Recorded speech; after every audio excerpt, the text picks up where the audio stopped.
Legend has it there exist two divine swords in this world. One is named Burning Chi. Its wielder must be the most evil person under heaven. The other is named Pure Lotus. Only the chosen one destined to save all living beings may wield it.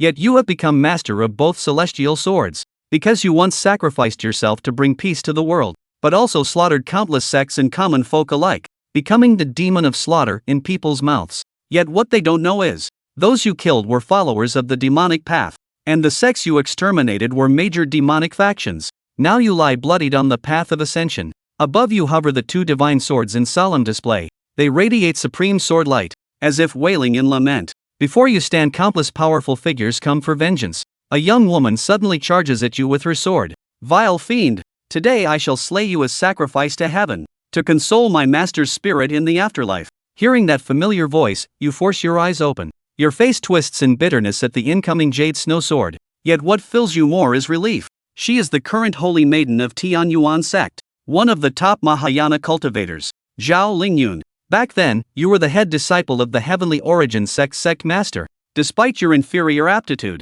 you grew immensely powerful under your master's guidance. Yet after your rise, you shamelessly beheaded your own master, before everyone's eyes. Such a treacherous disciple who betrayed both master and ancestors deserves death. The crowd immediately erupted in applause and cheers. The demon lord has been suppressed. We should focus on the main task at hand, breaking this seal before us, and opening the passage to the Ascension realm. This person was none other than Ling Tian, the prodigy who emerged in the past 2 centuries, and the founder of the demon-slaying alliance. However, just as the sword light was about to obliterate you, a figure suddenly appeared before you, dispelling the attack.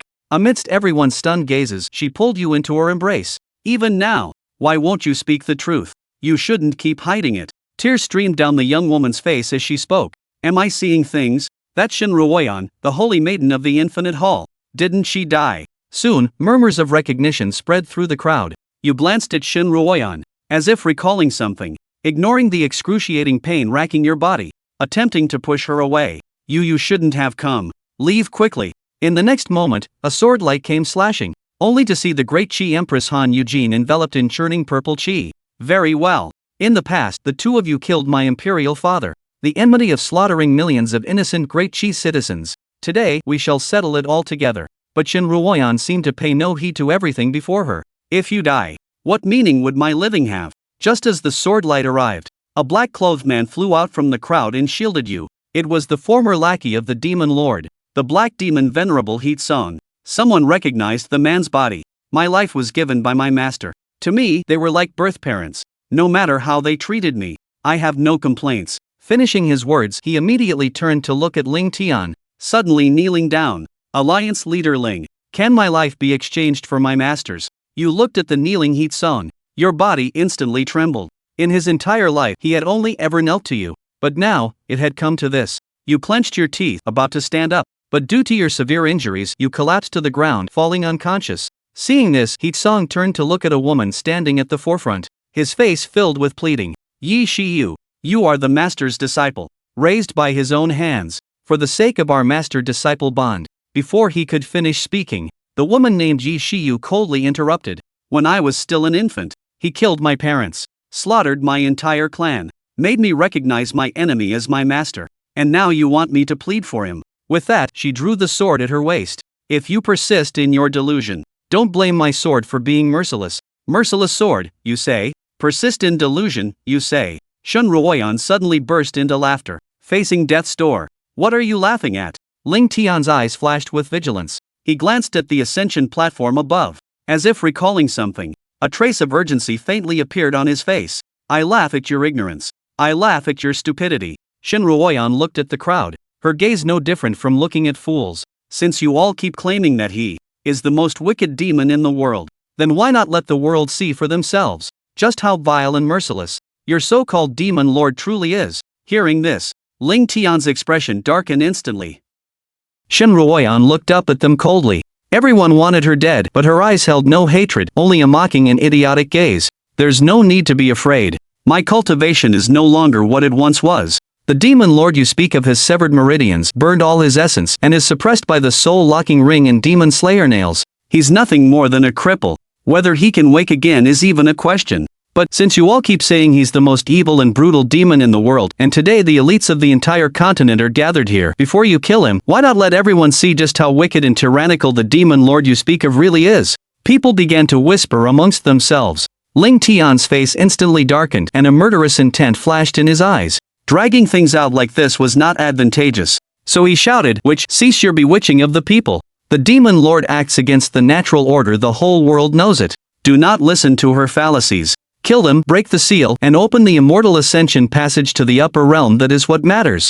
Alliance leader Ling, breaking the seal is inevitable. Why be in such a hurry? Besides, the demon lord and I are now merely fish on the chopping board, at your mercy. You're so eager to kill Chen Zun, could it be that you have other hidden secrets? Shen Ruoyan glanced at Ling Tian with a smile that was not quite a smile. You? Ling Tian was so choked that his face flushed red. He quickly calmed down, snorted coldly, and stopped talking. If he were to speak about killing Chen Zun at this moment, it would inevitably make people suspect his intentions. Anyway, the overall situation was set, there was no need to rush. The several exquisitely beautiful women looked at each other without speaking. Finally, Zhao Lingyun spoke. Very well, killing him without letting everyone see the demon lord's crimes would hardly be convincing. But how do we let everyone see it? Shen Ruoyan looked towards one of the women and said, Ji Yanwu, it is said that your Watermoon sect has a sacred treasure called the Watermoon Mirror. This treasure is incredibly marvelous and versatile. One of its magical powers can reveal past events. Why not use it on the demon lord? In an instant, everyone's eyes turned to Ji Yanwu. Ji Yanwu was the current sect master of the Watermoon sect, a beautiful woman with a cold voice and an ethereal, elegant temperament. She was a famous ice beauty and also one of the top cultivators in the Great Ascension stage. Seeing this, she calmly said, the demon lord is my sworn enemy. Even if you hadn't mentioned it, I would still use this treasure to expose his crimes. With a flash of spiritual light, an ancient bronze mirror appeared before her. There was no reflective surface in the center of the mirror, only a bronze frame, with nothing but emptiness in the middle. The mirror suddenly rose into the sky, expanding in size to over 1,000 feet, visible within a radius of several hundred miles. This was a major event regarding the Ascension Passage. The number of people who had come was far more than several 100,000, though those with lower cultivations could not ascend to the Heavenly Void Palace. Ji Yanwu had gone to great lengths to ensure that as many people as possible could witness the demon lord's past. A white light flashed in the void above the sky, engulfing Chen Zun and then disappearing. On the mirror's ancient copper frame, spiritual patterns appeared, turning counterclockwise, and soon, they faded from view. In the void, it was as if a stone had been thrown into a lake, causing ripples to spread out in all directions. Everyone looked intently, and someone shouted, look, there's an image. Shen Ruoyan looked up, a hint of a smile playing on her lips. Inside the Watermoon Mirror. This was a bustling mortal marketplace. A small beggar wearing tattered clothes squatted on the ground, a chipped earthenware bowl in front of him, observing the passing crowds. He looked to be only 10 years old or so, with unkempt hair and a dirty face. His expression was neither joyful nor sad, and his eyes were exceptionally bright. Other beggars would cling to people, begging, calling out to the kind souls, and lamenting their pitiful situations to win sympathy. This little beggar, however, was different. He did not utter a word. He simply raised his head, neither kneeling nor begging, like Zhang Taigong fishing those who were willing would give. After half a day, the bowls of those who fawned over others would usually contain 10 or so copper coins. But the little beggar's bowl was not only empty of money, no one offered him food either. An old beggar looked at the little beggar, shook his head repeatedly, walked over, dropped a copper coin into the little beggar's bowl, and earnestly advised, little Chen Zun, since you're in our line of work, you must put aside your pride. If you continue like this, you will starve to death one day. Other beggars laughed mockingly, why bother with him? He deserves to starve to death. Who does he think he is? Sooner or later, he'll understand the logic. The little beggar ignored them, looked at the old beggar for a moment longer, picked up his broken bowl, and walked away. This kid. The old beggar couldn't help but sigh upon seeing this. Immediately after, the scene shifted. The little beggar named Chen Zun took a copper coin given by the old beggar and bought a steamed bun. He ate half of it, reluctant to finish it, and put the remaining half back in his bosom. If he ate it, who knew what tomorrow would bring? If he couldn't get more food, this half a bun could sustain him for another day. Night fell quickly. Little Chen Zun, practiced and skilled, ran to a dilapidated temple. The temple had been abandoned for who knew how many years. Inside was a headless clay statue, the doors and windows were broken, and everything was covered in dust and cobwebs. The dirty and ruined temple looked particularly eerie and terrifying in the pitch-black night. Little Chen Zun wasn't afraid at all. He was very familiar with this place. He ran to a corner of the temple, patted some dry grass, curled his small body into a ball, and fell asleep like that.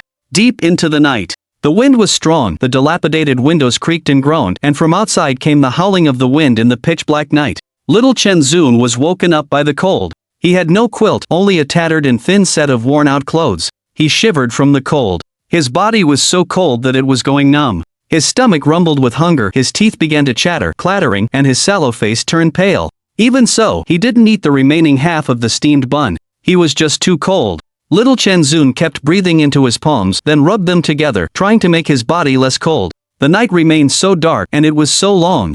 At least, that's what little Chenzun thought. He wished that the sun would rise earlier. He began to look forward to the new day coming soon. Outside the mirror. No way, this little beggar is the demon lord? It can't be wrong. Look at the features of this little beggar. They are somewhat similar to the demon lords. We have to trust the water moon mirror. It's not that we don't believe he's the demon lord, it's that we never expected that the demon lord's origins were as a beggar. If it weren't for the water moon mirror, who could believe he came from such humble beginnings? Everyone was in an uproar.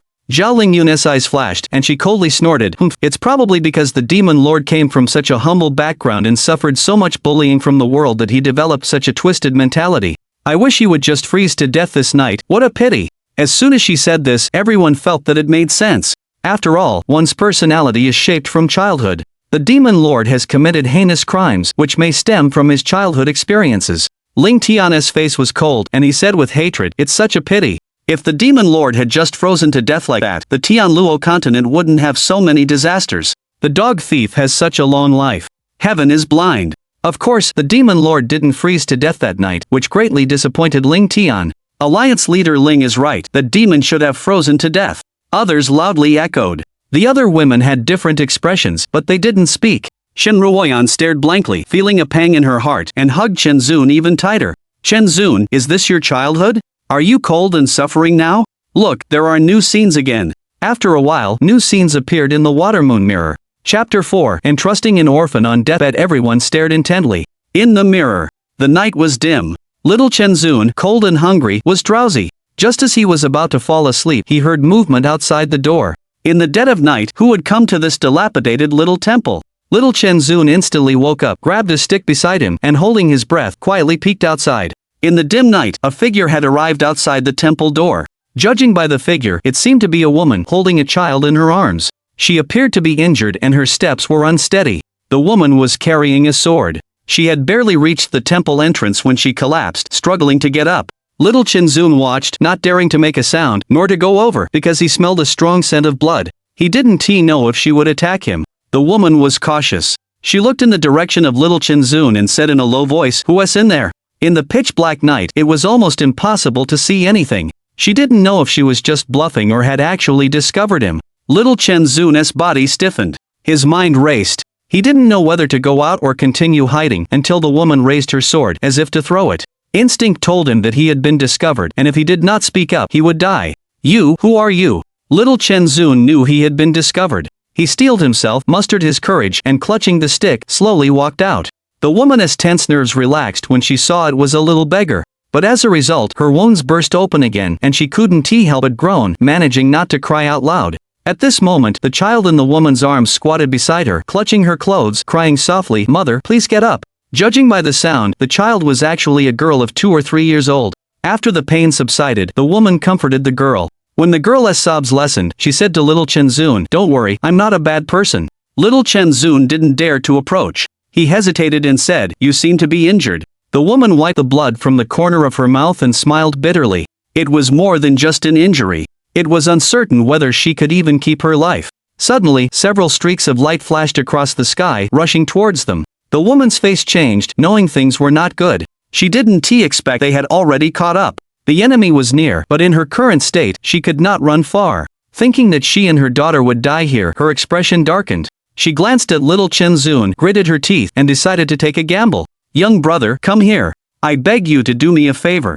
I hope you will not refuse." Little Chenzun hesitated for a moment, but went over. Instinct told him that this woman was not a bad person. The woman sat up, took out a jade pendant from her arms, placed it in little Chenzun's hand, and said in a sorrowful voice, "My life will soon be over. My enemies are closing in. My daughter is still young. If she falls into their hands, it will mean her death. Take this jade pendant and please hide my daughter. Don't let them find her. If possible, please find the Heavenly Origin sect."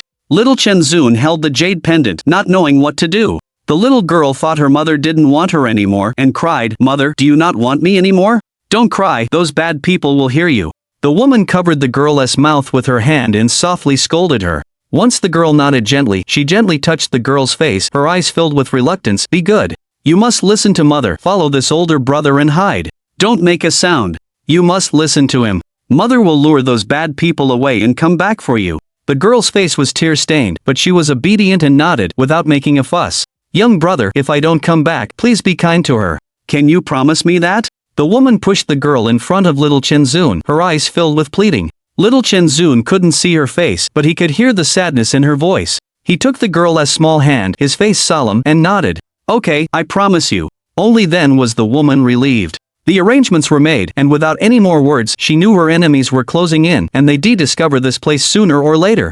It wasn't safe here, she needed to draw their attention away. Just before leaving, something occurred to the woman. Perhaps she'd never return. "Seriously," she said, "after I leave, no matter who comes, don't come out, not even if it's me. Don't respond. Don't worry, I know what to do." Little Chenzun knew the situation wasn't simple, and he nodded firmly. The woman felt relieved then, biting her lip as she stood, using her sword to cut off a piece of her skirt. She gathered some dry grass, held it to her chest, and gave the girl one last, reluctant look before turning and walking out resolutely. Little Chenzun didn't dare linger either. The corner was no longer safe. He remembered a hidden door under the clay Buddha statue in the temple. Beneath was a small pit. He didn't know what it had once held. It wasn't a large space, but if they squeezed, the two children could hide there. He pushed aside the stone slab, and the two of them slipped into the pit, then put the slab back in place. The temple was quiet once more. Outside the mirror. Who is that woman? Who is chasing her? Who knows? But the demon lord is amazing, so young, and he already knows to hide under a clay statue. Hey, shouldn't you be more concerned about who the girl is? A woman who follows the demon lord can't be nobody, so why haven't we heard of her before?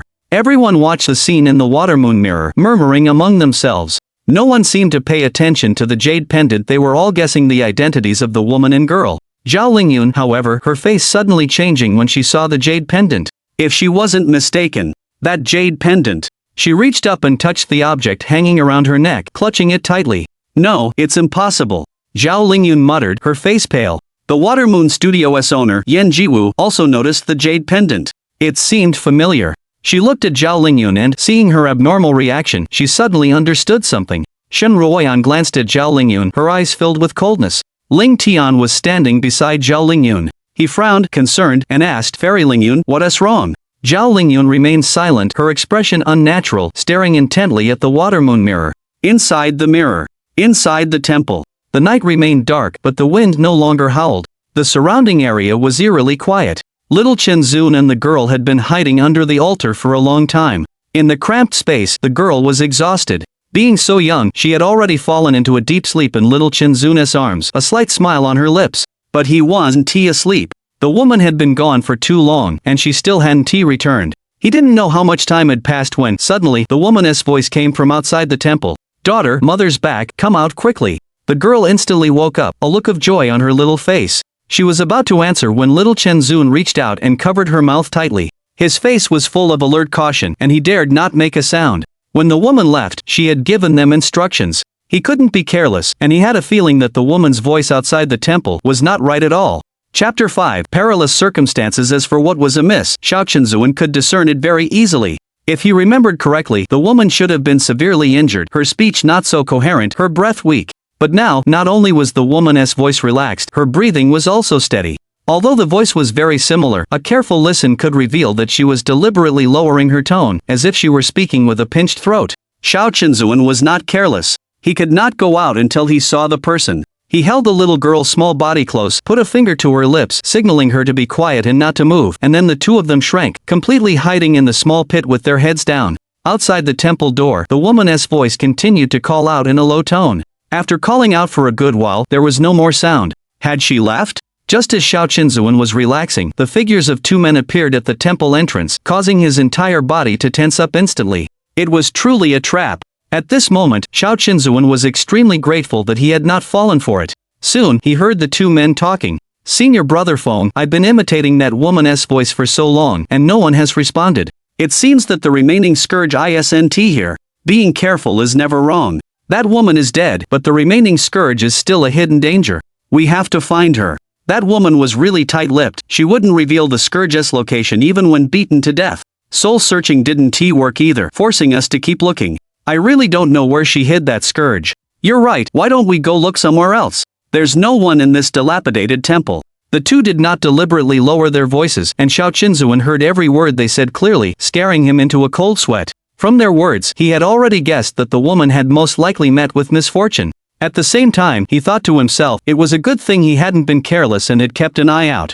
If he had gone out just now, he might be dead. But the danger was not completely over. The two men did not leave. They slowly walked into the dilapidated temple, talking as they walked. Since we're already here, let's take a look inside. Maybe she's hiding in this old temple. With that, the two split up to search the temple. Xiao Qinzuan was so scared that he was covered in sweat, his heart pounding in his chest. He held the little girl tightly in his arms, praying that they wouldn't find them here. Outside the mirror. Damn it, those two are really insidious. If it were me, I would have fallen for it. The demon lord is so cautious at such a young age. I've lived for over 200 years, and I'm not even as good as a child. I'm ashamed. This old demon has lived for 500 years and would have fallen for it too. Although I'm not human, they are really despicable. Humans are too scary. I feel like I've seen these two somewhere. Let me think. Everyone stared at the water mirror, cursing the two men's treacherousness, while also marveling at the demon lord's temperament. Ling Tian was a little displeased by everyone's discussion. He glanced at the few onlookers and said, no matter how treacherous these two are, how can they compare to the demon lord's cruelty?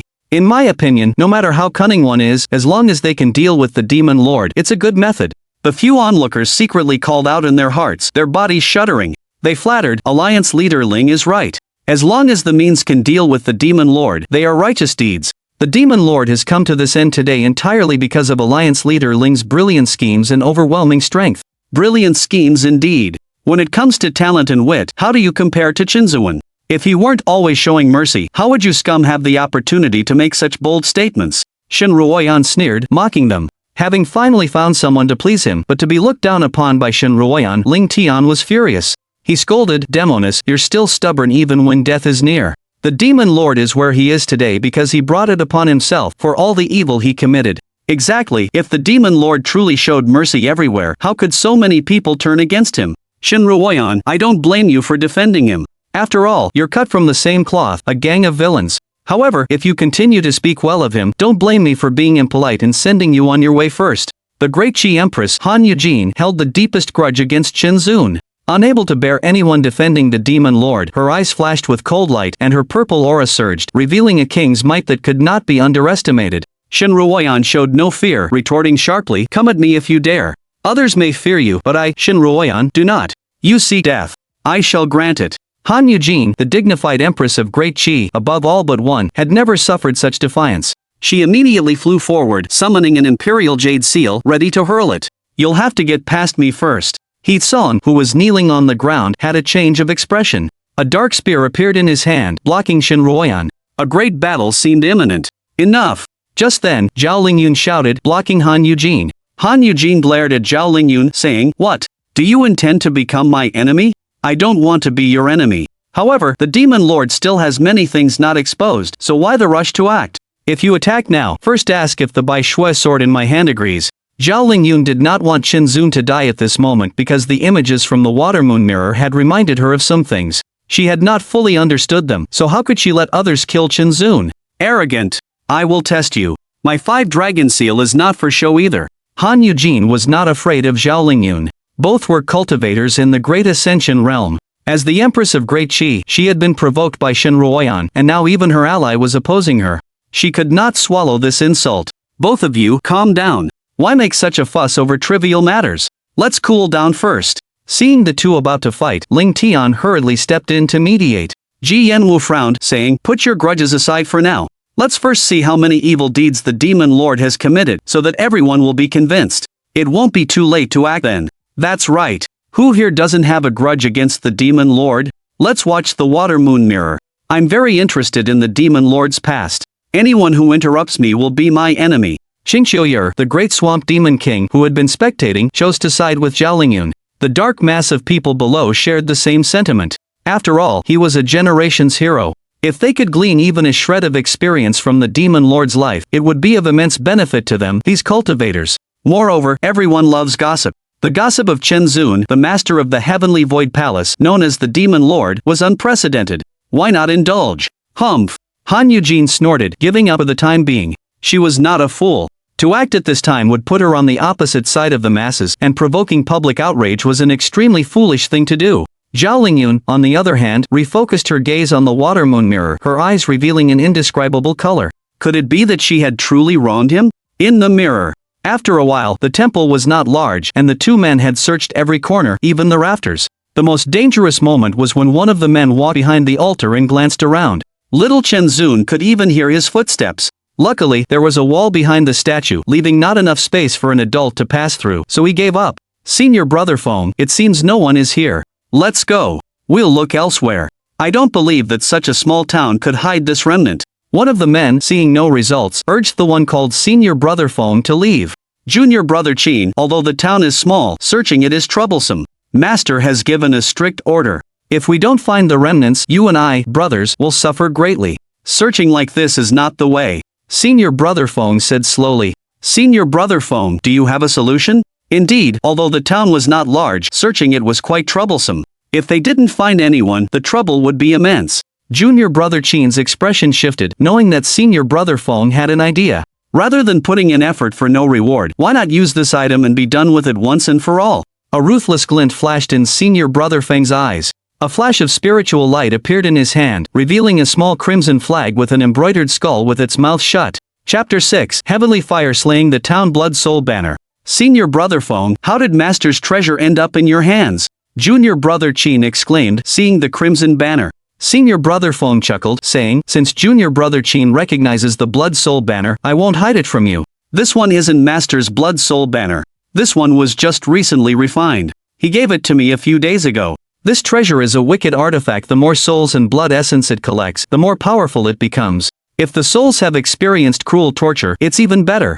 Unfortunately, it's not easy to expose it, or it would attract the pursuit of other Taoists, so I haven't had a chance to use it. This place is full of mortals, and today is the day it will come in handy. Senior Brother Feng's tone was light, yet it made one's blood run cold. Looking at the Blood Soul Banner, Junior Brother Qin's expression was one of shock and fear. From Senior Brother Feng's words, it wasn't hard to guess his intentions.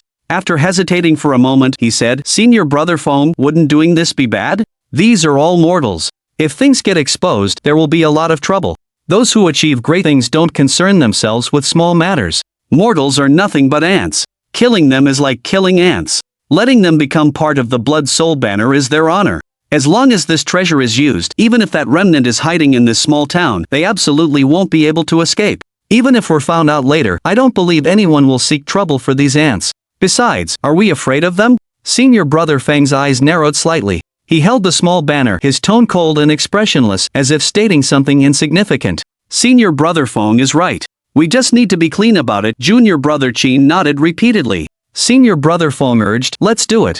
You used the Heavenly Fire spell to burn the town, and I'll control the Blood Soul Banner. We can't delay. Without further ado, the two walked out of the temple. As they left, Senior Brother Feng looked back, slightly flexed his finger, and sent out a sword beam. The clay bodhisattva statue in the temple suddenly exploded, and the small temple collapsed as well. Soon, a heavenly fire descended from the sky, engulfing the entire town. The raging flames illuminated the entire sky, as bright as day. Screams rose one after another as the residents of the town let out heart-wrenching cries. Screams, wails, cries of pain, calls for wives and children, all sorts of sounds intertwined into a nightmare symphony from hell. Above the town, a crimson banner hung in the void, embroidered with a skull with a closed mouth. Now, it had opened wide, and as it opened and closed, blood mist and twisted souls were sucked into its mouth. As time passed, the crimson banner became even more vibrant, and two small white flames appeared in the skull's empty eye sockets. Upon closer inspection, the white flames were filled with painful, twisted faces. Outside the mirror. Hiss. Blood Soul Banner? Wasn't the Blood Luo sect annihilated 1,000 years ago? How could they still have the method to forge the Blood Soul Banner? Everyone gasped, looking at the crimson banner.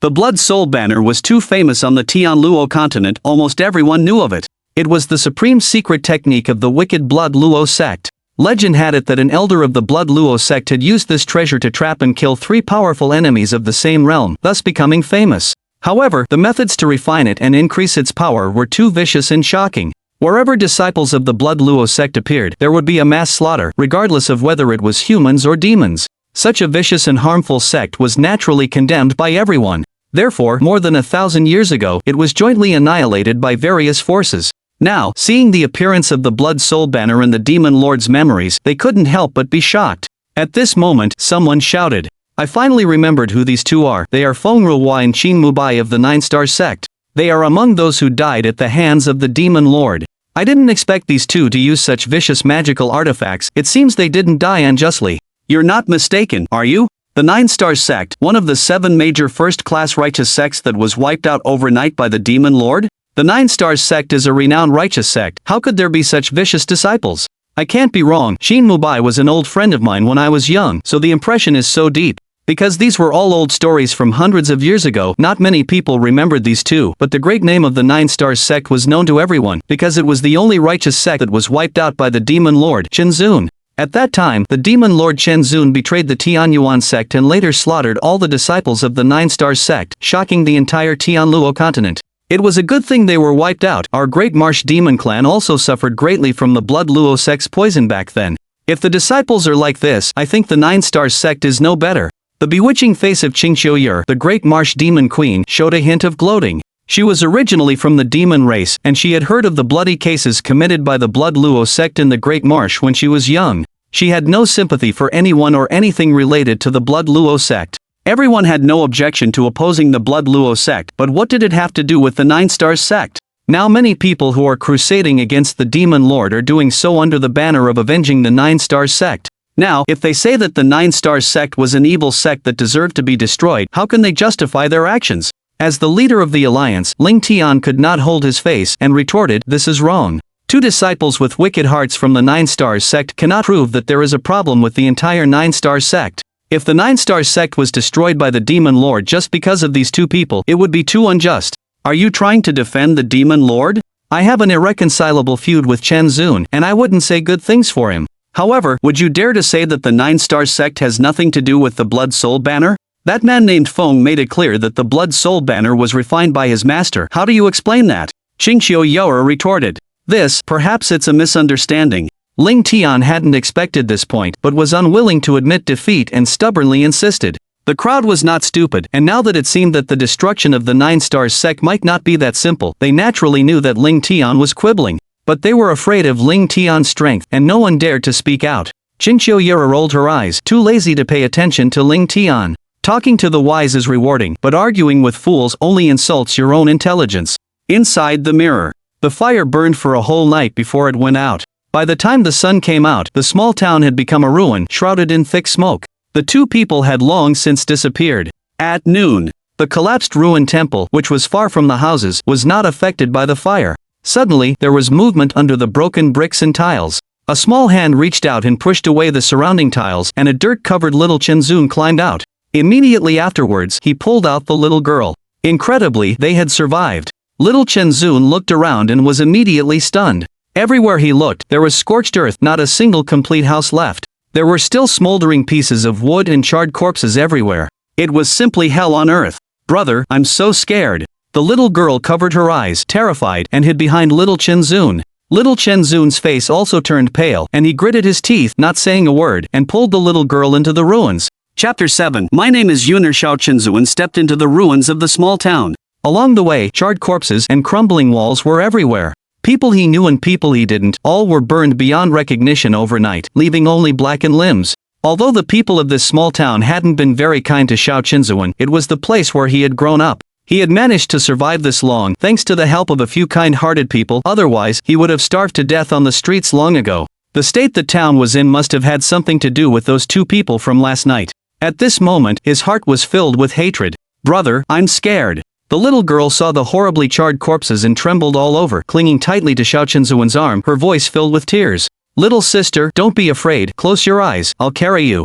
Xiao Chenzun took a deep breath, forcing himself to stay calm. He reached out and touched the little girl's head, placed the jade pendant around her neck, and carried her away from the town. He understood that with such a huge incident in the town, it would be discovered sooner or later. If they didn't leave now, they would be in a lot of trouble. Besides, although those two people had left, who knew if they would come back? This place wasn't safe. The most urgent thing was to leave as soon as possible. Brother, where are we going? We're going to a place where no one knows us, to find the Tianyuan sect. If we go to other places, will my mother not be able to find us? The little girl's naive thought made Xiao Qinzuan fall silent. He knew that the woman would never come back. He didn't dare tell the truth, and he coaxed the little girl. She will find us. Under the bright sun, two small figures disappeared at the end of a remote mountain path. Outside the mirror. It's the Tianyuan sect again. Could it be that the woman really has something to do with the Tianyuan sect?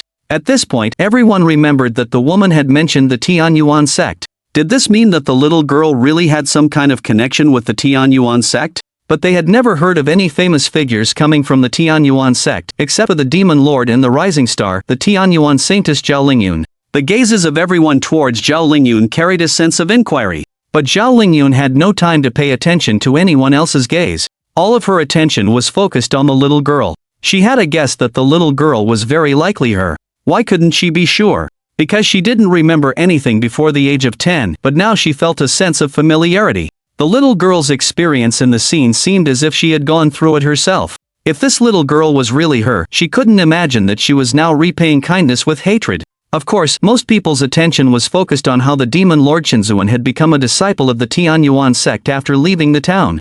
Everyone was increasingly anticipating the following scenes. Inside the mirror. After leaving the town, Xiao Qinzuan only passed through nearby towns. After begging for some food, he wouldn't linger. He continued on with the little girl toward the next town. Since they were beggars, their identities unknown, and without official permits, they dared not take the official roads. They traveled day and night, and sometimes they were forced to travel through some remote paths in the dark. Passing through desolate wilderness, they experienced many dangers, but fortunately, they managed to avoid them all. After several months, both of them were dirty, disheveled, and looked more like beggars than beggars themselves. In a remote path, Xiao Qinzuan was carrying the little girl on his back, moving forward in the dark. Soon, he realized that the little girl's body temperature was off. She was very hot, like a ball of fire. He had to stop his journey. If he wasn't mistaken, the little girl had a fever.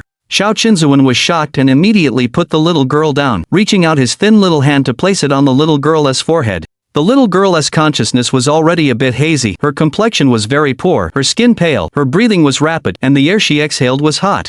It really was a fever. This illness was no small matter. At its worst, it could be fatal.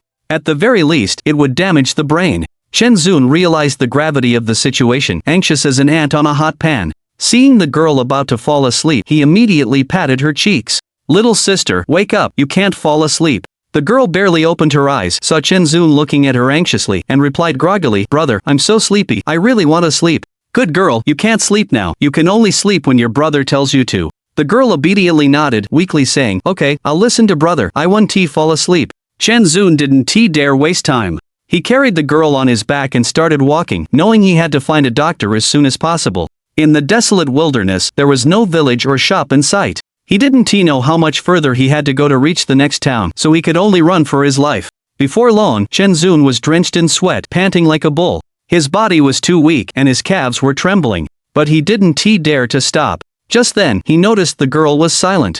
It wasn't a good sign. He was about to call out to her when the girl spoke. "Brother, is my mother already dead? How could she be?" "She is not dead, we'll find her soon. Brother is lying to me.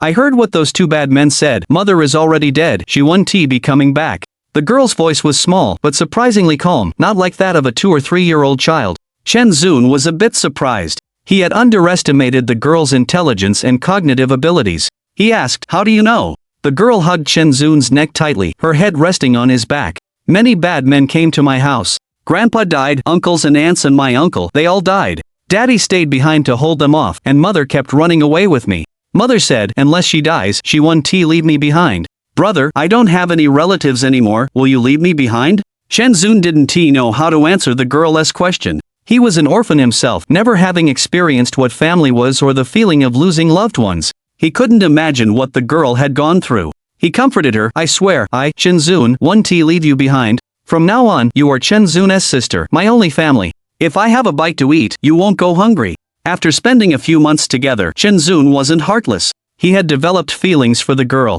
Having never experienced family love, he had long treated her as his own little sister. No matter how hard or difficult, he wouldn't abandon the girl. It was not only a promise he made to that woman but also his inescapable duty as a man. I believe you, brother. The girl believed what Shinzun said because over the past few months Shinzun had indeed given her good food and had treated her exceptionally well. Suddenly, the girl thought of something and whispered in Shenzun's ear, "Mother told me not to tell anyone my name except for the uncles from the Tian Yuan sect. Brother, do you want to know my name?" It was then that Shenzun remembered that the girl had never told him her name in the past few months. He was very curious and immediately nodded. "Brother, listen carefully, you have to remember. My name is Zhao Lingyun. Brother can call me Yuner in the future." The girl's tender voice rang in Shenzun's ears. Chapter 8 Kneeling and kowtowing outside the mirror. Hiss, a shocking story, that girl is actually the heavenly origin saintess Fairy Lingyun. I didn't expect Fairy Lingyun to be the Demon Lord's sister. I knew it, how could someone by the Demon Lord's side be an unknown figure? Hey, if I hadn't seen it with my own eyes, it would be hard to imagine. This trip was not in vain. Everyone exclaimed in surprise, turning their gazes to Zhao Lingyun. They never imagined that the girl in the picture was her. Such a secret was truly rare. The few stunning women also looked at Zhao Lingyun, their expressions varied. Their relationship with Shenzun was extraordinary and they had never thought that the heavenly origin saintess was his sister. They had only heard that Zhao Lingyun was his junior sister. Zhao Lingyun's delicate body trembled, her small mouth slightly open, and she stood there dumbfounded. Even though she was mentally prepared, she still found it hard to accept. Ling Tian also found it unbelievable, but now was not the time to watch the fun. He shouted, "What are you clamoring about? What's so strange about it? Even if Fairy Lingyun is the Demon Lord's sister, what does that prove? She understands righteousness and is working with us to fight the demons. This is a great act of killing one's own family for righteousness." Everyone felt that Ling Tian's words were correct. When they besieged the Demon Lord, Fairy Lingyun was the main force. Without her help, the Demon Lord could not have been subdued so easily. What a great act of killing one's own family for righteousness. If Shinzun hadn't saved her, could she have lived until now? Shin Ruoyan sneered from the side and finally looked at Zhao Lingyun, saying, "In this world, even if everyone says Shinzun is bad, as long as he is good to you, then you must acknowledge his goodness. But what did you do? You repaid kindness with enmity. This demon-slaying nail was pierced into his heart by your own hand, making him suffer thousands of torments. Has he ever resented you even half a point? If it weren't for you, how could this town have been destroyed, causing everyone to die? You are the real culprit." Shin Ruoyan's words were like a heavy hammer hitting Zhao Lingyun's heart. Yes, everyone can hurt Shinzun, but she alone is not qualified. Thinking carefully, Shinzun had never hurt her even a little bit over the centuries. Her face was pale and bloodless as she stared blankly at the unconscious Shinzun. The golden nail piercing the exposed heart in the sword wound was so glaring. Shouldn't I really have treated him like that? You demoness, shut your mouth. Seeing Zhao Lingyun being rendered speechless, Ling Tian felt something was wrong and shouted to stop her. If this continued and Zhao Lingyun defected, it would be troublesome. His face darkened and he said loudly, "So what if those mortals in the town died because of her? Mortals are just mortals. They are just worthless ants. Their deaths in exchange for a Mahayana stage powerhouse in the Tianluo continent can be considered a worthwhile death. As for the Demon Lord having a life-saving grace towards Fairy Lingyun, we acknowledge it. But the Demon Lord and Fairy Lingyun share the same master. He personally murdered the master and harmed thousands upon thousands of living beings in the Tianluo continent. His crimes are unforgivable, and he should be executed. Fairy Lingyun is taking revenge for thousands of people and also eliminating the traitor who betrayed the master for the sect. This kind of righteousness, compared to a small life-saving grace, is nothing." Ling Tian's tone was righteous, causing everyone present to nod in agreement. A teacher for one day is a father for life. The Demon Lord's crime of betraying the master was a major crime everywhere. Right, I was not wrong, he was wrong. Zhao Lingyun muttered to herself, seemingly trying to comfort herself.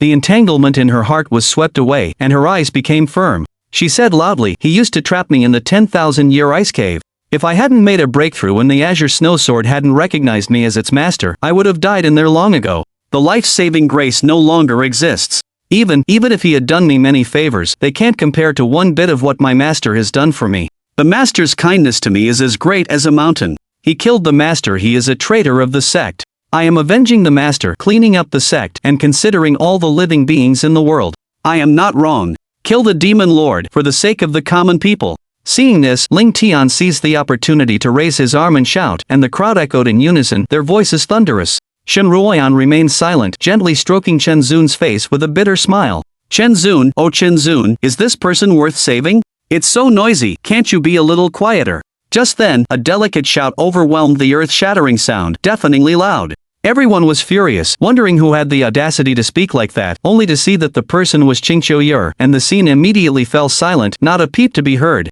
The Great Marsh Demon Emperor, this was a big shot, someone they couldn't afford to offend. She covered her ears, glaring with her almond-shaped eyes, her expression annoyed. If anyone disturbs me again while I'm watching the water moon mirror, I'll kill them.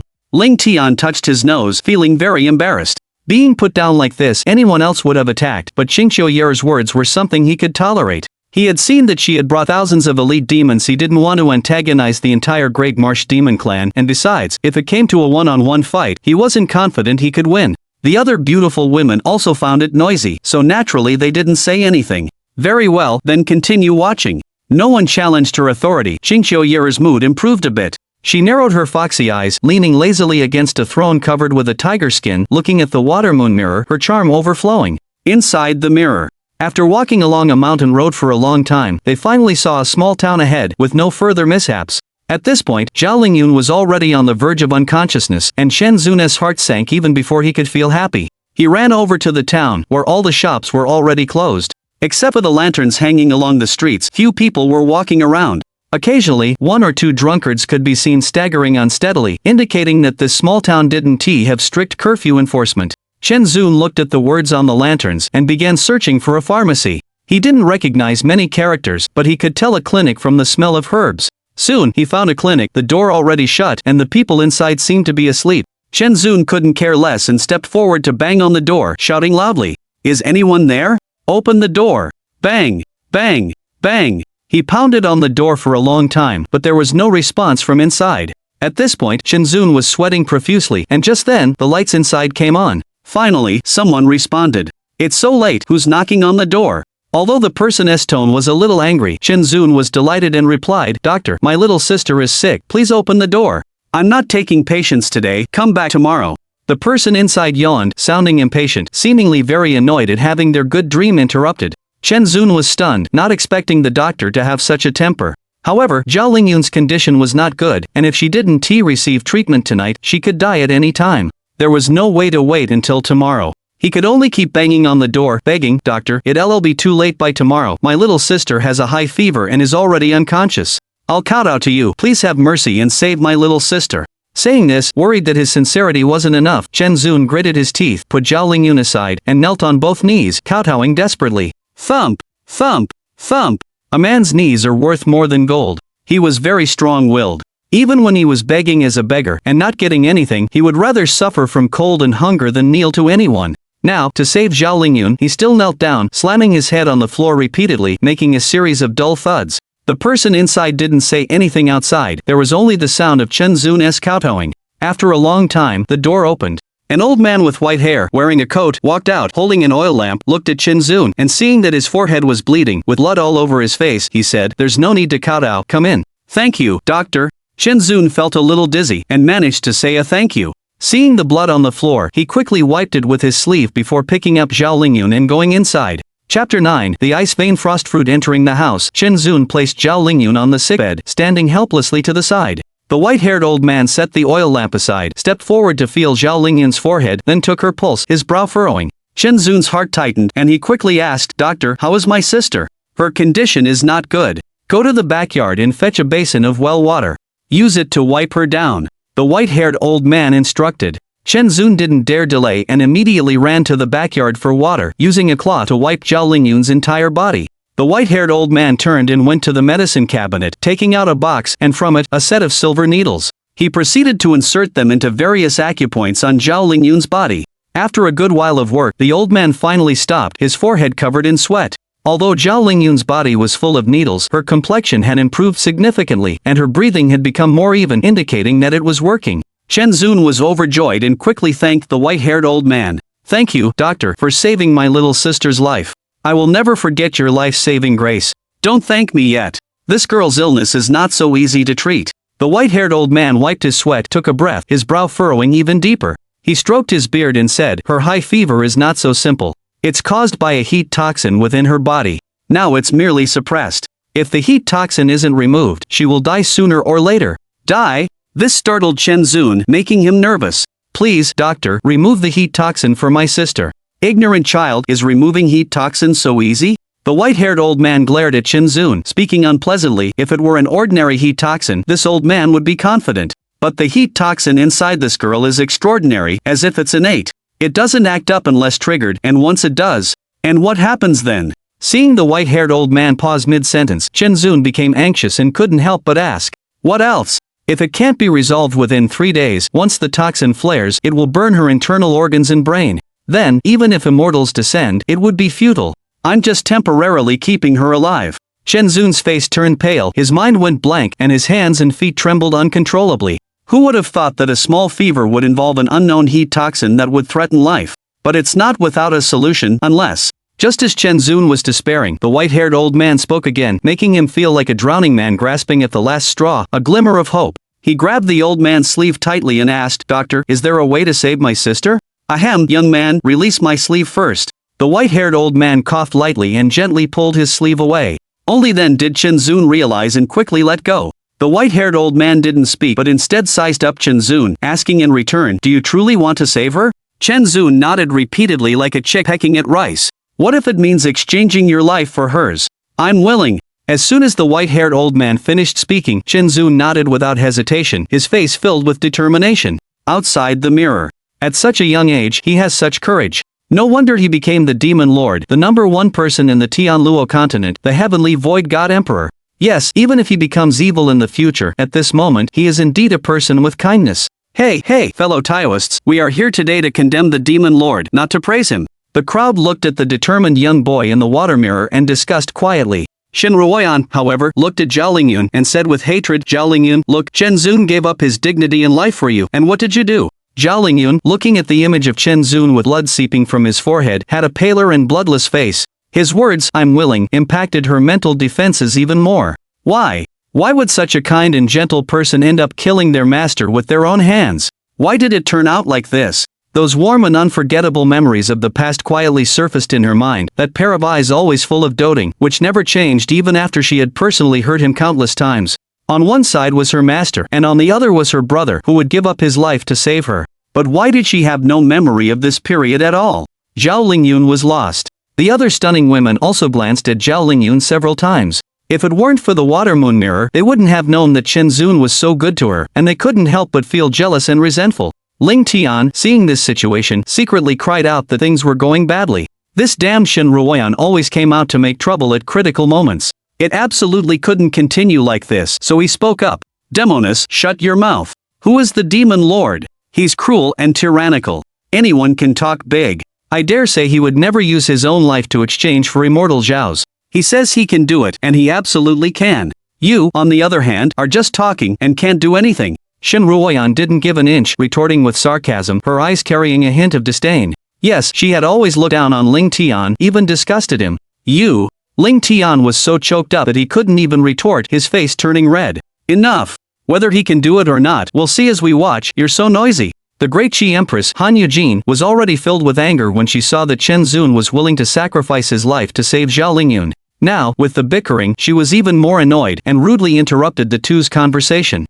This sect leader disdains to argue with a mere woman. Ling Tian knew how to back down, and after a snort, he fell silent. Shen Ruoyan was even less willing to pay attention to this disgusting guy, and held Shinzun even tighter. Meanwhile, the scene in the mirror continued. Inside the mirror, the white-haired old man was surprised that Shinzun would agree so readily. At such a young age, he was acting like an adult. This kind of temperament was not something ordinary people possessed. After carefully observing Shinzun's expression for a while, the white-haired old man was certain that he wasn't joking. He pondered for a moment and said, for the sake of your deep brother-sister bond, this old man will try to save her life. There is a method that may work. Shinzun was overjoyed. As long as he could save Zhao Lingyun, anything was fine. What method? The ice vein frost fruit. With this, your sister's illness will naturally be cured. Where can I get it? Shinzun didn't know anything about the ice vein frost fruit, so he quickly asked. The white-haired old man walked to the window, pointed to the pitch-black night, and said, 50 miles from here, there is a cold gloom mountain. On the mountain, there is a cave only as big as a child could pass through. The cave is extremely cold. Decades ago, a child accidentally wandered inside and discovered the ice vein frost fruit. I'll set off now. Shinzun also came to the window, trying hard to remember the direction the white-haired old man had pointed to, eager to leave. Wait. This old man hasn't finished speaking yet. Chapter 10. The black giant serpent. Shenzun quietly looked at the white-haired old man, waiting for him to speak. The white-haired old man stroked his beard and without further ado turned around and took out a small bundle, saying, "The journey ahead is arduous. This bundle contains 3 days' worth of dry food and water. Take it first. Also, spiritual treasures of heaven and earth are guarded by strange beasts. There is a beast guarding the ice vein cold tree in the ice cave of cold vast mountain. This bundle contains something the beast likes. When you get there, set it up a mile away. When the beast eats the bait inside, it will fall into a coma for the duration of an incense stick. You can take the fruit during this time." Shenzun solemnly accepted the bundle, put it on his back, and nodded. In addition, the white-haired old man took out a jade bottle and handed it to him, instructing him with a very serious expression, "Before you go in, take the pill inside the bottle and then fill the bottle with the liquid under the fruit tree. After everything is done, don't be greedy. Apply the packet of powder in the bundle to your body and go down the mountain immediately.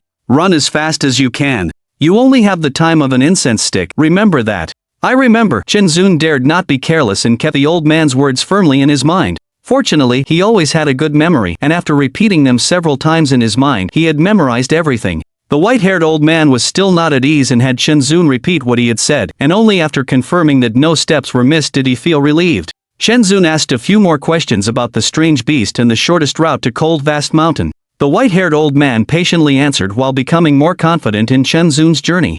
It was already late at night, and after understanding everything, Shenzun was ready to set off. After all, it was 50 miles away, and the sooner he set off, the sooner he could pick the fruit and return, and the sooner Zhao Lingyun's illness could get better. The white-haired old man didn't say anything. He handed Shenzun a wood-chopping knife and held out 3 fingers, saying, "Your sister's heat poison can only last for 3 days. You must return within 3 days.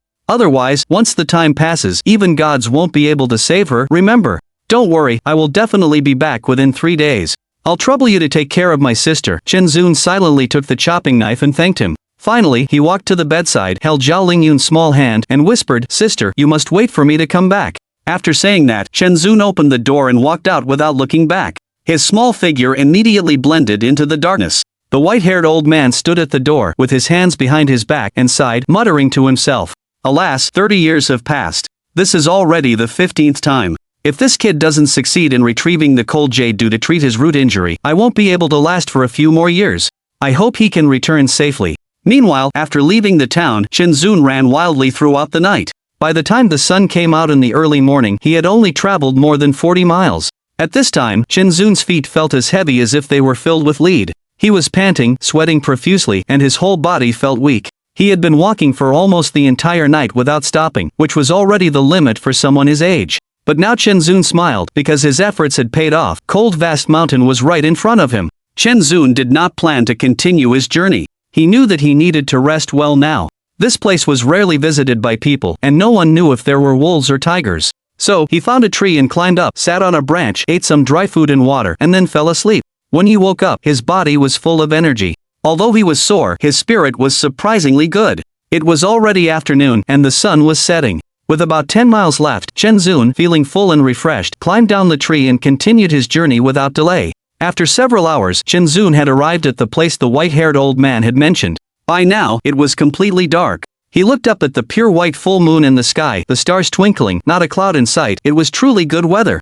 Not daring to be negligent, Shenzun found a copper box in his bundle, took out a few wax-sealed pills, broke the wax seal, and placed them on the open ground. Then he packed his things and ran to hide behind a rock in the distance, holding his hatchet and waiting quietly. Time ticked by, and everything around him remained silent, which made Shenzun, hidden away, feel a little restless. Just when he began to doubt if the bait was working, a flock of birds took flight from the woods, and he heard the sound of dry branches and leaves being crushed. "It's coming!" Shenzun's heart tightened, he held his breath, lowered his voice, and stared at the direction from which the sound came. Shoo, shoo, shoo. A slithering sound approached from afar, and the thing making the sound soon arrived beside the bait. By the moonlight, Shenzun easily saw what it was. It was a large snake.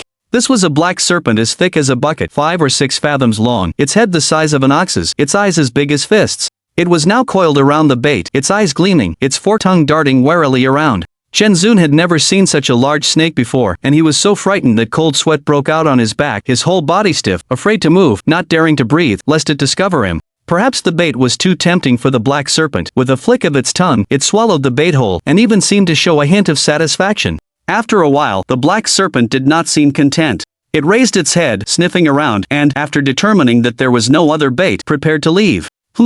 No effect? Just as Chen Zun was getting anxious, the black serpent had not even slithered a few feet before its head began to sway, and soon, it fell into a deep sleep, not even retracting its tongue into its mouth. Chen Zun was overjoyed, but did not dare go over immediately, fearing that the medicine had not yet taken full effect. Humans were inherently afraid of such enormous creatures. Seeing that the giant snake was really not moving, Chen Zun mustered his courage, took his hatchet in hand, and crept out. He did not dare get close to the black serpent, but rather circled around, keeping a distance, afraid of accidentally waking it. Following the tracks the giant serpent had left on the ground, he walked a short distance, and then broke into a run. Time was of the essence. He only had the time it would take for one incense stick to burn to pick the fruit, extract the liquid, and escape. Chen Zun didn't run for long before he arrived at a mountain cliff. There were many white bones piled up outside, not only moldy, but also covered in moss, looking as if they had been there for years.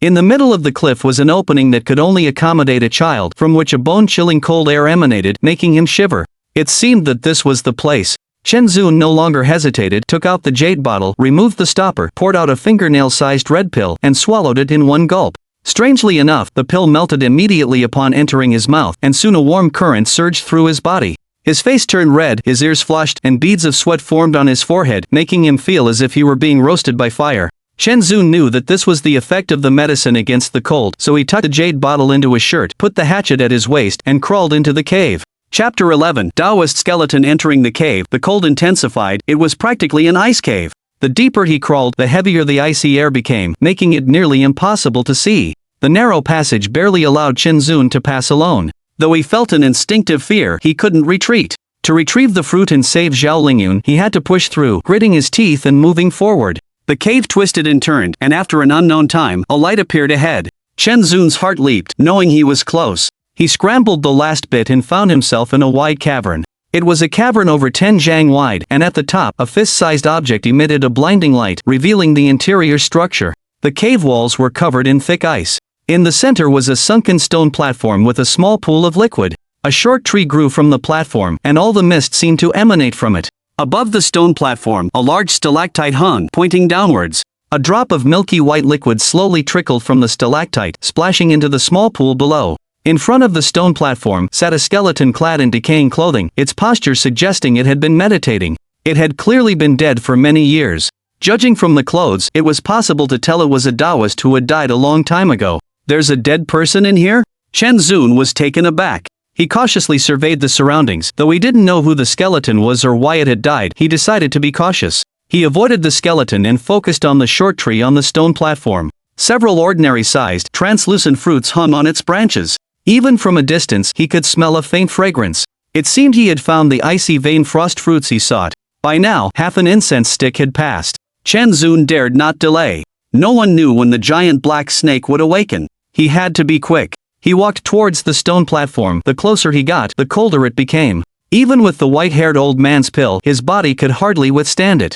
By the time Chen Zun stood next to the platform, he was shivering uncontrollably, his hair and eyebrows covered in a layer of white frost. Enduring the piercing cold, he took out the jade bottle and carefully filled it, sealing the opening before putting it away. Then he opened the bronze box in his palm, reaching for what appeared to be the largest fruit. But the moment his hand touched the fruit, everything changed. A ray of light flashed from a black ring on the skeleton's finger bone, shooting straight towards the glowing stone at the top of the cavern. Immediately, the entire mountain began to shake. Chen Zun's expression changed, not knowing what had happened, but sure it was because he touched the fruit. Icy pillars above them swayed precariously. At the cave entrance, an angry roar echoed. The giant black snake was awakened by the sudden commotion. Chen Zun's heart sank. He had no time to think and hastily picked the fruit, placing it in the bronze box. As he turned towards the cave entrance, he saw a snake head, its foretongue flicking, staring at him. The giant black snake was back, glaring furiously at the insignificant and despicable thief. It wanted to tear the intruder into pieces. At that moment, Chen Zun's heart plummeted. There was no escape. How could he possibly survive this hopeless situation? Outside the mirror, everyone watched the giant black snake intently. Soon someone identified the snake. "If I'm not mistaken, that should be a black-scale mystic serpent. Legend says that this snake possesses unique bloodlines, a true exotic beast. The demon lord is still mortal. It seems that his chances of survival are slim. If it was truly a near-death situation, how could the demon lord still be alive now? It seems there must have been some extraordinary encounter afterward." Most likely, that skeleton left behind some kind of inheritance that allowed him to escape. Didn't you see that black ring? Why are you looking at snakes at a time like this? That half pond of millennial frost jade dew and the ice vein frost fruits are the true spiritual treasures. The former is an elixir for core formation that even foundation establishment cultivators dream of, and each of the frost fruits can increase one's cultivation by 30 years. If I had had these two things when I was young, why would I have had to cultivate bitterly for 200 years? The crowd was both worried and envious of Chen Zun's predicament, and their eyes burned with desire as they looked at the frost jade dew and the ice vein frost fruits. Among them were many high-level cultivators. Although they had no use for them, who didn't have disciples, grandchildren, or blood descendants? With these two items, at the very least, they could nurture several promising golden core cultivators. Therefore, several powerful figures quietly ordered some of their disciples to leave and search for the location of Frostfall Mountain. Meanwhile, many foundation establishment cultivators who couldn't reach the Heavenly Void Palace had already slipped away when they saw these two treasures. After all, spiritual treasures of heaven and earth are always for the quick-handed. Those who were slow wouldn't even get leftovers. Compared to watching the Demon Lord's predicament, opportunities were more important. Among those present, the most worried about Chen Zun's situation was only Shen Ruoyan. Her face was filled with worry and tension. Although she knew Chen Zun would survive, she knew he must have suffered greatly. Zhao Lingyun did not show such emotion, but from the way she clenched the jade pendant hanging on her chest, it was clear that her heart was not as calm as her expression suggested. On one hand, Chen Zun's perilous situation was caused by her, but her hatred for him was so intense that the two conflicting emotions left her unsure what to do, and her mind was in a muddle. The other stunning women had various expressions, some indifferent, some detached, some gloating, all of which revealed the intensity of their hatred for Chen Zun. The happiest person in the crowd was Ling Tian, who was practically wearing his glee on his face. Whenever Chen Zun obtained something good, he would grind his teeth in secret, and whenever Chen Zun encountered danger, it was a source of happiness for him, because no one else in the crowd harbored as much hatred for Chen Zun as he did. If Chen Zun hadn't been in the way, he would have already broken the seal. Why wait until now? He thought to himself, so what if you get these two spiritual treasures? Let us see how you deal with the black scale shen snake. Even if you don't die, you'll lose a layer of skin. While everyone was preoccupied with their own thoughts, the crowd was more concerned with how Chen Zun had escaped this seemingly fatal situation. The water moon mirror continued to play the scene. Inside the mirror, the black scale shen snake had already entered the cave, impatiently opening its bloody maw to pounce on Chen Zun, wanting to tear the small human in front of it to shreds. Chen Zun, holding his firewood knife, even smelled a fishy, foul odor, the scent of death wafting towards him. Faced with this situation, his body's potential was also unleashed. Unwilling to sit and wait for death, he rolled backward, dodging the fatal blow, and retreated toward the stone platform. Since the snake wanted his life, he couldn't just wait to die. At worst, he would trade one life for another. Yes, Chen Zun's target was the ice vein frost fruit. If you want me to die, then I'll destroy the spiritual fruit you are guarding. Chapter 12, Spiritual Mark Inheritance. Chen Zun was engaged in a high-stakes gamble with the black-scale mysterious snake. Since the black-scale mysterious snake had guarded this object for so long, the ice vein frozen fruit must be more important than anything. If he threatened to destroy the ice vein frozen fruit, perhaps he could exchange it for a sliver of life. This was the only way. But the cost was his own life. In a flash of lightning, Chen Zun made his decision. He would eat one fruit first, then pick the rest and use them to threaten the black-scale mysterious snake. He was not far from the stone platform, and with a roll, he reached the ice vein frozen tree. He reached out and quickly plucked a frozen fruit, stuffing it into his stomach. In that instant, he felt his mind freeze. Because the moment the frozen fruit entered his mouth, he felt as if he was in the middle of an extremely cold winter. His body couldn't even react. He felt as if he had been frozen solid, his limbs stiff and unable to move. Despite all his calculations, Chen Zun had never imagined that a treasure of heaven and earth like the ice vein frozen fruit was not something his mortal body could handle. The black-scale mysterious snake also didn't expect that this hothead, Chen Zun, would be so reckless as to swallow the ice vein frozen fruit raw. Soon, the black-scale mysterious snake reacted. My fruit. My opportunity. If you painstakingly grew a cabbage and someone stole it just as it was about to be harvested, what would you do? Of course, you'd go berserk. That's how the black-scale mysterious snake felt now. It wasn't very intelligent to begin with, and this stimulation immediately made it lose all reason. The furious black-scale mysterious snake turned its tail, a flash of black light, and a pillar-sized icicle appeared in midair, directly slamming towards Chen Zun. It no longer cared whether this attack would affect the ice vein frozen tree. Now, its only thought was to turn this damn weak human into dust. It's over. Looking at the approaching icicle, Chen Zun's face was full of unwillingness. It didn't matter if he died, but Zhao Lingyun was waiting for him to go back and save her life. But now, he could only watch the icicle fly towards him, despairingly waiting for the end of his life. Unwilling. Buzz. Just as Chen Zun thought he was about to die, a beam of white light suddenly descended from the glowing stone on the cave ceiling, enveloping him and the surrounding area. An invisible barrier blocked the icicle, and the shattered ice splinters flew everywhere, scattered throughout the ice cave. He wasn't dead. What was going on? Chen Zun was stunned at first, then he realized that the coldness had receded and his whole body was warm. But his body was floating uncontrollably in mid-air. Before he could react, the black ring on the finger bone of the Taoist skeleton shot out a golden light, wrapping his body again. Countless purple, mysterious, distorted characters appeared on the glowing stone of the cave ceiling, coalescing into a small sword that, like a fish, drilled directly into Chen Zun's forehead. Boom! Chen Zun felt as if a lot of knowledge had been forcibly poured into his mind, and the most dominant part of it was a sword manual. He had never read a book, but he recognized these words. Azure Snow Sword Manual. What the hell? Chen Zun was panicking. He felt like he was seeing a ghost. What horrified him even more was that his body was moving on its own, assuming a meditative posture, and the Azure Snow Sword Manual began to operate automatically. As the sword manual circulated, the cold jade dew in the stone platform below transformed into a small vortex, constantly being sucked into his mouth. Chen Zun unconsciously closed his eyes, and his spirit became clear, entering a mysterious state, cutting off all perception of the outside world. And the black-scale mysterious snake, having witnessed all these changes, was completely dumbfounded. It had occupied this ice cave for over 100 years, knowing that the Taoist skeleton was dangerous and daring not to approach it. It would occasionally absorb some cold jade dew to increase its cultivation, but it wouldn't touch the ice vein frozen fruit, waiting for it to mature before eating it. It never expected that eating the ice vein frozen fruit would trigger hidden events. Though its intelligence wasn't high, it knew that Chen Zun had obtained an enormous opportunity, one that should have belonged to it at this moment. The black scale serpent finally grew furious. Its massive tail constantly slammed towards Chen Zun in mid-air. Unfortunately, an invisible barrier always blocked its attacks. For a time, the ice cave was filled with the black scale serpent's impotent rage. Soon, the exhausted black scale serpent realized that all its efforts were futile and could only helplessly coil up its body to recover its energy, staring viciously at the small figure in mid-air. It refused to believe Chen Zun could stay in there forever. When he came out, that would be his death. Outside the mirror. Hiss. Damn, it's a spirit mark inheritance. After witnessing Chen Zun's encounter, gasps of cold air could be heard everywhere, and some even cursed. More people's eyes turned red, and they clenched their fists in secret. Why were so many people envious? It was necessary to explain what a spirit mark inheritance actually was. In the cultivation world, the methods of transmitting cultivation techniques were nothing more than two: scriptures and jade slips. The former was a method of writing, recording on objects for people to view and practice. This method not only required the user to memorize everything by rote, but they also had to understand it themselves. Not only was the efficiency low, but if a single word was accidentally written incorrectly in the scripture, then that was the end of it. Practitioners would at best go into chi deviation and at worst lose their lives. It was truly a desperate measure. Most rogue cultivators stepped onto the path of immortality this way and suffered greatly from it.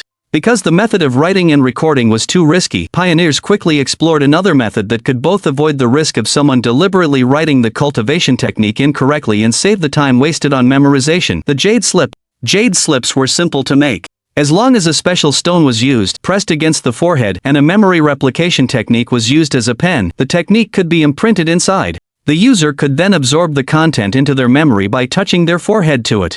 Not only was it convenient, but it also avoided the risk of errors in writing the technique. Some cultivators would even share their insights on it, making it beneficial in many ways. Therefore, this was the main form of cultivation technique carrier in the cultivation world. Besides these, there was another relatively unconventional method: bestowal. This was when a higher-level cultivator directly transferred their life's power and memories to a lower-level cultivator by placing their palm on the top of their head. However, this would cause the giver to become useless, and the risk was even higher. If it was not done properly, both parties could lose their lives.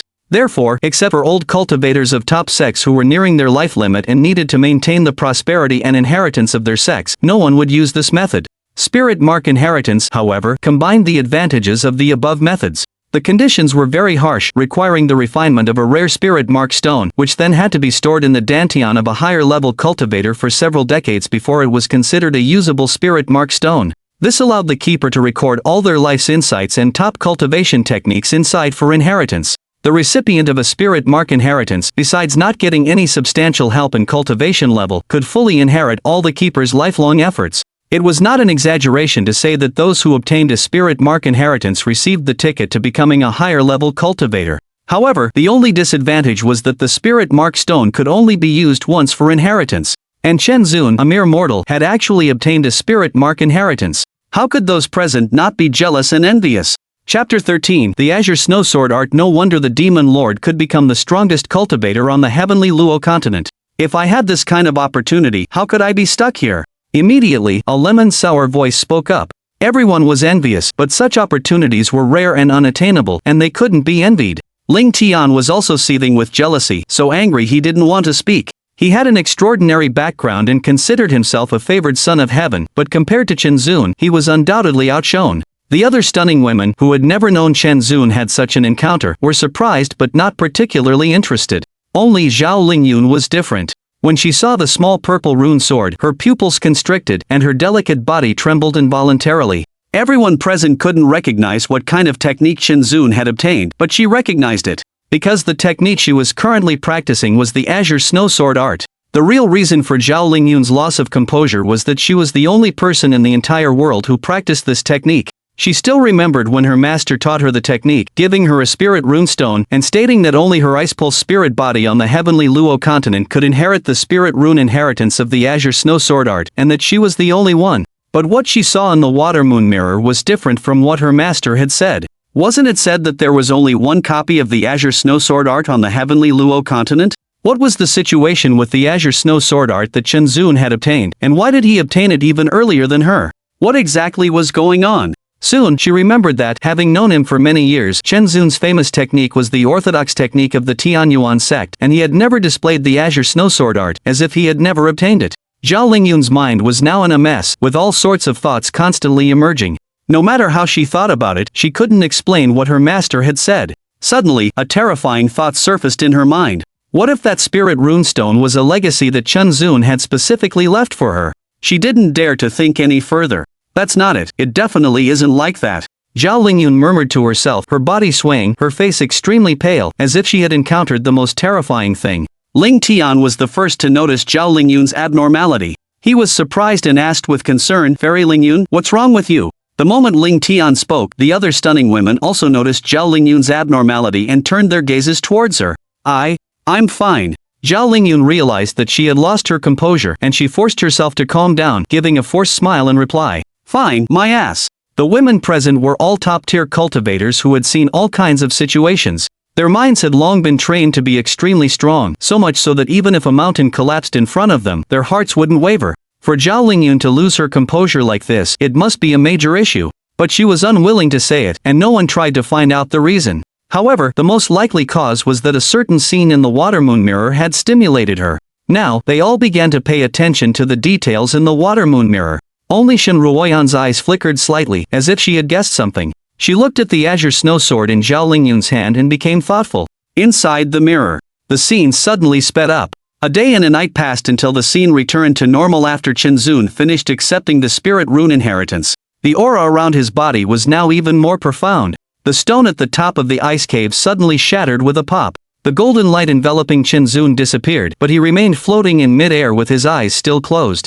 The cold jade dew on the stone platform was almost depleted, and the clear and translucent ice pulse frost fruit tree had visibly withered, as if it had been hit by frost. Seeing this, the black-scale mysterious serpent, who had been waiting, felt that its chance had come. If not now, then when? It coiled its body, and then the entire serpent shot up like a spring, opening its bloody maw to swallow Chen Zun whole.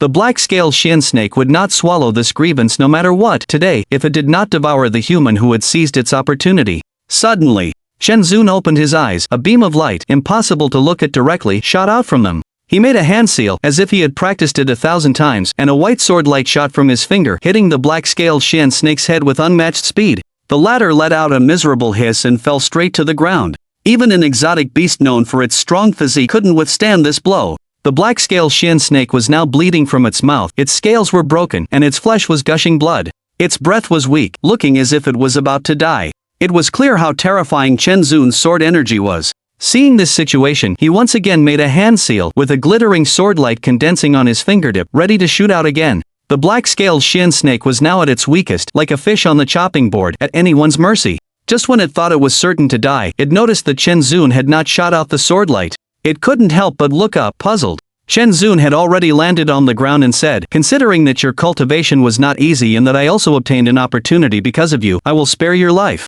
However, you must not harm any more people in the future. Otherwise, no matter how far away you are, I will take your life."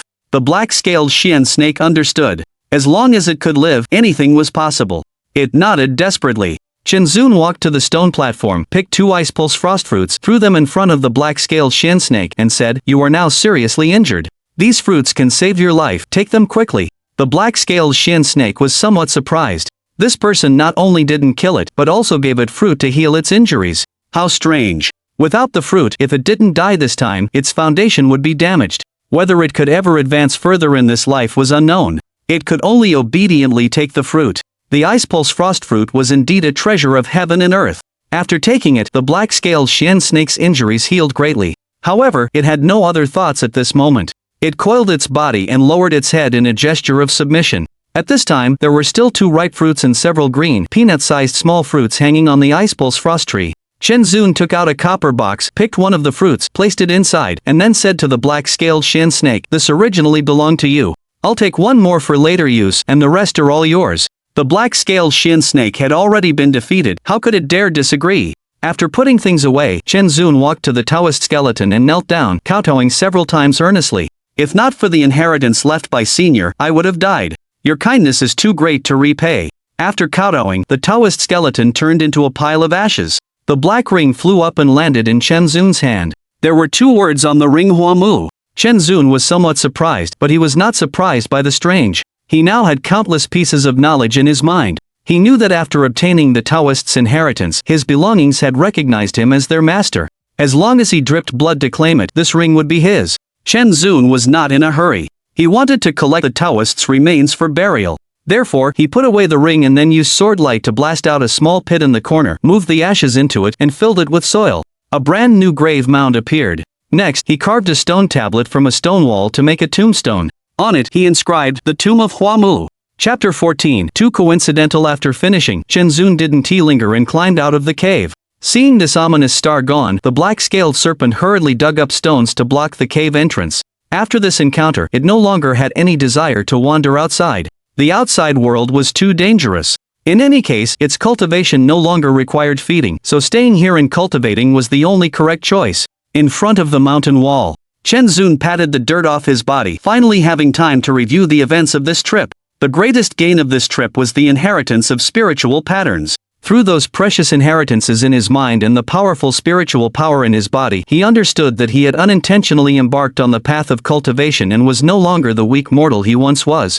According to the inheritance, the realms of cultivators were divided into 9 stages: chi condensation, foundation establishment, core formation, nascent soul, spirit refinement, void return, Tao integration, selflessness, and great ascension. He was probably at the initial stage of core formation now. Jumping 3 realms in one go from a mere mortal was no exaggeration to call it a meteoric rise. One must know, many cultivators are unable to establish their foundation their entire lives, and those who can form a core are even rarer. Therefore, besides the fact that the spiritual pattern inheritance was indeed well-deserved, it was also due to Chen Zun's own talent and good fortune. Looking at the world, how many could leap 3 realms in a single day? Although he had obtained an inheritance that could defy fate, Chen Zun was only happy for a moment before quickly calming down. He didn't kill the black-scaled serpent because the serpent only had the strength of late-stage foundation establishment, and it didn't have much killing intent. Its attack was just a counterattack against his robbing of its spiritual item. Besides, he was not a murderous person. As for the corpses outside the cave, Chen Zun looked them over again. They didn't look like adults, but rather like teenagers around his age, and they all had one thing in common. That was that their heights were almost the same, just right to pass through the cave entrance, which was too much of a coincidence. If it were before, Chen Zun wouldn't have thought much of it, but after this experience, after nearly dying, although young, he wasn't stupid, so he couldn't help but be wary. If not for his good luck, his final fate might have been the same as the corpses outside the cave. Chen Zun felt that things were not that simple. His eyes flickered slightly, and he decided to conceal the fact that he had obtained the inheritance, having taken a precaution. The most urgent thing was to hurry back and save Zhao Lingyun. If he remembered correctly, tonight was the 3rd day. Luckily he was now a core formation cultivator, otherwise he definitely wouldn't have made it back. Thinking of this, Chen Zun transformed into a ray of light, flashing off in one direction. On the other side, an old man with white hair paced back and forth in the room, appearing very anxious. Zhao Lingyun, who was lying on the bed, was also not doing well. Her body was flushed red, and even the tips of the silver needles inserted into her seemed to have smoke rising from them. It seemed that she wouldn't last much longer. The old man wasn't anxious about Zhao Lingyun's condition, but rather because Qin Zun had been gone for almost 3 days without any news. Since it concerned his scheme, he could only pray that Qin Zun would be successful on his trip, but today was the last day and he hadn't returned yet, which made him feel increasingly restless. He seemed to see the failure of all his efforts over the past 30 years again. He had not succeeded after so many years. With this untrained young man, the chances of success seemed even lower. Was he too desperate and grasping at straws? Bang! Just as the old man was sighing, there was a knock on the door. "Who is it?" the old man immediately asked in a low voice. "Doctor, I'm back." A young man's voice came from outside the door. The old man recognized Qin Zun's voice, and his face lit up. He hurriedly stepped forward and opened the door. Standing outside the door was Qin Zun. For a core formation cultivator, 50 miles was just a matter of a few breaths. Qin Zun landed outside the small town, disguising himself slightly to appear travel-worn from the journey, before returning. "Why are you only back now?" This old man was nearly worried to death. "Come in quickly." The white-haired old man hastily pulled Qin Zun into the house, closing the door, and without waiting for Qin Zun to answer, immediately asked, "Did you get everything?" Looking at the white-haired old man's eager and anxious eyes, Qin Zun felt like he was more anxious than himself, so he nodded. "I got it all." "Really? Quickly, take them out and let me see. How is my younger sister?" Seeing the white-haired old man's excited expression, Qin Zun's heart sank, feeling his reaction was too abnormal. He didn't expose it, but asked about Zhao Lingyun's condition instead. Unexpectedly, the white-haired old man's face darkened, saying, "Her condition is very bad. Quickly take out the things. Any later and this old man won't be able to treat her." Qin Zun glanced at Zhao Lingyun lying on the bed, his heart sinking. Indeed, as the white-haired old man said, her condition was very bad. However, he clearly sensed a trace of ferocity on the white-haired old man's kind face. If he didn't produce the ice vein frost fruit and frost jade dew, the white-haired old man would search him himself. At the same time, in that instant, as a core formation cultivator, he sensed the pressure of the foundation establishment realm emanating from the white-haired old man. So he was also a cultivator. In an instant, Qin Zun understood many things and many things made sense. If not for his fortunate encounter, he would have truly been deceived.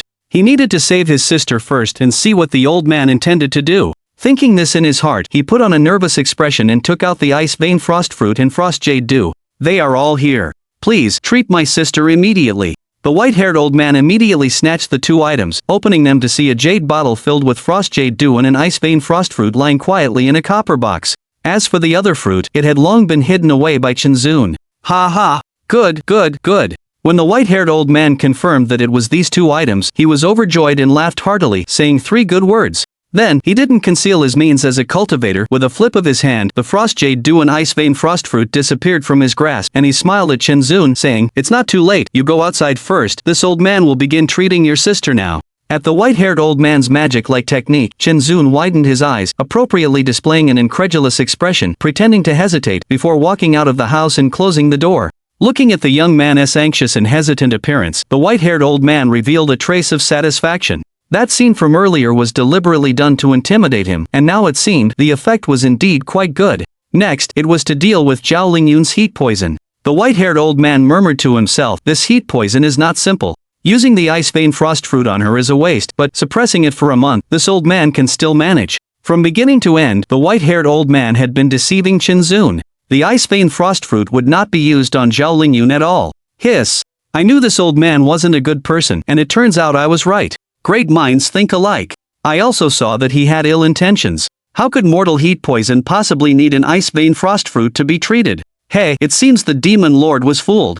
Outside the mirror, the crowd was in an uproar. Who would have thought that someone with the air of a celestial being would be so shameless behind the scenes? Inside the mirror, the sky was already faintly bright. Qin Zun had not slept, pacing anxiously back and forth outside the door. With a creak, the white-haired old man, looking slightly tired, opened the door and walked out. Qin Zun quickly went to meet him. "Doctor, how is my sister?" "Fortunately, I did not fail in my mission." The white-haired old man nodded with a smile. Although he didn't use the ice vein frost fruit, he had still exerted his best efforts. If Qin Zun hadn't brought back those 2 items, he wouldn't have worked so hard. After a night of emergency treatment, Zhao Lingyun's heat poison was finally suppressed. However, this heat poison was extremely difficult to deal with. Even with his foundation establishment stage cultivation, he couldn't eliminate it, only suppress it. The white-haired old man was puzzled. Even with the ice vein frost fruit, it wouldn't have helped. At most, it would have delayed the recurrence of Zhao Lingyun's heat poison by a year. It was too strange. In any case, he had done his best, and after this, Zhao Lingyun's life or death was no longer his concern. Shen Zun didn't know about Zhao Lingyun's physical condition. What he was most concerned about now was how his sister was, so he hurried into the room. Arriving at the bedside, he saw the little girl lying on the bed with a steady breath. Her high fever had subsided, and except for her slightly pale face, she looked no different from an ordinary person. Shen Zun breathed a sigh of relief. The worry on his face vanished, and the tension that had been plaguing him for days finally eased. Just then, the white-haired old man's voice sounded from behind him. "No need to worry, your sister is fine. She just needs a couple of days of rest to recover." Shen Zun turned around and saw the white-haired old man standing at the door with a smile on his face. He said solemnly, "Doctor, I will never forget your life-saving grace." Regardless of the white-haired old man's intentions, the fact that he had saved Zhao Lingyu was worthy of thanks. It was just a small matter, not worth mentioning. The white-haired old man waved his hand. Then, he glanced at Shen Zun, and an idea occurred to him. He thought, "I've wandered for half my life, with no fixed abode and no successors. This boy has a connection with me. If he truly has spiritual roots, it wouldn't hurt to give him an opportunity." With that thought, the white-haired old man had a plan. "Boy, have you ever heard of the existence of immortals in this world?" Shen Zun was stunned. In the past, he would have definitely said he didn't believe it, but now that he had received the spiritual mark inheritance, he believed it more than anyone else. Not knowing what the white-haired old man was up to, Shen Zun pretended not to believe it. "Doctor, you jest. The so-called immortals are mostly fake.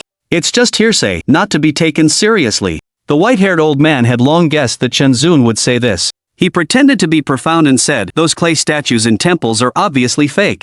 They are just spiritual sustenance imagined by some mortals, and not the immortals I am referring to." Shen Zun naturally knew what the white-haired old man was referring to. He feigned ignorance and asked, "Then what are immortals?" The white-haired old man smiled without answering. He extended his palm, and a bean-sized flame appeared in the center of his withered hand. Immediately, with a poof, the bean-sized flame expanded and became the size of a fist. Shen Zun already knew that this was a fireball spell, a relatively low-level 5-element spiritual art. However, the white-haired old man's control over the fire was indeed impressive. He continued his performance. Shen Zun seemed to be frightened, his eyes wide open, and his mouth so open that an egg could fit inside. The white-haired old man, seeing Shen Zun's reaction, was very pleased and slowly said, "This is the means of immortals." He himself possessed an air of Taoist immortality, and under the crimson glow of the fire orb, he appeared even more mysterious and unfathomable. Shen Zun was frightened into a trembling mess. His face showed 3 parts excitement, 2 parts unease, and 5 parts fear. "Doctor, are you an immortal?" "Certainly not." The white-haired old man extinguished the fire orb with a flip of his hand, shaking his head and sighing. "Becoming an immortal is no easy feat. One can possess the means of an immortal but not their lifespan. This old man is just a worthless ant among the countless seekers of the Tao." Shen Zun fell silent, a thoughtful expression on his face. "You're still young, it's pointless to tell you about these things." The white-haired old man, having vented his inner feelings, chuckled softly. Everything he did was to make Shen Zun believe in the existence of immortals, laying the groundwork for what he was about to say. His expression turned grave as he asked, "Boy, those who become immortals can glimpse life and death, and live as long as the heavens. Would you like to learn this path to the heavens? Here it comes." After going around in circles for so long, Shen Zun knew they were getting to the main topic. According to the thinking of ordinary people, even a fool would understand and agree after seeing such magic like spiritual arts. So, he nodded vigorously and said without hesitation, "I beg the doctor to impart immortal arts to me." After saying that, afraid that his acting wasn't convincing enough, he looked extremely excited and deliberately acted as if he were overjoyed. His acting was seamless, without a single flaw. Imparting immortal arts is simple, but not everyone can cultivate them. Certain conditions are required, only special individuals are qualified. The white-haired old man deliberately kept him in suspense. On one hand, he explained some basic knowledge to Shen Zun, and on the other, he maintained control of the conversation. "Cultivation requires conditions too? Of course, just like fire needs firewood and ice needs water. Then what conditions does cultivation need?" Shen Zun looked at the white-haired old man with a hint of naive innocence. His eyes were full of thirst for knowledge. "Spiritual roots. What are spiritual roots?" "Spiritual roots are the foundation of cultivation. Without spiritual roots, one cannot sense spiritual energy, and thus cannot cultivate immortality." Shen Zun's expression turned slightly nervous, as he asked hesitantly, "Doctor, do I have spiritual roots?" The white-haired old man smiled. "Whether you have them or not, we'll know with a test." "How do we test?" A flash of spiritual light appeared on the white-haired old man's hand. A transparent crystal, about the size of a fist, appeared in his hand. "Put your hand on it." Chen Zun stepped forward, placing his hand on it, his expression solemn. Although he knew he had spiritual roots, he was also curious about what kind of spiritual roots he possessed. "Close your eyes, empty your mind, and eliminate all distractions." Yes, just like that. The white-haired old man's tone was smooth, patiently guiding Chen Zun. A long time passed. The room was completely silent. The white-haired old man looked at the transparent crystal, which showed no reaction, and was speechless for a moment. Could it be that this kid doesn't have spiritual roots? Outside the mirror. Why isn't the spirit testing stone reacting? Could it be that the demon lord doesn't have spiritual roots? Nonsense, if the demon lord didn't have spiritual roots, how could he have become the #1 cultivator in the Tianluo continent? I think that old man's spirit testing stone is probably fake. Great minds think alike, what you say is absolutely right. Me too. Everyone watching the screen unanimously disbelieved that Chen Zun had no spiritual roots. It was a joke. If Chen Zun could become #1 in the world without spiritual roots, wouldn't that make them, who had spiritual roots, look even more useless? Just at that moment, someone suddenly exclaimed, "Ah, my eyes. Damn, a glacial pulse spiritual physique." Chapter 16, Startling Secrets. The spirit testing stone in the image suddenly erupted with light, like a small sun, its dazzling brilliance seeming to pierce through the water mirror. Then, the image was filled with blinding light, obscuring everything. The onlookers, caught off guard, felt a sharp pain in their eyes. However, the intense light didn't last long, and within a few breaths, it returned to normal. Everyone was greatly shocked and looked over. In the transparent spirit testing stone, a white snowflake appeared. Knowledgeable viewers immediately recognized what the snowflake represented. This was why someone had exclaimed "Holy crap" earlier. No way, the demon lord's spiritual root is actually an aberrant spiritual root, and the legendary supreme ice vein spirit body. The demon lord has never displayed any ice attribute divine powers since his rise to fame. How is that possible? Are you sure you saw correctly? It's truly an ice vein spirit body? There's no mistake. Because celestial maiden Zhao of the heavenly origin sect also possesses an ice vein spirit body. Back when the new disciples of the Heavenly Origin sect were having their spiritual roots tested, I was still young and fortunate enough to be present and witness it firsthand. Zhao's Celestial Maiden's spiritual root test was exactly like what we see now. The speaker was an old man, using a firm tone to refute those who doubted. Soon, the old man's words were corroborated by several other elders, confirming their truth. At this point, no one else had any doubts. The old man was no ordinary person. He was the current head of the Thousand Autumn Pavilion, named Gumash, and because the Thousand Autumn Pavilion was recognized as the #1 historical heritage sect on the heavenly Luo continent, he was also well versed in all kinds of historical materials, knowing many secrets from ancient times, earning him the nickname the Universal Sage. Old Gu was very excited at this moment. He had long wanted to write a biography of the Demon Lord to pass on to posterity, but unfortunately, information about the Demon Lord before he became famous was too scarce, and he didn't know where to start. Now, the water mirror could show from the Demon Lord's childhood, and he had been unable to restrain his urge to write a biography. The images he was currently seeing were a blessing for someone as eager for knowledge as he was, and so, he took out a scroll and began to write with a brush in his hand. On this day of this month of this year, white-haired elder tested the Demon Lord's spiritual root for the first time, and it turned out to be an ice vein spirit body, his aptitude being superior to our generation. Having written this far, Old Gu frowned deeply. Something is not right. Throughout history, there have only been 4 or 5 people with this spirit body, so it's not strange if one doesn't appear for 10,000 years. Since the Demon Lord also possesses an ice vein spirit body, why has he been so low-key? And from the timeline, it was later that Zhao Celestial Maiden's ice vein spirit body became known to the world. Is there any connection between them? Hearing old Ji's muttering to himself, the crowd also realized that something was amiss. As for what exactly was wrong, no one could figure it out. Just then, Shen Ruoyan, who had been silent for a long time, said something that awakened them. You should ask Zhao Lingyun about this matter. Shen Zun grew up with her since they were children. I refuse to believe that she doesn't know anything. That's right, the person involved was right here, so rather than guessing, it was better to ask directly. Everyone turned their gazes towards Zhao Lingyun. Even the stunning women who had entanglements with Chen Zun were looking at Zhao Lingyun. Only Ling Tian was left on the sidelines, his face incredibly gloomy. Zhao Lingyun had long been shocked by the image in the water mirror, her pupils contracting, her heart in chaos. When she finally came to her senses, she saw everyone's inquiring gaze and revealed a bewildered expression. I don't know. I can't remember anything from before I was 10 years old. Hearing this, everyone was greatly disappointed. Old Go was even more full of regret, but he quickly returned to normal. With the water mirror present, it didn't matter if she couldn't remember. The stunning women were even more focused on Zhao Lingyun. Their feminine intuition told them that Zhao Lingyun's ice vein spirit body was definitely related to Chen Zun. And Zhao Lingyun's heart was even more panicked because she remembered a sentence from her master. This ice vein spirit body you obtained was hard won, and it's the only one in the world, so you must cherish it and never be arrogant. Inside the mirror. After everything returned to normal, the white-haired old man opened his eyes, and when he saw the snowflake-shaped mark on the spirit testing stone, he was dumbfounded. This is a variant spiritual root. After the white-haired old man rubbed his eyes several times, confirming that he had not seen wrong, he was so shocked that he became incoherent, his face full of astonishment. He had little experience and did not recognize the ice vein spirit body, but he knew that what was displayed on the spirit testing stone was an ice spiritual root among variant spiritual roots. Especially with such a huge anomaly, it was a top grade amongst the variant spiritual roots. With such a spiritual root, why worry about not achieving the great Tao? Immediately, the white-haired old man was extremely excited, laughing madly. Ha ha, the heavens have eyes. Chen Zun opened his eyes, looking at the white-haired old man with a puzzled expression, and asked, what is a variant spiritual root? As everyone knows, the 5 elements are gold, wood, water, fire, and earth, so there are 5 corresponding spiritual roots, and beyond the 5 spiritual roots, there are 3 variant spiritual roots, wind, thunder, and ice. These 3 variant spiritual roots are the rarest, but their aptitude is much stronger than the 5 element spiritual roots. Cultivation is faster, and there are no bottlenecks or tribulations before the nascent soul stage. The so-called favored one of heaven is none other than this.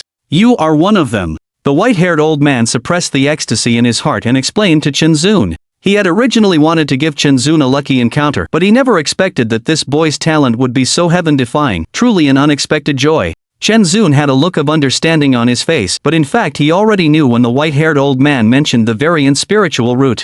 Doctor, now that my spiritual root has been tested, can you test what spiritual root my younger sister has? Suddenly, Chen Zun remembered something and quickly requested the white-haired old man to test Zhao Lingyun.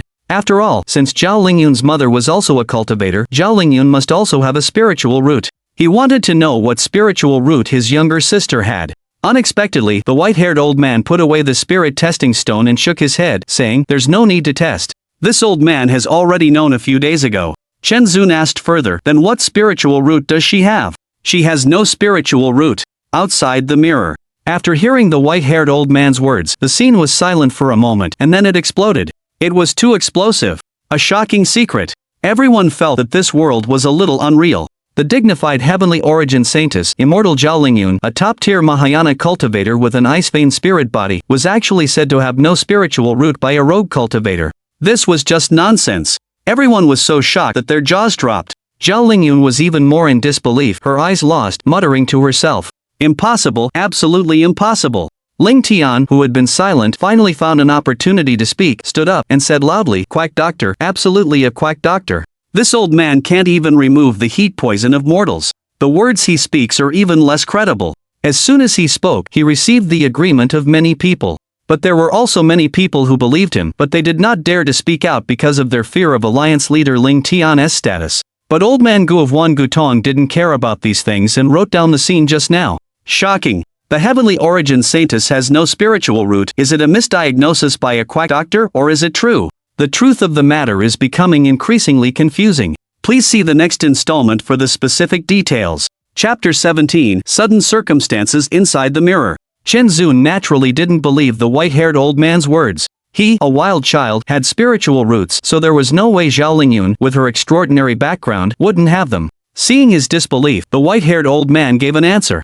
Your sister likely had innate heat poison while in the womb. This heat poison has already destroyed all her foundations. I used the icy vein frost fruit as a supplement to completely eliminate the poison. I suspect that if it weren't for some expert's protection, your sister would have died long ago. Forget spiritual roots, being alive now is the greatest of luck. The white-haired old man's words were half true and half false. When he first examined Zhao Lingyun's pulse, he discovered she had no spiritual roots and was lacking in all 5 elements, unable to sense spiritual energy. As for the false part, he made it up on the spot, not afraid of Chen Zun seeing through him. Chen Zun's mind buzzed after hearing the white-haired old man's words.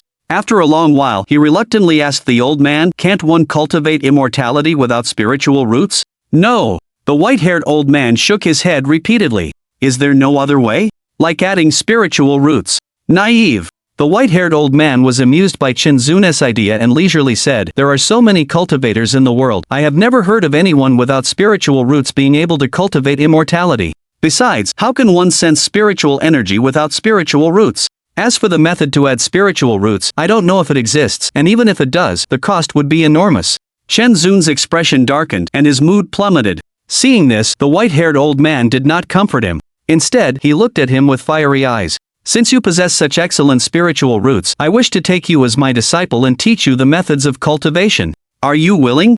If it were before he had obtained the spiritual mark inheritance, Chen Zun would naturally have been ecstatic and agreed long ago. But having already acquired the Bishu's sword manual and now affected by Zhao Lingyun's lack of spiritual roots, he was not in high spirits and remained silent. The white-haired old man frowned, displeased. Anyone else would have knelt down, kowtowed, and gratefully accepted. But this kid didn't say a word. It wasn't normal at all. "You're not willing?" Looking at the white-haired old man's increasingly dark complexion, Chen Zun subconsciously wanted to tell him about his spiritual mark inheritance. But for some reason, images of the bones outside the cave on Cold Mist Mountain flashed in his mind, and he stopped himself in time. "I am willing." "Good, excellent." The white-haired old man laughed heartily, his expression suddenly becoming stern. "Hurry up and come pay respects to your master." "So fast?" Chen Zun mentally complained, but he still went over and knelt down, performing the kowtow. Disciple Chen Zun greets master. "My good disciple, please rise quickly." The white-haired old man stepped forward and helped Chen Zun up, saying, "Now that we have the master-disciple relationship, you can't call me doctor anymore. My surname is Mo, with the given name Wu. You can call me Master Mo from now on." Chen Zun nodded. "I haven't slept all night, and I'm a bit tired. I need to rest. I'll trouble you to take care of your sister during the day. Then Master Mo, please rest early. I'll watch things here."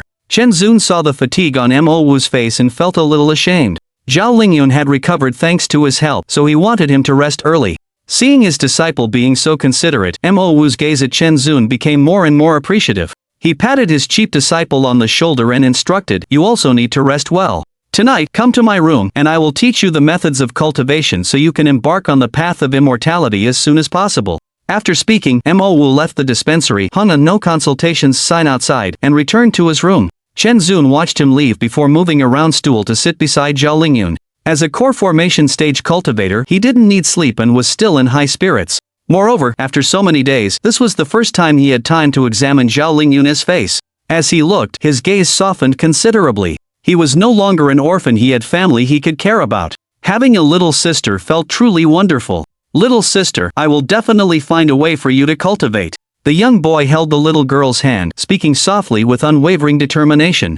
Looking at Chen Zun's infinitely tender expression in the image, Zhao Lingyun felt a strange, indescribable sensation. Her long-sealed memories slowly surfaced. She seemed to hear that magnetic, low voice again. "Yuner, if anyone bullies you, you must tell your big brother will beat them up for you. Yuner, your big brother obtained something good during his travels, it's useless to me but perfect for you. Yuner." Those gentle calls from the past echoed in her mind, as if they had happened just yesterday. Her eyes slowly welled up with tears. If only everything had stayed the same. But there were no ifs. Inside the mirror, the scene continued, quickly skipping over some unimportant events. In the blink of an eye, night fell again. After dinner, Chen Zun lit the oil lamp and used a palm leaf fan to chase away mosquitoes for Zhao Lingyun. Mo Wu, who had slept all day, also emerged from his room. However, Mo Wu looked somewhat haggard, not at all like he had been sleeping, and his face was even paler. Chen Zun was a little puzzled, but he didn't dwell on it, quickly saying, "Master, did you not rest well? I'm a little tired." "It's just like this when you get old, it's nothing serious." Mo Wu nodded. Although he looked exhausted, he seemed a bit overly excited and then said, "Come with me, tonight I will formally pass on to you the method of cultivation." "Oh," Chen Zun responded and stood up. "Wait a moment," Mo Wu said, then with a wave of his sleeve, a small green flag appeared in his hand. He chanted some incantations and forcefully waved it. A flash of green light was seen, and the small flag disappeared. The entire building was enveloped by an invisible, mysterious power. Having done this, Mo Wu turned around to meet Chen Zun's questioning gaze. He smiled and explained, "To prevent the process of passing on the skills from being affected by sudden situations, I have set up an array, just in case. Let's go, come with me." After speaking, Mo Wu took the lead and walked ahead. Chen Zun did not suspect anything and obediently followed behind him. Pushing open the door, Chen Zun discovered that the room's furnishings were surprisingly simple. There were no bookshelves, no bed, nothing at all. If there was anything, there were 2 meditation cushions in the middle of the room and a waist-high bronze furnace on the other side, seemingly used for making pills. Chen Zun was a little curious. This cheap master's cultivation life was quite austere. He wondered if he rested by meditating or sleeping. "Come, sit down." Just as Chen Zun was curiously looking around and letting his mind wander, Mo Wu called him over, pointing to a meditation cushion, signaling him to sit down. Chen Zun sat on the cushion. At that moment, a beam of light shone down from the roof, enveloping Chen Zun, and blood-red light surged from under the cushion, binding him with several illusory blood ropes. Chen Zun's expression changed. Instinctively, he wanted to mobilize his spiritual power to break free, but he didn't expect all his spiritual power to be as if it was imprisoned, making it impossible to use. He could only struggle forcefully. Just as he was about to speak, Mo Wu took out a yellow talisman written in fresh blood and stuck it to his forehead. Instantly, Chen Zun could not move at all, and could not even speak. "Don't waste your energy. This is the spirit binding array and soul fixing talisman that your master spent half a day setting up. Even core formation cultivators cannot escape." Chen Zun was shocked. He had a bad premonition in his heart. What exactly did Mo Wu want to do? Chapter 18, Mo Wu's past. Are you curious why your master imprisoned you? Looking at the confused eyes of Chen Zun, Mo Wu said fervently, "It's fine to tell you directly, your master needs your body." Upon hearing this, Chen Zun's heart sank, and 2 words immediately surfaced in his mind. Soul seizure. What is soul seizure? It's when the soul seizer destroys the consciousness and soul of the one being seized, and then takes over and occupies that person's body. If a soul seizure is successful, that person will forever disappear from this world, without even a chance to reincarnate. Seeing the fear in Chen Zun's eyes, Mo Wu felt a strange sense of pleasure, then continued speaking. "My good disciple, it's not that your master wanted to do this intentionally. It's truly a last resort." Seeing that the situation was under his control, he calmly began to recount his past. "Because I possessed the primary wood 4 spirit roots, I started cultivating with a rogue cultivator at the age of 5, embarking on the path of cultivation. However, my own spirit roots were too poor. I stumbled along, relying on no one, and couldn't achieve foundation establishment even at the age of 60. Helpless, I could only take a risk and engage in murder and robbery. After experiencing life and death several times, I obtained a large amount of resources and finally achieved foundation establishment in my 80s. The hardships and difficulties involved, only those who experienced it firsthand can truly understand." As he said this, recalling that time, Mo Wu's old face was full of sighs and lingering fear. After foundation establishment, your master didn't want to live a life of constant anxiety, worrying about encountering a powerful person pretending to be weak, which would be the end of me. So, I returned to the life of a normal cultivator. Concentrating on alchemy to exchange for resources became one of my main sources of income. I've been at it for over 100 years. Through refining my own elixirs and collecting various spiritual materials, I've reached the great perfection of foundation establishment. I thought I could naturally break through the foundation establishment stage and achieve the golden core Tao. But, after 3 years of secluded cultivation, I only wasted 3 years due to my poor aptitude. Your master was naturally unwilling for his cultivation to stop there. But all my belongings had been spent on cultivation. I had nothing left. Moreover, the elixirs that assist in golden core formation were too precious. Often, by the time news of them spread, they were already bought up. Therefore, having no other options, I could only seek out information, hoping to acquire an elixir to assist in golden core formation. As the saying goes, hard work pays off. Within half a year, I learned that an auction house in a certain market was selling one such elixir. I witnessed it being sold. And that's where my opportunity arose. I, along with several fellow foundation establishment friends, ambushed them halfway. After losing 2 of my friends, we finally acquired the elixir. To prevent word from getting out, I killed the remaining friends and took their belongings to exchange for spiritual materials useful for golden core formation. Hearing this, Chen Zun felt a chill go down his spine. This cheap master of his would not hesitate to harm his friends for treasures. He was truly insidious and venomous. To succeed, your master sold everything and exchanged it for a cave dwelling with abundant spiritual energy for secluded cultivation. Success would lead to golden core formation. Failure would mean death. Your master was like a gambler, repeatedly teetering on the edge of life and death. In the end, your master succeeded once again, passing through the heavenly tribulation and successfully forming a golden core. Speaking of forming the golden core, Mo Wu's face was full of pride. For those with 4 spirit roots, even reaching foundation establishment was difficult. Yet he, a rogue cultivator, without background, resources, or good aptitude, had forcefully pushed his way to the golden core stage. His luck and strength were remarkable. It was indeed something to be proud of. If it were anyone else, they would have long turned to ashes. He sighed for a moment, his face soon filling with gloom and hatred. Although I entered the golden core stage, the person I intercepted had a considerable background. His nascent soul elder, through some secret technique, actually found me and attacked me. It's hateful that my strength wasn't enough. Being severely injured, if I hadn't used a secret technique with a great cost to escape, I would have already become a ghost under someone else's sword. But the cost was too great. My foundation was unstable since I had just formed my core, causing my realm to plummet from the core formation stage to the early foundation establishment stage and damaging my very roots. Although Mo's realm had fallen, he didn't think he was in the wrong for attempting to rob and kill, but rather attributed it to his own lack of power. In these years, to evade pursuit, I could only live in hiding and collect information on spiritual objects that could heal my roots and restore my realm. Finally, I learned from a minor rogue cultivator about the existence of the cold jade dew and the ice vein frost fruit on Cold Mist Mountain. After killing him to prevent the information from leaking, I settled here. Your teacher has gone up the mountain several times, but unfortunately, there's a black scale shin serpent with mid-foundation establishment strength guarding it. All my magical artifacts have long been sold, and coupled with my realm regression, I can't defeat that snake. With no other choice, I had to change my approach. Your teacher began to cultivate more than 10 children and taught them how to obtain the cold jade dew and the ice vein frost fruit. However, they all went and never returned. All my efforts were wasted. The time I've spent here is already too long. My roots have been untreated for too long, and my cultivation is only getting worse. I can't wait much longer and can only gamble one more time. Just when I was preparing to risk my life, you came, and you didn't disappoint, retrieving these 2 items. With these 2 items, I can repair my roots and increase my cultivation by 30 years. Then, I can deal with that snake and take the rest of the cold jade dew and ice vein frost fruit.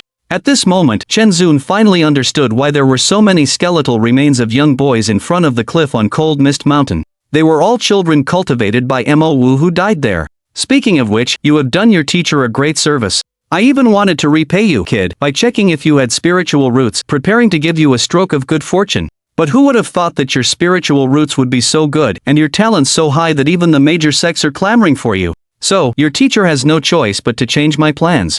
Mo Wu unreservedly expressed his jealousy of Chen Zun's talent, his eyes filled with heat. Your teacher has cultivated for over 250 years, mainly because of my poor spiritual roots. I have tasted all kinds of hardships and barely managed to reach the core formation stage. Even if I use the cold jade dew and ice vein frost fruit to return to the core formation stage, to go further is like trying to climb to heaven, and the nascent soul stage is even more distant. But you, with your exceptional spiritual roots, can move through the 3 major stages before the nascent soul realm without any obstacles. You don't even need to pass any tribulations. In less than 200 years, the nascent soul stage is within reach. Your teacher finds it very unfair.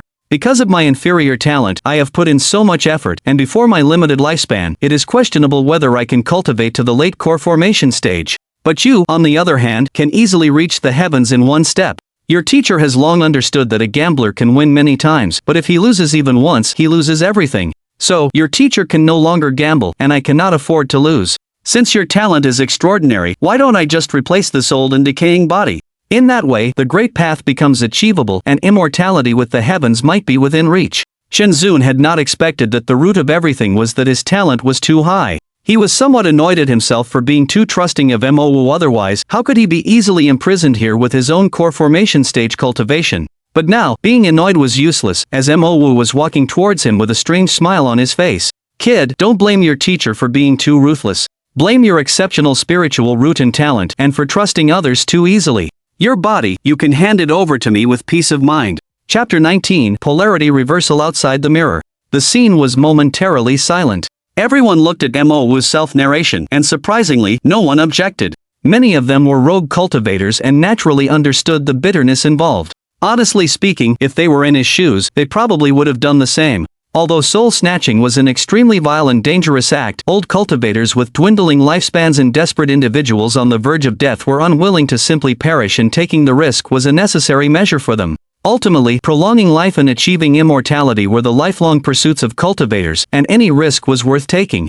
After all, the cultivation world had always been a place where the strong preyed on the weak. If you were powerful, you could oppress those weaker than you. If you were weak, no one would care if you died on the side of the road. Because cultivation was fundamentally a struggle with heaven for longevity, a fight with others, and a battle to prove oneself. Selfishness and the pursuit of profit were the instincts of humans. No one could say that Mo Wu's actions were wrong. If any of them were in his place, they might have acted even more excessively. Only Shin Ruoyan looked at the scene, and even though she knew Chen Zun would turn danger into safety, she still revealed deep concern. Zhao Lingyun was feeling complicated emotions. Even though she hated him, a subtle change arose in her heart at this moment. Soon, someone discovered the key point. Are you kidding me? The Demon Lord has experienced 3 life or death crises in such a short time? That's a bit too much. Well, he is the Demon Lord. How could he possibly grow without some suffering? This old fellow has bad intentions, actually trying to snatch the Demon Lord's body. The person he's facing has received the spiritual pattern inheritance and has already reached the core formation stage. Isn't this like holding a lantern in the latrine courting death? Great minds think alike. Your words are exactly what I'm thinking. Inside the mirror, Mo Wu had already walked to the futon in front of Chen Zun and sat down cross-legged. Green light flickered at his fingertips and his hands rapidly formed hand seals, chanting incantations. Finally, his expression became solemn. He brought 2 fingers together and a bright green light shone from the tips, touching Chen Zun's brow. Fear filled Chen Zun's eyes. He could only see the greed in Mo Wu's solemn expression before his vision blurred. His eyelids drooped and his consciousness plunged into darkness.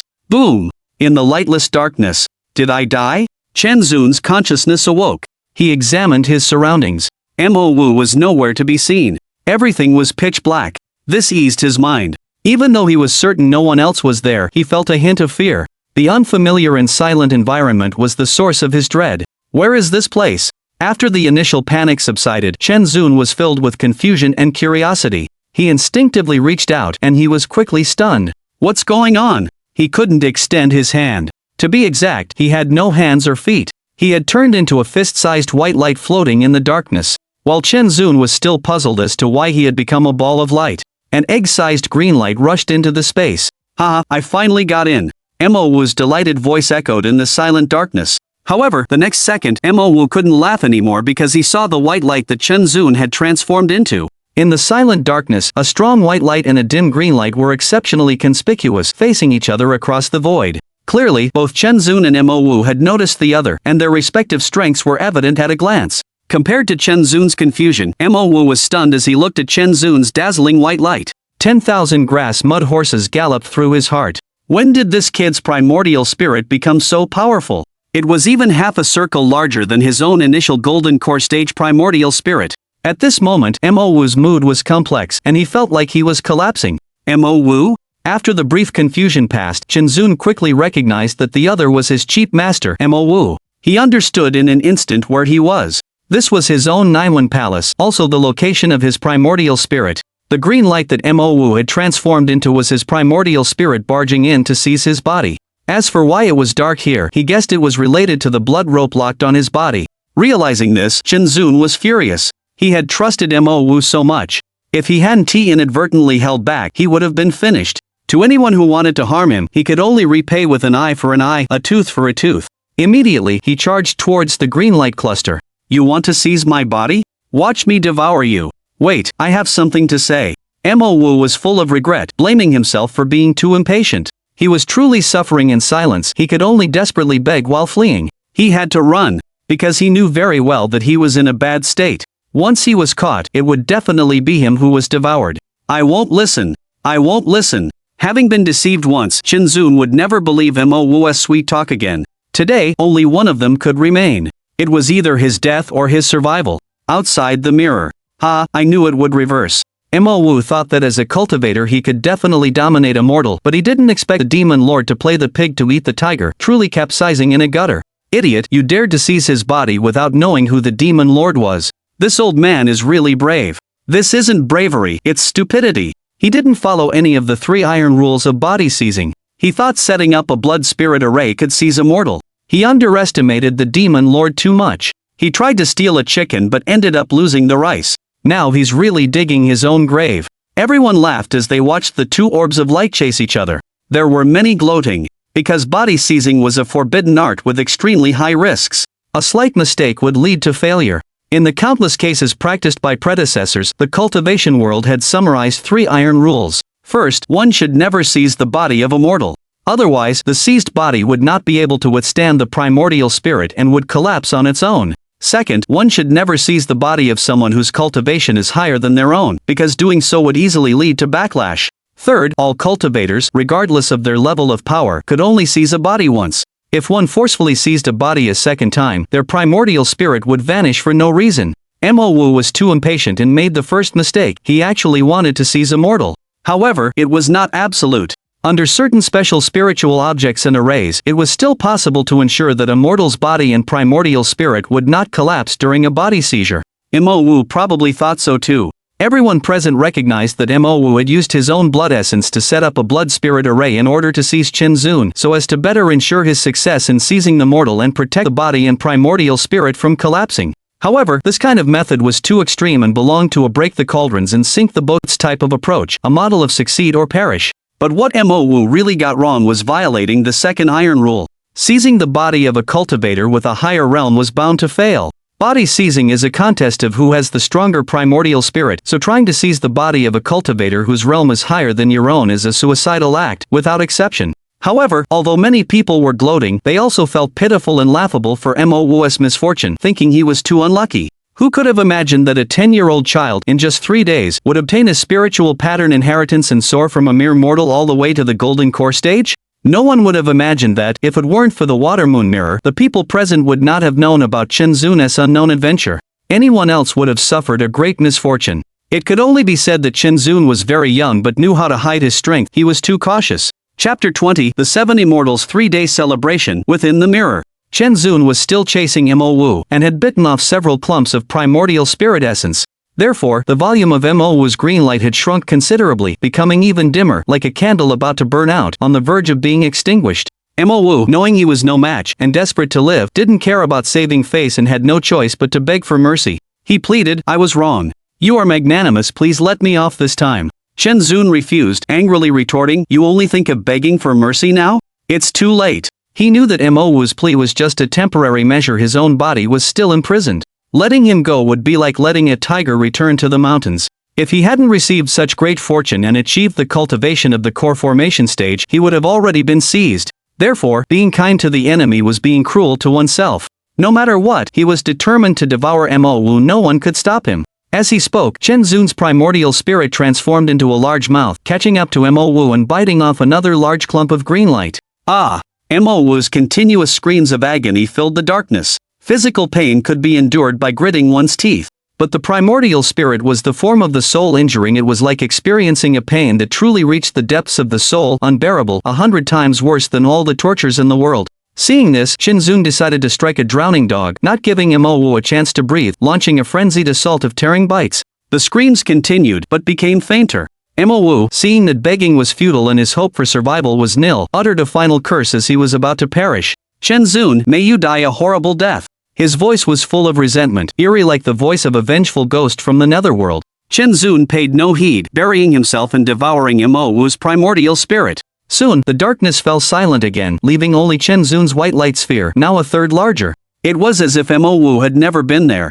After devouring Mo Wu's primordial spirit, Chen Zun felt as though he had eaten the most delicious delicacies in the world, his primordial spirit feeling extremely comfortable. Suddenly, Chen Zun's primordial spirit rose sharply, suddenly bursting forth with a bright light like daytime. The darkness instantly vanished, revealing a vast white space, an endless expanse. Chen Zun, unsure of what had happened outside, dared not linger in the Naiman Palace. His primordial spirit plummeted down into the white expanse. Boom! The familiar feeling of control over his body returned. He abruptly opened his eyes, a white light flashing within them, and was able to clearly see his surroundings. What met his gaze was Mo Wu's old face, contorted in extreme terror. He was still maintaining his seated, forward-pointing posture. Only, his life force was gone. He had already become a corpse, as dead as could be. Chen Zun was startled and retreated a few steps. Only then did Mo Wu's corpse fall backward. Chen Zun quickly stood up, discovering that the mirror on the ceiling had shattered into several pieces, and the prayer mat he had been sitting on had been reduced to a pile of dust, as if it had been burned by fire.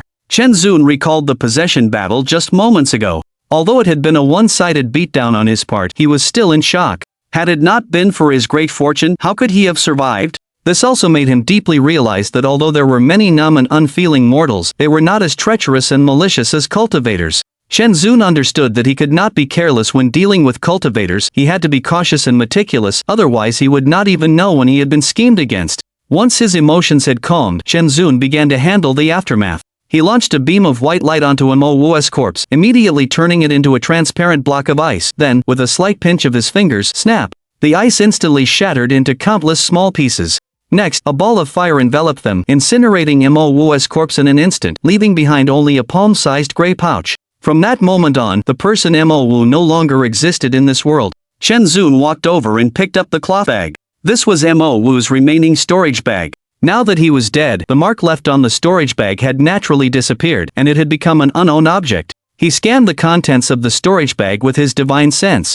The space wasn't large, and there weren't many things inside. The useful items had all been used or sold by Mo Wu. Apart from the frost jade dew and the ice vein frost fruit, there was only a spirit testing stone and some bottles and jars. That was all that was left of a core formation stage cultivator's belongings, truly as poor as a church mouse. Chen Zun had devoured Mo Wu's primordial spirit, so he naturally inherited some of his memories. He knew that these things were of little use to him now, so he didn't plan to take them out and fiddle with them.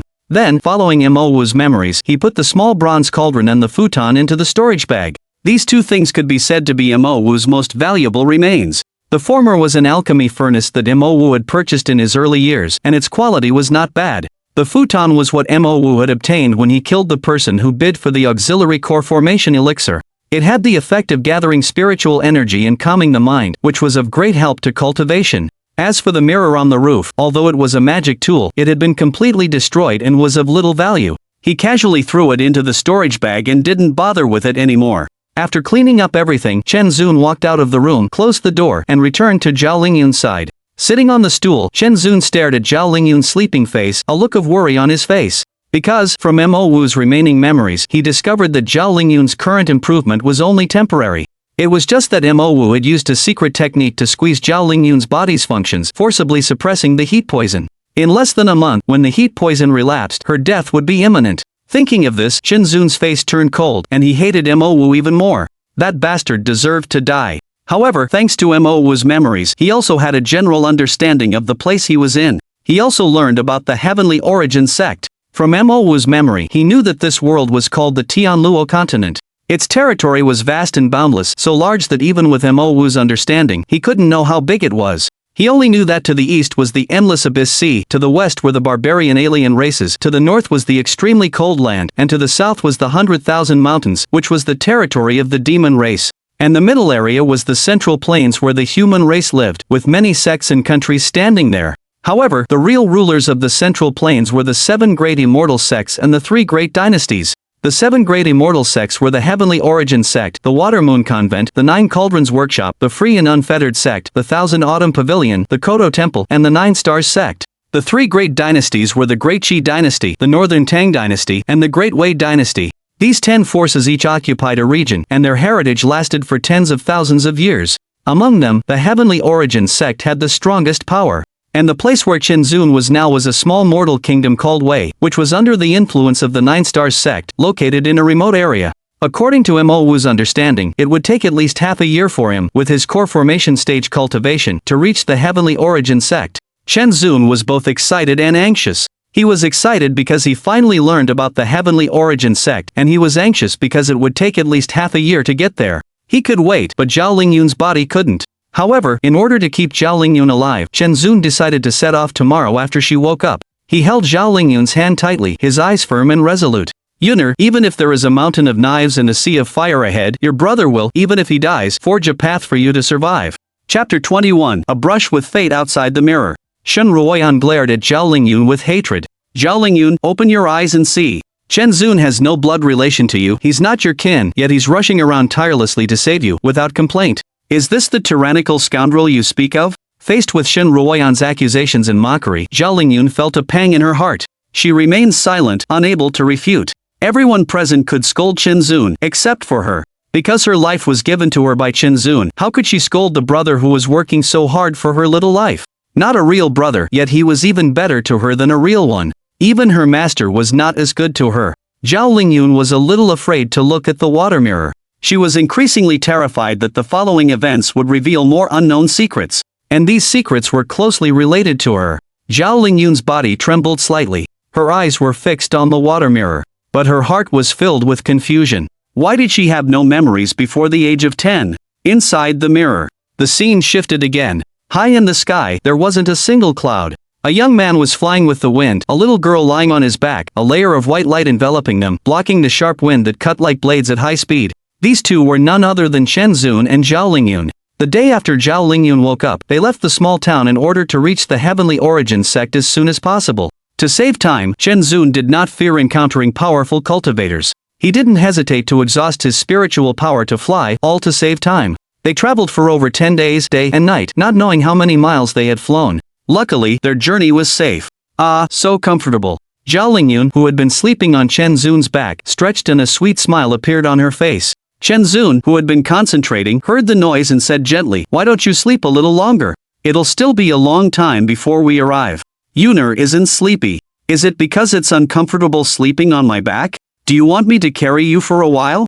"No, Yuner likes being carried on brother's back." Zhao Lingyun leaned her head against Chen Zun's shoulder, cooing and acting spoiled, unwilling to change positions. Because this thin, not-so-wide back could bring her a sense of security. Chen Zun chuckled. Soon, Zhao Lingyun, who was still on Chen Zun's back, wrapped her arms around his neck and whispered into his ear. "Brother, we've been flying for so long and you haven't rested much.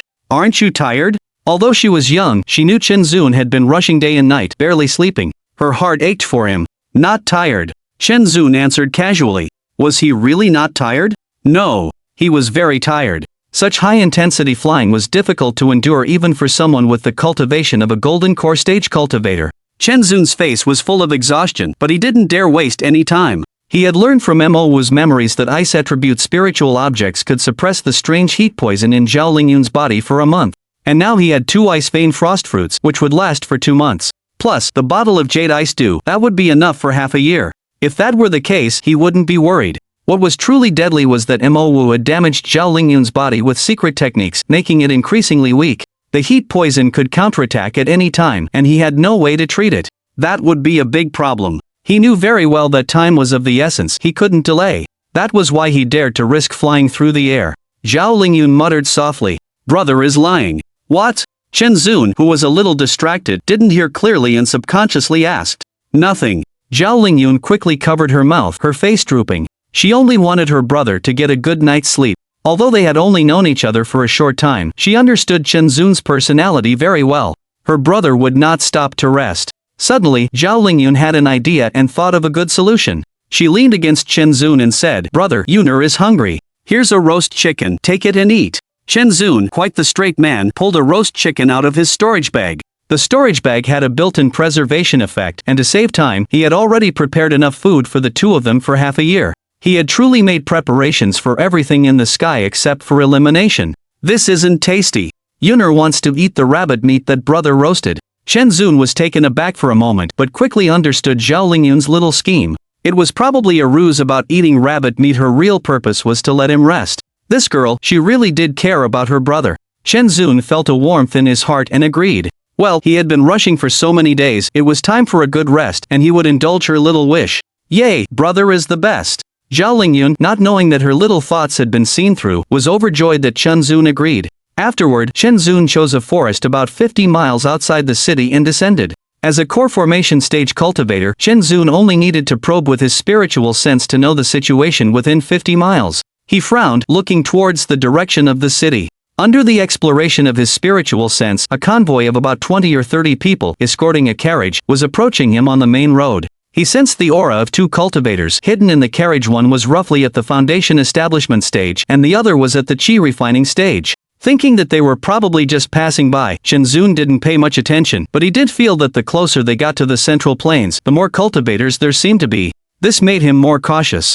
However, for now, catching rabbits was more important. Soon, 2 unlucky rabbits were caught and prepared. Chen Zun set up a charcoal fire and began to roast them. In less than half an hour, sprinkled with salt and a little spice, the rabbits were roasted. However, Chen Zun wasn't very skilled in roasting, so the presentation wasn't great. They would just have to make do. Chen Zun handed the roasted rabbit to Zhao Lingyun and said, "It's as bad as last time. If you don't like it, we won't eat it and we'll go to the city for an 8 treasures feast." Zhao Lingyun took a bite, her little face crinkled, but she forced a smile and said, "As long as brother made it, Yuner likes to eat it." After speaking, Zhao Lingyun took small bites, and it seemed she actually was enjoying it. Was it really that delicious? Chen Zun was a bit suspicious. He also took a bite of the rabbit meat, and the moment he did, he almost threw up. The meat was only cooked on the surface, and the inside was still raw. Plus, it seemed like too much salt had been added, and a salty, fishy taste hit him straight in the face. It seemed not every protagonist was a barbecue master. He quickly snatched the rabbit meat from Zhao Lingyun and threw it away, saying, "Spit it out, don't eat it." Zhao Lingyun chewed a few times and swallowed it down. Chen Zun was startled and quickly said, "Why did you swallow it? Yuner thinks it tastes pretty good." "Good, your head. Even I'm afraid of my own cooking, you're just buttering me up. But, it really is tasty." Zhao Lingyun pouted, sounding a little aggrieved. "Alright, give me your hand to wipe clean. We'll go to the city later to eat something good, have a good sleep, and then we'll set off again tomorrow." Chen Zun felt helpless, took out a cloth to clean Zhao Lingyun's hand, put out the fire, tidied up the area, then took Zhao Lingyun's small hand, and they slowly walked from the main road towards the city. Now that they were here, he dared not be high profile. Staying low-key was the safest course of action. Before long, Chen Zun met and passed by the convoy. With his sharp eyes, he noticed that the carriage was very ordinary, and the curtains were drawn very discreetly, making it impossible to see inside. But Chen Zun was very clear about the situation inside the carriage. There were two people, a middle-aged woman and a girl younger than him. These two were the two cultivators in the convoy. Chen Zun moved out of the way and let them pass first. Just as they brushed past each other, the carriage curtain was lifted, and a young girl leaned out, looking at Chen Zun's retreating figure. And that one glimpse made Empress Han Eugene of Great Cheese pupils shrink sharply. How could it be? Chapter 22, Midnight Chase Outside the Mirror. No one present knew who the girl in the carriage was. They just felt that she was likely an unknown passerby. After all, there were too many passersby appearing in the watermoon mirror. No one would have associated the girl passing by in the current scene with the future famous Empress of Great Qi, Han Eugene. Yes, the girl in the carriage in the scene was Han Eugene. Because what happened after the scene was something she could never forget in her mind. However, here, Han Eugene couldn't remember it. Her first encounter with Chen Zun was after she was an adult, when they met in the Imperial City. She hadn't expected that it would be such a coincidence that they had met long ago without knowing each other. Thinking about what happened later, Han Eugene felt a pang of sadness. She was also somewhat dazed. Could there be any connection between Chen Zun's appearance here and the person she had been searching for in vain for many years? Was it just a coincidence? Inside the mirror. Considering the possibility of high-level cultivators in the city, Chen Zun decided to keep a low profile. After using a minor illusion to deceive the gate guards, Chen Zun and Zhao Lingyun easily entered the city. The city was small, but today seemed to be a market day. People from neighboring towns and villages all wanted to see the world in the big city, so there were a lot of people. The streets were crowded, with vendors hawking their wares. Freshly baked buns. 1 copper coin each. Come beat me if they're not good. Iron-mouthed divine fortune teller, no charge if it's inaccurate. Dog eggs, selling dog eggs. If you know good stuff, come on over.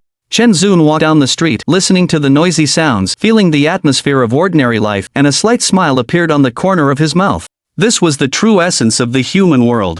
However, now that he had embarked on the path of cultivation, these mundane days were likely to be lost to him forever. Unconsciously, the image of the small town that had been destroyed appeared in his mind. The nagging but kind-hearted auntie. The swearing but often generous butcher. The old beggar who repeatedly advised him. And many other familiar faces. That town was the place where he had grown up, where he had lived from birth until adulthood. It had been destroyed so easily. Chen Zun clenched his fist, vowing to avenge this in the future. "Brother, what's wrong?" Just as Chen Zun was lost in thought, Zhao Lingyun looked up at him. Chen Zun shook his head and immediately suppressed these emotions. He reached out and ruffled Zhao Lingyun's head, smiling, "Brother's fine. Do you see anything you like? Brother will buy it for you." Hearing this, Zhao Lingyun was relieved. Being a child, she quickly pointed to the candied haws by the roadside and said in a sweet voice, "I want to eat candied haws." After asking the vendor for the price, Chen Zun bought dozens of skewers and continued to hold Zhao Lingyun's little hand as they wandered the streets. Afterwards, he bought many more snacks and various kinds of food, putting them into his storage pouch. It wasn't until they were tired and evening approached, and Zhao Lingyun was exhausted, that she reluctantly stopped shopping. Chen Zun booked a room at an inn, they had a meal, and night fell. It was getting late. The two of them took a bath, feeling refreshed. Being a child, Zhao Lingyun was yawning repeatedly. Chen Zun massaged her feet and then prepared to sleep. Tomorrow they had to leave early, and he needed to rest and recover from the fatigue of the past 10 days. Inside the quilt, Zhao Lingyun nestled close to Chen Zun. She whispered, "Brother, thank you." Chen Zun gently pinched her small nose and said, "Why thank your brother? Hurry up and sleep. If you don't wake up tomorrow, I'm going to spank you." Yuner isn't scared. Zhao Lingyun made a face and stuck out her tongue. After a moment, she continued, "Yuner has never seen such a lively street market, nor has she eaten so many delicious things." Chen Zun was startled and asked curiously, "Never before?" "No." Chen Zun was surprised, and just as he was about to speak, Zhao Lingyun began to talk to herself. Yuner has always been sick since she was little, never leaving the house. Although there are many older brothers and sisters in the clan, they are all cultivating. Father and mother never took me out to play. Only Ah Huang kept me company. Her tone was somewhat flat, but her loneliness and low mood were clear. Chen Zun felt a pang of pain in his heart. How lonely Zhao Lingyun's childhood must have been. He had experienced it himself, so he felt her pain deeply. But he wanted to know more, so he asked, "Who is Ah Huang?" Zhao Lingyun then smiled and said, "Ah Huang is a big dog, Grandpa's spirit beast. He's very big and fierce, especially to my brothers and sisters. But he's very good to Yuner, often carrying me around to play." She opened her hands to gesture, trying to describe how big Ah Huang was, her words lively, her eyebrows dancing, showing how happy she was. Chen Zun then asked, "And then?" As soon as these words left his mouth, Chen Zun immediately regretted bringing out the topic. Sure enough, Zhao Lingyun's expression darkened. "Everyone in my family died, and Ah Huang died too. When those bad people tried to catch me, it was Ah Huang who held them back, so mother and I could escape." Chen Zun knew he had brought up a very stupid topic and wished he could slap himself twice. Zhao Lingyun looked up at Chen Zun's eyes. "Brother, I want to take revenge, but Grandpa and the others all say I can't cultivate. Is that true?" Facing those innocent yet unusually serious eyes filled with hope, Chen Zun didn't know how to respond. Because, due to the strange hot poison in her body, Zhao Lingyun really didn't have spiritual roots and had no possibility of cultivating. But he couldn't bear to let her down, so he said, "They're lying to you. Who says you can't cultivate? When we get to the Tianyuan sect, I will ask a sect master to choose the best cultivation method in the world for you." He had no solution right now, but Chen Zun vowed that he would definitely find a way for Zhao Lingyun to cultivate. "Really? Really? If I'm lying, then I'm Ah Huang." Chen Zun blinked, woof woof. "Oh, brother is so annoying." Zhao Lingyun pouted her little mouth in anger and playfully punched Chen Zun's chest a few times with her small fists. Okay, brother was wrong. I won't tease you anymore. It's getting late. Let's sleep." Chen Zun patted her back to comfort her. Finally, under the condition that she got a kiss on her forehead so she wouldn't be angry, Chen Zun fulfilled her small request. "Good night, brother." "Good night, Yuner, sweet dreams." Gently patting Zhao Lingyun's back, the little child was already tired from walking for so long during the day. She had just been forcing herself to stay awake, and soon, she drifted off to sleep. Chen Zun looked at the faint smile on her face and closed his eyes. The surroundings became quiet. The night was deep. Chen Zun suddenly opened his eyes, his spiritual sense instinctively reaching out. Then, he sensed something happening outside the city. Under Chen Zun's powerful perception, 30 miles outside the city, two cultivators were flying towards the city on a piece of gauze. And Chen Zun recognized these two people, the middle-aged woman and the young girl from the carriage during the day. But the middle-aged woman's aura was very unstable, as if she was injured. The gauze under her feet rose and fell, and she was barely managing to stay in the air. A few miles behind her, several Foundation Establishment stage cultivators were closely following. Chen Zun frowned.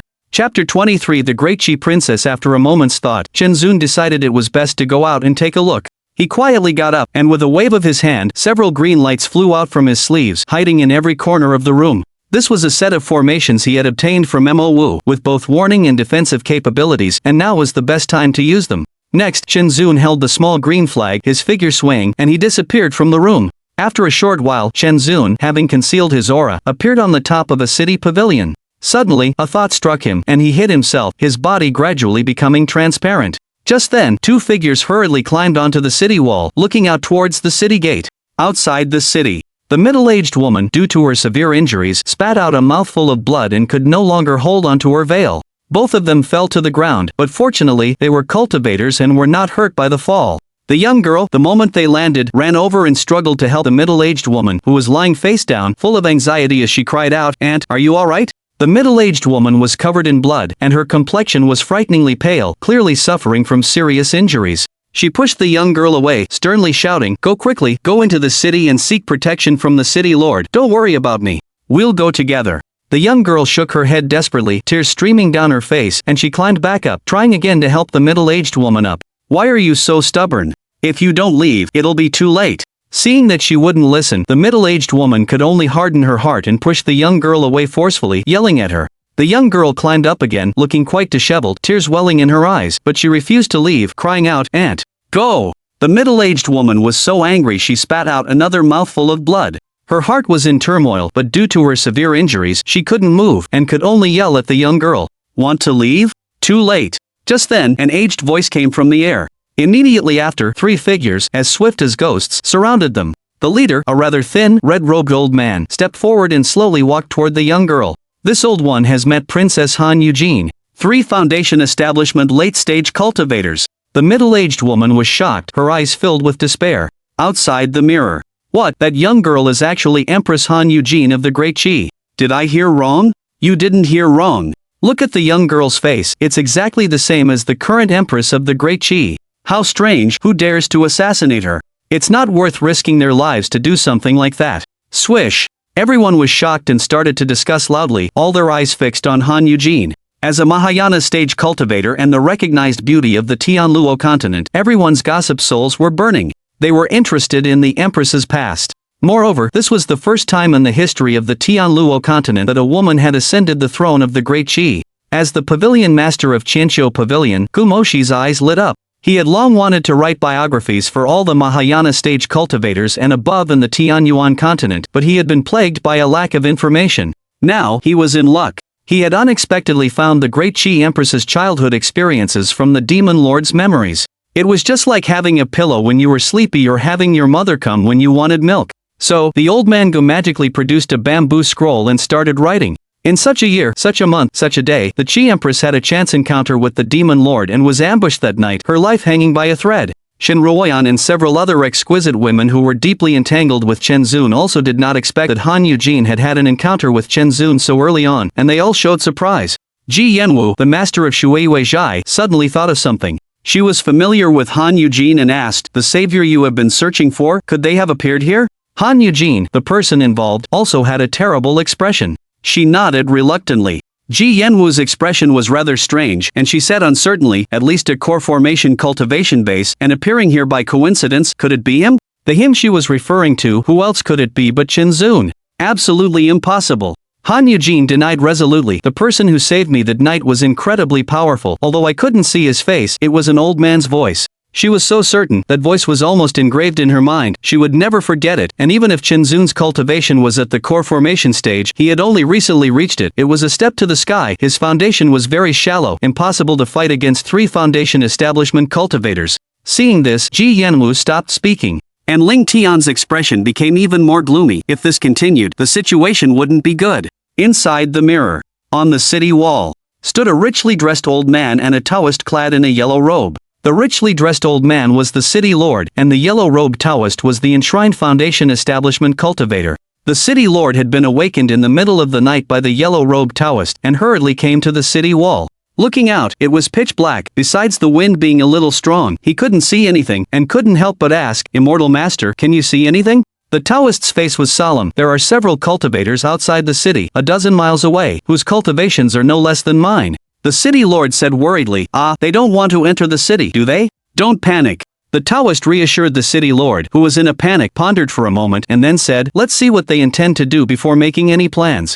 With these words, the city lord was relieved. And Chen Zun, standing above them, was a bit surprised. This Taoist was only at the middle stage of foundation establishment. Why was he so calm, not panicking at all about the 3 late-stage foundation establishment cultivators outside the city? Could it be that he had some means? While Chen Zun was guessing what cards the Taoist had up his sleeve, his attention was always focused outside the city. Although the red-robed old man spoke with respectful terms, there was no respect in his tone. As he got closer and closer, the middle-aged woman struggled to crawl to Han Eugene, who was so frightened she didn't dare to move, and shielded her behind her. "How did you know her identity? Why do you want to kill us?" The middle-aged woman didn't understand. This trip was extremely secretive. Who had leaked the information? How did these 3 know about Han Eugene's identity? And they had never made enemies with anyone. How could they attract such a deadly disaster? "You don't need to know. What's important is that she must die," the red-robed old man said expressionlessly. "Let her go, and you'll get everything you want." The middle-aged woman just asked casually, knowing she wouldn't get an answer. She tried to bribe them. "Naive."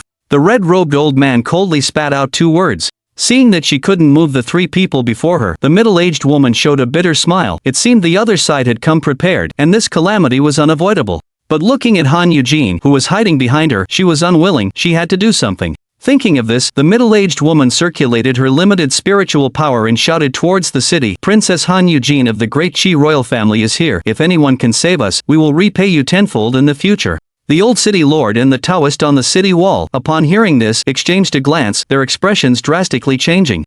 Chapter 24, None of My Business, the Great Chi Princess? The two were shocked, and the old city lord's face was even more incredulous.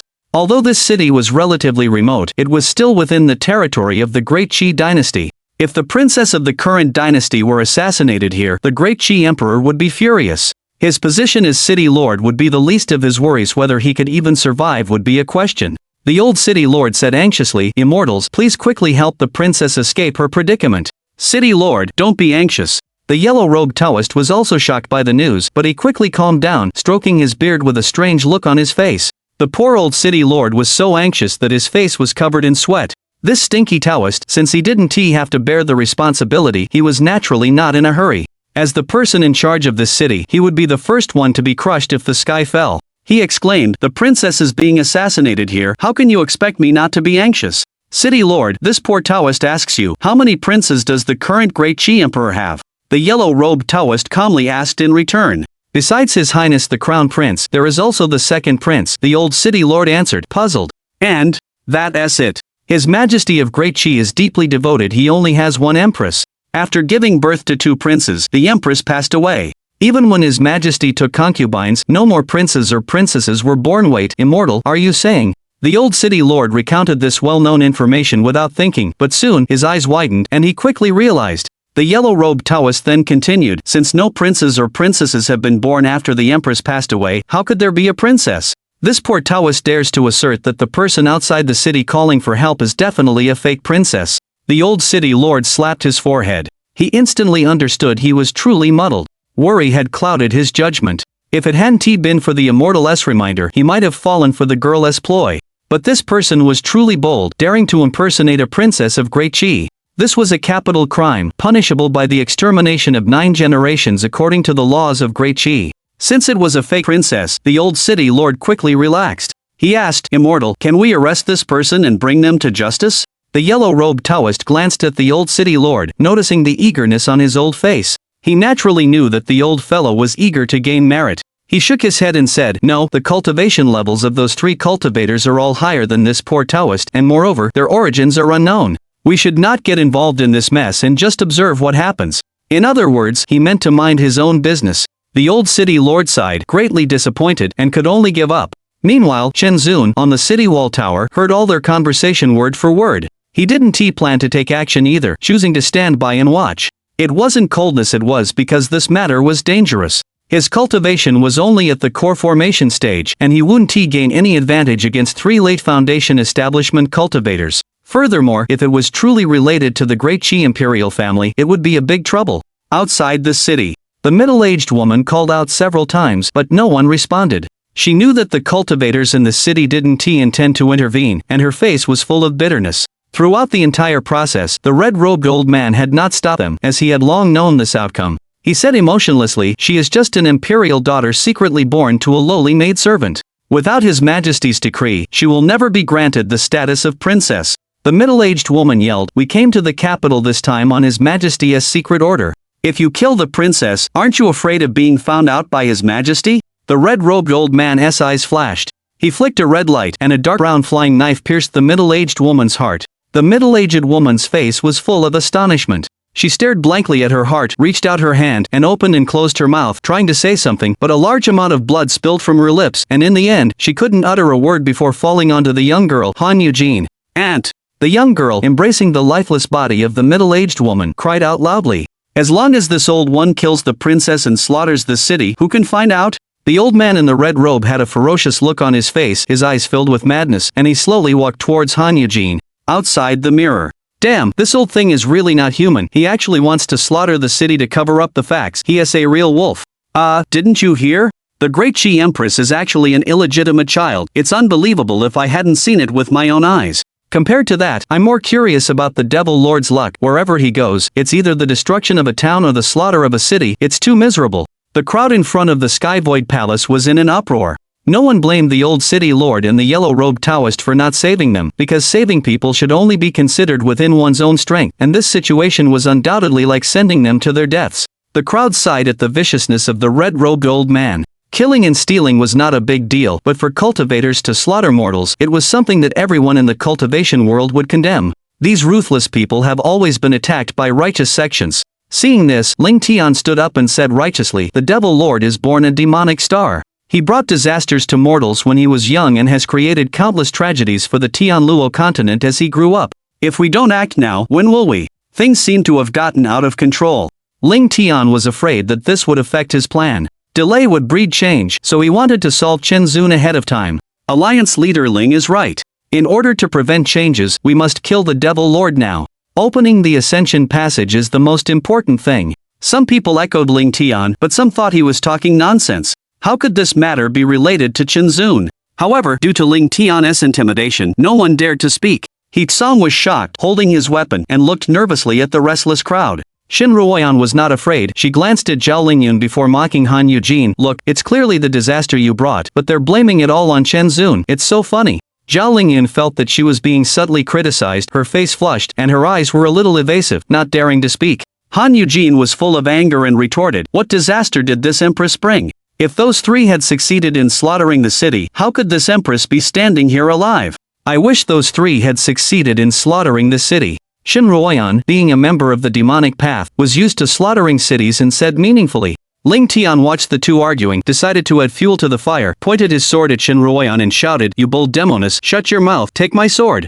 With that, he was about to strike. "Get out of here!" Han Eugene shouted, and threw a large seal towards Ling Tian. The latter's cultivation was not as strong as Han Eugene's, who was in the middle stage of the great vehicle realm. He was sent flying and skidded more than half a kilometer before losing his momentum, looking very disheveled. Ling Tian didn't expect Han Eugene to attack him. He felt like he was losing face. His expression was a little grim, and he said coldly, "What do you mean?" Chapter 25. Feint to the east, attack in the west. Han Eugene's almond-shaped eyes widened, her purple aura surged, and without any hesitation, she released her great vehicle stage cultivation, her kingly dominance overflowing, as she sneered, "When did it become your turn to interfere in this empress's affairs? You!" Ling Tian's face darkened, his expression extremely grim as he was choked by her words. Meanwhile, old man Gu, standing to the side, was extremely dissatisfied with Ling Tian's rash action. The Devil Lord's memories were useless to others, but to him, they were an unparalleled treasure. If the playback of the Water Moon Mirror was truly interrupted, his dream of writing a biography would be shattered. Therefore, he wholeheartedly supported Han Eugene's interruption. However, as a smooth and experienced person, old man Gu knew that Ling Tian, as the alliance leader, also needed to save face. To avoid a larger conflict, he stepped forward to placate Ling Tian. "Forget it, alliance leader Ling, you can't beat her. If you continue fighting, you'll be beaten to death. Give this old man some face, don't make trouble." Ling Tian was filled with frustration, glaring at old man Gu. "You old coot are really good at comforting people, don't comfort me next time." However, having a way out was better than none, so Ling Tian snorted coldly and stopped talking. Han Eugene scanned everyone present with her eyes, coldly saying, "If anyone dares to act out again and disturb this empress from watching the Water Moon Mirror, don't blame this empress for being merciless." Everyone was silent as cicadas in winter, not daring to speak in opposition. Even Ling Tian could not gain any advantage from her. They certainly didn't have the courage to challenge the majesty of a great vehicle cultivator. Seeing that no one spoke, Han Eugene then retracted her pressure and looked at the Water Moon Mirror. Past sadness resurfaced in her heart. The death of her aunt was still vivid, making her even more distraught. However, the person who had saved her life was about to appear, and she wanted to know who this person was. Inside the mirror. "Auntie, wake up, please get up." The crying Han Eugene gazed at her aunt, who was still warm, looking helpless and desperate. From the moment she was born, she had been experiencing misfortune. Her mother had died young, and she didn't know who her father was.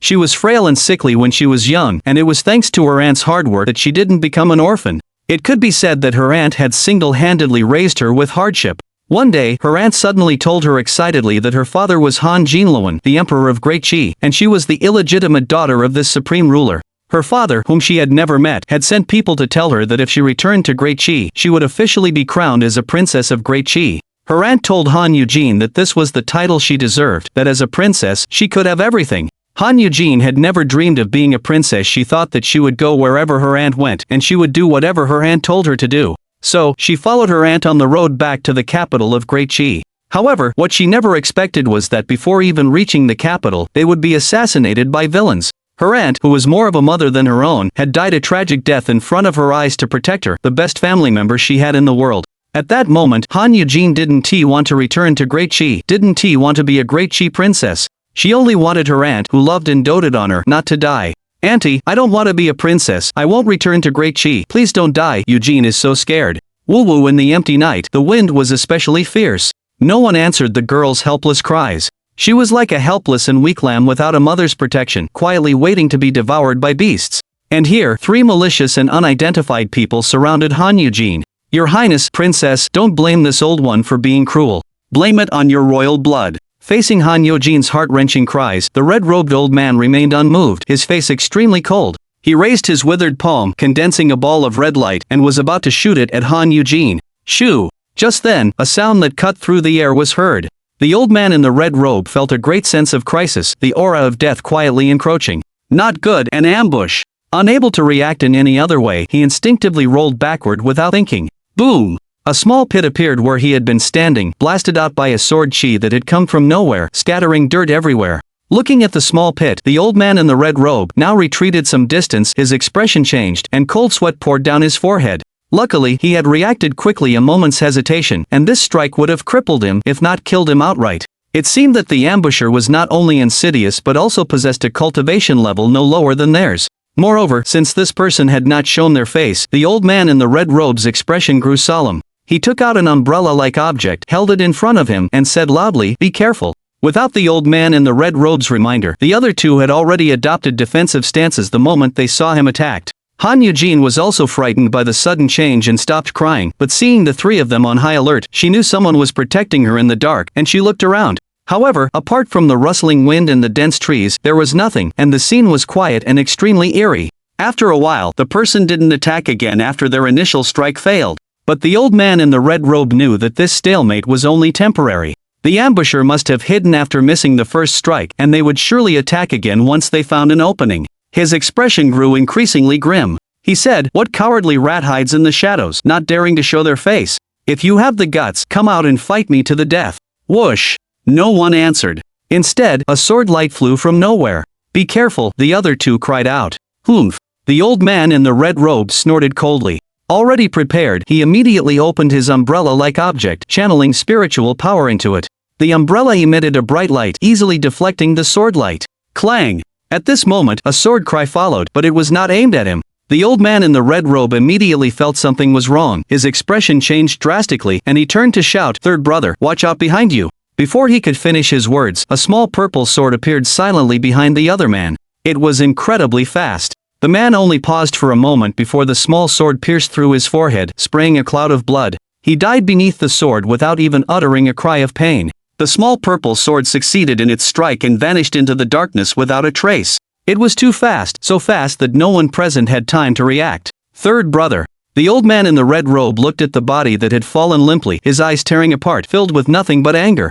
The attacker was too cunning, using a feint to kill the weakest among them. And with the ability to deliver a fatal blow to a late-stage foundation establishment cultivator, this person's strength must be above the core formation stage. The old man in the red robe was both shocked and furious, and with no time to grieve, he now had the intention to retreat. The enemy was in the dark, while he was in the open. If they dragged on, they would only be defeated one by one. They were already at a disadvantage. If the cultivators in the city also noticed something amiss and came to help, they would have no chance of winning. It was better to leave as soon as possible. Immediately, the old man in the red robe gave a signal to the remaining person, who understood. He picked up the body of the third brother and with a few flashes, escaped a distance away, under the cover of the old man in the red robe. As the old man in the red robe flew away, he turned around and threw a fist-sized black lump towards the bewildered Han Eugene. Even as he escaped, he had not forgotten to complete the assassination target. If it weren't for her, how would his third brother have been killed here?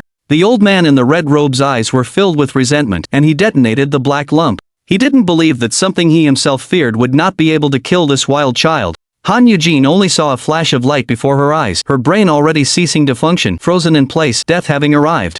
Chapter 26, Not Suitable to Linger. A deafening boom echoed. A small mushroom cloud ascended.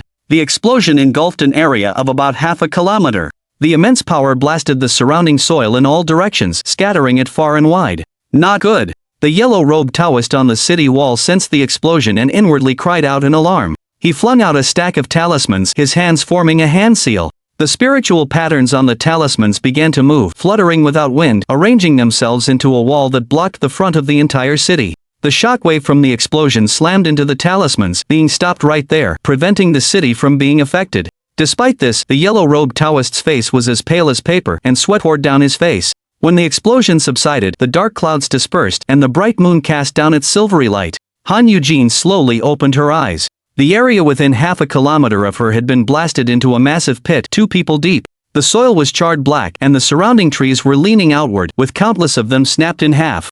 However, her gaze was fixed on a person kneeling halfway in front of her. This person wore a black veil and a black cloak. His hands were stretched outwards, with a shield of light forming in his palms. Due to the immense power of the explosion, the person's cloak was tattered, and the veil on their head was riddled with small holes. It was clear that this mysterious person had saved her. Han Eugene was completely stunned. The mysterious person slightly turned his head to look at her, his voice slightly hoarse, and asked dryly, "Are you alright?" His voice sounded like he had phlegm stuck in his throat, dry and grating, as unpleasant as 2 pieces of metal grinding together. However, this did not prevent Han Eugene from hearing that it was an old man's voice. She nodded in a daze. "It's good that you are alright." The mysterious person stood up and looked around, then said, "Get up, let's leave this place first." With that, he reached out his hand. Han Eugene cautiously took his hand and felt a wet, sticky sensation, smelling a faint scent of blood. In the bright moonlight, she saw that the hand she was holding was covered in a bloody pulp, with fresh blood slowly dripping from his fingertips onto the ground. It was apparent that he had been injured from blocking the explosion. Han Eugene was about to speak, but the mysterious person didn't say anything. He squatted down, put the middle-aged woman's corpse on his shoulder, and then leaped into the air, leaving the epicenter of the explosion. Finally, he shot out a few fireballs, burning the traces of the explosion several times over, before flying towards the city. As he approached the city, the mysterious person floated in the air, looking down at the yellow-robed Taoist. The latter had a solemn expression. Anyone who could fly was definitely at least a core formation stage cultivator. He didn't dare to be negligent, and asked, "This junior greets senior. May I ask what brings senior here?" The mysterious person stared at the yellow-robed Taoist for a moment and then spoke. This old one was passing by when he saw those 3 scoundrels attempting to kill and steal treasures, even threatening to massacre the city. "I killed one of them, and the other 2 have already fled. To prevent them from returning to cause trouble here, you should quickly notify other high-level cultivators to come and provide support." The old city lord and the yellow-robed Taoist looked at each other, their expressions drastically changing. They had thought it was an ordinary dispute and intended to sit back and watch the fight. They hadn't expected those 3 to be planning to massacre the city. If it hadn't been for the mysterious person's intervention, the yellow-robed Taoist, only a mid-stage foundation establishment cultivator, wouldn't have been able to protect the city. The yellow-robed Taoist dared not to be careless, and released a sound transmission talisman before letting out a sigh of relief. He respectfully bowed to the mysterious person, saying, "This junior thanks senior for his act of benevolence on behalf of the 10,000 or so ordinary citizens in the city. May I ask for senior's name? When this matter is over, this junior will surely visit to express my gratitude with generous gifts." This old one was merely acting on a whim. "There is no need for thanks. Farewell, and may we meet again in the future." The mysterious person casually left a few words and then soared into the sky and left. The old city lord could not help but praise, doing good deeds without seeking recognition, indifferent to fame and fortune, a true master indeed. The yellow-robed Taoist watched the receding escape light, nodding repeatedly. Then, with a serious expression, he said to the old city lord, "The matter is now thus. I have already sent a message to my sect elders. Until they arrive, I will remain here to oversee things. I hope the city lord will mobilize the city's soldiers to guard all locations and strengthen defenses." "It should be so." The old city lord nodded, then hurriedly walked down the city walls to issue orders, mobilizing the city's guards. On the other side, in less than the time it takes for an incense stick to burn, the mysterious person brought Han Eugene to a village hundreds of miles away, which was a necessary path to the Great Qi dynasty's capital. He placed Han Eugene and the middle-aged woman's corpse on the ground, then stood aside and said, "I can only take you this far. This place is safe enough, no need to worry about being found. As for where you go next, you must decide for yourself." After experiencing so much, Han Eugene had already calmed down, but when she held her aunt's already cold body, she couldn't help but shed tears and beg, "Senior, please save my aunt, I cannot live without her. She is already dead. I am powerless. Please grieve with restraint." The mysterious person shook his head and sighed deeply. Han Eugene's tears flowed ceaselessly, unable to believe this fact. Having experienced such things at such a young age, no one could accept it so easily. Perhaps she had resigned herself to fate. She cried for a while, then wiped away her tears. Reluctantly, she closed the woman's eyelids and stood up. The mysterious person silently watched her, and after a long silence, he said, "I have other matters to attend to. I will take my leave. Take care." Hearing that her savior was leaving, Han Eugene finally looked up. Her eyes, though somewhat swollen, said, "Senior's life-saving grace, Eugene will remember it in her heart. May I ask the senior's honorable name, so I may repay it in the future?" The mysterious person shook his head and said, "It is a small matter, not worth mentioning." He turned around, leaped into the air, and soared away on a cloud. Han Eugene followed for a short distance, shouting loudly, "What is your name, senior? I will definitely repay you. We met by chance, there is no need to speak of repayment. Live well and live strong, that is the greatest repayment." The mysterious person's figure had already disappeared into the horizon, leaving only a faint voice. "I will definitely live well." Han Eugene, unable to obtain the name of her savior, decided to shout these words. She said them not only to her savior but also to herself. The scene shifted. The mysterious person flew in the air for a while, then returned to the city. At this time, the city was brightly lit, and there were guards patrolling everywhere. The mysterious person restrained his aura, stood on top of the city's pavilion, then removed the black gauze hat on his head, revealing his face. Red lips, white teeth, bright eyes, and black hair. Who else could it be but Shinzun? His face was slightly pale, his hands were a bloody mess, the blood having clotted into chunks, showing how the explosion had affected him. Originally, Shinzun had not intended to get involved in this mess, but when he heard the red-robed old man threatening to massacre the city, he couldn't help but take action.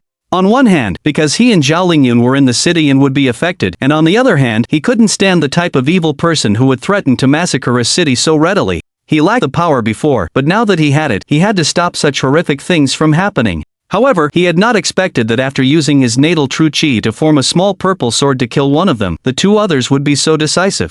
If they couldn't win, they would run away. If it weren't for that strange black lump causing an explosion, they would have at least been severely injured. Looking at his hands, Shinzun chuckled bitterly. He took a deep breath and then concealed himself, entering the inn. Not long after, he carried the sleeping Zhao Lingyun and quietly left. This place was not suitable to stay for long. It was best to leave overnight to avoid any further complications. Chapter 27, Doubts of Fabrication.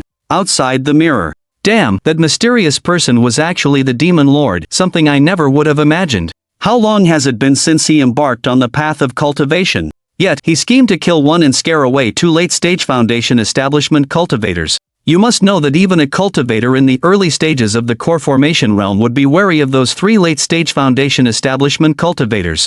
With such temperament and methods, he truly deserves to be the Demon Lord. I am filled with admiration. Great minds think alike. Your words resonate deeply with me. Me too. The crowd before the Heavenly Void Palace did not expect that the mysterious person who saved Han Eugene was actually Shinzun. He had scared off the remaining two late-stage Foundation establishment cultivators without even showing his face. They were all astonished. Not only was his scheming remarkable, but his timing was also impeccable. He knew how to find weaknesses and break through them one by one. In the end, he didn't even reveal his face to prevent being recognized for later retaliation.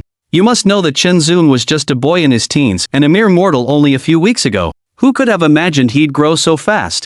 Apart from astonishment, the crowd was in awe. He was too experienced, not like a novice who had just stepped into the cultivation world. If they had been in that situation, they wouldn't have fared any better against those three. Ji Yanwu, based on the details in the previous scenes, had long suspected that Shinzun was the one who saved Han Eugene. However, Han Eugene refused to believe it, so she kept quiet. Thus, after watching the scene, she was extremely composed. She glanced at Han Eugene, who was stunned, and said, "See, do you believe it now?" Han Eugene couldn't hear Ji Yanwu's words at all. Her eyes were wide, her face filled with disbelief. She muttered to herself, "Impossible, absolutely impossible, it must be fake." How could Shinzun have been the mysterious person who saved her? To affirm her self-comforting claim, she looked at Ji Yanwu with some panic and said urgently, "Yanwu, tell me, the scenes shown by the water moon mirror must have been fabricated by Shinzun in his own memories, right?" "Yes, sect leader Ji. The memories the water moon mirror has shown from the beginning have all been positive. It doesn't seem to match the Demon Lord's personality at all. Could it be that the water moon mirror is malfunctioning?" Old Man Gu also stopped writing. He was always very meticulous and cautious about history, so he also began to doubt. "I think so too. The Demon Lord is a late-stage great vehicle cultivator with many tricks. Perhaps he can edit his own memories to deceive the water moon mirror. Great minds think alike. Your words align perfectly with mine." "Me too." One word woke up everyone in the dream. With this reminder, everyone present began to doubt. It was just too bizarre. Their intention was to condemn the great demon Shinzun, but the scenes shown by the water moon mirror all indicated that Shinzun was a kind, moral, and selfless person, almost like singing Shinzun's praises. This was not the scene everyone wanted to see. In their minds, the demon lord was a treacherous, cunning, and ruthless demon. A demon would naturally be evil from a young age. How could he be a good person? The water moon mirror's portrayal of a different Chenzun did not fit their expectations, so they naturally couldn't accept it.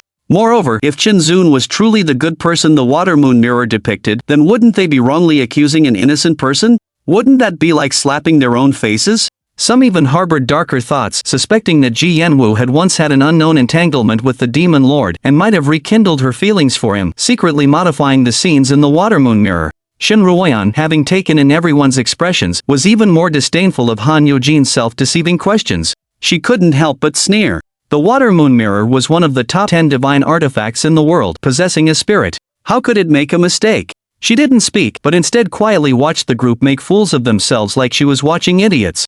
Standing aside for a long time, Yitzhang stated as a matter of course, although I don't know why the master turned evil later, I can testify that the master did countless good deeds. As words from the demon lord's loyal lackey, no one took his words seriously.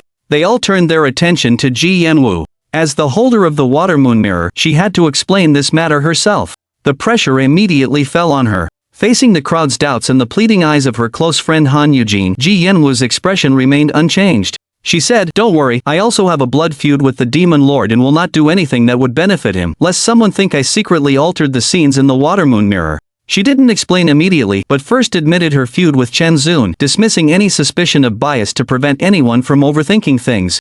Everyone nodded, not suspecting anything false. After all, the demon lord's serious injuries were inflicted by several female cultivators with profound connections to him, including the ones present, especially Ji Yanwu, who played a crucial role. Ji Yanwu glanced at everyone present, and seeing them waiting quietly for her to speak, she continued calmly, "The water moon mirror is the supreme treasure of my water moon sect, having repeatedly helped our sect through calamities, and has never made a mistake. Pavilion Master Gu can testify to this from ancient records. This old man can testify that what sect Master Ji said is the truth." Knowing the events from ancient times to the present like the back of his hand, old man Gu nodded, acknowledging the veracity of Ji Yanwu's statement. Ji Yanwu continued, "As for the claim that the demon lord tampered with memories, it is absolutely impossible. The water moon mirror has the ability to see the future and replay the past. The images displayed are the deepest memories of the person being viewed. If they were altered, it would be impossible to deceive the artifact spirit with its own consciousness. Moreover, I am only able to use this mirror, not to become its master, so no matter how powerful the demon lord is, he couldn't possibly have tampered with the water moon mirror." As soon as she finished speaking, most of the people present believed her. There was no other reason Ji Yanwu, as the current sect master of the Water Moon sect, not only possessed the strength of a great vehicle realm cultivator, but was also a famous cold beauty in the Tianluo continent. She was always aloof to everyone and spoke sparingly, rarely uttering a word. Therefore, it was truly unusual for her to speak at such length to explain things. I can also attest to the truth of what Ji Yanwu said. Just then, a woman agreed with Ji Yanwu's words, stating they were not false. Everyone looked over and saw that it was Zhao Lingyun, who had been silent for a long time. Ji Yanwu frowned, unclear on what Zhao Lingyun meant. Faced with the surprised looks of the crowd, Zhao Lingyun remained silent, a complex expression on her face, as she formed a hand seal. Zing! A clear sword chime sounded. A 2-inch-long purple sword flew out from between her eyebrows and hovered in front of her, its cold light piercing, with faint purple spiritual patterns floating on the blade. This small sword, besides being powerful and incomparably sharp, was exactly the same as the purple small sword used by the mysterious person to kill the Foundation Establishment cultivator in the previous scene. Chapter 28, Black Phantom. This is a spiritual sword formed from my true essence. Under heaven, only I and the demon lord can condense it, Zhao Lingyun said to Han Yujin with a serious expression. Anyone could doubt that the mysterious person wasn't Chenzun, but she couldn't. Only those who cultivated the Azure Snow Sword art could condense this kind of true essence spiritual sword nurtured within the primordial spirit. However, on the other hand, her spiritual imprint inheritance was indeed greatly related to Chenzun. At this point, even if Han Yujin was unwilling to admit it, she had to accept the result. Fate was indeed playing tricks. The benefactor she had been searching for many years turned out to be Chenzun, the enemy with whom she had a blood feud. It was truly laughable. Ling Tian sneered, "What's the point of arguing about the authenticity of the images shown by the water moon mirror now? Even if the demon lord had done many good deeds in the past, what's the use? He has committed so many crimes and should have died long ago." Han Yujin, who had been feeling down, raised her eyebrows upon hearing this and was about to scold him, but Ji Yanwu spoke first. "Even if the demon lord deserves to die, that should be decided by the people of the world. Now he is already seriously injured and on the verge of death, so why rush to kill him? On the other hand, Alliance leader Ling seems to have no grievances with the Demon Lord, yet he is constantly targeting him, even more eager to kill him than those of us who have a grudge against him. It's puzzling. These words had deeper meaning, just as Shin Ruoyan had said. Ling Tian's eagerness to kill Chen Zun had another motive, and Ji Yanwu began to suspect him. Ling Tian remained calm and said with a serious face, although I have no personal grudges with the Demon Lord has many enemies. I am standing up for the countless victims who have no ability to seek revenge, slaying demons and eradicating evil, upholding the righteous path. I, Ling, am willing to die for it. Alliance leader Ling is righteous. We will follow your lead. With these words, Ling Tian's image of righteousness soared, gaining the approval of many. No! Who dares? Zhao Lingyun and Han Eugene spoke at the same time, and the surrounding voices immediately weakened. Han Eugene thought that since Chen Zun was the mysterious person who had saved her, even if she was unwilling, she wanted to protect Chen Zun this once, as a way of repaying his favor. Zhao Lingyun was different. She still wanted to kill Chen Zun, but since she had lost all her memories before the age of 10, she wanted to find out why those memories were gone. Therefore, in order to find out the truth, she had to continue to release Chen Zun's memories to understand what the problem was. Before that, no one could make a move. Ling Tian knew that his repeated suggestions to kill Chen Zun had already aroused Ji Yanwu's suspicion. Therefore, since he could not kill Chen Zun, he would not continue to push for it, so as not to attract more suspicion. He yielded and slowly said, in that case, let the ladies decide. At this point, he already understood that the power to decide Chen Zun's life or death had fallen into the hands of these women. If he wanted to achieve his goal, he would have to rely on other means. Now that two Mahayana stage cultivators were protecting the Demon Lord, no one dared to say anything. Moreover, many of them had just come to watch the show. The Demon Lord had already fallen to such a state. Even if he didn't die, he was completely unable to cause any trouble, so it was more comfortable to watch the memory replay honestly. The crowd refocused their attention on the images displayed by the water moon mirror. Inside the mirror. Less than half a day after Chen Zun left, the issue of cultivators slaughtering a city arose. A nascent soul stage cultivator quickly arrived and began to investigate the identities of the three Foundation establishment stage cultivators. In the end, due to a lack of clues, the matter was dropped. The Great Qi Imperial family also sent people to investigate the matter of someone impersonating the Great Qi Princess. The whereabouts of the mysterious core formation stage cultivator and the fake princess were handed over to special envoys. The special envoys intentionally or unintentionally leaked some key information, hinting that Emperor Han Jinlong of Great Qi indeed had an illegitimate daughter outside, and so on. Soon, the Great Qi Imperial family found Han Eugene, and the matter was considered settled. These scenes flashed by, not very important. Only one thing was special, and that was 3 days later. Night, dark and windy. A phantom descended from the sky, floating in mid-air, overlooking the entire city. Yet, the nascent soul cultivators within the city did not notice the presence above them. The phantom held a wriggling mass of blood in its hand, emanating a faint bloody glow. The phantom pointed at the wriggling blood, and a strand of crimson shot out, extending towards the direction Chen Zun had fled that night. Hee, the phantom let out a strange laugh, looking up in that direction. Two wastes, good for nothing, actually let that little remnant escape with the spirit rhino pendant. However, with the bloodline tracking technique, I'd like to see how far she can run. After muttering to itself, the phantom was scattered by the wind, condensing into a black thread, drifting into the distance. From beginning to end, the nascent soul cultivator guarding the city did not notice the phantom. This strength was truly terrifying. Outside the mirror. Who is that? Bloodline tracking technique, who are they chasing? The direction he went in is the route the Demon Lord escaped along. I guess it must be a pursuer of the heavenly origin Saintus. Everyone watched the phantom that had appeared, discussing animatedly. And Zhao Lingyun, looking at the wriggling mass of blood in the phantom's hand, felt a trace of unease in her heart.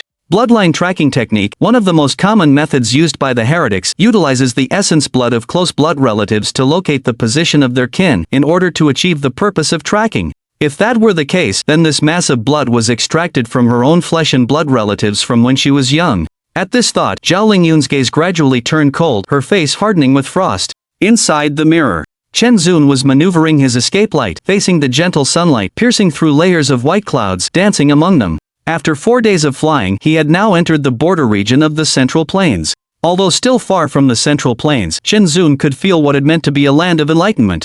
The spiritual energy here was much richer than in the Small Wei Kingdom, with high mountains and deep lakes. There were more and more cultivators he encountered, almost everywhere. While flying through the air, he had encountered several golden core cultivators, and once even saw a nascent soul cultivator soaring past him on his sword, the resulting whirlwind almost knocking him out of the sky. This gave Chen Zun a big scare, and he decided that after flying a little further, he could no longer fly so openly. In view of the nascent soul cultivator he had encountered the other day, Chen Zun cautiously chose to fly in a more remote mountain area. This was less populated, and he didn't have to worry about any flight restriction formations set up by sects below. As for the small demon beasts, he didn't pay them any attention at all. At this time, Chen Zun was thinking about what method to use to reach the Heavenly Origin sect quickly after he no longer flew in the air. Just as Chen Zun was lost in thought, he didn't notice that 10 miles behind him, a black phantom was gradually forming. The phantom held a mass of boiling blood in its hand, the bloody glow shining brightly, a strand of blood pointing directly at Zhao Lingyun who was lying on Chen Zun's back. Finally found it! The phantom's eyes shone with a fierce light. Chapter 29 Ruthless attack. The black phantom didn't pause, extending a hand, its 5 fingers slightly spread, condensing into a ball of bloody light, and blasted towards Chen Zun. A blood-colored beam as thick as a bucket shot out, incredibly fast, and the space around it slightly distorted. Chen Zun sensed something, abruptly turning his head, and his face dramatically changed when he saw what it was, unable to react in time. The power of this attack was definitely above the nascent soul stage. He could only watch helplessly as the blood-colored beam engulfed him. The black phantom watched coldly. Although it sensed that Chen Zun only had a core formation cultivation, it was still giving its all, like a lion hunting a rabbit. It wanted a one-hit kill, leaving no chance for survival. This was because it was too close to the Central Plains, where countless experts resided, and this split soul of his was very unique. Any slight mishap could lead to unwanted changes. Outside the mirror. Damn, this guy's ruthless, coming straight out with a big move, using nascent soul level techniques on a core formation cultivator. It's like using a cannon to shoot a bird. Who is he? I don't know, but judging from the supernatural power the Black Phantom used, it doesn't seem like a righteous cultivator. It's more like a demon cultivator's split soul. At the very least, it has to be a cultivator above the spirit refinement stage to do that. Great minds think alike, your words align with mine. Same here. The crowd looked at the scene in the mirror, chattering and discussing. They were all amazed at how ruthless the Black Phantom was, giving no one a chance to live, and were guessing about his identity. One cultivator put forth a guess. If I may be so bold, I have an idea, you all can listen. Stop being so mysterious, just say it, someone goaded. The man smiled slightly, shaking his head, and said, this person's attack is ruthless, and his main body is able to create a split soul that is at least at the spirit refinement stage. He is definitely not some nobody. Moreover, there were spirit refinement cultivators when the Heavenly Saintess family was wiped out. Therefore, I am certain that this must be a big move by some large power. The crowd was speechless after hearing this guess. It was like listening to a speech that says nothing. Most of the cultivators present knew something about Zhao Lingyun's tragic background.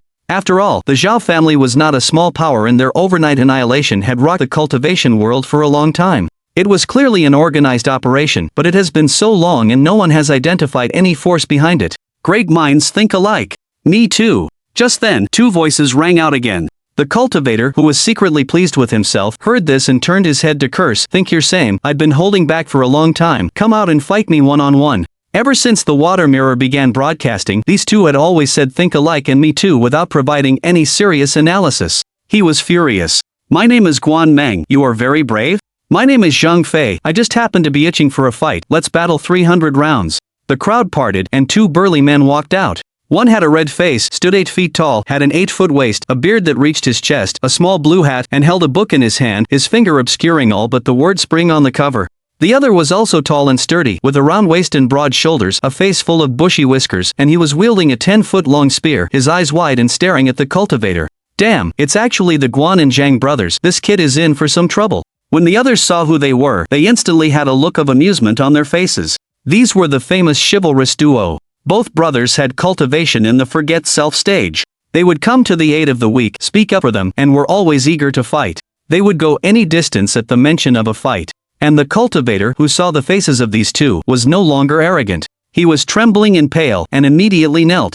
I was blind and didn't recognize the 2 great heroes. I'm truly sorry. If apologies were useful, why would my brothers and I bother to come out and do good? Guan Meng said coldly, glancing sideways at him. You're no man. A real man doesn't break his word. Once this matter is settled, I'll find a place to fight you for hundreds of rounds. Zhang Fei was even more displeased that the fellow had kowtowed so quickly, so he unilaterally decided to settle their duel. Seeing this, the man's face turned bitter, and he could only agree passively, hoping that Zhang Fei wouldn't be too harsh when the time came. Guan and Zhang, seeing that things were settled, retreated back into the crowd.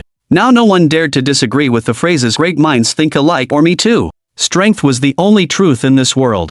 Zhao Lingyun paid no attention to these little dramas. Her face was full of tension as she watched the two figures engulfed by the blood-colored pillar of light on the screen. Shen Ruoyan also looked worried, glaring fiercely at Zhao Lingyun. If it weren't for her, Chen Zun wouldn't have encountered so much hardship. She was a jinx. Look, the Demon Lord and the Heavenly Yuan Saintess aren't dead. They're unscathed. Just then, someone suddenly pointed at the water moon mirror and exclaimed, "Not dead?" Instantly, everyone perked up, turning their attention back to the screen. When the blood-colored pillar of light dissipated, Chen Zun and Zhao Lingyun were indeed not dead. A purple jade pendant floated above their heads, enveloping them in a soft purple light. It was the purple jade pendant Zhao Lingyun had been wearing. Chen Zun stared dumbfounded for a while before noticing the attacker 10 miles away. When he probed with his divine sense, he realized the attacker was unfathomable, and his heart grew heavy. He could not defeat this person. Without saying a word, he grabbed the jade pendant, and with Zhao Lingyun on his back, he flashed away, fleeing into the distance. The spirit rhinoceros pendant is indeed on this remnant. The black phantom stared at their retreating figures for a long while, its eyes glowing with a fierce red light. You think you can escape? Not so easy. The black phantom sneered, raising its hand and unleashing a blood-colored pillar of light. Although Chen Zun was desperately trying to move at his fastest speed, the gap in their cultivation levels could not be overcome by desperation alone.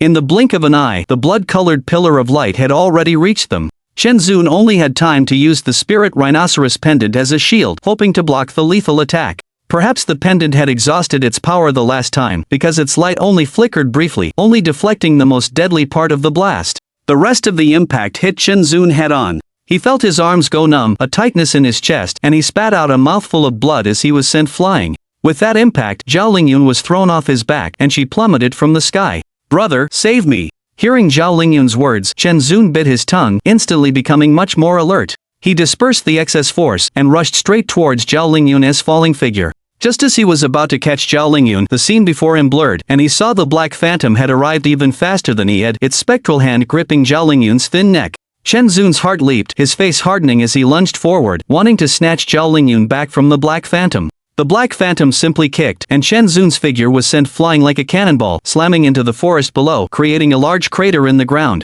A flock of birds was startled into flight. Chapter 30. A worthless dog. A black shadow, clutching Zhao Lingyun's neck, descended from the sky, landing steadily on a rock. Bang! Chen Zun crawled out of the large pit. At this moment, his hair was disheveled, his face and body were covered in blood, and his chest was caved in. He stood up, panting heavily, his eyes bloodshot as he stared at Zhao Lingyun struggling in the black shadow's grasp. He roared, "Let go of my sister."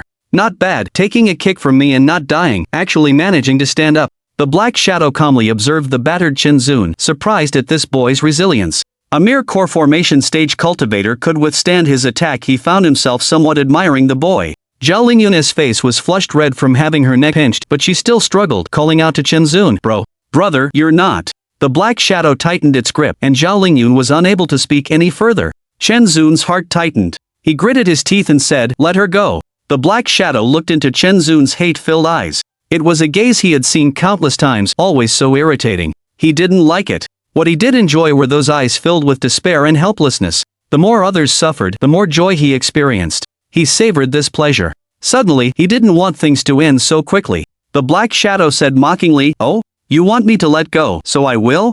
Wound tea that make me lose face?"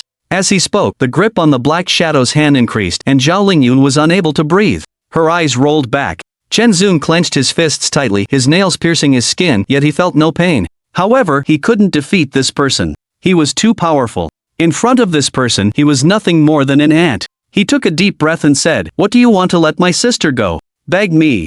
The black shadow said slowly, "Beg me, the more pathetic the better. Maybe if I'm in a good mood, I'll let her go." Chen Zun looked at the black shadow, his heart bleeding, and he called out, word by word, "If I beg you, will you let my sister go?" "Do you have the right to negotiate with me?" the black shadow retorted. Chen Zun was speechless. He indeed had no right. Neither his strength nor his chips were enough. Even if the other party didn't keep his word, he was helpless. "You'd better hurry, I don't think she can hold on much longer. Look, what a cute little girl. It'd be a pity for her to die. And you're the one who was killing her because you refused to beg me. You are the murderer." The black shadow held Zhao Lingyun up in front of himself, as if grabbing a chicken. Yet his tone was full of pity. The force in his hand kept increasing, until Zhao Lingyun was foaming at the mouth and her body began to twitch, but he didn't care. as if what he held in his hand was not a person but a cloth doll that was about to be crushed by him. Chen Zun finally knelt down. Begging offered a glimmer of hope. Not begging meant no hope at all. Zhao Lingyun could die in this person's hands any second. Even though he understood it was a trap, he had to jump into it, because his sister's life and death were at the mercy of the Black Shadow. The Black Shadow said joyfully, "So obedient, let me see you kowtow a few times." Bang, bang, bang. Chen Zun obeyed, banging his head 3 times. Not enough, do it again. Bang, bang, bang. Still not enough, the sound isn't loud enough. The Black Shadow controlled a rock and made it fly in front of Chen Zun. Bang, bang, bang. His forehead struck the hard rock, hitting it dozens of times, blood splattering. Soon, Chen Zun's forehead was a bloody mess. The blood had blurred his eyes, but Chen Zun didn't even wipe it. He raised his head firmly and asked, "Is that enough? If not, I'll keep kowtowing." Outside the mirror, everyone fell silent. Gumash stopped recording inside. What a real man. Tears streamed down Shen Ruoyan's face as she held Chen Zun's body, reaching out to caress his cheek as if trying to soothe his pain. A group of stunning women also frowned, their faces revealing their distress. Even if Chen Zun was guilty of terrible crimes, the man in the vision deserved respect. Zhao Lingyun's eyes were already starting to moisten, her sword hand trembling slightly. To save her, he had knelt twice. He didn't even care about his own life. Why would he do this? Why was he so good to her? Inside the mirror, the Black Shadow looked at Chen Zun, shaking his head. This was just the beginning. How could it be enough? He was extremely pleased, wanting to change the game, a game that would crush a person's dignity. Kowtowing is so boring. Say something nice to me, what should you say? Let me think. The Black Shadow pondered for a moment, suddenly remembering something, and said joyfully, "I've got it. Bark like a dog a few times." Chen Zun gritted his teeth but still lowered his head, his disheveled hair concealing his face. No one knew what he was feeling, but he started to bark like a dog. Woof, woof, woof, haha. The Black Shadow laughed maniacally, then said, "Good dog, now say I'm a useless piece of trash." "I am a useless piece of trash. I'm truly useless, please, master, let my sister go. I'm truly useless, please, master, let my sister go." The Black Shadow's gaze sharpened, a hint of displeasure in his eyes. "Not heartfelt enough, do you understand heartfelt?" Chen Zun stiffened, then bent over, his rear in the air, and said in a low, subservient voice, "I'm truly useless, I'm a useless dog, please, master, have mercy and let my sister go." "That's more like it." The Black Shadow was finally satisfied. He loosened his grip, and Zhao Lingyun was able to breathe again. The Black Shadow turned her head, whispering in her ear, "Look, doesn't he look like a dog?" Zhao Lingyun looked at Chen Zun, her eyes filled with tears, her mouth unable to speak, shaking her head desperately. "Oh, you say he doesn't look like one?" The Black Shadow nodded and said, "Indeed, he doesn't look like one, because he is one." Ha ha ha. Outside the mirror. Clang! A sword rang out. Zhao Lingyun couldn't hold back any longer, raising her sword and slashing at the Black Shadow in the water mirror image. "What are you doing?" Ji Yanwu flashed forward, blocking Zhao Lingyun's attack. "Get out of the way, I'm going to cut him down." Zhao Lingyun's face was streaked with tears, her expression cold as she shouted at Ji Yanwu. Many people present wanted to kill the Black Shadow who was tormenting Chen Zun. Ji Yanwu's face was equally cold. "That's just a past image, do you think you can hit him?" Zhao Lingyun suddenly woke up, realizing she had gotten too caught up in the vision, but the image was unbearable, really too painful. Chen Zun, who would rather starve than beg when he was a beggar, was now willing to discard his most precious dignity to save her, letting it be trampled upon, all for the sake of his sister, who was not even related to him by blood. On one side was Chen Zun's crime of killing his master, and on the other, Chen Zun, who twice gave up his dignity to beg for her sake. She was caught in the middle, doing things that hurt Chen Zun, and no one was in more pain than she was. Zhao Lingyun suddenly realized that it seemed anyone in this world could hurt Chen Zun, but she was the one who had no right to. She owed Chen Zun too much, something she could never, ever repay. Chapter 31, Self-Destruction of Both Legs. Everyone was sighing with emotion. No one could imagine that a heavenly void god emperor, for a sister with whom he shared no blood relation, could stoop so low. If it were them, even for their own sisters, they probably couldn't do this much. Inside the mirror, Chen Zun listened to the unrestrained, wild laughter, and couldn't help but clench his fists. Soon, he gathered all his emotions.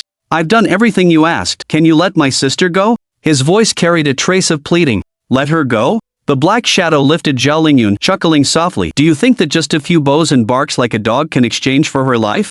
Kid, you think too little of the value of life." Bang! Chen Zun smashed his fist into the ground, looking up at the Black Shadow, his face filled with anger. He knew it. This person was deceitful and was just toying with him. "What do I have to do for you to let her go?" The boy's voice echoed in the forest. The Black Shadow, hearing the voice filled with repressed fury, felt an incomparable delight. But it wasn't enough, it wasn't desperate enough yet. He asked, with a hint of seriousness, she has no blood relation to you, you don't need to beg me like this, even if you left now, I wouldn't stop you. I'm curious, why do you care so much about her life and death? Why? Shenzun paused, a smile forming on his face. Because of a promise. More so because Zhao Lingyun called him brother. In this world, growing up, it was the first time he had experienced the taste of kinship. Did he need a reason to save his own sister? No. To save his own sister, he would do anything without regret. He said softly, "She is my sister."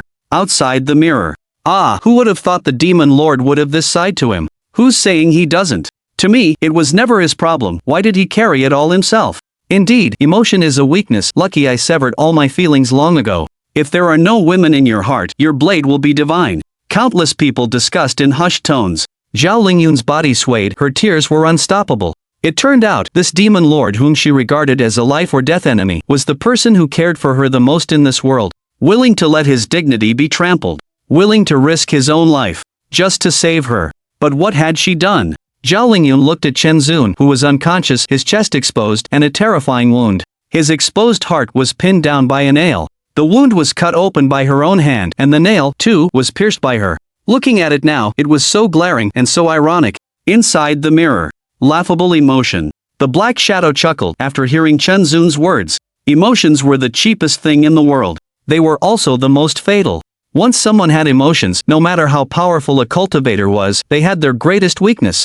And he was the best at using this weakness. Because these damn emotions were the best tool to manipulate and toy with people. He wanted to see what lengths this boy would go to for the sake of so-called family affection. Do you really want to save her? The black shadow scrutinized the boy kneeling on the ground. Yes. Shenzun answered without hesitation. Okay, I can let her go. The black shadow said slowly, but based on the principle of equal exchange, I'd like to see what you can offer. As long as you let my sister go, I'll do anything. Even if it costs you your life? As long as she can live. Interesting. Hearing the boy's words, the black shadow laughed coldly. Then break your own legs. I don't trust you. Shenzun said slowly. He had been tricked once, he could no longer trust the words of this demon. You're negotiating with me? The Black Phantom, of course, knew that Shenzun didn't trust him, so he brought Zhao Lingyun in front of him. Emotion was the deadliest weakness, he wasn't afraid at all that Shenzun wouldn't do as he said. Brother, don't listen to him, Zhao Lingyun cried out loudly. Although she was young, she knew that this bad person was lying to Shenzun. Shenzun was silent. He looked at the small figure struggling and crying in the Black Phantom's hands. Each cry tore at his heart. Finally, Shenzun revealed a bitter expression. As long as Zhao Lingyun was in the Black Phantom's hands, even if it was a pit of fire ahead, he had to jump in. Finally, he stood up. He moved another stone and sat on it, placing his legs on top. Shenzun glanced at the Black Phantom. I hope you will keep your word. The Black Phantom just looked at him coldly, without saying a word. It was just 2 legs, what if they were ruined? Shenzun raised a stone and took a deep breath. His expression was firm. The next moment, he smashed down without hesitation. Crack!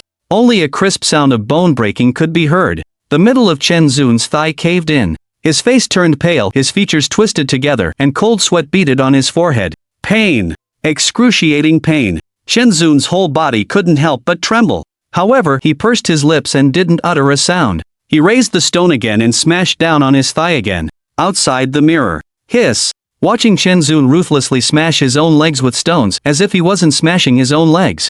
Every time the stone landed on his leg, it caved in a little more. The crowd looked at the scene, couldn't help but gasp, feeling a pang of teeth-aching sensation. Although separated by the water moon mirror, this scene still made their hearts pound. To treat oneself so harshly was too ruthless. There were many ruthless people present, but they admitted that they couldn't be as ruthless as Shenzun, smashing his own legs without uttering a sound. Don't smash them anymore. Zhao Lingyun covered her mouth and cried out loudly. That stone not only smashed into Shenzun's legs, but also into her heart. She had never thought that Shenzun would go to such lengths to save her. She was really wrong.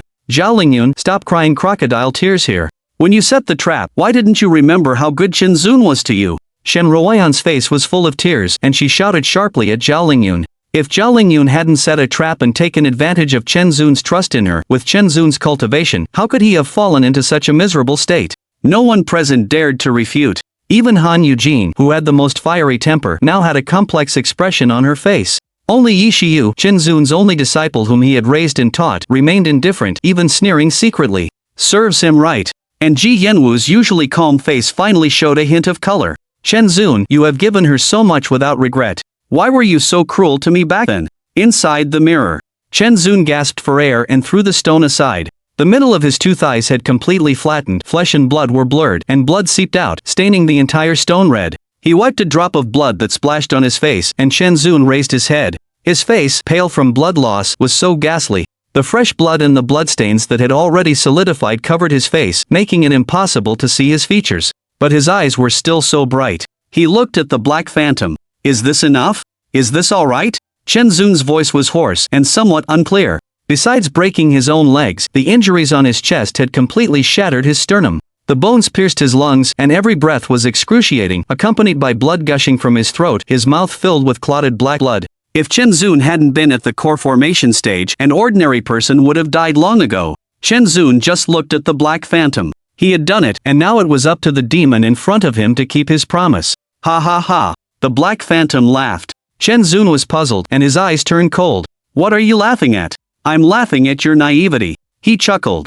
I'm a member of the demonic path. How could you believe my words? Chen Zun's heart sank to the bottom. He stared fixedly at the Black Phantom and retorted, so, you never intended to let us go from the beginning? You guessed right. Upon receiving the Black Phantom's affirmative answer, all of Chen Zun's hopes were shattered, and his heart turned cold. So, this person had never intended to let them go from the beginning. It was all a deception from start to finish. So, his willingness to let his dignity be trampled upon had only resulted in a cruel mockery. So, all his expectations had been nothing more than wishful thinking. I've been played. Chen Zun smiled miserably. So, from the very beginning, he shouldn't have tried to please others, shouldn't have placed his hope on someone else's mercy.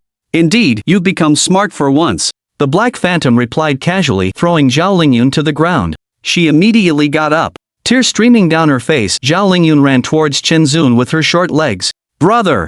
Don't come over, go, leave quickly. Chen Zun roared at Zhao Lingyun, who was staggering towards him. She didn't listen, insisting on running over. The Black Phantom slowly followed behind Zhao Lingyun. Does being toyed with feel hopeless, painful? Do you hate your own incompetence? Your mistake wasn't placing your hope in me, but failing to understand this world, the unchangeable rule of the strong preying on the weak. The root of all sins in this world is that you are not strong enough. The Black Phantom's words were like needles, piercing Chen Zun's heart with each sentence. His face was filled with despair. Then, his eyes fixed on the Black Phantom's two red glowing eyes, as if to imprint his image in his mind. Only then did he ask his biggest question. Who exactly are you? You don't need to worry about who I am, the weak have no right to know my great name. If you don't dare to say, then you're just a stinking rat in a gutter. Chen Zun mocked. The red light in the Black Phantom's eyes flickered, and he said coldly, are you trying to provoke me? Isn't it? Only rats in gutters would hide and not dare to show themselves. Since he was going to die anyway, Chen Zun had nothing to fear and directly retorted. You're very clever, but you're too clever. The Black Phantom snorted, his tone suddenly becoming eerie. Have you ever tasted a fate worse than death? Chen Zun scoffed, is there anything more painful than my current state? He was already in a state worse than death, not even fearing death, so what could he possibly fear about a fate worse than death? You'll find out soon enough. The Black Phantom suddenly quickened his pace, approaching Zhao Lingyun's back. A sense of foreboding instantly rose in Chen Zun's heart, his face changed dramatically, and he shouted urgently. Yuner, run, run! Zhao Lingyun didn't listen, she only wanted to get to her brother's side. The Black Phantom had already reached behind her, raising his foot and kicking Zhao Lingyun hard in the back. No! Chen Zun finally realized what the Black Phantom was trying to do. Filled with panic, he cried out in anguish. But he could do nothing, he could only watch helplessly as Zhao Lingyun's body flew out. Puff! Zhao Lingyun's body rolled a long distance on the ground before stopping, then she spat out a mist of blood. With great difficulty, she raised her head, looked at Chen Zun, and opened her mouth, wanting to say something. But Chen Zun understood. Brother! Zhao Lingyun stretched out her small hand, wanting to crawl over, but her vision went dark, and she fainted, lying on the ground, her life hanging by a thread. Yuner! At this moment, Chen Zun seemed to have lost his mind, tears welling up in his eyes. He lay on the ground, dragging his crippled legs, and using his elbows to support himself as he crawled towards Zhao Lingyun. His injuries were severe, and a trail of blood was left where he crawled. The Black Phantom walked over, watching Chen Zun, who was like a dead dog, with great interest. What is a person who is not afraid of death most afraid of? It's to torment the person they care about the most in front of their eyes. And this person is powerless and can only watch helplessly, unable to do anything. This is the taste of living hell. Damn, this person's methods are so cruel. Is he not afraid of being struck by lightning? Damn, who is he? If I know he's still alive, I'll definitely use his soul to light a sky lantern. Demonic cultivators are moody and have broken minds. Everyone should kill them. The demon lord is too miserable. Outside the mirror. A group of cultivators watched the tragic scene in the picture. Filled with indignation, everyone's anger was uncontrollable. They wished they could rush in and hack the Black Phantom into 18 pieces to vent their hatred. Old Man Gu sighed and took out a bamboo slip to record. On a certain day of a certain month, the heavenly origin saintess was chased and killed by a mysterious black shadow in her childhood. The demon lord mutilated himself upon hearing her cries. Unexpectedly, it was the beginning of pain. Zhao Lingyun cried incessantly. If it weren't for her, how could Chen Zun have so many hardships? At this moment, everyone felt sad for the young boy in the picture. At the same time, they were also hoping someone would come forward to save this poor pair of siblings. It's not that because the demon lord has done countless evils they cannot empathize, but rather out of pity for a pair of miserable people. This is purely out of a person's conscience. Inside the mirror, Chen Zun was still struggling to crawl towards Zhao Lingyun lying on the ground. His mind was full of Zhao Lingyun's life and death. Even if he died, he wanted to die together. But how could the Black Phantom let him go? He said he would let Chen Zun experience the taste of living hell. The Black Phantom's eyes flashed with red light, and he stretched out his hand, sending out 2 black beams. Crack! Chen Zun's 2 arms were broken. Without the support of his elbows, and without warning, his forehead made intimate contact with the ground. His mouth was full of mud. Did I say you could go over? The Black Phantom walked over slowly. Chen Zun raised his head, ignoring the Black Phantom's words. He had to get over there. His limbs were broken, but he still had his body. He struggled to wriggle his body, using his shoulders as support, like a snake. It was just slower than a snake, moving more like a turtle. You're really stubborn. The Black Phantom didn't care. He walked to Chen Zun's side, stepped on Chen Zun's back with his foot, and slowly pressed down. No matter how Chen Zun wriggled, it was all in vain. You can't crawl over. What will you do? Why don't you beg me again, and let me send you over? Maybe if I'm happy, I'll take pity on you and let you reunite with her, and send you on your way together. The Black Phantom's tone was full of regret. But in Chen Zun's view, it was nothing but the whispers of a demon. The same trick again, he would never believe it again. 2A. Chen Zun turned his head, his eyes full of hatred, and spat a mouthful of bloody froth at him. Dream on. If I don't die, I will repay today's hatred 100-fold in the future. Chapter 33. The Zhanli sword appears. The black shadow didn't care about the bone-piercing gaze of the young man. He exerted force with his foot, sneering, "Is impotent rage useful? That's just the cry of the weak. It's useless except to comfort yourself. You say today you won't die, and you'll repay 100-fold in the future? Do you think anyone can save you now?" Chen Zun knew he would die today. He had no hope of living. The blood kept flowing from the corner of his mouth, and he said woodenly, "You talk too much nonsense. Kill me now if you dare." Want to die? The black shadow revealed a strange smile, and along with the faint black aura, it became even more bizarre. Then, it crouched down, grabbed Chen Zun's hair, and whispered like a demon from the abyss. "I told you, I'll let you experience a fate worse than death. Watch carefully." He stretched out his palm, and black energy condensed into a dim spot of light in his palm, emitting a terrifying aura. And the dim spot of light was aimed directly at Zhao Lingyun, who was not far away and whose life or death was unknown. "You will die a horrible death." Chen Zun twisted his body desperately, letting out a shrill cry. However, in his current state, he was just a dog clinging to life, making a final struggle before death. Savor the feeling of a fate worse than death. Amidst Chen Zun's horrified and heartbroken cries, the dim spot of light in the black shadow's palm shot out. Boom! Along with a deafening explosion, a large cloud of dust was kicked up in front. "Nu!" A desperate shout echoed through the mountain forest. Chen Zun's eyes were already blurred with tears, the blood flowing from the corner of his mouth mixing with saliva into a bloody red liquid. He was like a seal, twisting his body incessantly trying to get rid of the foot pressing down on him, looking comical and ridiculous. At this moment, he could no longer feel the bone-piercing pain. All the colors in the world disappeared, and all he could see was the gray dust in front. It was gone, everything was gone. His eyes were dull, and he murmured, "Yuner." The black shadow enjoyed this moment immensely, giving people hope and then destroying it with his own hands, slowly pushing them to despair, like slicing flesh with a blunt knife. Such a feeling. It was extremely pleasant. However, the farce was over. He had lingered for too long, it was time to end it. The black shadow extended 5 fingers, pressing them against Chen Zun's forehead, just as he was about to cast a spell. Suddenly, he stopped his movements and turned his head abruptly to look at the dusty area. A breeze blew, and the dust dissipated. A blue sword was stuck in the ground. And Zhao Lingyun, under the protection of this sword, was still lying in a prone position, unharmed. When the black shadow saw the sword clearly, he cried out in terror as if he had seen a ghost. "Zhanli, Su Huayun. Zhanli. Sect Master Su of the Tianyuan sect has arrived. Phew, that scared the hell out of me. If we were any later, the Tianyuan Holy Maiden would have been gone. It's strange, the Tianyuan sect is quite far away from here. Even if a great ascension stage cultivator has the ability to shrink distances, it's impossible to arrive so quickly. What's strange about that? You're not a great ascension stage cultivator, how would you know if sect master Su has other divine abilities? When everyone saw the dim spot of light explode, they exclaimed in alarm. But when they saw the blue sword clearly, everyone's anxious mood calmed down at once, and they all breathed a sigh of relief. Because the name of that sword was Zhongli. It was Sect Master Su Huayun of the Tianyuan sect's famous magic weapon. With the sword here, everyone was no longer worried about the safety of Chen Zun and Zhao Lingyun. Master. Zhao Lingyun looked at the Zhongli sword stuck in the ground, her eyes blurring. It turned out that this was how I was taken under his wing. That aged and kind figure floated into her mind. The bit of guilt she felt toward Chen Zun was once again suppressed. Zhao Lingyun questioned loudly in her heart. Why? Master treated you so well, yet you killed him with your own hands. Why do this? But no one could answer the question in her heart. Because Chen Zun had already told her the answer. She just didn't believe it. The Black Phantom was terrified, no longer caring about Chen Zun's life. There was only one word in his mind now.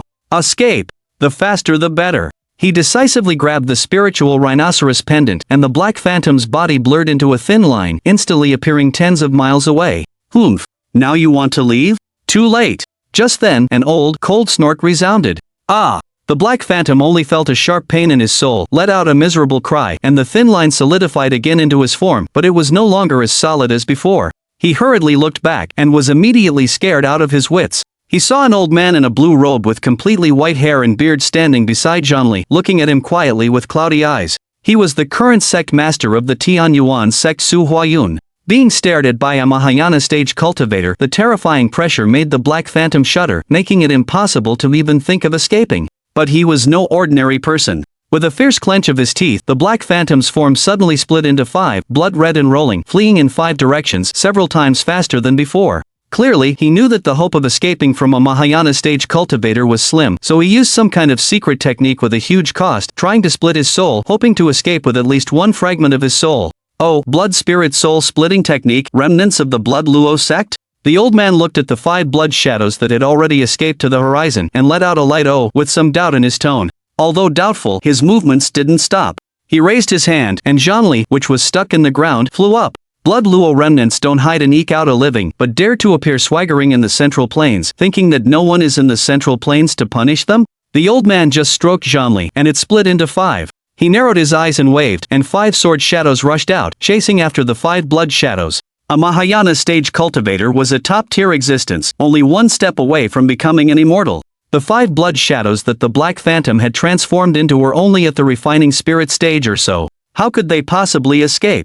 Under the crushing force of absolute strength, any trick or secret technique was useless. In just an instant, the 5 sword lights in the sky wiped out the blood shadows, and the main body of the Zhongli sword, carrying the spiritual rhinoceros pendant, returned to the old man's side. Spiritual rhinoceros pendant. The old man picked up the spiritual rhinoceros pendant and fiddled with it, then turned his gaze to Chen Zun, with a questioning look in his eyes. Are you from the Zhao family?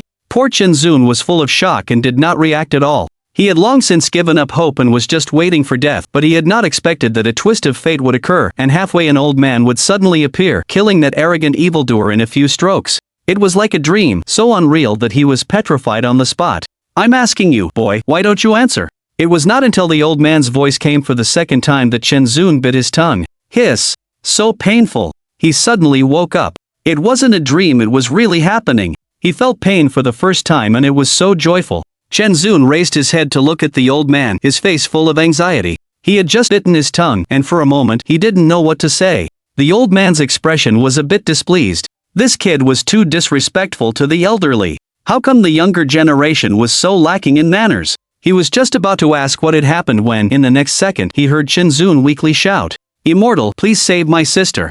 Chapter 34, a question and an answer. Chen Zun finished speaking, his vision began to blur, and everything went black as he fainted. The old man stepped forward to examine him closely. It turned out that he had suffered severe injuries and lost too much blood.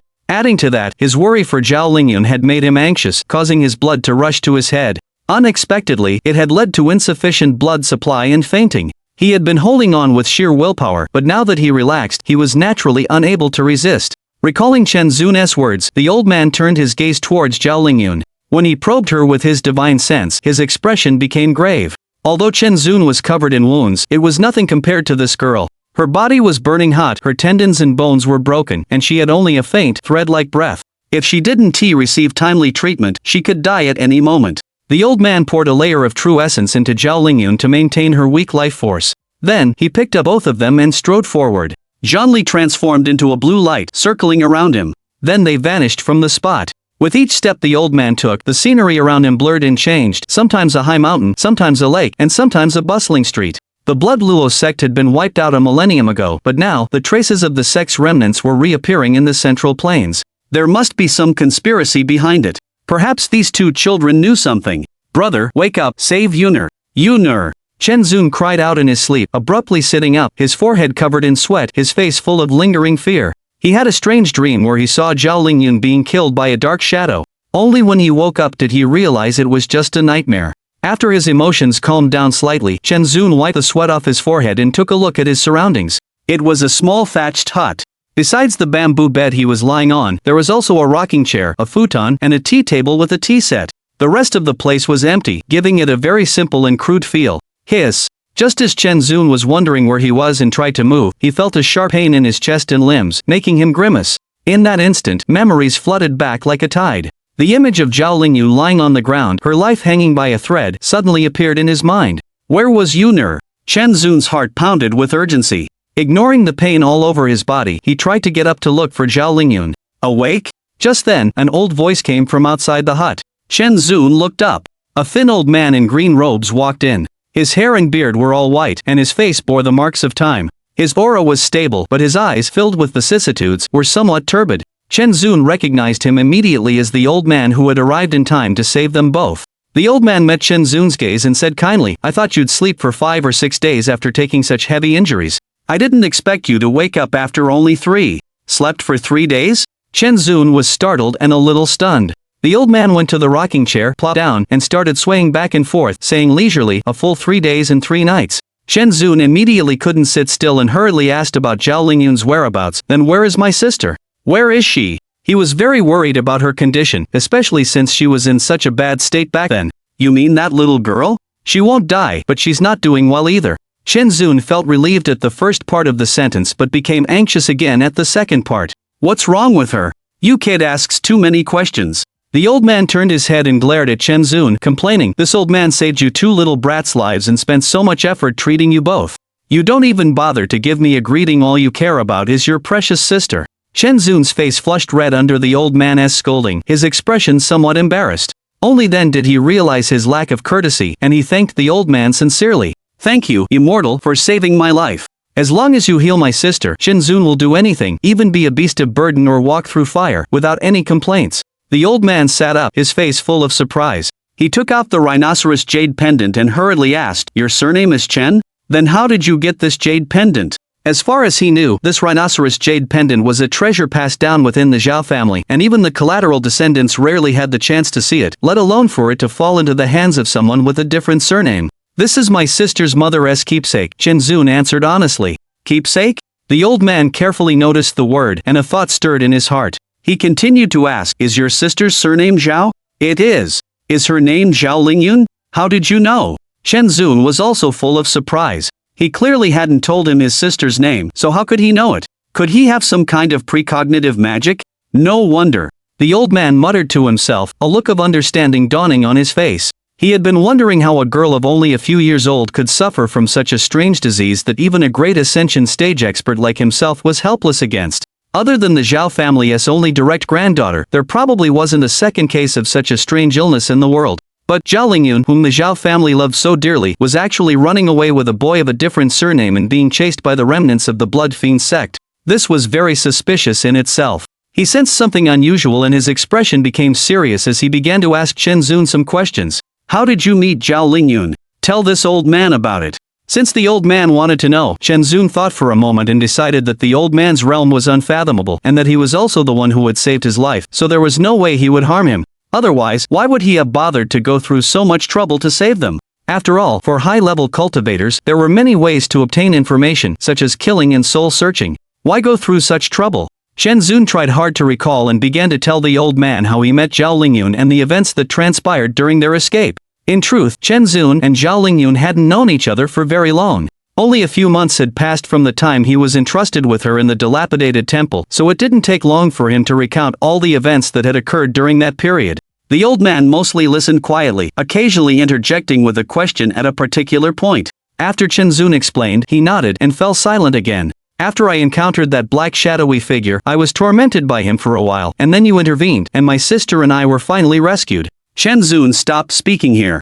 There was no need for him to continue. The old man already knew the rest. The old man held the rhinoceros jade pendant in one hand and stroked his beard with the other. After a long time, he finally asked, "Are you saying that the girl's mother's dying wish was to have you take the rhinoceros jade pendant to the Heavenly Origin sect?" Chen Zun thought it over and nodded to confirm it. The old man looked into Chen Zun's eyes and asked again, "Did she say anything else?" Chen Zun shook his head and said affirmatively, "She only told me to find the Heavenly Origin sect. She didn't say anything else." Speaking of Zhao Lingyun's mother's entrustment, Chen Zun remembered that the old man before him was knowledgeable and his cultivation was unfathomable, so he might know people from the Heavenly Origin sect. With this thought, Chen Zun had a flash of inspiration and asked, "May I ask you an old man a question?" The old man turned his gaze towards him, waiting silently for him to speak. "Do you know anyone from the Heavenly Origin sect? If so, please help introduce me. I want to fulfill Yunar's mother's dying wish. I suppose I know some people. There's no need for an introduction." The old man was stunned for a moment and replied with a strange expression. Chen Zun was also stunned, not understanding what the old man meant. Soon, the old man gave him the answer. This old man is the current sect master of the Heavenly Origin sect, Su Huayun. Chapter 35. It's hard to defy heaven. You are the sect master of the Heavenly Origin sect? The genuine article. Chen Zun stared at Su Huayun's face, momentarily at a loss for words. It felt like he'd struck gold, landing such a stroke of luck. This was luck on top of luck, luck all the way. Chen Zun actually felt relieved. In any case, he'd more than fulfilled the request of Zhao Lingyun's mother. According to you, the Zhao family should be in dire straits. But, the Zhao family's location is under the protection of the Nine Stars sect. It's been so long, why hasn't there been any news about the Zhao family being annihilated by the remnants of the Blood Fiend sect? Su Huayun stroked the spirit rhinoceros pendant, frowning and muttering to himself. This truly didn't make sense. Since the Central Plains was divided and ruled by the 7 major sects and 3 great dynasties, the sects, as recognized major powers, certainly had the responsibility to protect the peace within their territories. The Zhao family, after all, was a cultivation family with a nascent soul stage cultivator overseeing it. Their overnight annihilation would be a huge sensation, not to mention that it had been months, and yet no news had surfaced. So, was it the Nine Stars sect, as the protector, failing in their duty, or was the news of the Zhao family's annihilation hiding some hidden truth and being deliberately covered up? However, despite these thoughts, Su Huayun wasn't in a hurry. Instead, he asked about something else. The immortal opportunity you mentioned, is it the spiritual pattern inheritance from the nameless cultivator in the Cold Mist Mountain cave? Chen Zun was taken aback. He'd only mentioned it briefly and hadn't elaborated. Now that Su Huayun brought it up, he nodded. Suddenly, he remembered something and took out the black ring from his bosom. I was fortunate to obtain an immortal opportunity. I don't know who that senior was, but I received a storage ring. Does the senior recognize it? For many days, since he had the storage pouch from Mo Wu, he didn't need any extra storage space. Therefore, he hadn't taken the ring for himself, carefully keeping it, intending that one day he could return it to the relatives of the nameless senior in the cave. Su Huayun reached out, and the ring flew from Chen Zun's hand into his own. He gently stroked the ring, his eyes fixed on the 2 words, Huamu, engraved on the ring, his gaze complex and silent for a long time. Does the immortal know the owner of this ring? Chen Zun asked hastily, seeing Su Huayun's reaction, which suggested familiarity with it. He was pleasantly surprised. He is my senior brother, Li Huamu. Su Huayun's face was filled with reminiscence. After a long while, he let out a heavy sigh, his emotions quite low. Chen Zun was dumbfounded. He never would have imagined that the inheritance he received was from the Heavenly Origin sect master's senior brother. If he was Su Huayun's senior brother, how could he have been buried in the remote Cold Mist Mountain? Su Huayun seemed to see Chen Zun's confusion and explained, senior brother was already a late nascent soul cultivator hundreds of years ago.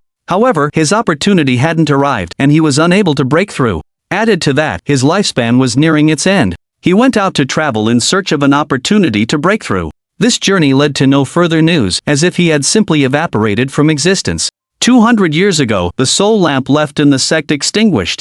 I guess that he hadn't broken through to the nascent soul stage and had died when his lifespan ran out. but I had no idea where he had passed away until now. His expression was calm, but the emotion in his calm voice was considerable, showing that his heart was uneasy, and more than that, filled with sighing. Cultivating immortality was originally going against the heavens. It was a case of advance or retreat. Either one attained true immortality and achieved longevity, or one died, transforming into a small pile of ashes. What he sighed about was that his senior brother Li Huamu had been conscientious, cultivated diligently for over 1,000 years, and his dream had shattered, becoming an illusion. Once he failed to break through, all of his efforts had been in vain. Defying heaven, it is hard. Everyone watched as Su Huayun's aged face remained composed. His words resonated with all the cultivators. They felt sympathy for his loss, causing a collective sense of empathy. The atmosphere was somber. Of course, Guemo knew about the celestial pride of the heavenly origin sect throughout history. This Li Huamu's talent was also exceptional back then, how spirited he was, but unexpectedly, in the end, he couldn't escape the fate of dying of old age. Seeing this, he couldn't help but think of the bones in that cold cave, feeling a lot of emotion, and he sighed. Ah, it's hard to be human, and it's even harder to defy fate. Zhao Lingyun, however, thought of Su Huayun's serious face. Girl, this spirit pattern inheritance is my senior brother's only legacy. There's no other like it in the world. It was hard won, you must cherish it well. Could it be that the Azure Snow Sword technique came from Li Huamu's remains? But if it was the only one, and Chen Zun already had it, then whose was the one she received? Her eyes flashed with the image of Chen Zun's ever-smiling, doting face. Her expression couldn't help but become extremely complex. Chen Zun couldn't help but be somewhat affected by Su Huayun's sadness.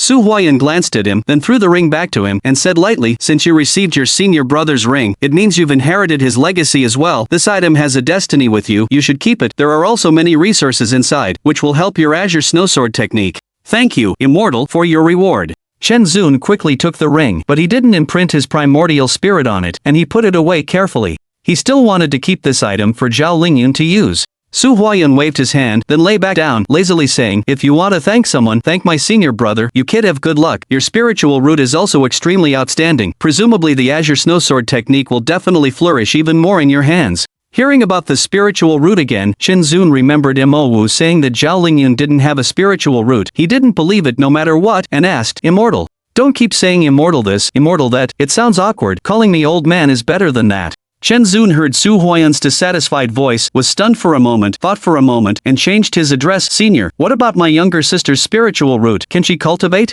That girl's situation is special. How can she cultivate without a spiritual root? Su Huayun answered casually. Although he was prepared in his heart, he still couldn't accept it when he got the same answer from Su Huayun, his face turning pale. He didn't want to accept such a result, his eyes filled with hope. He asked persistently, Senior has seen much of the world, is there really no way at all? What are you thinking, kid? If there isn't, then there isn't. Hearing this, Chen Zun couldn't help but feel a burst of disappointment, but he suddenly had an idea. His eyes lit up. Then if you implant a spiritual root into her, can she cultivate? In his mind, since Zhao Lingyun didn't have a spiritual root and couldn't cultivate, wouldn't it be possible for her to cultivate if a spiritual root was implanted into her body? The rocking chair that was swaying stopped. Su Huayun looked at the naive young man with surprise. This kid's thinking is rather unconventional. He pondered for a while, then smiled wryly and said, in theory, it's possible, but to implant a spiritual root into a mortal, it's as difficult as reaching the sky. Chapter 36, Upon the Summit. What? The heavenly origin holy maiden actually doesn't have spiritual roots.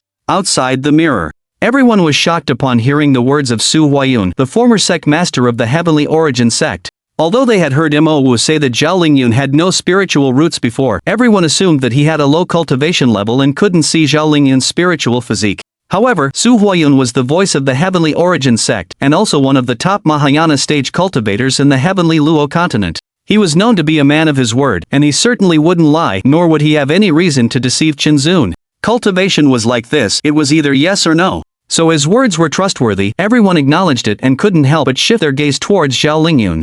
It seemed that Zhao Lingyun's ice vein spiritual physique was indeed related to Chen Zun. Zhao Lingyun's delicate face, slightly pale, was tense, and she bit her lip, not uttering a word. Shen Ruoyan said resentfully, it must be that Chen Zun transferred his ice vein spiritual physique to her.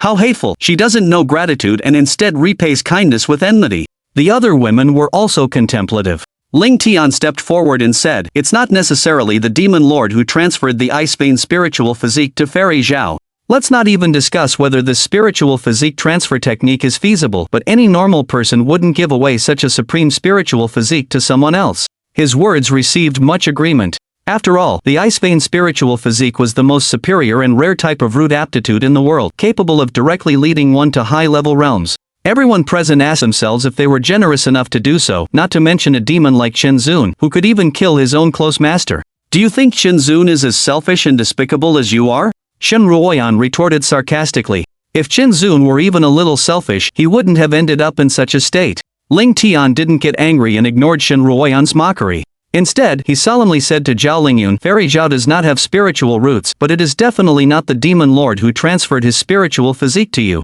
You must know that Sect Master Su, as the head of a sect, possesses countless secret techniques and is a Mahayana stage cultivator. Perhaps he has other methods that allowed you to also possess an Ice Vein spiritual physique. Zhao Lingyun's eyes flickered repeatedly. She somewhat believed Ling Tian's words. Her Ice Vein spiritual physique might really have nothing to do with Shinzun, but rather was entirely the doing of her master. Thinking this, she felt a strange sense of relief from her guilty conscience. Shen Ruoyan saw Zhao Lingyun's expression and knew that she had been deceived by Ling Tian's words. She sneered, but no longer spoke. For two people with Ice Vein spiritual physique to appear at the same time was too much of a coincidence. Others might believe it, but Shen Ruoyan would never believe it even if you beat her to death. Upon hearing that there was indeed a method, Shenzun's spirits lifted, and a glimmer of hope ignited in his eyes. As long as there was a method, he, Shenzun, would try, even if it was as difficult as ascending to heaven, for the sake of Zhao Lingyun. He quickly asked, what method? Su Huayun was amused by this kid's reaction, glared at him, and said while stroking his beard, you kid only listens halfway, right? How easy do you think it is to implant spiritual roots? He pondered for a moment, clicked his tongue, shook his head, and sighed. Instead of worrying about the method of implanting spiritual roots, you should be more concerned about whether this girl can even hold on. Shenzun was suddenly jolted awake by the old man's words. Yes, after all this time, he was still unaware of Zhao Lingyun's current state, and yet he was here fantasizing about the future. How is my sister? He scolded himself for being muddled and noticed a hint of bad news in the old man's words, causing his face to change and his expression to become tense. Su Huayun didn't answer but simply told him to rest well. Take care of yourself first. Your injuries aren't light either. Focus on healing and cultivating. You'll know everything tomorrow. After finishing, the old man stood up from the rocking chair, put his hands behind his back, and walked out. Shenzun was naturally uneasy today for not seeing Zhao Lingyun. Seeing Su Huayun acting mysterious and about to leave, he was extremely anxious and couldn't calm down, forcing himself to stand up. Hiss! He had just lifted his legs when he pulled at his wounds, and felt a piercing pain in his legs, unable to lift them. Yet, he still tried to move his useless legs to get out of bed. Told you to rest well, but you wouldn't listen, insisting on suffering. Su Huayun waved his sleeve, and Shenzun fell back down. Seeing Shenzun still trying to get up, he couldn't help but admire him, thinking this kid was as stubborn as a wild ox, not listening at all. However, he rather liked it. Perhaps moved by Shenzun's longing for his sister, he found it rare, and said faintly, this old man isn't letting you see her right now because her condition is critical. She's undergoing emergency treatment and cannot be disturbed in the slightest. If you insist on going, you'll only harm her. Hearing Su Huayun's words, Shenzun paused, not understanding what the old man meant. Before he could react, Su Huayun had already walked out of the grass hut. Although Shenzun was very worried about Zhao Lingyun's condition, seeing the old man's serious expression, he dismissed the idea of getting up. Looking at the empty hut, worry was etched on Shenzun's face. Sigh, I'll wait another day. Finally, he forcefully suppressed his longing and with great difficulty, crossed his legs to meditate. Since he couldn't help, he might as well heal his injuries first. Then the scene changed. Time flew by, and a day passed. It was still that grass hut. Shenzun slowly opened his eyes, a cold glint flashing deep within. The color in his face had finally returned, no longer as pale as it had been in the past few days. A day and night of meditation had naturally brought results. He looked down at his body, moved his limbs, feeling no longer as painful as yesterday, and it was no longer a problem to get out of bed and walk. Shenzun got out of bed and stood up, stretching, his joints cracking, and his brow relaxed. At the entrance of the grass hut, Su Huayun, in a blue robe, with white hair and beard, appeared out of nowhere. His divine sense probed Shenzun, and a hint of surprise appeared on his face. This kid recovered a bit too quickly, even better than he'd imagined. He'd underestimated him. He secretly marveled the Ice Pulse spirit body was indeed a rare spirit body. Senior. Shenzun didn't know when he had arrived. He tidied his clothes and quickly bowed respectfully. Looks like you've recovered well. Su Huayun nodded, and without further ado, he turned and walked away. Then follow me.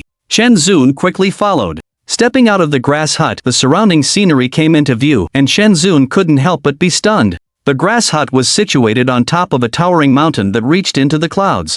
Strangely, the mountain was bald, with only strangely shaped rocks around, and not a single tree, flower, or blade of moss. He looked out, and all he could see were endless mountains in the distance. Nearby, 7 lower green mountains surrounded them, and the white clouds were so close he could reach out and touch them. One could truly see the smallness of all mountains from this height. What are you spacing out for? Hurry and catch up. Just as Chen Zun was lost in his admiration, Su Huayan's voice brought him back to reality, and he quickly followed. However, looking around, there were no other buildings, and just as he was about to ask where Zhao Lingyun was, the old man reached out and grabbed the back of his neck, as if picking up a chick, and with a step, his figure disappeared from the mountaintop. It was another instance of the shrinking earth technique. Damn it, isn't that Mount Nether Abyss where we are now? Outside the mirror. Seeing the scene in the mirror, someone recognized the mountain and suddenly exclaimed in surprise. Because the heavenly void palace they were currently in was built on the mountainside of Mount Nether Abyss, while the scene just now was the summit of Mount Nether Abyss. Chapter 37. The return of the heat poison. Zhao Lingyun's expression changed drastically. She had come to the heavenly void palace countless times, but had never climbed to the top of Mount Nether Abyss, let alone known that her master had built a thatched hut there. Furthermore, her master had never mentioned to her during his lifetime that Mount Nether Abyss was also a place where he had resided. What puzzled her most was that Chen Zun, who had betrayed the Heavenly Origin sect and murdered his master, had used Mount Nether Abyss as his base to build the Heavenly Void Palace. At the time, she had only thought that he was establishing his own sect and hadn't given it much thought. But now that she thought about it, something felt amiss. At that moment, someone guessed, the Demon Lord is truly ruthless. After murdering his master, he seized Mount Nether Abyss and stole his mentor's place of quiet cultivation. He is truly detestable. Upon hearing this, Zhao Lingyun found it very plausible, believing that Chen Zun had already gone mad at that time. If he could even kill his master, what else couldn't he do? Unexpectedly, the old songster from the Thousand Autumn Pavilion shook his head repeatedly and retorted, although Mount Nether Abyss is a rare peak on the Tianluo continent, it is barren of spiritual energy, with not even a single blade of grass growing there. We cultivators avoid it like the plague. What good is there in occupying this desolate place? Cultivators' abodes were usually treasures brimming with spiritual energy, as this was conducive to improving their cultivation. Therefore, seizing this place was not wise but foolish. Perhaps he coveted the treasures left here by sect master Su. The person whose argument had been refuted said, his face alternating between pale and flushed. His words drew a burst of laughter from the crowd. There was no sign of any treasure here, and the place was so barren that even birds wouldn't defecate there. They suspected that even if the entire mountain was excavated, not even half an ounce of iron would be found. Moreover, the items in the thatched hut neither emitted spiritual light nor radiated treasure energy. They were ordinary objects. Such a forced explanation could only invite ridicule. Hearing the crowd's laughter, the person felt even more ashamed. Realizing he had made a fool of himself, his face turned red, and he mumbled for a long time but couldn't utter a single word. There is indeed some truth in that statement. At that moment, the old songster spoke again, piquing everyone's curiosity. They all looked at him, waiting for him to continue. Gu Mushi seemed unaware that he had become the focus of attention. After pondering for a while, he spoke with some uncertainty. When I was young, I obtained an ancient fragmented scroll. It recorded that 10,000 years ago, before that great calamity, Mount Nether Abyss was the most top-tier blessed land on the Tianluo continent. Countless cultivators resided there, and the radiance of treasures could be seen from 1,000 miles away. Later, for some unknown reason, the mountain transformed into a stone mountain, and the ancient cultivators abandoned this place. Due to a lack of historical records, the exact reason remains unknown. Upon hearing this, someone suddenly remembered that the reason they had come here was for the Ascension Channel. Furthermore, this place had been a sacred land of immortals 10,000 years ago. Connecting these two pieces of information, it all made sense. Moreover, Chen Zun's cultivation had also increased dramatically after establishing the Heavenly Void Palace, reaching the late stage of the Great Ascension Realm. With this thought in mind, some people began to harbor their own ideas. They planned to thoroughly search the place after this matter was resolved, hoping to stumble upon treasures hidden by cultivators 10,000 years ago. Zhao Lingyun's eyes shimmered with a peculiar light as she also realized this connection.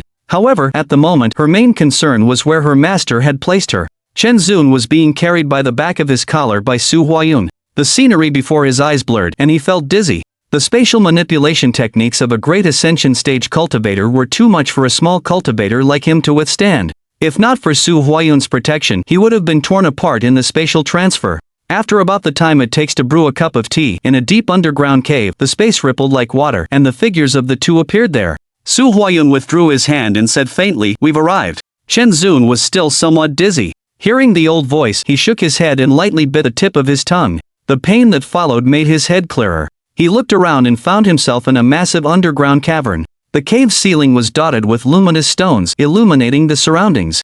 In the center of the cave, there was a prominent white stone bed, emanating a chilling aura. Despite his core formation cultivation, he felt as though he was in the depths of extreme cold. Soon, Chen Zun's gaze sharpened. On the stone bed, he spotted a figure lying down. Upon closer inspection, it was Zhao Lingyun, whom he had not seen for many days. "Yun'er!" Chen Zun's face changed, and he cried out in alarm, rushing forward. Su Huayun reached out and pulled him back, softly warning, "There's a formation maintaining her life force. Don't go over there." Chen Zun stopped in his tracks, and looking around, he noticed that the floor was covered in cyan tiles inscribed with strange patterns. White light flowed across them, channeling into the stone bed. Though he halted, he glanced again at Zhao Lingyu lying on the stone bed. Her eyes were tightly shut, her face was blue and purple, her body was flushed red, and she was enveloped in a thick white mist. "What happened to Yun'er?" Chen Zun panicked upon seeing this and cried out in despair. "What's all the fuss?" "She won't die," Su Huayun said, annoyed, and tapped him on the head. Chen Zun turned his head, disregarding the pain, and quickly asked, "Senior, how did my sister become like this?"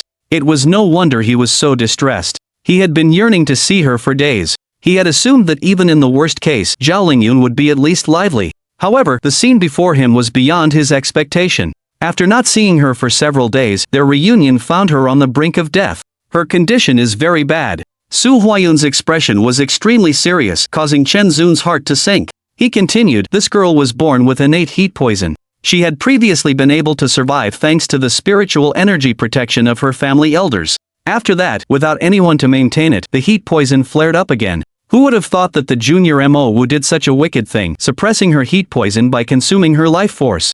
After she was kicked by those blood fiend sect villains, naturally she ended up in this state." Su Huayun finished, his face full of sorrow. He lamented Zhao Lingyun's unfortunate fate, having experienced so much misfortune at such a young age. It was that cursed heat poison again. Chen Zun's face turned pale, losing all color, his heart resentful at how persistent this heat poison was. At his current low cultivation level and with his limited knowledge, he could not think of a solution. He begged Su Huayun, "Senior, you are the sect master of the Heavenly Origin sect, with profound cultivation. This junior is impudent, but I beg you to save her." As he finished, he made to kneel. "What are you doing?" Su Huayun's face darkened.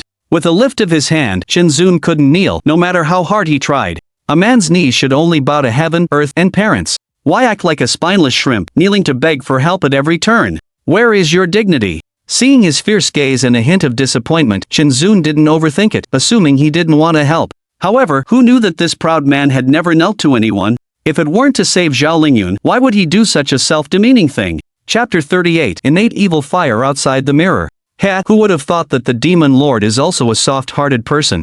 Everyone saw Chen Zun about to kneel and beg again, and compared to the aloof, cold, and arrogant image of the celestial void god emperor, the contrast was truly enormous. Some people couldn't help but mock him. Upon hearing this, Shen Ruoyan glared fiercely at the person and defended Chen Zun. "Open your dog eyes and see, Chen Zun hasn't begged any of you in this state. If it weren't for encountering that harmful pest Zhao Lingyun, why would he debase himself again and again to beg for help?" The crowd nodded in agreement. Although Shen Ruoyan was biased, she was speaking the truth. Even when the Demon Lord was severely injured and on the verge of death, he had never begged anyone to save his life. Knowing that Shen Ruoyan's words were meant to sting her, Zhao Lingyun dared not say a word. Her face just turned red, and she bit her lip as she looked at the anxious youth in the mirror, her expression growing even more complex. How laughable, he had begged repeatedly to save her, but why did he not mention it later, trapping her in the 10,000-year-old ice cave, intending to kill her? She thought of that cold ice cave, and her body involuntarily shivered. Zhao Lingyun's eyes couldn't help but turn cold. Thinking that he had been repeatedly begging out of helplessness, yet he was misunderstood by this old man, Chen Zun felt extremely bitter, his face full of anguish. However, compared to his sister's life, what was his dignity worth? He thought that Su Huayun was just scolding him because he didn't want to save Zhao Lingyun, but he couldn't refute it. He was so anxious that he nearly jumped in place, and tears flowed. "Sigh, old man, if I didn't want to save her, why would I spend days rejoining this girl's broken bones inch by inch?" Seeing Chen Zun like this, Su Huayun deeply felt that his concern for Zhao Lingyun was like that of a real brother. He then said, "Your precious sister won't die for a while, so you can rest assured." Only then did Chen Zun stop crying, but his eyes were filled with worry, and he couldn't put his mind at ease. If the heat poison wasn't resolved, it wasn't a long-term solution. He thought that since Su Huayun could save Zhao Lingyun's life, he should have a way to deal with the heat poison as well. He asked, "Senior, is there a way to completely remove the heat poison from my sister?" I know you are knowledgeable and experienced, you must know some methods. If this heat poison was so easy to remove, her elders would have done it long ago, why would they have waited until now? Su Huayun shook his head, replying irritably. But Chen Zun was overjoyed.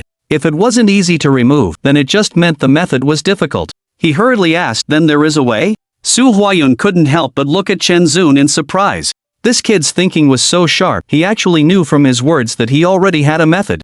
It was evident he was an intelligent person. He didn't speak, just pondered for a while, and then slowly said, of course there's a method, but it's very demanding. Hearing that there really was a method, Chen Zun's eyes brightened a bit, and he said seriously, no matter how demanding it is, as long as it can save my sister, I will do it, even if I have to go to heaven or hell. With your small core formation cultivation, you dare to speak so boldly about going to heaven and hell, it's truly laughable. Su Huayun couldn't help but tease him for bragging. But seeing that the kid didn't tease seemed to be joking, he put away his disdain and decided not to hide anything, and he told him the method. The method is not difficult. This heat poison is actually a rare innate energy, a source of the Tao, but it's too powerful. When this girl was still in the womb, she was too weak to absorb it, and over time it formed an innate evil fire, which destroyed the foundation of her entire body. Now, as long as someone is willing to receive the innate evil fire, the heat poison can be removed. Without even thinking, Chen Zun nodded, without the slightest hesitation, I am willing to be the one who receives the innate evil fire. As long as it could ease Zhao Lingyun's suffering, he was willing to do anything. Ignorance, what do you take the innate fiery evil for? That evil fire is incredibly sinister. When it flares up, it's like being fried in a pan of oil. That kind of pain pierces straight to the bone. Even someone with my cultivation regards it as a venomous snake or a scorpion, not daring to touch it easily. Su Huayun was amused by this ignorant, reckless kid. He sized Chen Zun up and down, then curled his lip and said bluntly, even if you were willing to be the one to receive the innate fiery evil, you wouldn't qualify now. You would need at least the refined spirit stage of cultivation to even attempt it. Otherwise, as soon as the evil fire entered your body, your puny frame would instantly turn to ash. Hearing this, Chen Zun's pupils shrank, and he was speechless for a moment. Outside the mirror. Damn, even a great ascension stage cultivator is so wary of this innate fiery evil, it really is sinister enough. Everyone, upon hearing this, finally understood how dangerous Zhao Lingyun's fever was, and their faces changed drastically. Look at the demon lord's expression, he looks scared. He keeps saying he'd give his life for his sister, but in the end, his words don't match his actions. There is no such thing as a selfless person in this world. Yi Shiyu coldly watched the silent Chen Zun in the image, her face full of disdain. Would you be willing if it were you? Zhang Fei in the crowd couldn't stand Yi Shiyu's harshness and spoke out bluntly. This matter has nothing to do with me, so of course, I wouldn't. Yi Shiyu naturally recognized the Guan and Zhang brothers and knew that their combined attack techniques were difficult for even great ascension stage cultivators to handle, so she had no intention of making enemies with him. But her hatred for Chen Zun made her believe that everything he did was a conspiracy, so she continued, you heard what Sect Master Su said. This innate fire is so fierce. Even if the demon lord is willing, he simply doesn't meet the requirements. Everyone nodded in agreement. Even if the demon lord was willing, he couldn't possibly meet Su Huayun's conditions. The celestial maiden of the Tianyuan sect is still doing well, so someone must have sacrificed themselves to receive the innate fiery evil. Perhaps it's Sect Master Su himself, Gu Mushi interjected. Shin Ruoyan didn't know the ins and outs of the matter. She opened her mouth but couldn't refute it. Master Zhao Lingyun listened to everyone's analysis and also felt that other than Su Huayun, no one else met the requirements.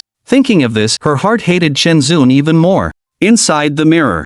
Although Chen Zun knew the danger of bearing the innate fiery evil, he was willing. But when he learned that it required the refined spirit stage of cultivation, he looked at the small figure lying on the stone bed, his face a little gloomy. After a long while, his expression became firm, and he finally spoke, give me some time to cultivate. When I meet the conditions of the refined spirit stage, I will be the one to bear the evil fire.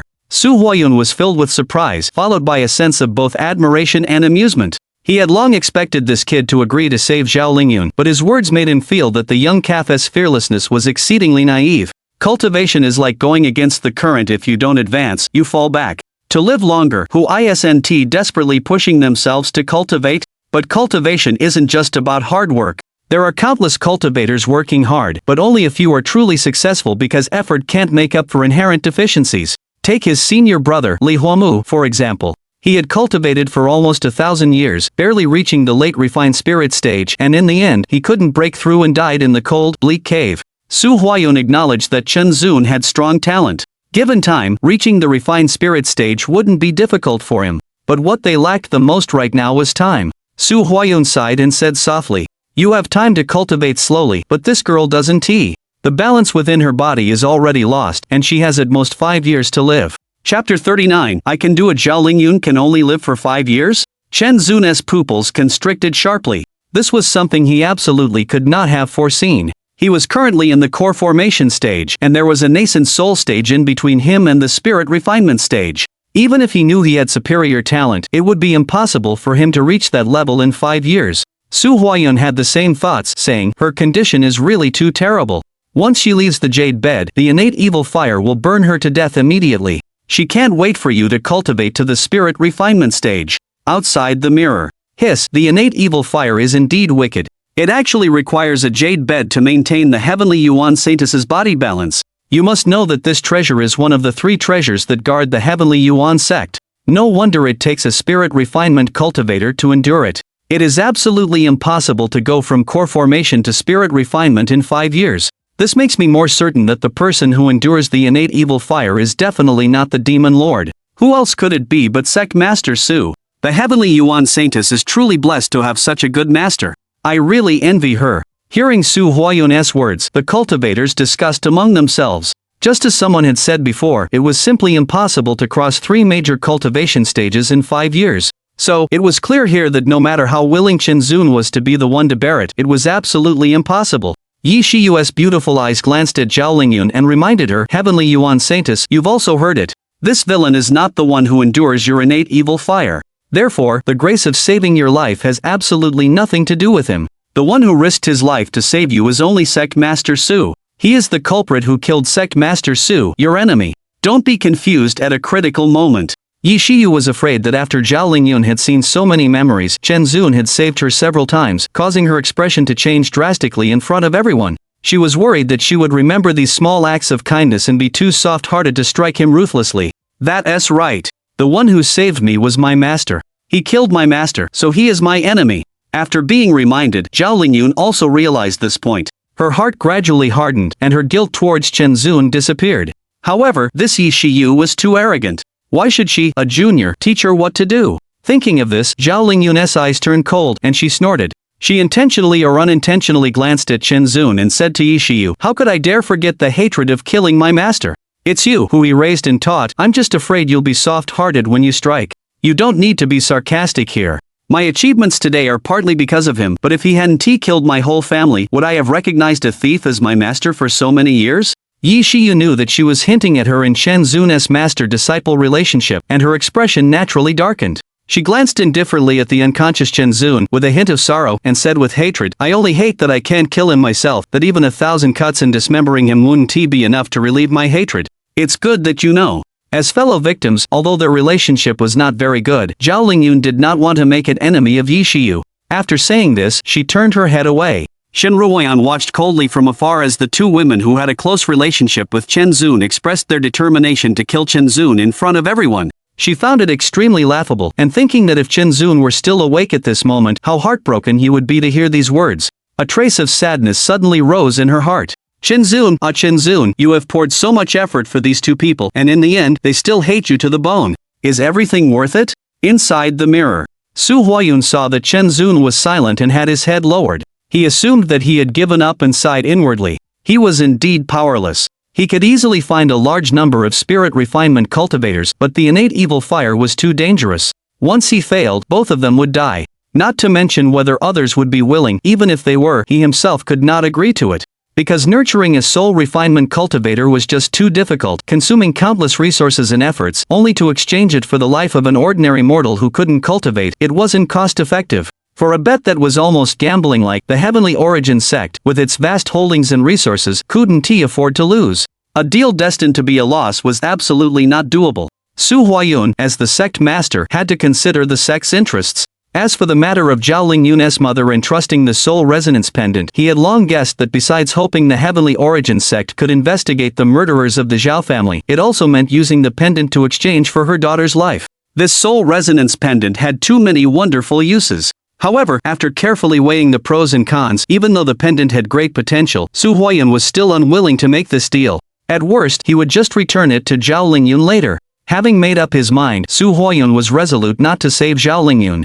At the same time, fearing Chen Zun's sadness, he consoled him, think it through, it's not that you're incapable, but that this girl's fate is so. There's no need to feel guilty. You've already done what you should. Even if the girl wakes up, she probably wouldn't blame you. I can do it. A slightly immature voice rang out, not loud, but filled with unparalleled determination. It's good that you can do it. If you think about it, it's not a big deal. Ha? What did you say? The old man was rambling, trying to comfort Chen Zun, not at all paying attention to the voice. Suddenly, his cloudy eyes became much brighter, and he looked up at Chen Zun. He found that the young man in front of him had raised his head, also looking at him, his clear eyes showing resolution, repeating what he had just said. 5 years, I can do it. For a moment, Su Huayun was speechless. Outside the mirror. Ha, I'm laughing to death. He really doesn't know the immensity of the world. If he can cultivate from the core formation stage to the soul refinement stage in 5 years, I'll do a handstand and shit in public and then eat it. Who's trying to scam a meal again? When the crowd heard Chen Zun say he could cultivate from the core formation stage to the soul refinement stage in 5 years, the scene went silent for a moment, then erupted in laughter. Some people even made bets and joked on the spot. The air suddenly filled with a joyful atmosphere. Zhao Lingyun and the other women couldn't bear such vulgar language and frowned, but each of them also greatly agreed.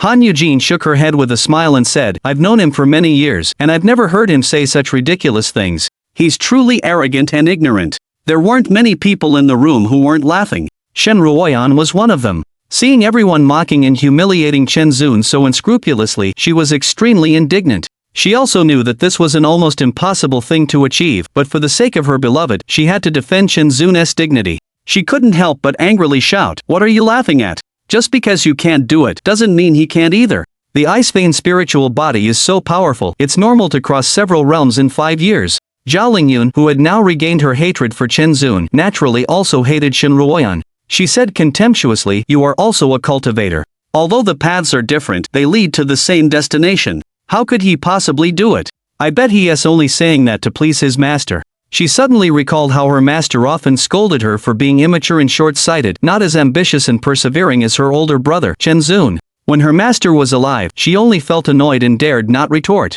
Now, because of her prejudice, she thought Chen Zun was merely putting on a show to gain his master's favor, which led to her getting scolded. Chapter 40 Well-intended efforts so young, and already scheming to please the master and delving into machinations, truly a born villain. Zhao Lingyun's hatred for Chen Zun reignited, and naturally, she held nothing back. Zhao Lingyun, you. Shen Ruoyan's pretty face flushed crimson with anger, and she bit her lip to scold, but she was so enraged that she couldn't find the words. Shin Vixen, I know you're eager to protect him, but in the 10,000 years of the Tianluo continent, there has never been anyone who has crossed 3 major realms in 5 years. The Demon Lord may not be trying to please Sect Master Su, but he's also being naive. At this critical moment, it was Old Man Gu who spoke a fairly impartial word. His Qianqiu pavilion meticulously recorded the lives of various geniuses on the Tianluo continent, and there had never been a genius who had crossed 3 major realms in 5 years, so his voice was particularly certain that Chen Zun could not achieve it. Even though Shen Ruoyan wanted to defend Chen Zun, her single voice couldn't compete with the chorus of opinions, so she retorted in a huff, Believe it or not, I believe it anyway. Love conquered all. The man she, Shen Ruoyan, had set her sights on was always true to his word and never broke his promises. Although he had once said he would kill her and had been true to his word then too. Thinking of this, she smiled bitterly in her heart. Inside the mirror. Looking at the exceptionally earnest young man before him, Su Huayun couldn't bear to further dampen his confidence. Only by going the distance would one know the hardship of the journey. If he didn't let him experience it himself, he wouldn't understand the difficulty. Moreover, the young man was high-spirited, and his ambitious words were the mark of a true man. For this alone, Su Huayun admired him greatly. Besides, Chen Zun possessed the Ice Vein spiritual body, coupled with the Lingxi pendant and the extreme cold ice cave, he might actually succeed. In the blink of an eye, Su Huayun had considered every angle. He gazed at Chen Zun and slowly said, Do you truly have such resolve? This junior will definitely succeed. Chen Zun looked at the cold jade bed and nodded heavily. For his sister's life, he had to succeed. Ha, since you have such confidence, this old man will guard her here for 5 years. Whether you succeed or not, I will take you as my disciple. Su Huayun laughed heartily and promised to take him as a disciple.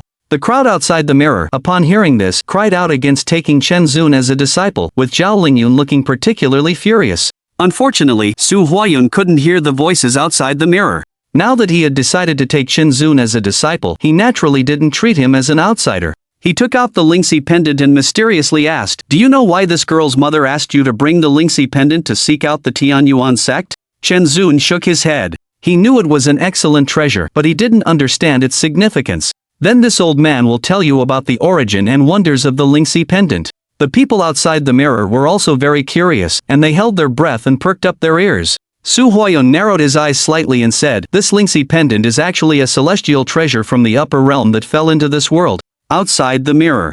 A celestial treasure? I didn't hear wrong, did I? The upper realm, what is that place?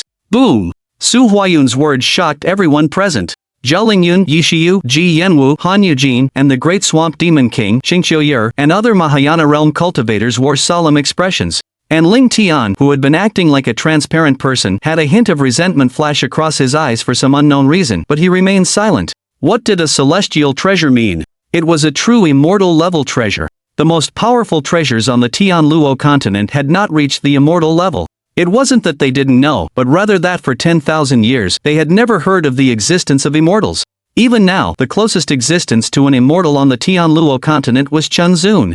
It was rumored that he was already in the great perfection of the Mahayana realm, but it was unknown whether it was true or not. If what sect Master Su said was true, then immortals weren't just legends, but actually existed. Thinking this, everyone's hearts burned with fervor again. Some, thinking of something, stole glances at Zhao Lingyun. If they weren't mistaken, the soul resonance pendant was on her right now. The upper realm, the upper realm. Could it be? The Thousand Autumn Pavilion's pavilion master, Gumoshi, muttered to himself, his expression turning excited as he realized something. His eyes widened, his back no longer ached, his legs no longer pained, and even his slight deafness seemed to have vanished. They didn't dare breathe too loudly or even blink, afraid of disturbing Su Huayun inside the mirror or missing anything. Inside the mirror. Immortal treasure? Chen Zun looked utterly bewildered. It's a treasure of immortals. Su Huayun said vaguely, continuing to explain the origins of the soul resonance pendant.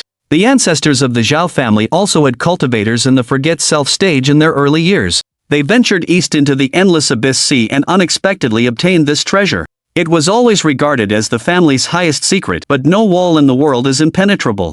Over 100 years ago, one of the Zhao family's descendants inadvertently revealed the news while drunk. I only learned of this secret from others. 50 years ago, I also personally went to borrow it for a look. At that time, the Zhao family's young man, that girl's grandfather, stated that although this was an immortal treasure, over the years, it had gradually lost its spiritual essence and no longer possessed even a tenth of its former efficacy. Apart from the material being unique, it was inferior compared to the top treasures of other sections. Naturally, I left disappointed. Until this girl was born, her father came to me, offering to lend me the soul resonance pendant for 10 years in exchange for removing her innate evil fire. Unfortunately, the soul resonance pendant was useless to me. I took pity on her at the time and mentioned the requirement for a soul refinement stage cultivator to bear the evil fire. The Zhao family had been in decline for a long time. Her grandfather was the only soul refinement stage cultivator in the entire family, and he couldn't risk it, so the idea was abandoned. I taught them some methods to suppress the evil fire, and left without taking the soul resonance pendant. Chen Zun listened with a blank look on his face, then subconsciously asked, "Then why did Yunar's mother ask me to bring the soul resonance pendant to the Heavenly Origin sect? What else could it be for? Of course, it's for this girl." Su Huayun now regarded Chen Zun as his own disciple, so there was no reason to hide anything. He decided to explain the whole matter clearly. The Zhao family held onto this heavy treasure secretly. When the news leaked, they suffered the consequences of possessing a treasure that drew others' envy. Moreover, with the Zhao family's decline, they naturally attracted villains who coveted it. Thus, the Zhao family's extermination overnight is certainly related to this object. Her mother managed to escape, but she was pursued by strong enemies. Knowing that she couldn't escape death, she remembered me. My Heavenly Origin sect is the head of the righteous path. We uphold justice, punish the unrighteous, and have the duty to eliminate evil and punish demons. Knowing that the soul resonance pendant was on her, I knew that the Zhao family had met with annihilation. She wanted me to find the culprits and avenge the Zhao family. That's one reason. Furthermore, even if my Heavenly Origin sect couldn't find the culprits, this girl came to my Heavenly Origin sect with the soul resonance pendant, hoping to exchange it for the sect's protection to preserve the last of the Zhao family's bloodline. She also knew that if her innate evil fire wasn't removed, she would only have 20 years to live. So, her mother used the soul resonance pendant to trade for her last chance to live, hoping that I could mobilize a soul refinement stage cultivator from within the sect to take on her innate evil fire. This is the biggest reason of all. At this point, Su Huayun was filled with emotion. The girl's parents had truly gone to great lengths for their daughter. Chapter 41, The Land of Extreme Cold. Everyone was a little disappointed when they heard that Su Huayun hadn't mentioned the magical uses of the rhinoceros jade pendant. However, seeing that he was able to analyze so many things based solely on a piece of jade, they felt their eyes had been opened. They sighed in admiration, thinking Su Huayun was a seasoned old fox with unique insight. To be the head of a sect, besides strength, such vision and knowledge were also signs of an extraordinary individual. Mother! Zhao Lingyun's heart was already surging with emotion. She was so moved she couldn't control herself. Although she didn't remember anything from before the age of 10, learning about these events from her master inevitably brought a wave of sadness. Suddenly, Zhao Lingyun felt an impulse to avenge the massacre of the Zhao family, but she couldn't find who the enemy was. For a moment, she was filled with regret. Once this matter was settled, she would definitely find the ones who were responsible for the massacre. Thinking this, Zhao Lingyun suppressed her anger and continued watching. Inside the mirror, Chen Zun, hearing the old man's meticulous analysis, with connections everywhere that made logical sense, was utterly impressed. Just then, he heard Su Huayun say with a hint of helplessness, "Although I sent a letter to the sect master of the 9-star gate a few days ago, stating that the Zhao family's matter was related to the remnants of the Blood Luo sect, he only replied that he was sending people to investigate. Other details will be reported to each sect after the truth is revealed. Since the Zhao family is within the 9-star gate's jurisdiction, my Tianyuan sect cannot intervene and can only stand by." Hearing this, Qin Zun recalled the black shadow that was chasing them and felt deep hatred. He secretly noted this matter in his heart. "Look at me, when you get old, you talk too much. What am I saying all this to you for?" Su Huayun, feeling he had said too much, mocked himself and changed the topic back, saying, "Getting back to the point, since you want to save this girl, then whether you succeed or not, this rhinoceros jade pendant should belong to you." With that, he handed the jade pendant over. However, Qin Zun waved his hands repeatedly, refusing to accept it. "I'm saving her because she's my sister. Whether it's for public or personal reasons, it's what I, as her brother, should do. I can't take the rhinoceros jade pendant." This was the Zhao family's heirloom, and even more so, it was her mother's keepsake. How could he take something that belonged to his sister? Su Huayun knew what Qin Zun was thinking and said directly, "If you want to reach the refinement spirit stage within 5 years, this item is a great help. With it, cultivation will be twice as effective. Without its assistance, you will definitely fail." Hearing that it would help with cultivation, Qin Zun took it. He was extremely puzzled, and as someone who couldn't keep questions to himself, he curiously asked, "What's the use of the rhinoceros jade pendant?" "It has many marvelous uses," Su Huayun explained. "This pendant not only has the ability to calm the mind and stabilize the soul, but also has auxiliary effects such as concealing one's presence, active defense, and eliminating distractions. Most importantly, it can gather spiritual energy in one place, which is of great help to cultivation. Thanks to this item, the Zhao family has been able to continuously produce high-level cultivators. It has a spiritual gathering effect? No wonder news of the rhinoceros jade pendant led to the entire family being massacred overnight." Chen Zun immediately understood the importance of the rhinoceros jade pendant. In the cultivation world, magical treasures were varied and strange, mostly being offensive weapons, but those with auxiliary effects were rare. After all, weapons were only for self-defense, while the goal of all cultivators was to achieve higher levels of cultivation. Any treasure that could enhance cultivation was priceless. Now, what he lacked most was time to quickly improve his cultivation, and the rhinoceros jade pendant perfectly made up for this shortcoming. He already possessed a top-tier ice attribute spirit body, the Ice Vein, and now with the rhinoceros jade pendant, along with the Ice Vein frozen fruit and cold jade dew he hadn't used yet, as well as the Azure Snowsword technique, no problem was insurmountable. Thinking this, Chen Zun's eyes shone brightly, full of confidence. Su Huayun patted Chen Zun's shoulder. "Let us go, I'll take you to a place." He had said what needed to be said. What was left was to go to a place for quiet cultivation, which would be the best for Chen Zun. Chen Zun nodded, looking back at the jade bed. "Sister, you must wait for me to come back." He clenched the rhinoceros jade in his hand, his gaze filled with reluctance, as Su Huayun led him out of the underground chamber. Outside the mirror. "Hiss, this rhinoceros jade is so heaven-defying, no wonder. Someone, upon hearing the jade's abilities, gasped. This single jade was worth more than a top-grade spiritual vein, not to mention its inherent calming and soul-stabilizing properties. No wonder the Zhao family was annihilated. Even if it was no longer a celestial artifact, it was still a top-tier treasure. At this thought, many eyes turned to Zhao Lingyun, a glint of greed flashing within them. Zhao Lingyun's face grew even colder, the frost snow sword in her hand radiating an icy gleam.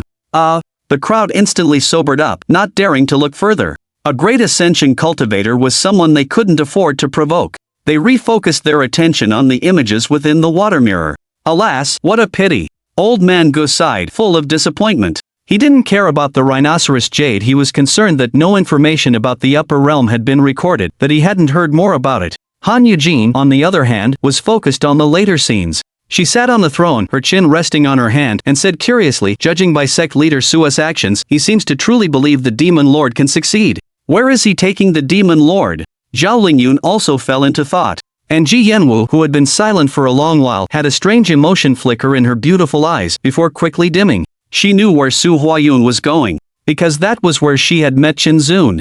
Inside the mirror. The journey ahead was long, and some arrangements had to be made. After exiting the underground chamber, Su Huayun released several flying sword messages, stating that he would be away for at least half a month, and that a certain someone would temporarily manage the sect. Then, he used the earth-shrinking magic to travel with Qin Zun. About half a month later, they finally reached their destination. It was a glacier in the truest sense of the word. Su Huayun and Qin Zun stood on the summit, gazing ahead. As far as their eyes could see, it was a vast expanse of white. Even the trees were covered in thick ice. Only a few cold-resistant flowers and plants could survive here. It was a world of ice and snow. Standing here, Qin Zun's core formation cultivation couldn't withstand the cold. When the wind blew, he felt a bone-chilling cold that pierced his very core. It was truly cold. He couldn't help but shiver, his teeth chattering.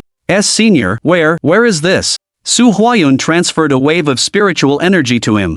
Once Qin Zun's complexion improved, he spoke, "This is the northern part of Tianluo continent, the land of extreme cold." The land of extreme cold. Qin Zun instantly knew where he was. The land of extreme cold was the most unique place on the Tianluo continent. Because it was cold all year round, so cold that neither humans nor demons dared to occupy it. For this reason, it was also a no-man's land. Apart from the specially cold-resistant spiritual beasts and plants, hardly anyone lived there. It was also because of the cold that it was a dangerous place. In addition to the risk of falling into an ice cave, one had to be wary of the spiritual beasts that lived there, and even more so, one had to beware of attacks from other cultivators. Because a no-man's land meant disorder, and disorder meant chaos. Chaos meant that killing went unchecked here, and everything depended on one's strength.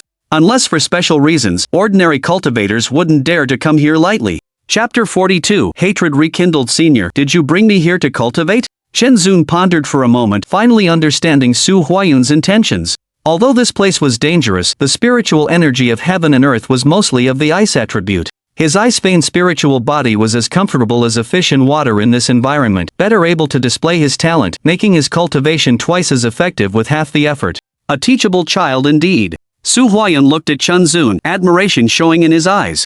This boy, whether in temperament or spiritual roots, was of the highest caliber. Even his mind was much sharper than ordinary people. Without needing any prompting, he would think for himself. Having such a disciple was like divine assistance for the sect. He nodded and said, "You possess an ice-veined spiritual body, coupled with the spirit-gathering effect of the Lingxi pendant, making your cultivation incredibly fast. It's most suitable for you to cultivate here." Qin Zun circulated the Azure Snow Sword manual, and indeed it was incredibly smooth.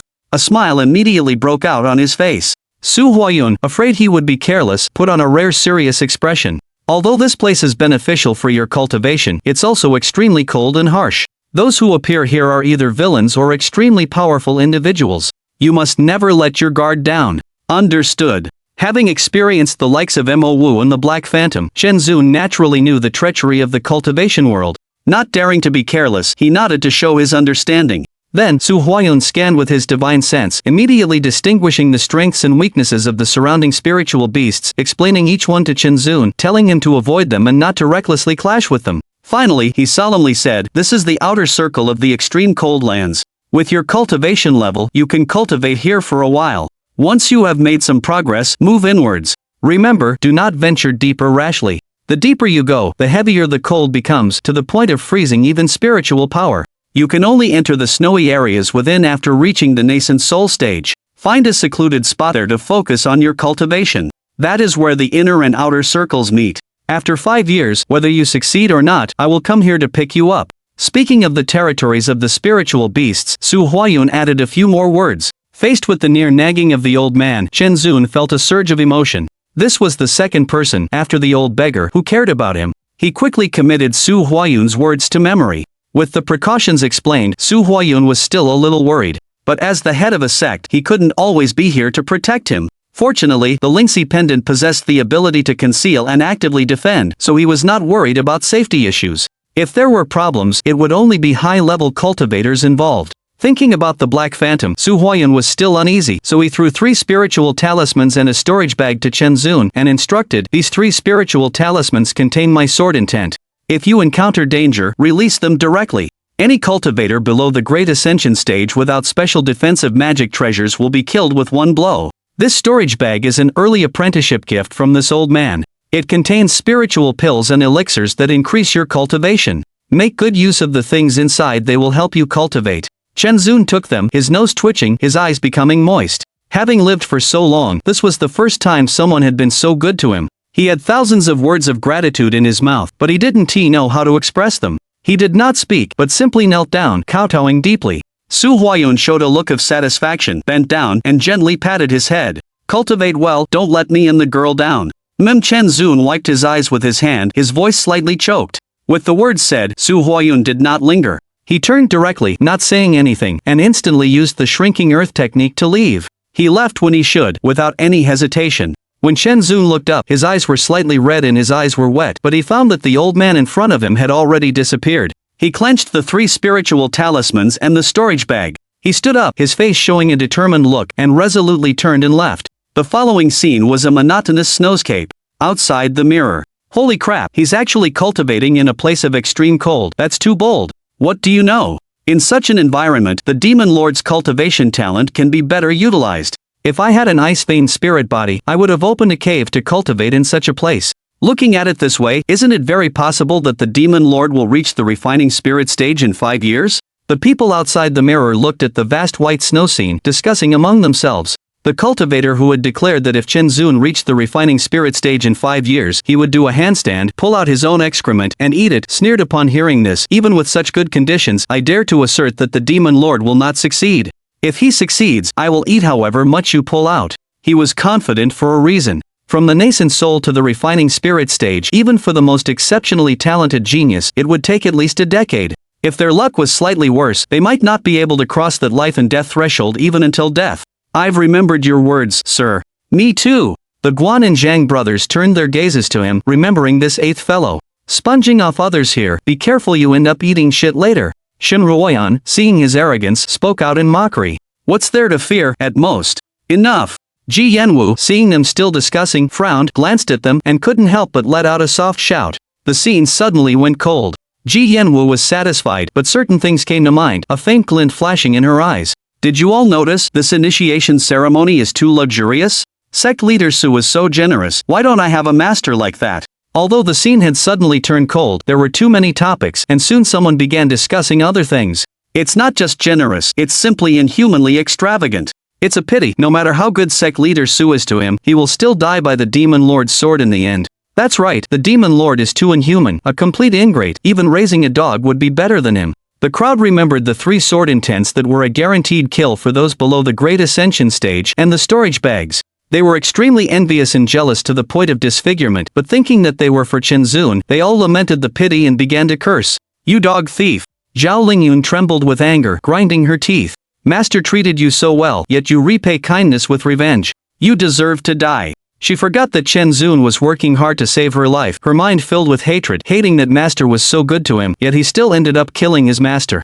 The other beautiful women also felt indignant and a chill. Even someone like Su Huayun, who was so good to him, could be attacked. What was there that Chen Zun couldn't do? Han Eugene, a scoundrel. Great Swamp Demon King Qingqiuyer, an ungrateful dog. Ji Yanwu, lost in thought. Yi Shiyu. She didn't dare to speak because Chen Zun was her master, and she also wanted to kill her master. Her behavior was similar to Chen Zun's, so scolding Chen Zun was scolding herself.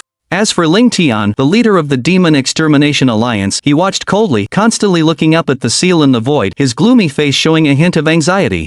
At the same time, his face darkened again. What the hell was the water mirror doing? Now everyone was no longer concerned about breaking the seal, but focused on gossiping. He was the only one in a hurry. How could the important matter succeed if he had to wait until all the scenes were watched? Chapter 43, The Triple Thunder Tribulation Inside the Mirror. The water moon mirror had its own consciousness, skipping over much of Chen Zun's tedious cultivation life, the scenes fast-forwarding. It wasn't until a year and a half later that it began to play normally. The crowd was naturally bored, and when the picture became normal, they all focused their attention. The extreme cold land. It was still that vast expanse of white snow mountains. Inside an ice cave. Chen Zun sat on a futon. His hair and eyebrows were covered in a layer of white frost, his face expressionless like a dead man. His eyes were tightly closed, his palms placed at his dantian, and in his hands was a piece of purple jade pendant. The jade pendant was emitting a faint purple light, absorbing the surrounding spiritual energy, forming an invisible vortex above Chen Zun's head, which was all absorbed through his palms. The temperature inside the cave grew colder, and the aura around him grew increasingly deep and profound. Suddenly, large clouds gathered over the ice mountain, enveloping an area of tens of miles. As the aura on Chen Zun became thicker and heavier, the clouds in the sky also thickened, quickly turning black. Zzz.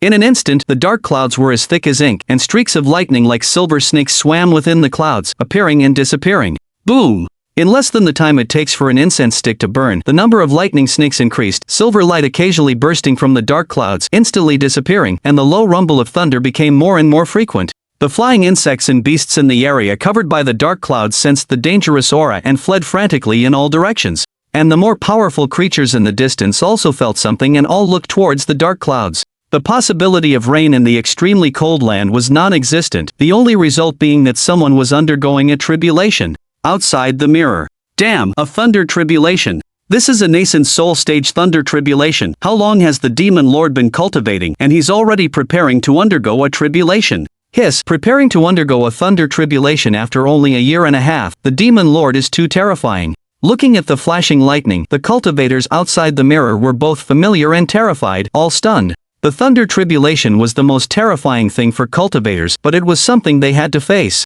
Every year, a large number of cultivators died under the thunder tribulation. Of course, what surprised them was that, apart from Chen Zun's incredible luck of obtaining the spiritual pattern inheritance and directly reaching the core formation stage, his true cultivation time was only a year and a half. Even when added together, it was only 2 years. In just 2 years, he had gone from the core formation stage to preparing for a thunder tribulation. This talent was simply too heaven-defying. It should be known that the cultivators who came to the Sky Void Palace were not ordinary people. Each of them was a chosen one of heaven. Who among them had not started cultivating from the moment they could walk? But even a peerless genius like Ling Tian, who was a Mahayana cultivator at 200 years old, could not achieve a nascent soul in 2 years. Comparing the two, how could they not be shocked? Apart from Ji Yanwu, the other women also showed shock in their eyes. Zhao Lingyun's expression was even more complex. She had started cultivating at the age of 10, and being a nascent soul cultivator at 25 was already considered a genius. But compared to Chen Zun's 2 years, she was far inferior.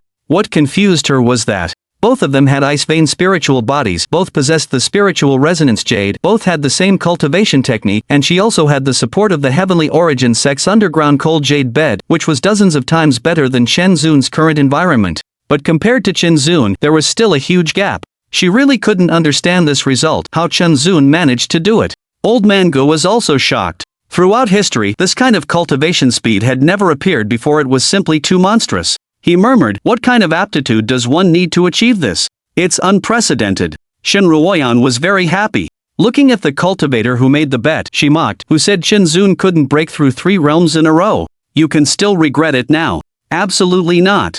That cultivator's face was a little bad, but his mouth was not soft at all. He pretended to be calm, looked at the thunder clouds in the picture, and seemed to have discovered something, becoming complacent. "Don't be happy too soon, everyone take a look. Where has anyone ever seen a nascent soul's thunder tribulation this large? I dare say, even if the demon lord isn't struck dead inside, he will definitely fail in forming his nascent soul." Indeed. Everyone quickly looked over and discovered that this cloud layer was indeed a circle larger than the thunder clouds during a typical cultivator's tribulation.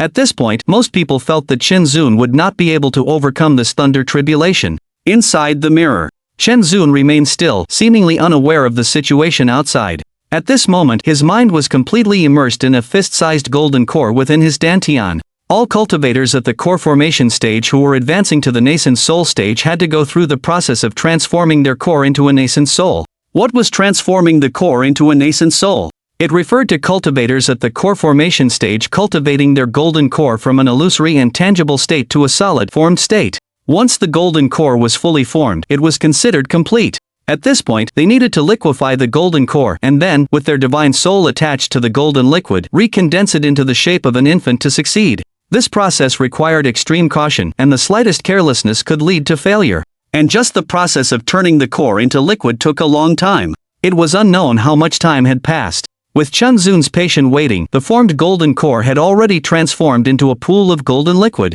It was at this very moment he seized the opportunity, and his divine soul rushed over to integrate with the golden liquid. The sea of qi in his dantian suddenly exploded open. All of his mind was focused on forming the nascent soul. Boom! In an instant, the dark clouds that were hovering above unleashed a bolt of lightning as thick as an arm, aimed directly at the ice cave where Chen Zun was located. Cultivating immortality was, in essence, contending with the heavens for life. How could the heavens easily agree? Naturally, they would not agree. Thus, before the lightning even arrived, the ice above the ice cave shattered completely, exposing Chen Zun's entire body. Zhoing! A sound of a sword cry rang out. A purple glow surged from Chen Zun's brow, and countless spiritual patterns flew around, condensing into a small purple sword.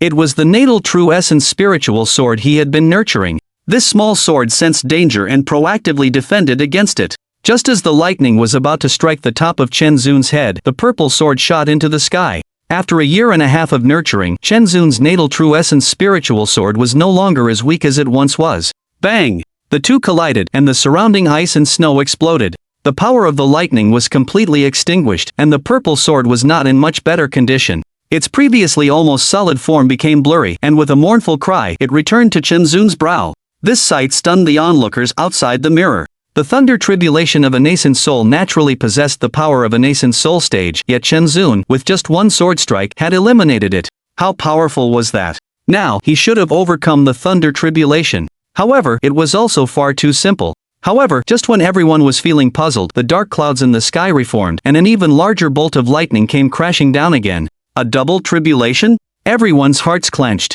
Chen Zun remained unmoved, letting the lightning strike him. This was because, at this moment, his divine soul and the golden liquid were completely integrated, and a nascent soul-shaped embryo had already been formed. He only needed to wait for his divine soul and golden liquid to complete their fusion to form a nascent soul. He was simply incapable of being distracted. However, he was prepared. The lightning quickly enveloped his figure. The thick layer of ice was completely shattered and sent flying, snowflakes swirling everywhere. Just when everyone thought Chen Zun was struck dead, they saw a flash of purple light amidst the swirling snowflakes. The spiritual rhinoceros pendant was floating above Chen Zun's head, forming a purple light barrier around him to protect him. How could a heavenly treasure be damaged by a minor nascent soul tribulation? In this way, Chen Zun overcame the second thunder tribulation. Just as everyone was breathing a sigh of relief, the thunder clouds in the sky still did not dissipate, and the booming sounds were incessant. It seemed as if the heavens were enraged. A silver light exploded from the thunder clouds. A lightning bolt as thick as a bucket, with unstoppable power, came straight down.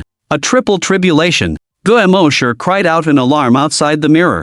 Chapter 44. The nascent soul forms. The path of cultivation is fraught with hardship. From the core formation stage onwards, each advancement in realm requires one to undergo a tribulation. Generally, there is one tribulation for core formation and one for nascent soul. In the spirit refinement stage, due to the qualitative change in the body, there are at least 2 lightning tribulations, and this number doubles with each subsequent stage, reaching a minimum of 32 lightning tribulations in the Mahayana stage. Throughout the long history of the cultivation world, while it's not unheard of to encounter cultivators who have undergone 2 lightning tribulations during the nascent soul stage, it is unprecedented to face 3. Yet, here, Chen Zun was confronted with 3 lightning tribulations. This meant he had to use his perfected core formation strength to withstand a heavenly tribulation with the power of the spirit refinement stage. It was an impossible feat. This was why even the composed and seasoned Gumash was shaken. A core formation cultivator facing a spirit refinement stage tribulation, this demon lord, is really too outrageous. The cultivators, watching the thick lightning descending, retreated half a step in fear. Shin Ruoyan's face turned pale. She had never heard Chen Zun mention such a thing, and she instinctively leaned forward to shield him, embracing him tightly. Yi Shiyu's eyes gleamed with hatred, and she said with some schadenfreude, "Heaven must know he will be a scourge in the future, that's why it's sending down triple tribulations. Let us see how he survives this. It would be best if he were struck dead.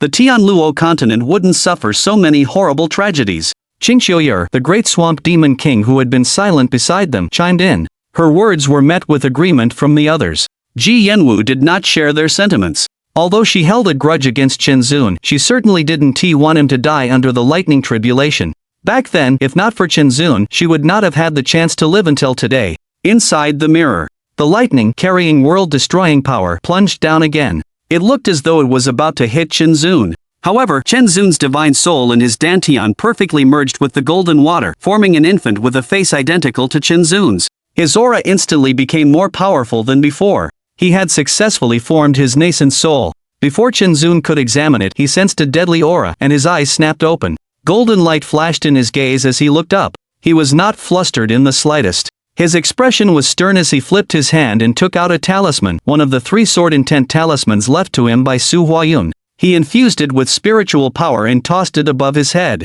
Swoosh! The talisman instantly turned to dust. A brilliant blue sword light carrying an indestructible sword intent completely shattered the lightning. The sword intent did not falter, and the remaining power split the dark clouds in the sky in two, causing them to disappear in an instant. The sword intent of the Mahayana stage was truly terrifying. Chinzun finally revealed a hint of a smile, feeling as though he was one step closer to the spirit refinement stage. He felt that the past year and a half of effort had not been in vain. Suddenly, he thought of Zhao Lingyun. He had not seen her for so long. How could he not miss her?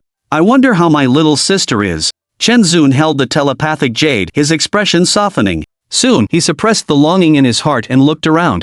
Half of the mountaintop had been ravaged by the tribulation, leaving it in a terrible state. Since the disturbance from the tribulation had been so great and his realm was not yet stable, he needed a place to consolidate it. To prevent any accidents, Chinzun immediately left the area and went deeper into the extremely cold land. Using a talisman with a Mahayana stage attack to withstand the nascent soul tribulation, only the demon lord would think of something like that. That's what happens when you have a good master. Regardless, the demon lord still managed to overcome the triple tribulations and successfully advance to a nascent soul cultivator.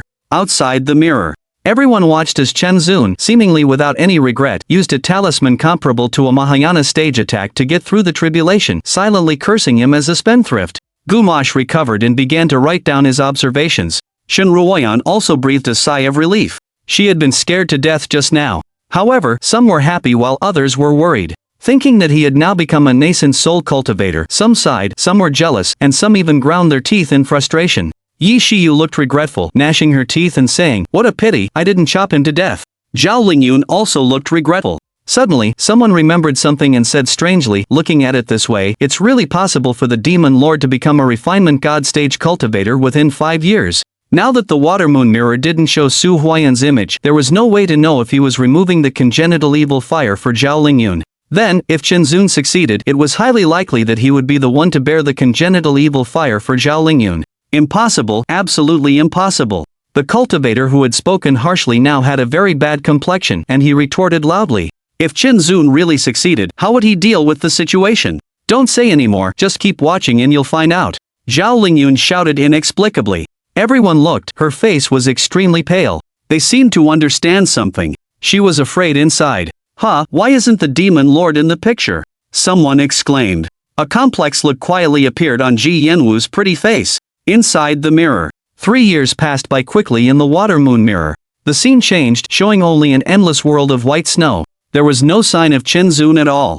This was the first time the water moon mirror had shown such a situation. Just as everyone was puzzled, a lithe figure flashed past. It was Ji Yanwu. However, she looked more tender at this time, with a hint of youthful innocence between her eyebrows. But her condition was not good, blood was overflowing from the corners of her mouth, her face was full of panic, and she kept looking back from time to time. It's actually Fairy Ji Yanwu. Why would she appear in the extremely cold land? The water moon sect is near the extremely cold land, so it's not strange that she appeared there, but it looks like someone is chasing her. Nonsense, someone is always chasing her. When everyone saw that the woman in the picture was Ji Yanwu, they widened their eyes in surprise. They also felt that it was strange that Ji Yanwu's figure would appear in Chinzun's memories. Those few women focused their gaze on Ji Yanwu, their eyes carrying a meaningful expression. Han Eugene, who was her friend and best friend, was straightforward and asked, "Sister Yanwu, why were you in the extremely cold land?" I was a bit bored in the sect at that time, and I thought that I could protect myself with my core formation cultivation, so I secretly ran out with a senior sister while my master was out. I heard that there were snow weasels to catch in the extremely cold land, so we went together, Ji Yanwu said, a look of reminiscence in her eyes, explaining the reason she was in the extremely cold land. Then why isn't your senior sister with you? My senior sister and I stayed in the extremely cold land for several days, and we didn't find any traces of snow weasels, so we went deeper into the extremely cold land. Unexpectedly, we met a nascent soul stage evil cultivator behind us, and he attacked us without saying a word. I was lucky enough to escape temporarily, but my senior sister was unfortunately killed by him. So, the scene just now was a scene of you being chased? Han Eugene didn't expect Ji Yanwu to have this experience, and she exclaimed in shock, her face full of tension. Ji Yanwu replied with a faint word. Recalling that past event, her heart still pounded with fear. Han Eugene pressed, then how did you escape? A mere core formation cultivator, in a place like the extreme cold, trying to escape from a nascent soul cultivator was as difficult as ascending to the heavens. She was extremely curious about this question. Ji Yanwu's expression was somewhat complex. She looked at Chen Zun without speaking. In an instant, everyone's gaze fell upon Chen Zun, who was unconscious in Shen Ruoyan's arms. Inside the mirror. Little wench, see where you can run. Behind Ji Yanwu, a streak of light was suspended in mid-air, leisurely chasing after her. In the mid-air was a young man dressed as a scholar. You can't escape, obediently surrender and become my furnace, and I can spare your life. Hearing this voice, Ji Yanwu seemed to be startled like a rabbit, her face filled with panic. She activated her escape technique and fled frantically. If she were caught by him and became a furnace, it would be worse than death. Although Ji Yanwu's cultivation was only at the core formation stage, her escape technique was very clever, and she actually widened the distance from the person behind her. The scholar chasing behind her saw this, his eyes were full of greed, and his face was somewhat hesitant. An escape technique comparable to the speed of a nascent soul cultivator, if he could obtain it, he would have another means of protecting his life. However, going deeper inside, with his nascent soul cultivation, he could not withstand the fierce cold wind inside. However, looking at the charming figure in face, greed ultimately won over everything. He gritted his teeth and continued to chase. Little wench, let's see how long you can last. Just like that, the two of them, one in front and one behind, entered the depths of the extreme cold.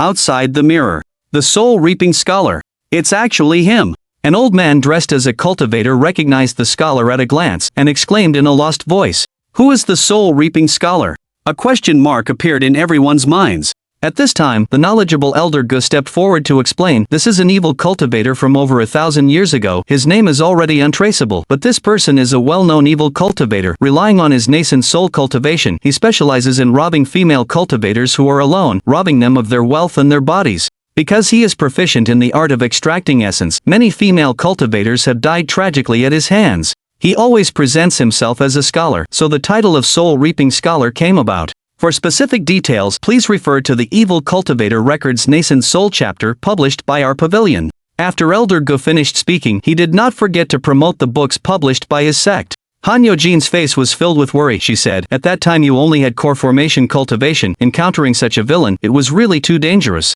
It's alright.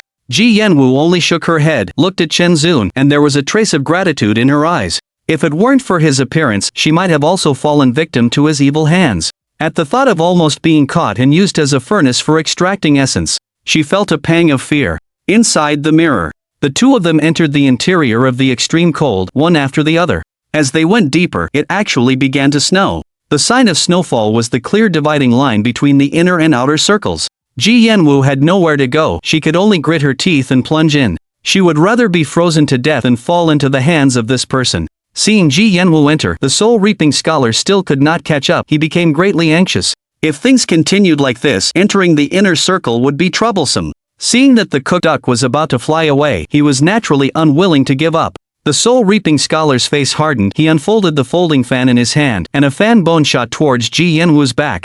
Whoosh! Not good. Ji Yanwu, who was fleeing, sensed the danger coming and slightly shifted her body, but she was still a step too slow. Her shoulder was hit by the fan bone, and it pierced right through.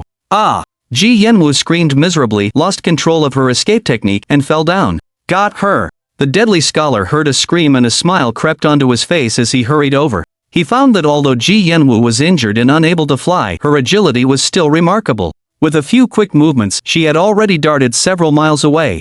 You've been hit by my bone erosion needles. Let's see how far you can go. The deadly scholar watched the drops of blood on the white snow, like plum blossoms scattered across a blank sheet of paper, stretching out ahead. He smirked and followed the trail of blood at a leisurely pace. Half an incense stick's time passed. The snow was falling heavier and it was growing colder, so cold that even the flow of spiritual energy became sluggish and stiff. Ji Yanwu clutched her shoulder as she stumbled in front of a large mountain. Her face was increasingly pale with hints of purple, and her injured shoulder was a dark, ominous black. What worried her more was that her eyelids were getting heavier and her head was spinning, her whole body was losing strength. These were the symptoms of poisoning. Little vixen, where do you think you're going? Why don't you just surrender and let your brother give you a good time? The scholar's voice was getting closer behind her. Despair filled Ji Yanwu's pretty face.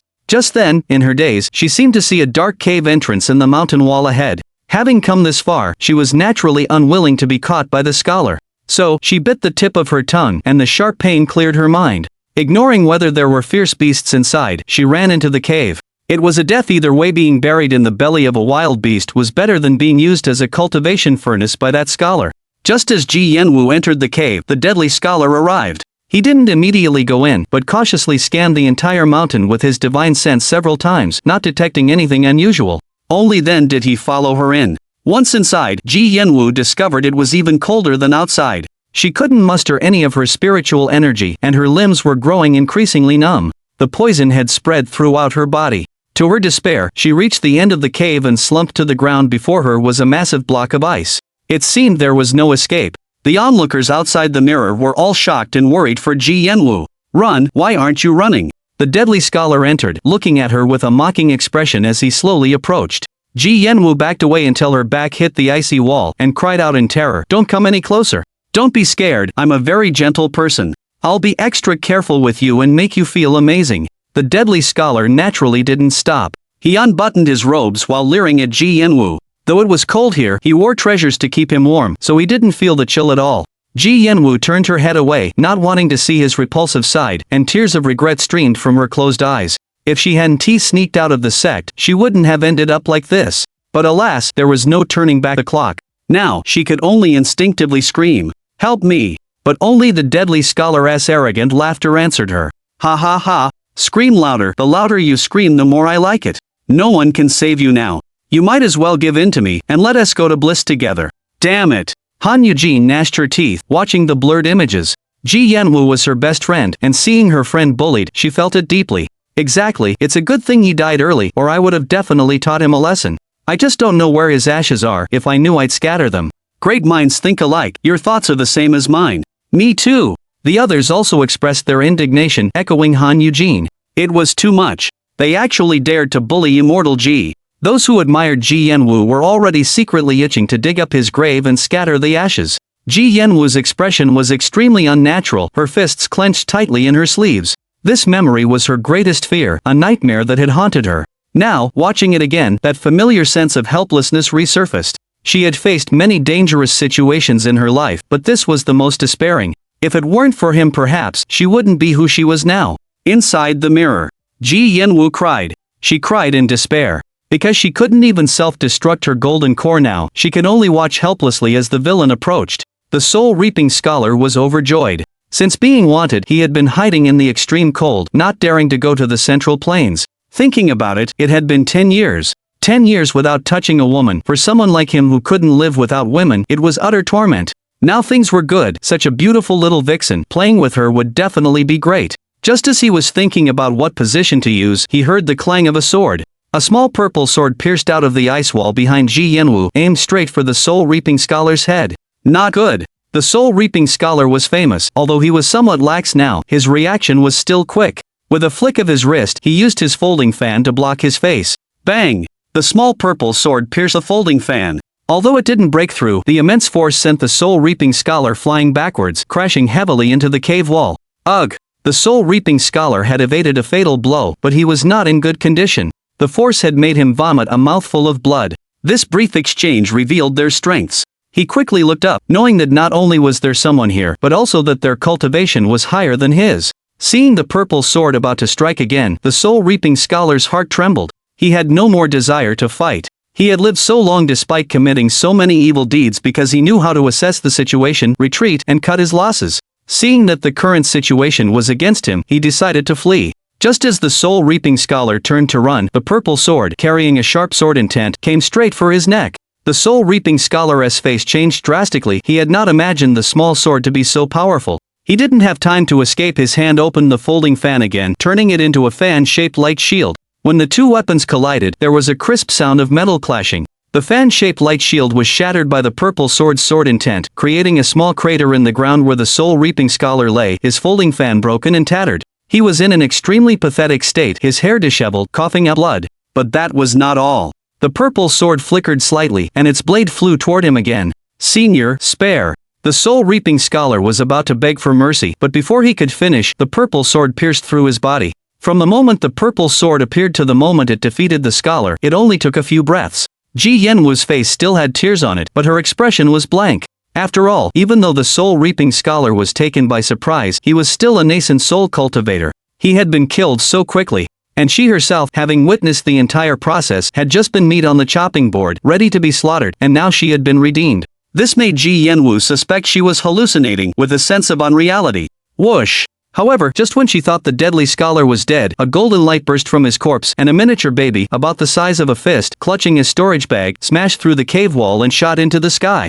The baby's face was exactly like the deadly scholar's in his youth, and his expression was full of panic. Ji Yanwu suddenly remembered something, her face changed drastically, and she hurriedly shouted, "That's his nascent soul, don't let him escape." Due to her severe injuries, she spoke quickly and urgently. The sudden surge of qi aggravated her wounds, causing her to spit out a mouthful of black blood before collapsing to the ground unconscious. The purple sword didn't stop, whooshing away after the deadly scholar's nascent soul. The deadly scholar had abandoned his body, his nascent soul state wasn't very stable, and with the extreme cold hindering him, he was quickly caught up and killed by the purple sword not long after he escaped. Soon, the purple sword returned, carrying the deadly scholar's storage bag. Inside the cave, a slender young man quietly appeared. He was thin, with long, jet-black hair, a straight nose, and a handsome, unsmiling face, carrying a hint of coldness. His eyes were as deep as bottomless pools, and their gaze, when he turned, pierced directly into the hearts of others, seeming incredibly sharp. On closer inspection, this young man was actually Chen Zun. 3 years had passed, and he had grown into a man who could stand tall and proud. At this moment, Chen Zun reached out and took the deadly scholar's storage bag, turning to look at Ji Yanwu lying on the ground. His brow furrowed. Outside the mirror, the demonic lord appeared just in time. If not for him, Fairy Ji would have been killed. I already guessed it. Apart from him, no one else could have saved Fairy Ji. But, to annihilate a nascent soul cultivator with a flick of his fingers, what realm is he at now? Could it be soul refinement? Everyone seeing that it was Chen Zun who saved Ji Yanwu breathed a sigh of relief. To kill a nascent soul cultivator so quickly and effortlessly was beyond what most cultivators could do. Many people frowned again, all guessing what realm Chen Zun's cultivation was.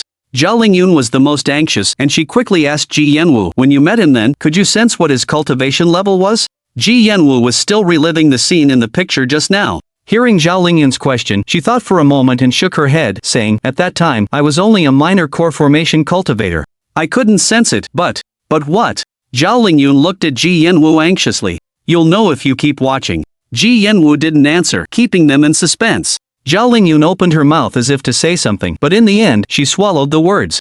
Han Eugene was concerned about her good friend's situation. Seeing that she was saved by Chen Zun, although she hated him very much in this matter, she still had to thank him, because he had not only saved her own life but also her good friend's. She patted her plump rabbits, and with lingering fear, she said, "Although this man is an unforgivable scoundrel, from what we've seen so far, his actions are essentially still those of a human being." Ji Yanwu also nodded in agreement. If not for Chen Zun's extreme wickedness later, committing countless heinous crimes, based solely on what he did in the Watermoon Mirror, it would be enough to spare his life. Han Eugene suddenly remembered something and asked again, "He saved you, and what happened after that?" Ji Yanwu's face, which had been frozen for years, actually softened. Her complexion even turned slightly red, with a hint of indescribable charm. Because when she woke up, the wound on her shoulder had already been treated. Other than Chen Zun, who else could it be? She didn't want to go into detail and just said, "You'll know if you keep watching." Shun Ruoyan's face immediately took on a somewhat suspicious expression. Chapter 47. A True Gentleman Inside the Mirror.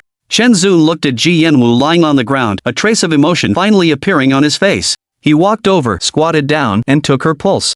The pulse was very weak, the poison had already spread to her heart, and if not treated, she would die from it. Without much thought, Chen Zun reached out and transferred a surge of true energy into her. Ji Yanwu's complexion improved slightly, and the pain lines on her face relaxed. He turned his face away and tore a small part of the clothing at his shoulder. On her fair skin was a dark, ink-like wound that had already begun to fester. He took out the storage bag of the life-taker scholar, searched for a good while, and finally found a small bottle of medicinal powder, which he poured onto the wound. As soon as the powder was applied, the dark wound slowly turned back to its normal color, and black blood flowed out of it. The unconscious Ji Yanwu trembled slightly all over, her expression becoming painful. Soon, she calmed down again. Chen Zun didn't say much. After making a rough estimate, he took a piece of cloth and haphazardly bandaged the wound, then took a piece of clothing and covered her. Finally, he took out a red pearl from the life-taker scholar's storage bag and injected spiritual power into it.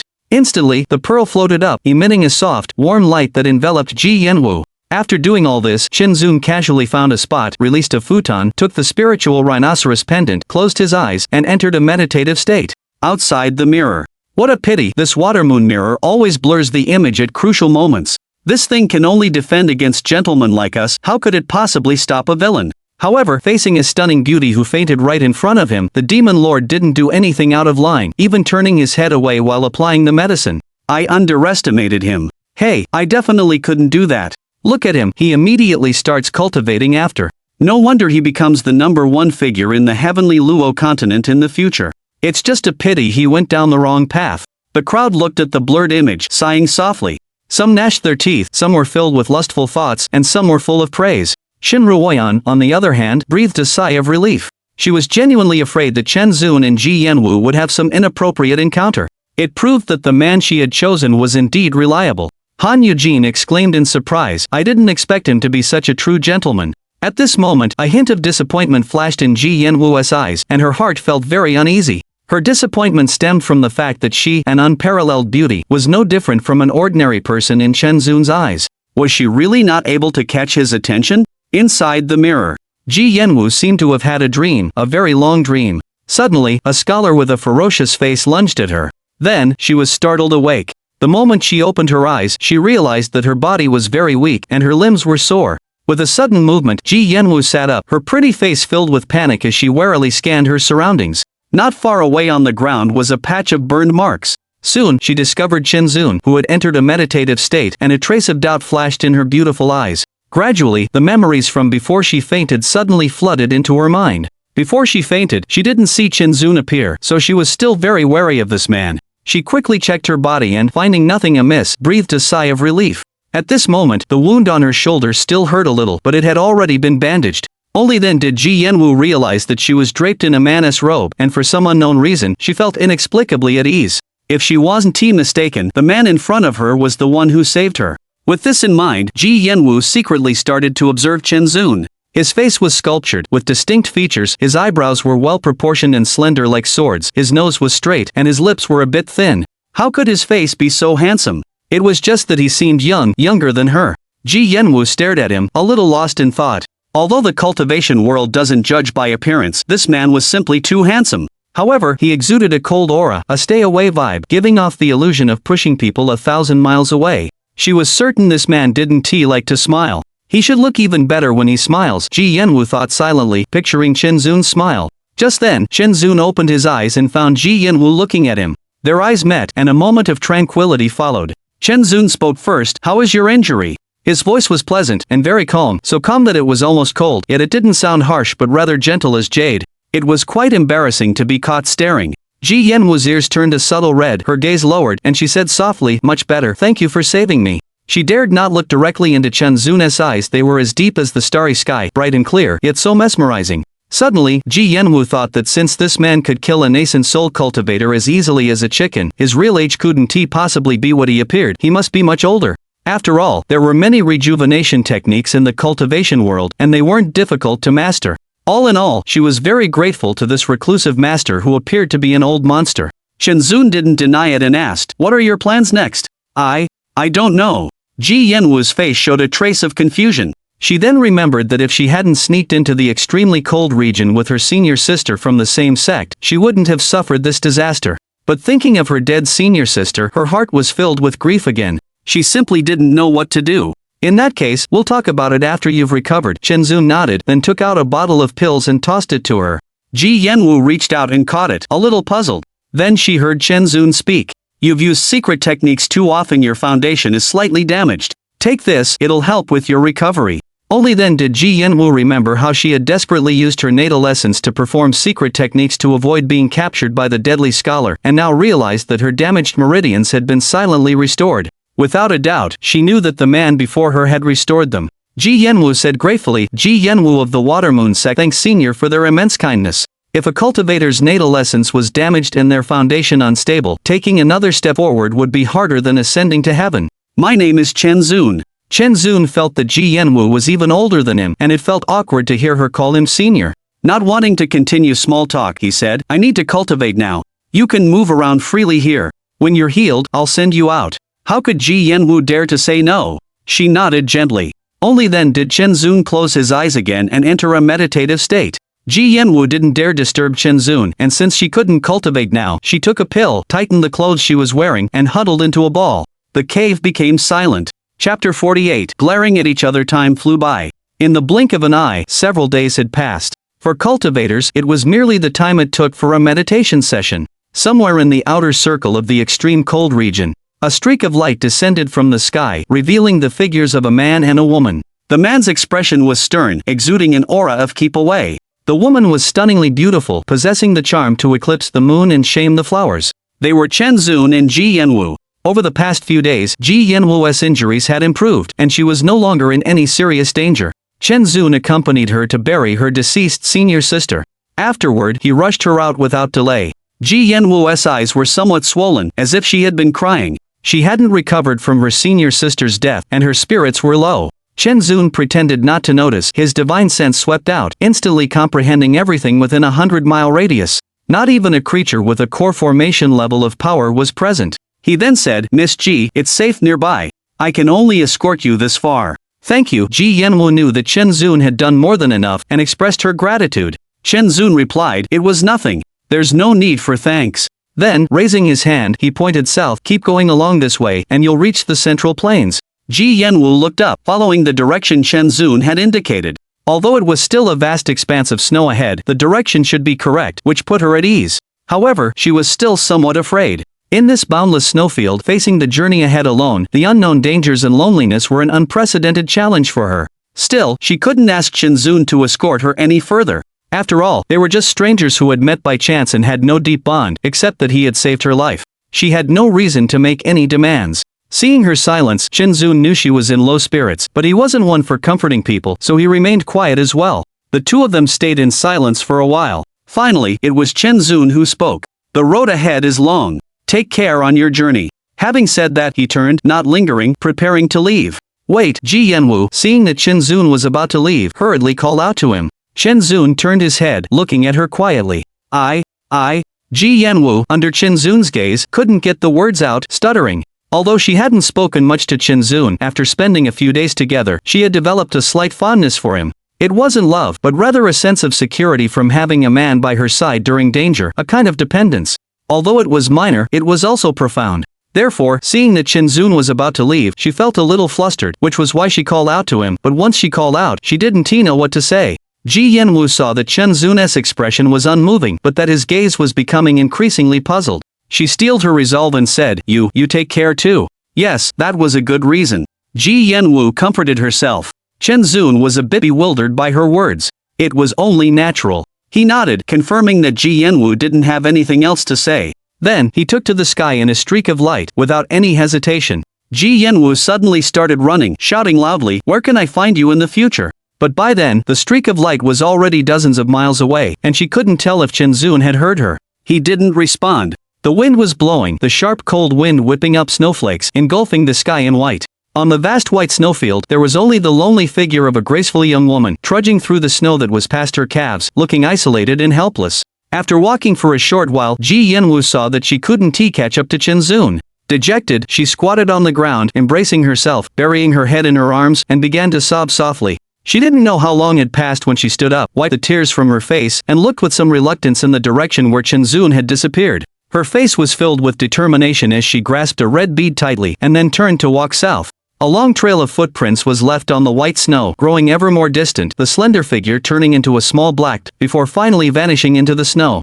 The world returned to its usual tranquility and bleakness. Outside the mirror. Wow, the demon lord's heart is too hard, isn't it? He actually had the heart to make Fairy Ji cry and then just leave her there, not caring about her at all. Yeah, since he saved her, he should have seen it through to the end and at least seen her on her way. What else would you expect from the demon lord? No wonder he could commit heinous crimes in the future without batting an eye. He's a ruthless person. Seeing Ji Yanwu in the picture crying helplessly, the crowd spoke up, indignant at Chen Zun's actions. Han Eugene looked at the lonely and helpless Ji Yanwu in the picture, feeling both angry and heartbroken. Heartbroken because she had never seen the cold and aloof Ji Yanwu, who seemed like nothing could disturb her, have such a fragile side, so much so that she was reduced to tears. She was angry that Chen Zun hadn't seen it through to the end. He hadn't even bothered to see her off. That was a frigid place, dangerous and unknown. How could he just let such a beautiful woman walk alone through that place without being worried? Thinking of this, the resentment she felt towards Chenzoon grew even stronger, and she said angrily, "That scoundrel. He doesn't know how to care for a woman at all. He deserves his ending." Ji Yanwu, however, shook her head. Thinking of all the hardships she had experienced on the way, she couldn't help but feel somewhat wronged, but in the end, she had to thank Chenzoon. She said softly, "He saved me once. How can I ask too much from him?" Truth be told, Ji Yanwu was grateful to Chenzoon. Although he hadn't escorted her back to her sect, the journey had matured her a lot and strengthened her resolve, so she considered it a blessing in disguise. You guys are full of empty words and moral high grounds, and know how to morally blackmail others. Chenzoon has already saved her life, what more do you want? Shen Ruoyan said, her brows rising as she glared at Han Eugene, sneering, and you, Han Eugene, calling him a scoundrel. You're not fit to insult him. If he hadn't saved you, would you have the chance to stand here and talk nonsense? Han Eugene was furious. When did you, a demoness, get the right to speak here? How can I not call him a scoundrel? What else is he? Shen Ruoyan retorted, you're the scoundrel, the real ingrate. I think Chenzoon shouldn't have saved you in the first place. Seeing the two of them arguing so fiercely, the others shut their mouths. You're courting death. Han Eugene's face turned pale. She couldn't win in a verbal spat against Shen Ruoyan. She was so agitated that she was about to make a move. Zhao Lingyun and the other women remained silent, watching the drama unfold. Taking the principle of enjoying the show, Qing Qiuyer, the great marsh demon king, who had remained a quiet presence for a long time, narrowed her eyes, like a little fox chuckling. She clapped her hands gently and shouted, fight, fight. Tear her clothes, pull out her hair. Seeing that another dispute had erupted because of her, Ji Yanwu glanced at Qing Qiuyer, who was stirring up trouble, and quickly stopped the furious Han Eugene, kindly advising her.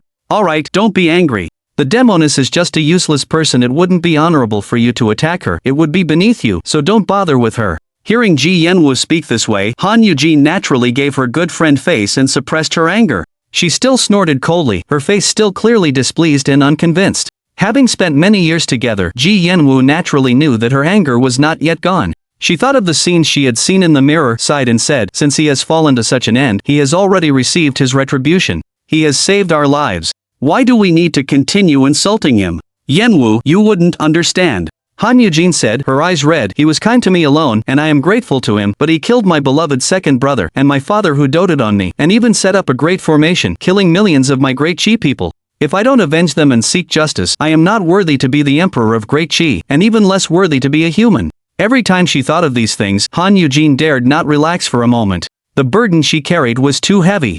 Perhaps, from the day Chenzoon killed her second brother, she and Chenzoon were mortal enemies, until one of them died. Sigh.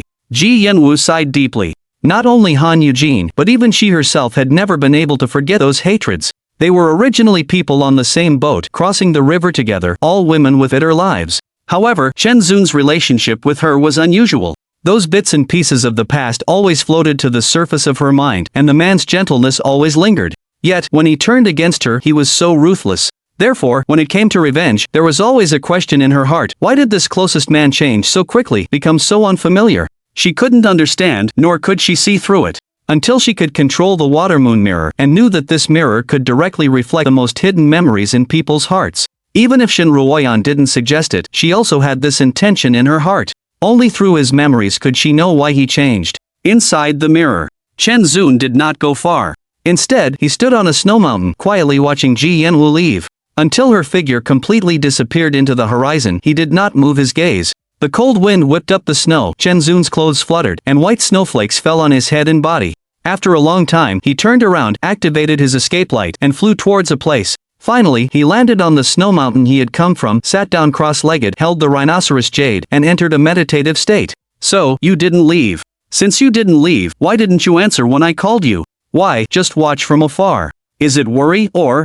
Ji Yanwu looked at Chenzoon's face, a strange emotion surged in her heart, but was quickly suppressed. Chenzoon opened his eyes again. Half a year had passed. 5 years, a full 5 years. Time could change many people and things. Chenzoon had also changed. What changed was his appearance and physique. He was no longer the thin, weak little beggar, but a handsome young man. The only thing that hadn't changed was the longing in his heart for that little girl. 5 years have passed. I wonder if Yun'er has grown taller. Thinking of Zhao Lingyun, Chenzoon's eyes softened, and the corners of his mouth slowly curved up, revealing a hint of a smile. His face, which was like a block of ice, melted away at once, which was quite pleasing to the eye. Your precious little sister has indeed grown quite a bit taller. A long-lost, old voice sounded from beside him. Then, the space beside Shenzun twisted, and Su Huayun stepped out from the void. Master! Seeing Su Huayun, Shenzun's face showed joy, and he went to meet him. Although he hadn't formally taken him as his master, the storage bag Su Huayun gave him was truly generous, and it had helped him a lot. Shenzun had long regarded him as his master in his heart.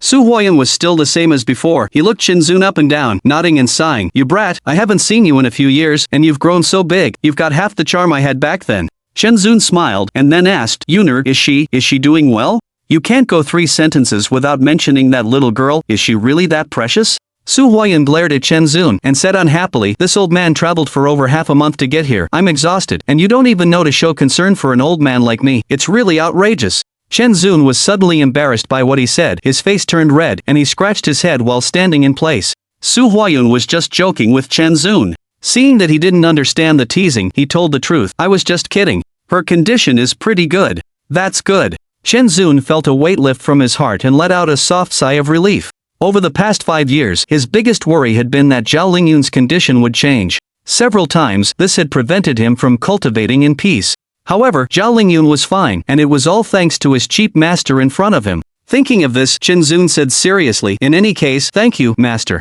We're master and disciple. Saying thank you is too formal. This old man doesn't like to hear it. Su Huayun waved his hand, looked at his yet-to-be-married disciple, and curled his lip, saying, You're my disciple. Taking care of your sister is just a small matter for me. His words implied that he had no intention of taking Zhao Lingyun as a disciple. Shenzun also understood this implication. He opened his mouth to speak, but Su Huayun interrupted him. It's been 5 years. How's your cultivation coming along? Shenzun sighed inwardly. It seemed that his master was intentionally interrupting him. It seemed this matter couldn't be rushed. He put it out of his mind and said, I'm already at the spirit refinement stage. Boy, you're just bragging. How would I dare to deceive you? If you don't believe me, see for yourself. Seeing that Su Huayun didn't believe him, Shenzun was somewhat amused and released his cultivation aura. I don't believe it. Su Huayun had a look of disbelief on his face. He scanned Shenzun with his divine sense and a strange look appeared on his face, somewhat surprised and uncertain. This kid, there's something odd about him. It seemed that he really did have the cultivation of the spirit refinement stage. Put your hand out. His face suddenly became serious, fearing that his divine sense was inaccurate. He grabbed Shenzun's hand and probed his pulse with his fingers. After a long while, Su Huayun's hand slowly began to tremble, and his somewhat sallow old face flushed red. His cloudy eyes burst out with flashes of bright light. Shenzun was also startled by him and quickly said, Master, what's wrong? I'm fine. Su Huayun waved his hand, suppressed the shock in his heart, let out a long breath of turbid air, and stared at Shenzun for a long time as if he had seen the most unusual thing in the world before finally spitting out a sentence. You are a true genius, damn it. Su Huayun could not use any other words to describe Shenzun. 5 years ago, he had seen that Shenzun had an ice vein spiritual body and had also coincidentally received the inheritance of his senior brother Li Huamu. He knew that this boy was no ordinary person. Therefore, at that time, he had the intention of accepting him as a disciple. So, when Shenzun said that he was going to be the one to inherit the innate demonic fire and would definitely become a spirit refinement cultivator in 5 years, he just let him do as he pleased. Anyway, he refused to believe it. Who knew that this boy, silently, had leaped 3 realms in 5 years and had really become a spirit refinement stage cultivator? If he hadn't personally confirmed it, who would believe it? Therefore, Shenzun's talent was so monstrous that no one had ever achieved such a level, not even in ancient times. But Shenzun had actually done it. How could he not be shocked? How did you cultivate? Tell me about it, in detail. After calming down, Su Huayun began to ask about Shenzun's cultivation process. Holy crap, he really reached the spirit refinement stage? Sect Master Su himself, a great ascension cultivator, confirmed it. How could it be fake? Hiss, the demon lord's talent is terrifying. Outside the mirror. When the group of cultivators heard Su Huayun confirm that Shenzun was indeed at the spirit refinement stage, their expressions changed drastically, and they all gasped. Before, everyone had taken Shenzun's words as a joke, but they never expected that they themselves were the joke. Shenzun had really done it. Soon, someone wondered, then why didn't the water moon mirror show the demon lord's tribulation of the spirit refinement stage? Who cares if the water moon mirror showed it or not? The important thing is that the demon lord indeed reached the spirit refinement stage in 5 years. That's the important thing. Hey, where's that guy who said he'd do a handstand while pooping? Guan Mang stepped forward, his phoenix eyes scanning the crowd, immediately spotting the cultivator who was trying to sneak to the back. He rolled up his sleeves and walked towards him. He loudly declared, I've lived for so many years, and I've never seen someone who can do a handstand while pooping. I must witness it today. Me too. Zhang Fei followed his older brother. The cultivator's legs trembled like a sieve, his face devoid of color. He yelled, "Good sirs, I was just trying to lighten the mood. It was a joke, don't take it seriously." "That's perfect, the mood is still a bit dull now, so we'll use you to create some entertainment." Guan Meng naturally wouldn't let him off, grabbing the cultivator. The cultivator begged for mercy. "I was wrong, I deserve to die, I shouldn't have joked like that. You are quite arrogant, daring to make fun of us cultivators, I won't allow it. A man's word is his bond, you can't go back on your word, you're going to poop, even the Heavenly Lord can't change that, I said it. We can't have this performance here, lest it offend the eyes of the fairies." Zhang Fei's leopard eyes widened as he reached out and dragged the cultivator away with Guan Meng. I can't poop.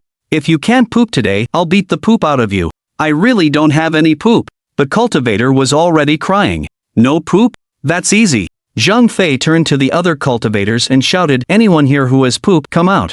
As soon as he finished speaking, someone responded. "What a coincidence, I do. This old one isn't talented, I've been constipated for over 300 years. Seeing this joyous occasion today, I feel it loosening up, I'll offer this 300-year-old treasure. Make way, my stomach hurts a bit, I think I ate something bad, it's probably diarrhea, let me go first to get the appetizer." Many people joined in the fun, thinking the situation wasn't chaotic enough. They eagerly volunteered and swarmed out, wanting to witness the handstand poop show and to provide some extra nutrients for the cultivator. In an instant, a small half of the cultivators in front of the Heavenly Void Palace were gone. Ji Yanwu and the others looked unnatural, uncomfortable, but they didn't stop them. Compared to the earlier sideshow, the remaining people were more concerned about how Chen Zun had advanced to the spirit refinement stage. Of course, Shen Ruoyan was the happiest, happy that the man she had her eyes on had truly done what he said he would, reaching the spirit refinement stage in 5 years. She laughed, her eyebrows curving beautifully, and she turned to Yi Shiyu, feigning surprise, saying, "Oh dear, who was it who said Chen Zun couldn't reach the spirit refinement stage in 5 years? Oh, it was you. Your master is a very powerful person. How could you not believe your own master?" Little Shiyu, hearing Shen Ruoyan's sarcastic remarks, calling her master, again and again, Yi Shiyu gritted her teeth in anger, saying, "Shut up, I don't have such a master." She took a deep breath. "I never said he couldn't reach the spirit refinement stage in 5 years, I just said that this evil person isn't the one who would take the heavenly Yuan Saintess's congenital evil fire." Shen Ruoyan, now in a position of advantage, would not let her off easily. She said, "Since your master has reached the spirit refinement stage, who else other than that clueless person would take the congenital evil fire for Zhao Lingyun?" Yi Shiyu knew the demonic woman was provoking her, so she snorted and turned her head away, refusing to respond. Zhao Lingyun's expression, however, changed several times. It now seemed that, apart from Chen Zun, no one else was willing to take on her innate evil fire. "Demonic woman, don't speak nonsense. From what we can see, although the demon lord has the cultivation of refining the spirit, it's not certain that he is the one who will take on the heavenly evil fire." Suddenly, a voice interjected. Everyone looked, and it was actually Ling Tian, who had been silent for a long time. Shen Ruoyan saw Ling Tian, but she had always been dissatisfied with him, even resentful. If it weren't for this scoundrel, Chen Zun wouldn't have ended up in such a miserable state. Her face turned cold as she retorted, "Oh? Then who would it be? From what alliance leader Ling is implying, it seems you know something." Zhao Lingyun's eyes narrowed as she looked at Ling Tian, waiting for him to speak. "It's a conjecture, just a conjecture." Ling Tian, seeing everyone's attention on him, didn't panic. He smiled confidently, pondered for a long time, and then said, "In the earlier image, I wonder if everyone noticed what Sect Master Su said. The demon lord asked him how the heavenly origin saintess was. He said she was doing well. The heavenly origin saintess only had 5 years to live, and now the time has come, but he is not in a hurry." "What does that mean?" "It means he's confident, and it's very likely that during the 5 years the demon lord spent cultivating in the extreme cold, he already resolved the innate evil fire on the heavenly origin saintess." After he spoke, he scanned the crowd, his eyes sharp and piercing. Alliance leader Ling's words make sense. After considering it, most of the cultivators agreed, while a few dared not speak or guess. Because Ling Tian's words had loopholes, and they were obvious. Although there was some logic, they couldn't stand scrutiny.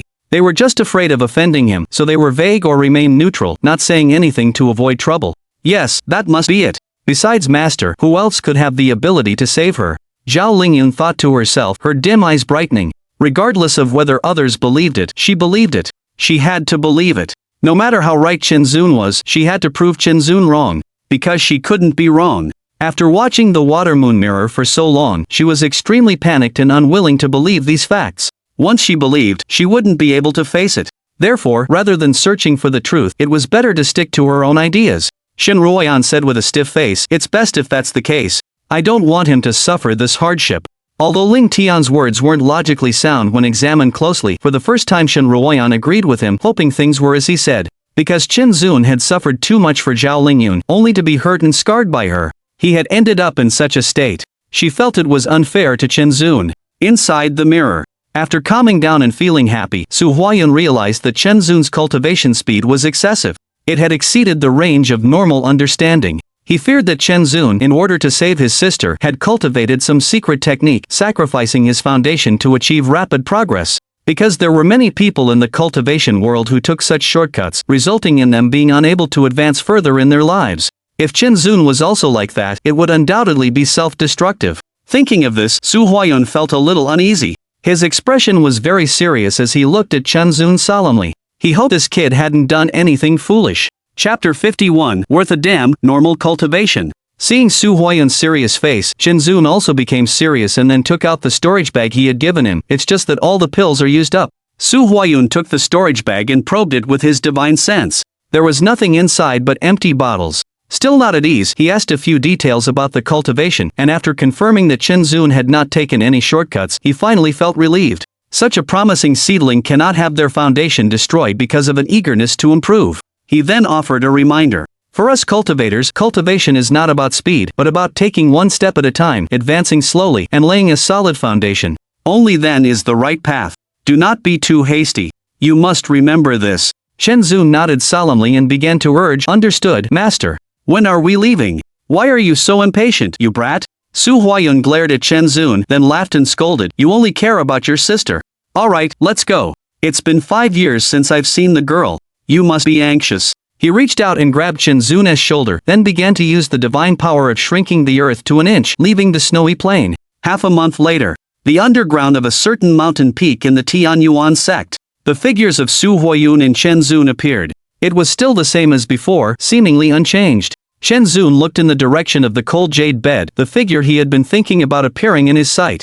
Zhao Lingyun was lying quietly on the cold jade bed. Her figure was much larger than it had been 5 years ago. The baby fat on her face had faded, making it a bit more pointed, and a unique girlishness had appeared between her brows. Her eyes were tightly closed, and her breathing was smooth and steady, like a sleeping girl who could wake up immediately with just a gentle call. But this was impossible. Looking at the girl he had been thinking about day and night, Chen Zun was extremely excited. She had indeed changed after not seeing her for 5 years, becoming even more beautiful. Chen Zun wanted to step forward, but after taking one step, he remembered the formation there and was afraid of affecting the operation of the cold jade bed, so he retreated. He had many things to say to Zhao Lingyun, but after thinking for a long time, he didn't know what to say. He hesitated, finally squeezing out a sentence. "Yuner, brother is back." Chen Zun was filled with mixed emotions. The expression on his face changed from excitement to affection. Su Huayun, watching Chen Zun, knew what he was thinking and said, "Her condition is still good, but it won't last long. The cold jade bed is only maintaining the balance of the innate evil fire in her body. Within 3 months, it will be completely out of balance." Chen Zun turned to look at Su Huayun and said, "Master, I want to transfer the innate evil fire from her to me now." He could endure 5 years of tedious cultivation, and now that he had the ability, he did not want to wait for even a moment longer. Everything he had done was for this moment. Su Huayun did not respond immediately to Chen Zun. He was extremely conflicted inside, and finally said a sentence. "I still advise you not to take on the innate evil fire." Chen Zun became shocked. Outside the mirror. "Damn, we all guessed wrong. Sect Master Su really didn't get rid of the innate evil fire in the Tianyuan Saintus. It seems that apart from the Demon Lord, there is no one else." From Sect Master Su's meaning, he doesn't seem to want the Demon Lord to take on the innate evil fire either. When the group of people saw the scene, they realized that their previous guesses were all wrong. Ling Tian's face was very unnatural, even ugly. After speculating for so long, he had ended up slapping himself in the face. And Zhao Lingyun was more shocked than anyone else. Because, in this way, it was confirmed that Chen Zun had saved her life was a fact. More importantly, her respected master actually advised Chen Zun not to take on the innate evil fire. She couldn't understand why her master would do this. Shen Ruoyan also noticed this, and she mocked, "Zhao Lingyun, open your eyes and see who exactly saved you. Your respected master doesn't seem to want to save you." Zhao Lingyun couldn't hear anything anyone else was saying, her eyes fixed on the gentle figure in the watermoon mirror. "Master, why would you say such a thing? Could it be that you really don't want to save me?" Inside the mirror. "Why?" Chen Zun was utterly shocked that Su Huayun would say such things. He couldn't understand, and he wanted an explanation. Because it's not worth it. It is worth it. Worth it, my foot. Su Huayun suddenly became agitated. You need to understand, with your aptitude, while it's unknown if there will be anyone like you later, you can be said to be unprecedented. It's possible that no one has appeared like you throughout the ages. How many cultivators would envy you to death? Refining the spirit in 5 years, what does that mean? It means your achievements will be infinitely high, unimaginably high. That girl is just an ordinary person without spiritual roots. What virtue or ability does she have to make you, a genius, exchange your life for her survival? This is a terrible waste of talent, not worth it at all. Indeed, ever since he learned about Chen Zun's spirit refinement cultivation, he regretted his initial decision a bit. A person like this, placed in any sect, would be the key focus of support. In 500 years, he would be the foundation of the sect. As the head of the sect, after weighing these benefits, sacrificing an insignificant ordinary person was better than letting a genius become a waste. Now that it was out in the open, Su Huayun no longer concealed anything, deciding to make everything clear. You don't know how powerful this innate evil fire is. Taking it on comes with unknown risks. I don't have much confidence, and even if you succeed, your growth potential would definitely be greatly reduced. With your aptitude, the future is infinitely bright. You can't do this. After speaking, Su Huayun earnestly tried to persuade him again. Chen Zun, I know that the girl is the most important thing in your heart, but people are all selfish, including me. I am too selfish to want you to do this. People need to know how to choose, to learn to weigh the pros and cons. This is the only way to go further. Be open-minded, and the world is your oyster. Outside the mirror. Sect Master Su's words make sense. Of course, if it were me, I wouldn't want my precious disciple to do that either. This isn't selfish, it's the truth.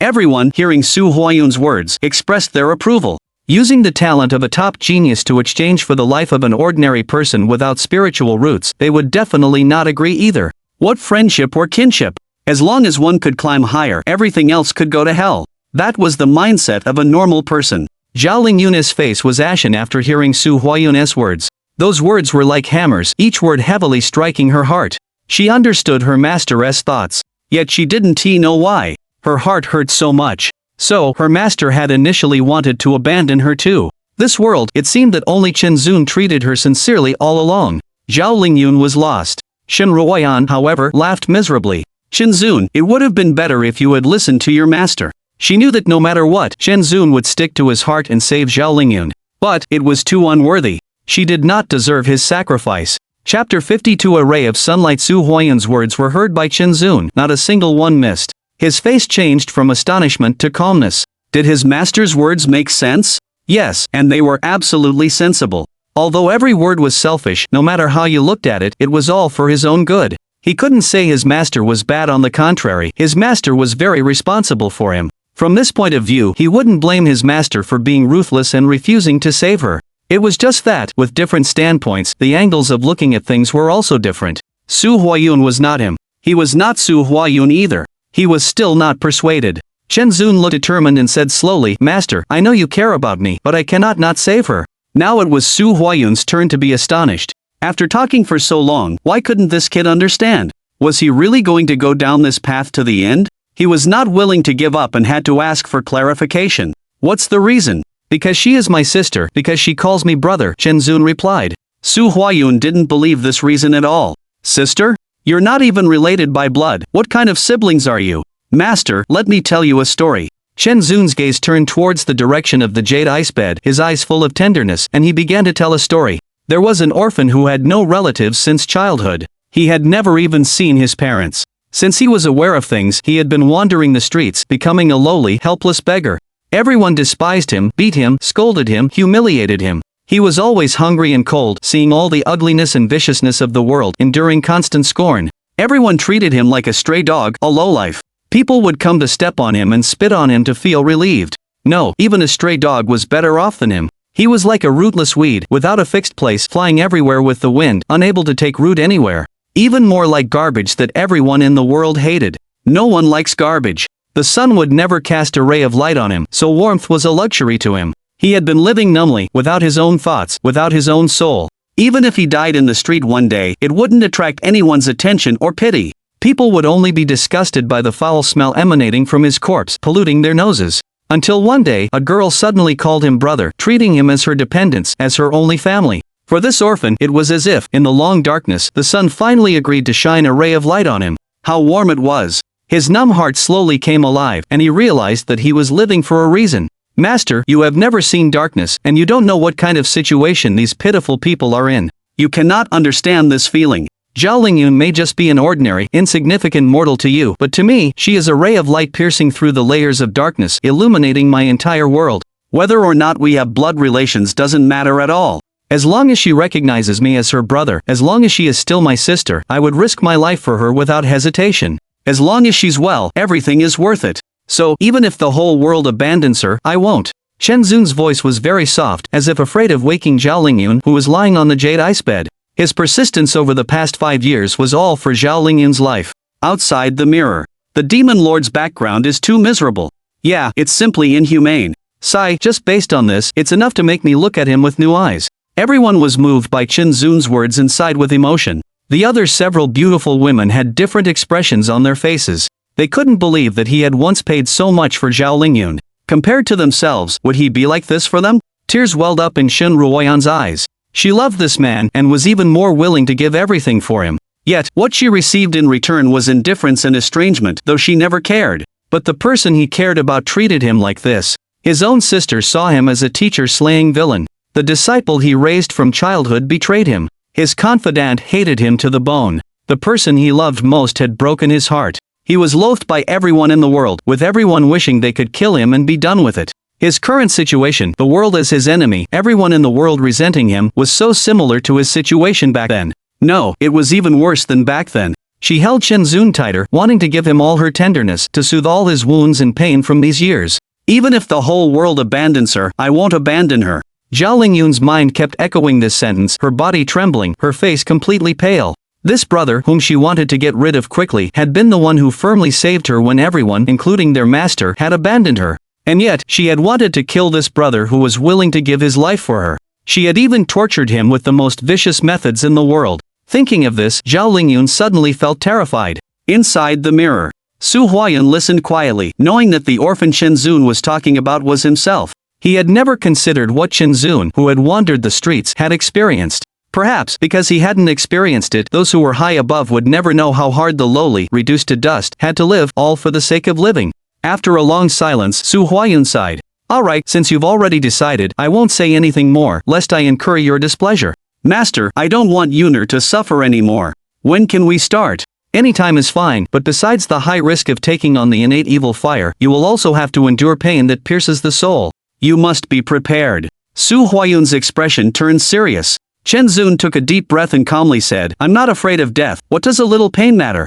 I've been prepared for this. Su Huayan knew his disciple's character and resilience and said nothing more. This was also an important reason why he had taken him as a disciple. In the future, if he was unable to continue, he could take on the burden on his shoulders. That was a burden of 10,000 pounds, and without a resolute character, one could not carry it. Follow me. Su Huayan took a few steps forward and with a wave of his sleeve, all the formations on the ground were removed. Chen Zun followed closely behind. When he approached the jade bed, Chen Zun looked at Zhao Lingyun's face, which was pale and haggard. His heart ached terribly.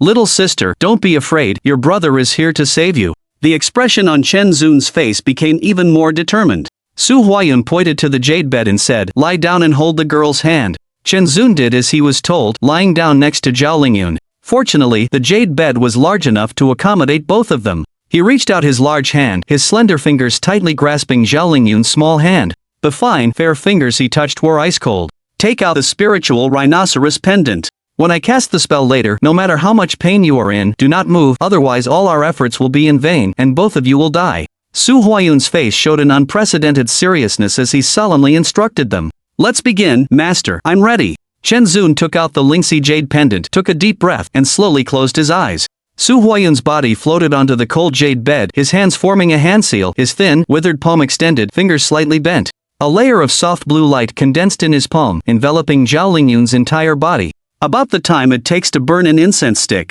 Zhao Lingyun's skin changed from white to red, and except for her heart and head, all other parts were covered in this red color. This was the innate evil fire that he had drawn out from Zhao Lingyun's body. The coldness of the cold jade bed suppressed some of this innate evil fire. Zhao Lingyun's body suddenly began to tremble, her facial features wrinkling together. Her forehead was dripping with sweat, her entire body was burning red, and the coldness and the innate evil fire intertwined, rising into a white mist. Su Huayun didn't dare to be careless, his eyes fixed on her, his spiritual power surged even more. Zhao Lingyun's skin turned even redder, almost to the point of bleeding. Ah! Her expression had already begun to twist, her face contorted in pain, and she let out a series of miserable screams, her limbs twitching uncontrollably. Chen Zun's heart began to race as he heard her screams. But he could do nothing, he could only hold her hand tightly, giving her some comfort within his power. Su Huayun remained expressionless and continued to increase his output of spiritual power. Now was the most critical moment, he could not be distracted. Soon, the innate evil fire was completely drawn out onto Zhao Lingyun's skin. At this time, it was vaguely visible that it was a blood-colored mist that was so dense that it was almost solid, bearing its fangs and claws, desperately trying to burrow back into Zhao Lingyun's body. Ho! At this time, Zhao Lingyun's eyes rolled back, her body completely out of control, like a fish flopping on the shore, her body twisting non-stop. She could no longer cry out, her mouth remained open unconsciously, and a series of chilling growls came from her throat. Outside the mirror. Damn, was the process really this painful? How could it be fake? But, this is too exaggerated. It can only be said that this innate evil fire is too wicked. The people outside the mirror were shocked by Zhao Lingyun's reaction. They all turned their gazes to Tianyuan Saintess Zhao Lingyun, whose expression had already become dull. And Zhao Lingyun was bewildered. She didn't remember anything from before she was 10 years old, this painful memory had been completely erased. However, there was a question in her heart. Was it really that painful? Inside the mirror. The solemnity on Su Huayun's face grew more and more intense. He had already completely drawn out the innate evil fire, and the next step was to transfer it from Zhao Lingyun's body to Chen Zun. This step was crucial, after all, the innate evil fire was not ordinary, and if the transfer speed was too fast, Chen Zun would die from the evil fire attacking his heart. Su Huayun carefully guided the innate evil fire to Zhao Lingyun's arm. Then, he slowly transferred it to their clasped hands. As soon as the innate evil fire touched Chen Zun's fingers, it was like a red ink bottle being spilled on white paper, instantly dyeing his skin. Hot, as if being roasted on a stove. It was also a heart-wrenching pain. Only now did Chen Zun realize what kind of pain this was. He clenched his teeth, silently enduring. In less than the time it takes to burn an incense stick, the innate evil fire had already been transferred to Chen Zun's arm. Although a large portion of Zhao Lingyun's arm was still red, her face was no longer in so much pain. Her body no longer trembled, but only twitched slightly. Chen Zun still had no expression on his face, only the sweat on his forehead increasing, and the veins on his hand bulging. After about the time it takes to drink a cup of tea, the innate evil fire had completely transferred to Chen Zun's body. Although Zhao Lingyun's face was pale, it had become peaceful, and she even revealed a look of unprecedented relief. In contrast, Chen Zun's body was crimson, beads of blood oozing from his skin, staining his clothes into a bloody mess. His body convulsed violently, veins on his forehead and neck bulging, yet his expression remained unchanged. It was too painful. An excruciating pain. It felt like being fried in a pot of oil, his soul seemingly torn into countless pieces. His mind was so clear, amplifying the pain tenfold. However, he dared not move. Because one wrong move could lead to failure. He could only endure in silence. Outside the mirror. Hey, the demon lord doesn't seem to be in much pain. Maybe the innate demonic fire is more intense for mortals. The demon lord is already a refining spirit cultivator, his tolerance must be high. I think so too. Everyone offered their own guesses regarding the different levels of pain experienced by Chen Zun and Zhao Lingyun. Ling Tian watched with a cold smile. What life-threatening danger? How painful can it be? A little innate demonic fire, nothing more. Zhao Lingyun hesitated before adding, perhaps, maybe it's not that painful. She was merely trying to comfort herself. After all, Chen Zun had risked his life to save her. He didn't even change his expression or utter a sound. He didn't seem to be in much pain. If she had seen Chen Zun screaming in agony, her guilt would have intensified. Compared to her own behavior earlier, she reasoned that it was probably because she was just a mortal then. Her tolerance couldn't compare to Chen Zun, who was in the refining spirit stage. So she subconsciously felt that there might be pain, but definitely not as exaggerated. Just then, before anyone could react, two beams of light shot out from the mirror, engulfing Zhao Lingyun and Ling Tian directly. The sudden change caused them to momentarily freeze, and before they could understand what was happening, a heart-wrenching pain spread through their bodies. Ah! They both cried out in agony. They rolled on the ground in pain. Everyone was startled by this change, and they all scrambled away. Ah! Ji Yanwu, what's going on? Ling Tian's face was flushed, full of pain. He rolled around, trying to escape the beams of light. But wherever he rolled, the light followed, making his attempts useless. He could only question the manipulator of the water moon mirror. Seeing this, others didn't dare to approach, not even a Grand Ascension stage cultivator could escape, and they all fled to the side. They watched the two screaming in fear, their eyes turning to Ji Yanwu. Han Yujin was also shaken. She looked at Ji Yanwu with confusion and asked, Yanwu, what's happening to the water moon mirror? Why did it trap those two? Yi Shiyu and Xingqiu Yara looked at Ji Yanwu with wary expressions. They suspected that Ji Yanwu was behind it all. I don't know. The water moon mirror has a spirit. I can only command it, not completely control it. I'll try to communicate with the spirit. Ji Yanwu was equally confused. She had done nothing, and it was beyond her comprehension that the water moon mirror would attack Ling Tian and Zhao Lingyun without her command. So she closed her eyes, focused her mind, and communicated with the water moon mirror. After a while, Ji Yanwu finally opened her eyes. Yanwu, how is it? Han Yujin asked anxiously. For a moment, everyone waited for Ji Yanwu's explanation. Ji Yanwu's face showed a strange expression. After hesitating for a moment, she said, this is another divine power of the water moon mirror called perceptual empathy. Being enveloped by the beam of perceptual empathy allows you to feel everything the person in the mirror is experiencing, even the emotions. Ling Tian and Zhao Lingyun's words displeased the water moon mirror's spirit. So, it simulated 1/10 of the pain Chen Zun was enduring in the mirror and transmitted it to them. Chapter 54, Double the Pain. This is possible? Everyone was stunned. Who could have imagined that the water moon mirror was so incredibly human-like? It even repaired a great ascension cultivator on demand. Everyone watched with palpitations, beginning to feel fortunate that they hadn't spoken carelessly earlier. Otherwise, if they had offended the water moon mirror, a divine light would have been their doom. However, everyone was even more in awe of Chen Zun. Ling Tian and Zhao Lingyun were now only experiencing 1/10 of Chen Zun's pain, yet they were rolling on the ground in agony. But he, apart from his body instinctively tensing with bulging veins, hadn't even changed his expression. His level of endurance was truly admirable. Shen Ruoyan, who had long been disgusted by Zhao Lingyun's demeanor, was now overjoyed to see her in such a pathetic state. She loudly cheered and mocked. Didn't you think it wouldn't hurt that much? How come you can't even handle 1/10 of what Chen Zun is enduring? It's easy to talk when it's not your own skin being cut. You have no idea what pain is. Ling Tian and Zhao Lingyun were enduring immense physical pain, but they were in no state to care about Shen Ruoyan's mockery. They had heard Ji Yanwu's words clearly just now. Ling Tian, with reddened eyes, immediately shouted, Ji Yanwu, how can we make the water moon mirror stop this cursed sensory link? It hurts, ah. He hadn't finished speaking before another scream tore from his throat. Zhao Lingyun felt the same, but she was in even worse shape, the pain rendering her speechless. She could only stare at Ji Yanwu, hoping she could sever the sensory link. Because it was just too painful. She had never experienced such pain in her entire life. It can't be severed. Facing Ling Tian's yelling, Ji Yanwu's face showed helplessness. Everyone looked at her. Ji Yanwu explained, I can only direct the water moon mirror's spirit, I can't directly control it. So, if the water moon mirror doesn't stop, there's nothing I can do. And, the water moon mirror's spirit just indicated that when Chen Zun's pain stops, yours will too. This is terrifying, Han Yujin said, her heart trembling with fear, muttering quietly, greatly alarmed by the water moon mirror. Ling Tian was stunned. What did that mean? That he had to suffer along with Chen Zun? For what reason? He was furious, hating the damned mirror, and began to curse in exasperation. What kind of useless mirror is this? I didn't even offend you. Unexpectedly, these words deeply offended the water moon mirror's spirit. No sooner had Ling Tian's words faded than the pillars of light enveloping him and Zhao Lingyun flickered and doubled in thickness. At the same time, their pain doubled. Ah! Ling Tian and Zhao Lingyun screamed in unison again. Now, the pain was so severe that they couldn't even speak, their bodies simply convulsing uncontrollably.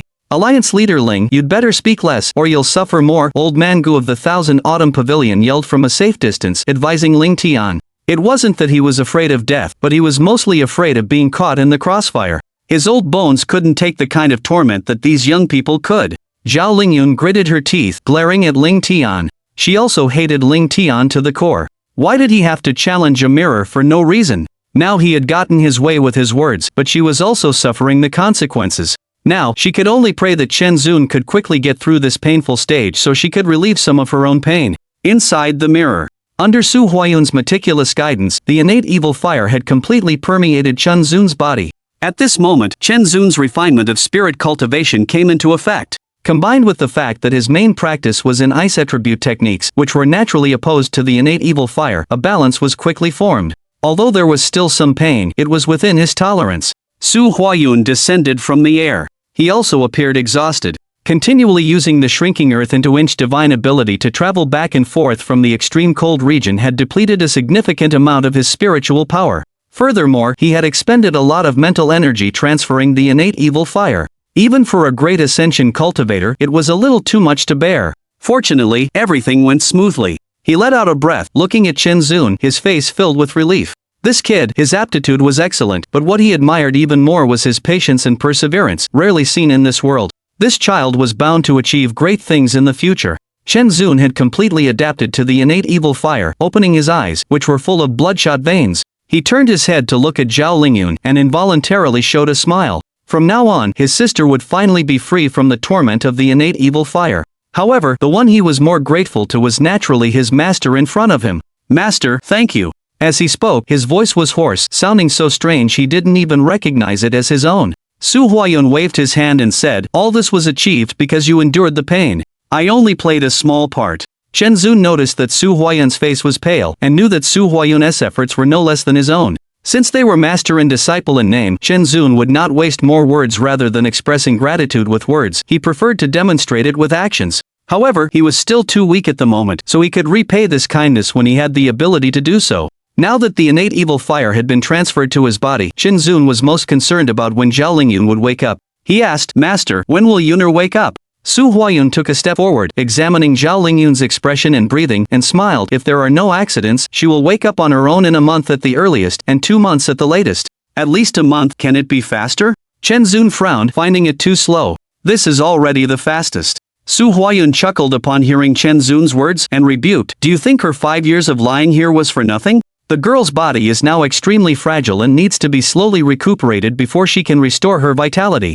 Outside the mirror, the light pillars on Ling Tian and Zhao Lingyun had already been withdrawn. Both of them were covered in sweat, their hair plastered to their faces. Ling Tian got up, shaking his body, and the sweat was turned into white vapor, disappearing into the air. At this moment, he looked at the water moon mirror hidden in mid-air, his eyes blazing with anger. He had suffered such pain for no reason, and he naturally hated the spirit of the water moon mirror. However, he didn't dare to speak recklessly again. That pain was truly soul-deep, and he didn't want to endure it a second time. However, Ling Tian hated Chen Zun even more. If it weren't for him, he wouldn't have talked so much, and wouldn't have suffered the consequences. The root of everything was that bastard, Chen Zun. The shock on Zhao Lingyun's face hadn't yet faded. She didn't expect the pain brought by the innate evil fire to be so great. And Chen Zun, in order to save her, had taken on even more pain without hesitation. She didn't know how to feel about it. Her heart was like an overturned pallet of emotions, leaving her with a very strange feeling. Inside the mirror, the scene continued.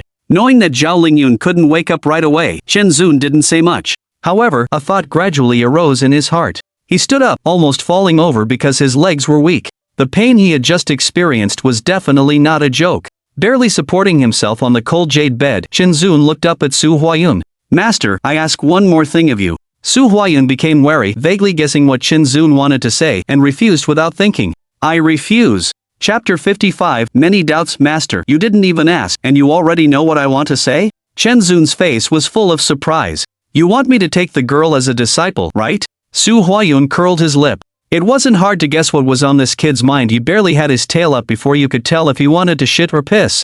That hesitant expression he had in the frozen lands, he'd seen it long ago, but he just hadn't said anything. "There's no discussion on this, I refuse." Chen Zun's eyes widened, revealing a look of astonishment. Su Huayun had really guessed his intentions. Even though Su Huayun had refused, he didn't give up, and asked, "Why? Is there a difference between taking one and taking two? You think I'll take just anyone as a disciple?" Su Huayun was amused by Chen Zun's words. He pointed a finger at himself. "I am the dignified sect master of Tianyuan sect, the leader of the 100 sects, second only to one and above tens of thousands. I haven't taken a single disciple all these years. If I hadn't seen your great talent and character, you could bang your head raw and still not be allowed into my sect." After speaking, he was still not appeased, and pointed at Zhao Lingyun. "Look at the girl again. She has no talent, not even the most basic spiritual root. What would I do taking her as a disciple? If others knew I took a mortal as a disciple, they would laugh me to death. Only you think she's a treasure. If you put her outside, no one would even give her a second glance. Just give up on this idea." To be honest, if he hadn't been intending to take Chen Zun as a disciple, and Zhao Lingyun wasn't Chen Zun's beloved, he wouldn't have even looked at her. He wouldn't have even thought of saving her. The rhinoceros pendant was good, but how could Tianyuan sect lack treasures? Outside the mirror. "Ha ha ha, Zhao Lingyun, did you hear that? Your respected master didn't have any intention of taking you as a disciple at first. If it weren't for Chen Zun, could you have lived to this day? Dream on. Shin Ruoyan was full of schadenfreude after hearing Su Huayan's words and spoke in mockery. No, that's impossible. Zhao Lingyun retorted loudly, her face turning pale and then green, her chest heaving up and down. Her heart was unwilling to believe the scene she had just seen, so she said defiantly, although master is strict with me, he's also very attentive to my cultivation.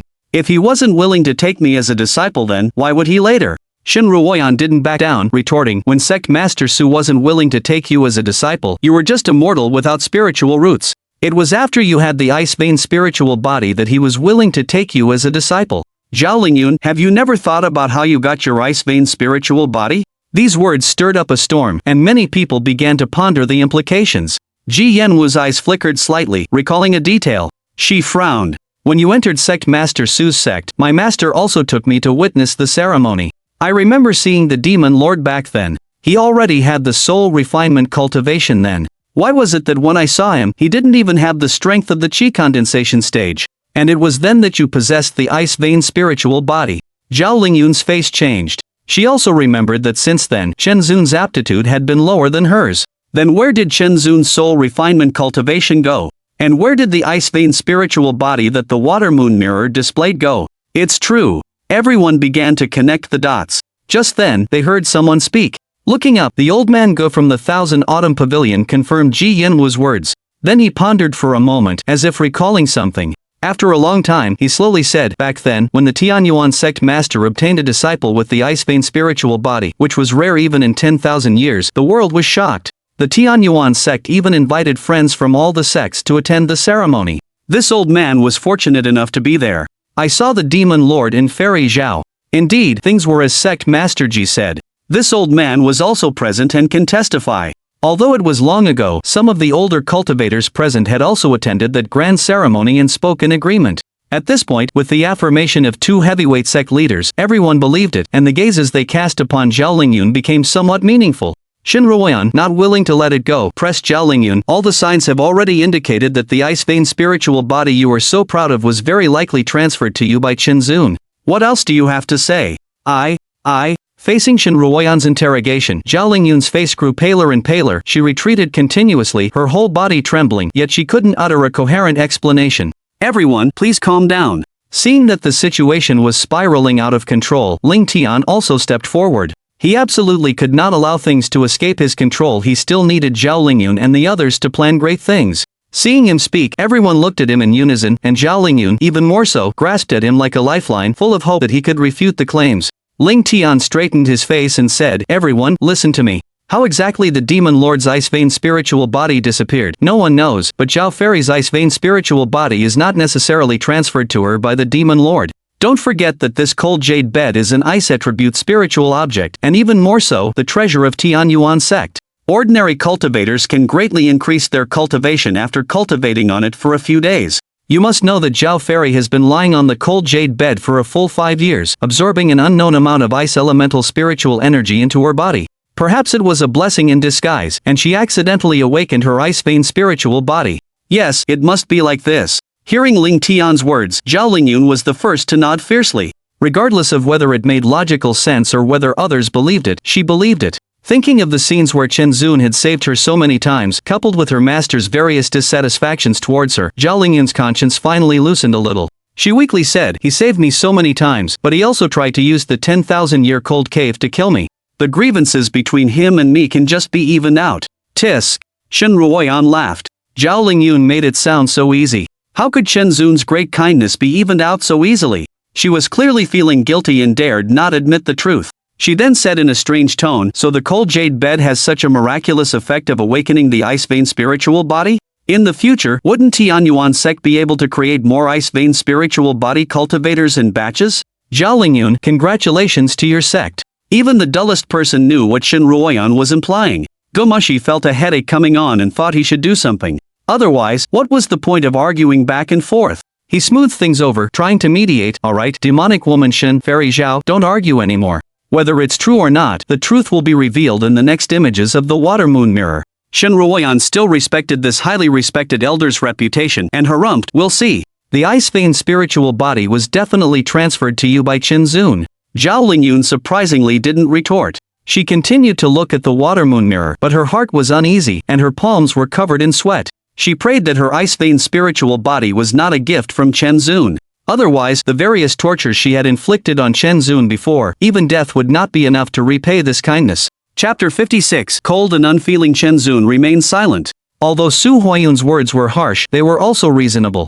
Regarding whether or not to accept Zhao Lingyun as a disciple, he could only suggest it, not force Su Huayun to agree. If one path was blocked, he would just find another. After thinking for a moment, he asked again, Master, I remember you mentioned 5 years ago that mortals could also have spiritual roots implanted, right? That's only theoretically possible, not guaranteed. The conditions required are very harsh. Su Huayun pondered, then nodded. He had indeed said those words, but he hadn't dared to make it too definitive, fearing that this kid might have some other strange idea. Chen Zun's eyes lit up. In his view, there was no such thing as theoretical, there was only it can be done, or it can't be done. And since his master hadn't said it was impossible, but rather that it was difficult for mortals to have spiritual roots implanted, there was still a way, and that was enough for him. He eagerly asked, what conditions? Su Huayun was filled with suspicion, wondering if this kid hadn't given up yet and what he was up to. However, since they had already gotten to this point, he didn't intend to hide anything and slowly began to explain the two methods for changing spiritual roots. Actually, the idea of implanting spiritual roots into mortals was tried a long time ago. Through continuous experimentation by predecessors, and after countless failures, two methods were theoretically found that could implant spiritual roots into mortals without them. Upon hearing this, Chen Zun immediately became serious. The first method of implanting spiritual roots is simple. Use natural treasures to condense the power of the 5 elements and forcefully inject them into the mortal body, deeply embedding them into the bone marrow. Once the power of the 5 elements has fully merged with the mortal body, one can sense the spiritual energy of heaven and earth, and then a mortal can cultivate cultivation techniques. It's that simple? Chen Zun thought it was too easy. Ha, truly, ignorance is fearless. Su Huayun reached out and tapped Chen Zun's head, sneering. Do you think those natural treasures that can condense the power of the 5 elements are so easy to obtain? These things are often priceless. Whenever one or two appear, all the major sects will fight tooth and nail over them. Even if you are lucky enough to obtain such a natural treasure and condense the power of the 5 elements, that power of the 5 elements is not ordinary. A mortal body is so fragile that it simply can't withstand it. At best, one's body would explode and die. At worst, even the soul would be shattered, with no chance of reincarnation. 10 out of 10 attempts would fail. The success rate is ridiculously low. Chen Zun was startled. If that were the case, even if he could obtain the natural treasures and condense the power of the 5 elements, it would be too difficult. Because the margin for error was so low, and if it failed, Zhao Lingyun wouldn't have a second life to try again. If that were the case, the risk was too high, and it would be better not to try. At least if Zhao Lingyun couldn't cultivate immortality, she could still live a peaceful life. What about the second method? Su Huayun knew that Chen Zun had been scared. This kid might not care about his own life for Zhao Lingyun, but once Zhao Lingyun's life was in danger, he would definitely not try. Thinking this, Su Huayun's mood inexplicably improved, and he said leisurely, the second method is even more difficult. It's a way of faking a spiritual root. It involves setting up a spirit gathering array in the mortal body and using the mortal soul to divide it into 3 hun and 7 pa. Mix the liquid of a person's golden core or a demon beast's demon core, nourish it in the dantian, open meridians, and circulate it throughout the body. Over time, one can sense spiritual energy, and then it is accomplished. However, dividing the soul is too dangerous. If the soul is incomplete, the person will either become dull or go mad. A drastic change in temperament is absolutely certain. Moreover, the upper limit of a pseudo-spiritual root implanted in this way is too low, making it difficult to advance. Once it dies, it cannot escape the fate of the soul being scattered with no chance of reincarnation. That's why it's so difficult for mortals to have spiritual roots implanted. After hearing this, Chen Zun was numb. These two methods were not methods for implanting spiritual roots at all, they were purely courting death. In this way, the idea of implanting a spiritual root into Zhao Lingyun was simply impossible. Outside the mirror, everyone listened, mesmerized. These were secrets that only those in the great ascension stage could access. Naturally, they had never encountered them before. Now, hearing these secrets, even if they wouldn't use them in the future, it was still a broadening of their horizons. You heard it. The two methods my master spoke of are simply unfeasible. Therefore, the demon lord transferring the ice vein spirit body to me is utter nonsense. Zhao Lingyun, on the other hand, breathed a sigh of relief. What her master had just said, in a roundabout way, had cleared her name, confirming Ling Tian's version of events. This meant that, apart from the accidental awakening of her ice vein spirit body on the cold jade bed, there was no other explanation for how she had obtained it. Zhao Lingyun looked at Ling Tian. The more she looked, the more pleasing he seemed. She felt that although he was a bit rash, he was still a good person. Alliance Master Ling is indeed exceptionally knowledgeable, unlike some people who rely on mere conjecture, barking and snarling, and stubbornly slandering me for taking the Demon Lord's ice vein spirit body. It's truly laughable. After speaking, she raised an eyebrow at Shen Ruoyan, her provocative intent clear. Ji Yanwu's expression was a bit unpleasant. She felt that although Zhao Lingyun hadn't explicitly said she was referring to her, she was included. Who had asked her to raise doubts earlier? Ling Tian hadn't expected his rambling to accidentally hit the nail on the head. A look of smugness appeared on his face as he said, "You flatter me, I am not worthy of Immortal Zhao's praise. I was merely deducing based on the facts." Shen Ruoyan was so angry that her face turned red. She gritted her teeth. With a woman's keen sixth sense, she didn't believe that the cold jade bed could truly awaken an ice vein spirit body, especially in a mortal without a spiritual root. The disappearance of Chen Zun's ice vein spirit body without any reason and his poor aptitude in the early stages were definitely related to Zhao Lingyun. She said fiercely, "At the very least, Chen Zun sought a way to implant a spiritual root for you. You don't even know to be grateful, but instead, you are gloating here. I truly feel heartbroken for him. Heh, why should I be grateful to him? I didn't ask him to find a way to implant a spiritual root for me. It was all his own doing. What does it have to do with me? Even if there was, it disappeared the moment he tried to trap me to death in the 10,000-year cold cave." A cold smile appeared at the corners of Zhao Lingyun's mouth. Her eyes were extremely icy. "Zhao Lingyun, you are too heartless. Don't be too happy just yet. Chen Zun's ice vein spirit body is definitely related to you. There must be other ways." Shen Ruoyan felt a chill in her heart. Chen Zun had done so much for her, but this woman was targeting him everywhere. She was truly unreasonable. Zhao Lingyun said, "Then let's talk about it when you find it. I don't owe him anything now, so how can you say I'm heartless? On the contrary, he is the real heartless and unrighteous villain." Celestial Maiden Tianyuan, don't speak too soon. This old one remembers that there is another method for implanting spiritual roots in mortals. I wonder why Sect Master Su didn't mention it. Just as Shen Ruoyan was about to say something, Gumash, who was beside her, suddenly spoke. He had also felt that Zhao Lingyun's words had hinted at him, and he was slightly displeased. Zhao Lingyun's expression changed slightly. Chapter 57, Living for Oneself. The words immediately piqued everyone's curiosity. Shen Ruoyan's eyes lit up, and she was the first to speak. "Sovereign Gu, what method is it exactly?" Gumoshi smiled knowingly and slowly said, "This method is not some secret technique. All of you fellow Taoists can definitely find it in your respective sections. The method is not difficult. It's called the spirit root replacement technique. As the name implies, cultivators can use a secret technique to extract their own spirit roots from their bodies and transplant them into the bodies of mortals. Moreover, unlike the two risky methods that Sect Master Su mentioned, this method is quite gentle. Because cultivators are also of mortal flesh, the spirit roots they are born with can be tolerated by mortals. Hence, the risk is very low and the success rate is extremely high. In this way, mortals can have spirit roots." Ji Yanwu seemed thoughtful upon hearing this. She suddenly spoke, "If that's the case, wouldn't it be easy for mortals to replace their spirit roots?" Upon hearing this, everyone was shocked. If replacing spirit roots was so simple, wouldn't every cultivator be in danger? Immortal Ji's question is excellent. Gumoshi nodded, casting an approving glance at Ji Yanwu. He explained, "Fellow Taoists, don't panic. Although the spirit root replacement technique seems simple, it is actually quite difficult. The first condition for this technique is that the cultivator must have at least a 3 spirit root talent. Those with poor aptitude can't even extract their spirit roots. The second condition is that the cultivator must willingly undergo the spirit root replacement technique without their consent. No secret technique can extract the spirit root. Even if it is forcibly extracted, it would only be a useless spirit root, a poison to mortals. The third condition is that those with spirit roots cannot replace them with other spirit roots, otherwise, they will surely die due to the collapse of their origin caused by mixed spirit roots. This is an iron rule, an insurmountable chasm. Only those with superior spirit roots who meet the conditions of the spirit root replacement technique can successfully and safely transplant them into mortals. However, this is the most difficult because if a cultivator transplants their spirit root into a mortal, they themselves will not be able to cultivate and will be reduced to a mortal. Hence, the spirit root replacement technique is rarely known, which is closely related to these stringent conditions. After listening to Gumoshi, everyone breathed a collective sigh of relief. If replacing spirit roots was truly this simple, then why bother cultivating immortality? One could simply find those with high talents and seize their spirit roots, replacing their own inferior ones, at least saving themselves many detours. As for why the spirit root replacement technique was not widely circulated, everyone understood. Cultivators only pursued the improvement of their own cultivation who would be idle enough to spend all day thinking about transplanting their spirit roots into mortals? Anyone with a sound mind would not do such a thing. Only a cultivator with a broken brain would do such a foolish thing.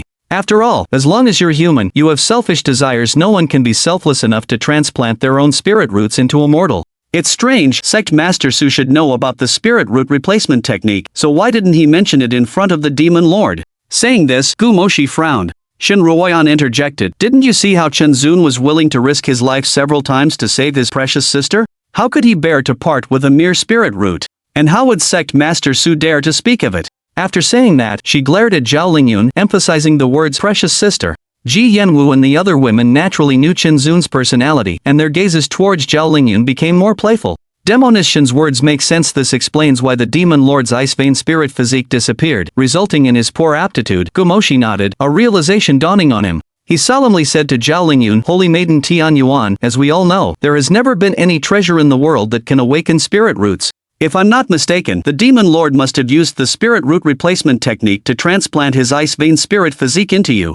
Zhao Lingyun's face was extremely unpleasant, but Gumash's words were reasonable and well-founded, so even if she wanted to refute, she had no way to start. It was just that she was unwilling to admit it, and said stiffly, since Master didn't mention this method, how would he know about the spiritual root replacement method, and how could he have replaced my spiritual root? Pavilion Master Gu, you shouldn't speak carelessly. Then we'll wait and see, and find out whether you're right or this old man is right. Seeing her stubbornness, Gumash merely shook his head and sighed repeatedly.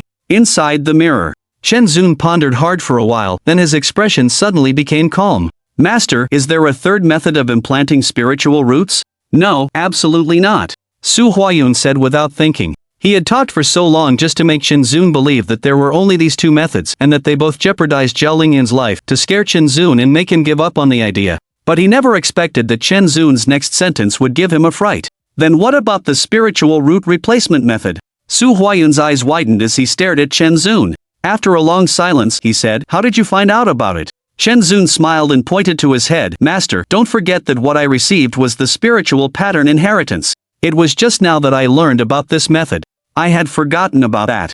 A helpless expression appeared on Su Huayun's face. He had calculated everything, but never expected that his senior brother Li Huamu had left a record of the spiritual root replacement method in the spiritual pattern inheritance. Chen Zun continued, Master, this method can be used to implant spiritual roots in mortals. I want. Unexpectedly, before he could finish his sentence, he was rudely interrupted by Su Huayun. Don't even think about it. Su Huayun's face darkened, and he began to lecture him with a cold expression. She has already recovered. Even without a spiritual root, she can still live a good life.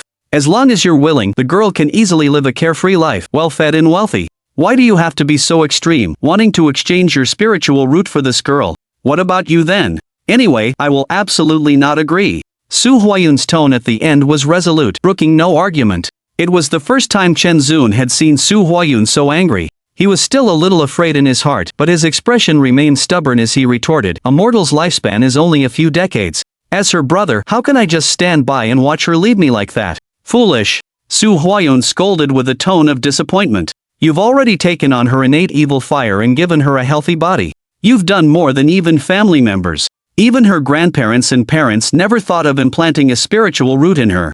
Why can't you understand this? Chen Zun lowered his head, listening silently without saying a word. Su Huayun felt somewhat conflicted. He didn't want to discourage Chen Zun, but this kid was truly too foolish. Chen Zun, don't feel like you owe her anything, and don't think that just because she calls you brother, you have to give her everything. You're a living person, you should have your own expectations and goals. You can't just think about others, you have to think about yourself, and live for yourself. Chapter 58 Ungrateful. You're also tired, let's leave here first. Chen Zun raised his head, opened his mouth, and was about to speak, but Su Huayun didn't give him a chance. He stepped forward, dragged him out, and with a wave of his sleeve, the formation started running again. Immediately afterward, a flash of spiritual light enveloped both of them, and they disappeared from the underground chamber. Chen Zun only felt a blur before his eyes, and then he appeared inside a grand hall. The place was extremely spacious, and except for a middle-aged cultivator's statue enshrined in the center of the hall, the surroundings were empty. This middle-aged statue was also extraordinary, lifelike, with one hand holding a golden long sword, and the other holding a scroll of white jade and gold. His eyes looked down upon the hall with an imposing, yet an angry, demeanor, and endless, sharp sword intent burst forth from the statue. Even with Chen Zun's nascent divinity cultivation, just a single glance made his eyes sting, as if something was about to pierce his eyes. He was still shaken and lowered his head, not daring to look directly. Su Huayun naturally took in Chen Zun's actions, and not reminding him was also intentional, wishing him to suffer a bit. He respectfully bowed before speaking to Chen Zun about the origin of the middle-aged statue. This is the founding ancestor of our Tianyuan sect, Xiao Jiulong.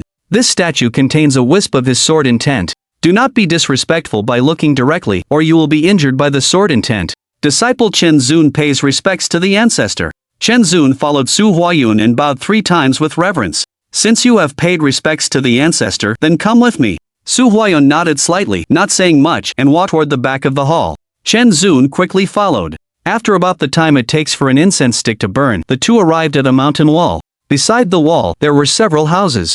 Su Huayun stopped in front of the wall, pointed to a house on one side, and said, "This is the main peak of the Tianyuan sect, and also my usual residence. I have not taken any disciples other than you, so pick anyone to reside in. You must be tired today." "Yes, master." Chen Zun nodded in agreement. "I usually cultivate in my cave dwelling. If there is anything, just call out by the mountain wall, and I will take care of it." "Alright, that's it. You must be tired, rest well." Su Huayun settled Chen Zun down, took out a piece of white jade, and pressed it on the mountain wall. Immediately, the mountain wall rippled, revealing an opening, and he stepped inside.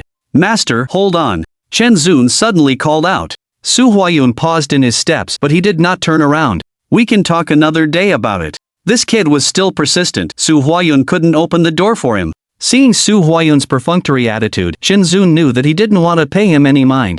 "Master, I know that you are doing this for my own good, but my goal is to exchange spirit roots for her." Su Huayun turned his head and glanced at him, his eyes flashing, his face as still as a pool of dead water. "You also know that I am doing this for your own good, but you are unyielding, and will not listen to advice, and want to ruin your bright future." "I will not agree." Chen Zun already saw signs of anger on Su Huayun's face, but he wasn't afraid. If he didn't accomplish this matter, he wouldn't give up. He said, "Master, I am only begging you this one time, just once. I will not trouble you again in the future." Su Hua's face became annoyed, and he shouted, "Do not ask me, this matter ends here, do not mention it again." After finishing his words, he flicked his sleeve and left, and with the light barrier, the mountain wall returned to its original state. "Then I will kneel here, and when you agree, I will get up." Chen Zun walked to the mountain wall and knelt down on his knees. "Then you can just kneel there." Su Huayun's voice came from the mountain wall. Outside the mirror. "It seems that Pavilion Lord Gu was right. I didn't expect that the Demon Lord really knew about the spirit root swapping method. It's not just knowing it, didn't you see that he even begged Sect Master Su? It seems the Celestial Maiden's ice vein spirit body truly came from the Demon Lord. Who would have thought such a villain would be so devoted to his sister? I wonder what he was after." The crowd buzzed with discussion, just as Gumash had said. It seems this old man wasn't wrong. Although the Demon Lord later committed many heinous acts, the extent of his sacrifice for the Celestial Maiden is unprecedented in my many years of life. I truly admire him. Gumash was filled with emotion. In the treacherous world of cultivation where everyone is out for themselves, Chen Zun's character was rare. The Great Swamp Demon King, Xing Qiuyur, recalled some past events and sighed. He used to be a decent person. Chen Zun, oh Chen Zun, you gave all your gentleness to them, yet it earned you nothing but betrayal and hatred. Look at these women, each one of them wants you dead. If only you had been 1/10 as good to me as you were to Zhao Lingyun, I would have been content. Shen Ruoyan felt a pang of bitterness in her heart. She envied Chen Zun's unparalleled devotion to Zhao Lingyun, yet she was saddened by Zhao Lingyun's harshness towards him. The more she thought about it, the more aggrieved she felt, and she became even angrier at Zhao Lingyun. She glared at Zhao Lingyun and said, "A once in 10,000 years ice vein spirit body, given to you just like that. Without him, where would you be today? Yet you have the audacity to call Chen Zun heartless and ungrateful. It's you who is the truly heartless and ungrateful one." Celestial Maiden, what Demonician said makes sense. You shouldn't insult the Demon Lord like that. After all, his kindness to you is too great to be repaid. Gumash echoed from the side. Ji Yanwu said calmly, "Even if he has committed 1,000 evils, he has been nothing but good to you." Faced with the accusations of the crowd, Zhao Lingyun could no longer maintain her tough facade. Her face was filled with panic. Her confidence slightly faltered, and she said in a low voice, I don't remember things from the past. How am I supposed to know that the ice vein spirit body was transferred to me by him?" Seeing Zhao Lingyun lose her composure and become the target of criticism, Ling Tian felt that he had to help this potential ally. He said, "Even if the Demon Lord transferred the ice vein spirit body to Fairy Zhao, it was his own choice. She is not to blame. If you think about it from another perspective, it's a good thing that he gave the ice vein spirit body to Fairy Zhao.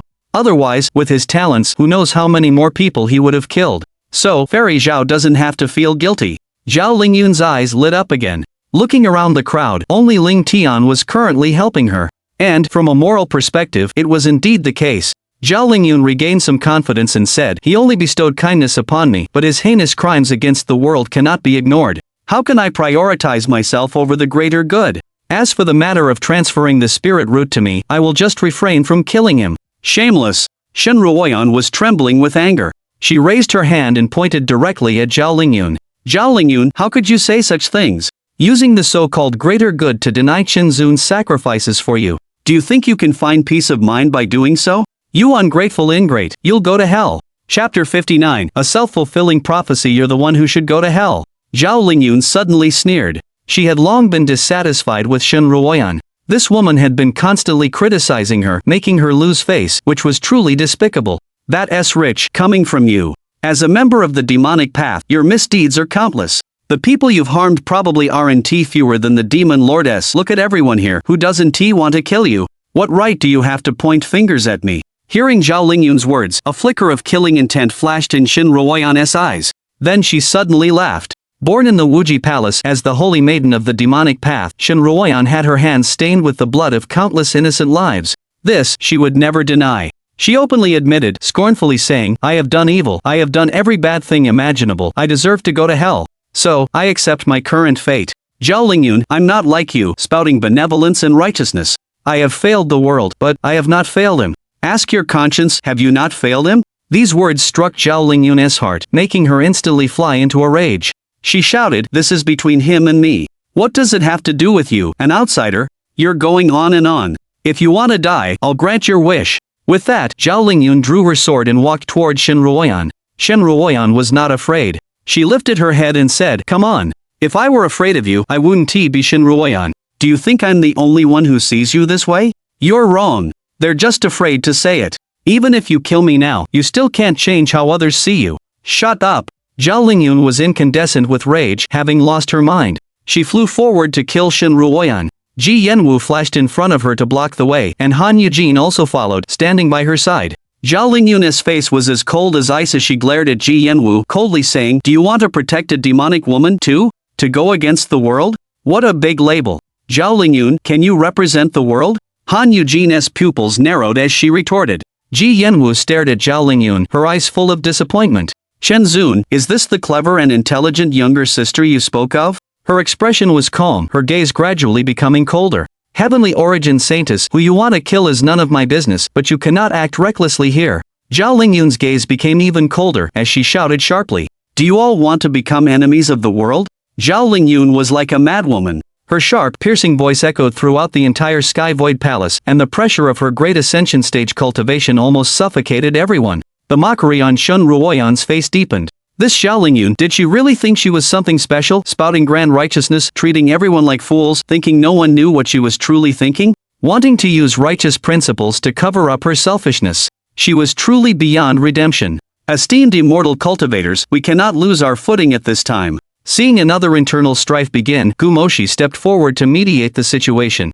Zhao Lingyun turned to look at Gu Moshi, revealing an incredulous expression. This respected elder, although his cultivation was one realm lower than hers, was a kind elder revered by everyone in the cultivation world, with a very high reputation. With his words, it was basically an acknowledgement that Ji Yanwu and the others were right. Gu Moshi coughed and said, "Ahem, heavenly origin saintess, please calm down. In this old man's opinion, the water moon hermit's words are justified. There should be no more disputes. No matter how evil the demonic woman has been, there will be a way to deal with it later. Please do not be angry and start a war." Everyone echoed his sentiments. Gu Moshi looked at Ling Tian, speaking gently, "Alliance leader Ling, what do you think?" With the trend leaning this way, even if Ling Tian wanted to side with Zhao Lingyun, he wouldn't be foolish enough to go against everyone. So he nodded as well. Indeed, that is so. After this exchange, although it was somewhat subtle, Zhao Lingyun already understood the situation. The crowd wasn't trying to stop her from killing Shen Ruoyan, but rather agreeing with Shen Ruoyan's words.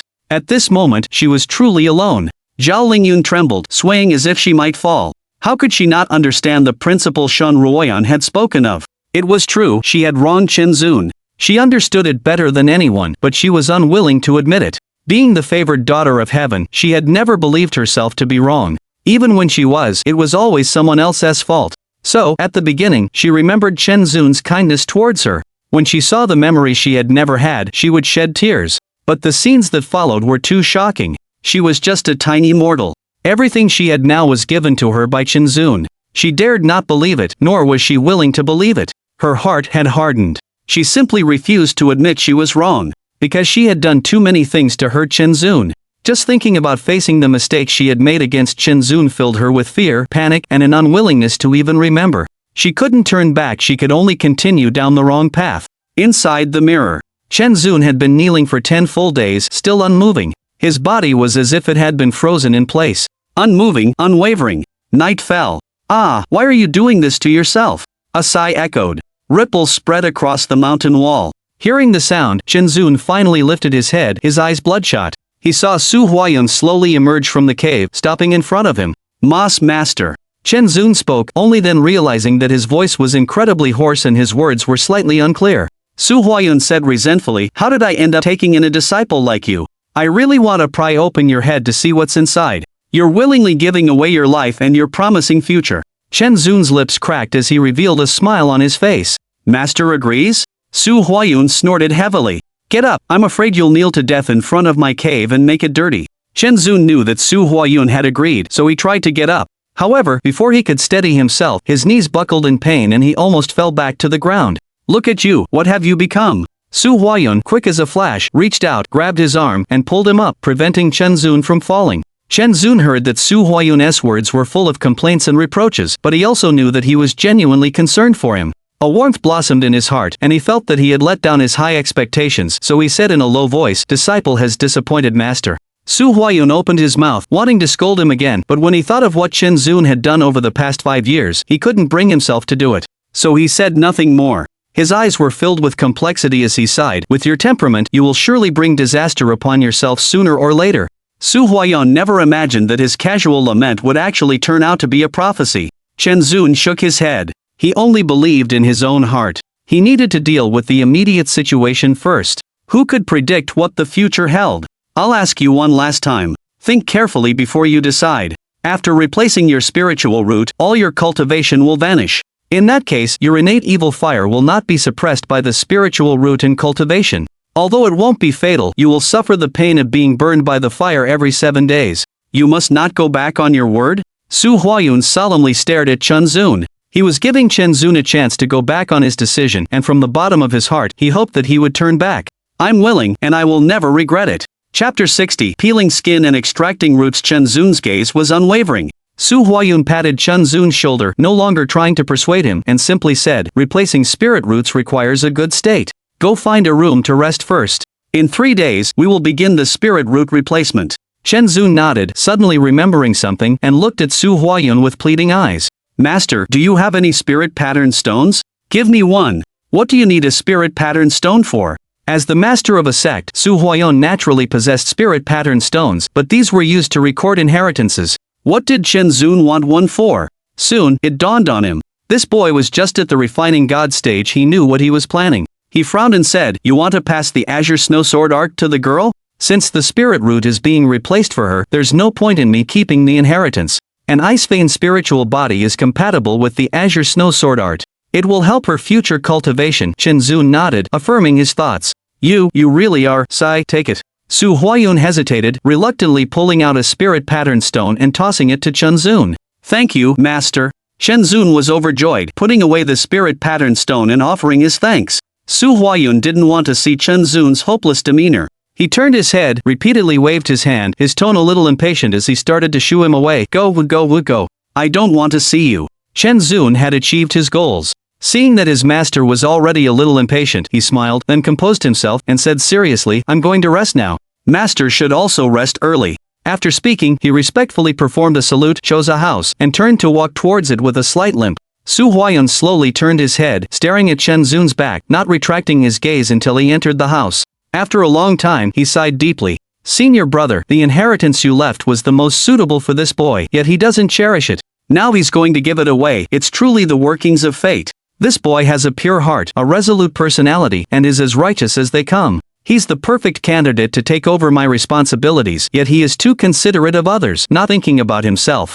This burden is so heavy, I fear it will make his future miserable. In the deep night, Su Huayun's murmurings echoed. Outside the mirror. The demon lord is truly exceptionally good to the heavenly Yuan saintess, yet if I had a brother like that, what would I fear even if I were to turn against the world? If only the demon lord hadn't done so many heinous things later, that would have been so much better. Everyone looked at Chen Zun's joyful face, but they couldn't muster up much resentment. Instead, they were very much in admiration. The other women looked at Chen Zun with sidelong glances, their eyes filled with an indescribable color. You once did this for me as well, so why won't you accept me? Qingqiu Yera clenched her hands tightly, her eyes momentarily glazed over, but soon turned to a look of despair. What she couldn't let go of was why he had been so resolute in refusing her confession back then. Why are you so foolish? Shen Ruoyan revealed a bitter smile. This younger sister will be more ruthless than anyone in the future. Do you even know that?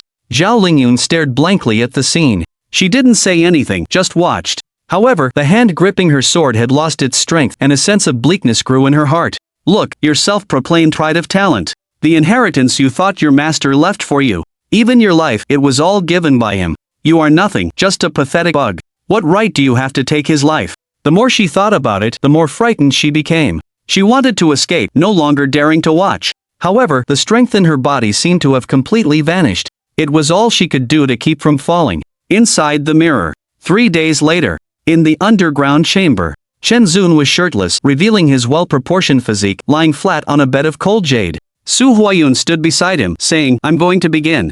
I'm ready. Chen Zun took a deep breath and closed his eyes. Su Huayun's fingertip conjured a beam of swordlight, which sliced from Chen Zun's chest to his navel. Instantly, the skin was cut open, and fresh blood gushed out. This was because the most crucial aspect of the spiritual root replacement method was to extract the ethereal spiritual root residing within the tendons and bones using a secret technique. Therefore, the skin had to be opened to remove it completely. This was an extremely painful process, and the person undergoing it had to remain conscious throughout. Thus, for Chen Zun, it was an ordeal he had to endure. Seeing his skin cut open, he didn't even frown, still holding on. If it's too painful, just shout it out. I'll feel better, Su Huayun said, feeling a pang of pity as it was his first time performing the spiritual root replacement. Chen Zun simply said, it doesn't hurt, urging his master to continue. Su Huayun, knowing his stubborn nature, could only sigh.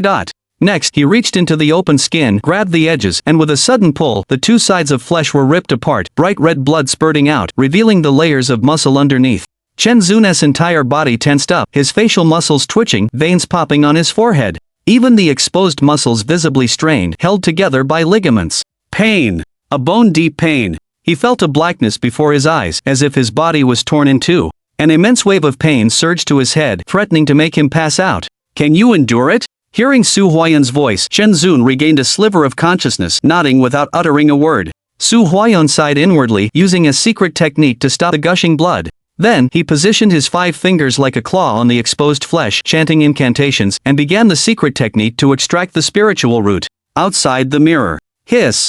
Everyone's heart rate accelerated, truly shocked by the bloody scene, collectively drawing in a sharp breath. Some of the more timid cultivators had already covered their faces, unable to watch, while others felt their limbs grow cold and immobile. Who could have imagined that the spiritual root replacement method was so violent, requiring an opening of the body, and that Chen Zun could endure such pain? They couldn't help but admire the demon lord's cruelty toward others, and even more so toward himself. Shen Ruoyan's tears streamed down her face, her heart clenching with pain, as she cried out, Chen Zun, it's not worth it. Her loud, mournful cries caused others to turn their heads. Even Yi Xie, who had the hardest heart, felt a sense of desolation. The hatred in her eyes softened, replaced with a hint of pity. Gumo Shishi sighed, the spiritual root replacement method requires stripping the skin and extracting the root, needing the recipient to remain conscious throughout, extremely painful. Only those with great unwavering resolve can withstand it. In this respect, the demon lord is truly admirable. We are simply no match for him in this regard. Truly a great man.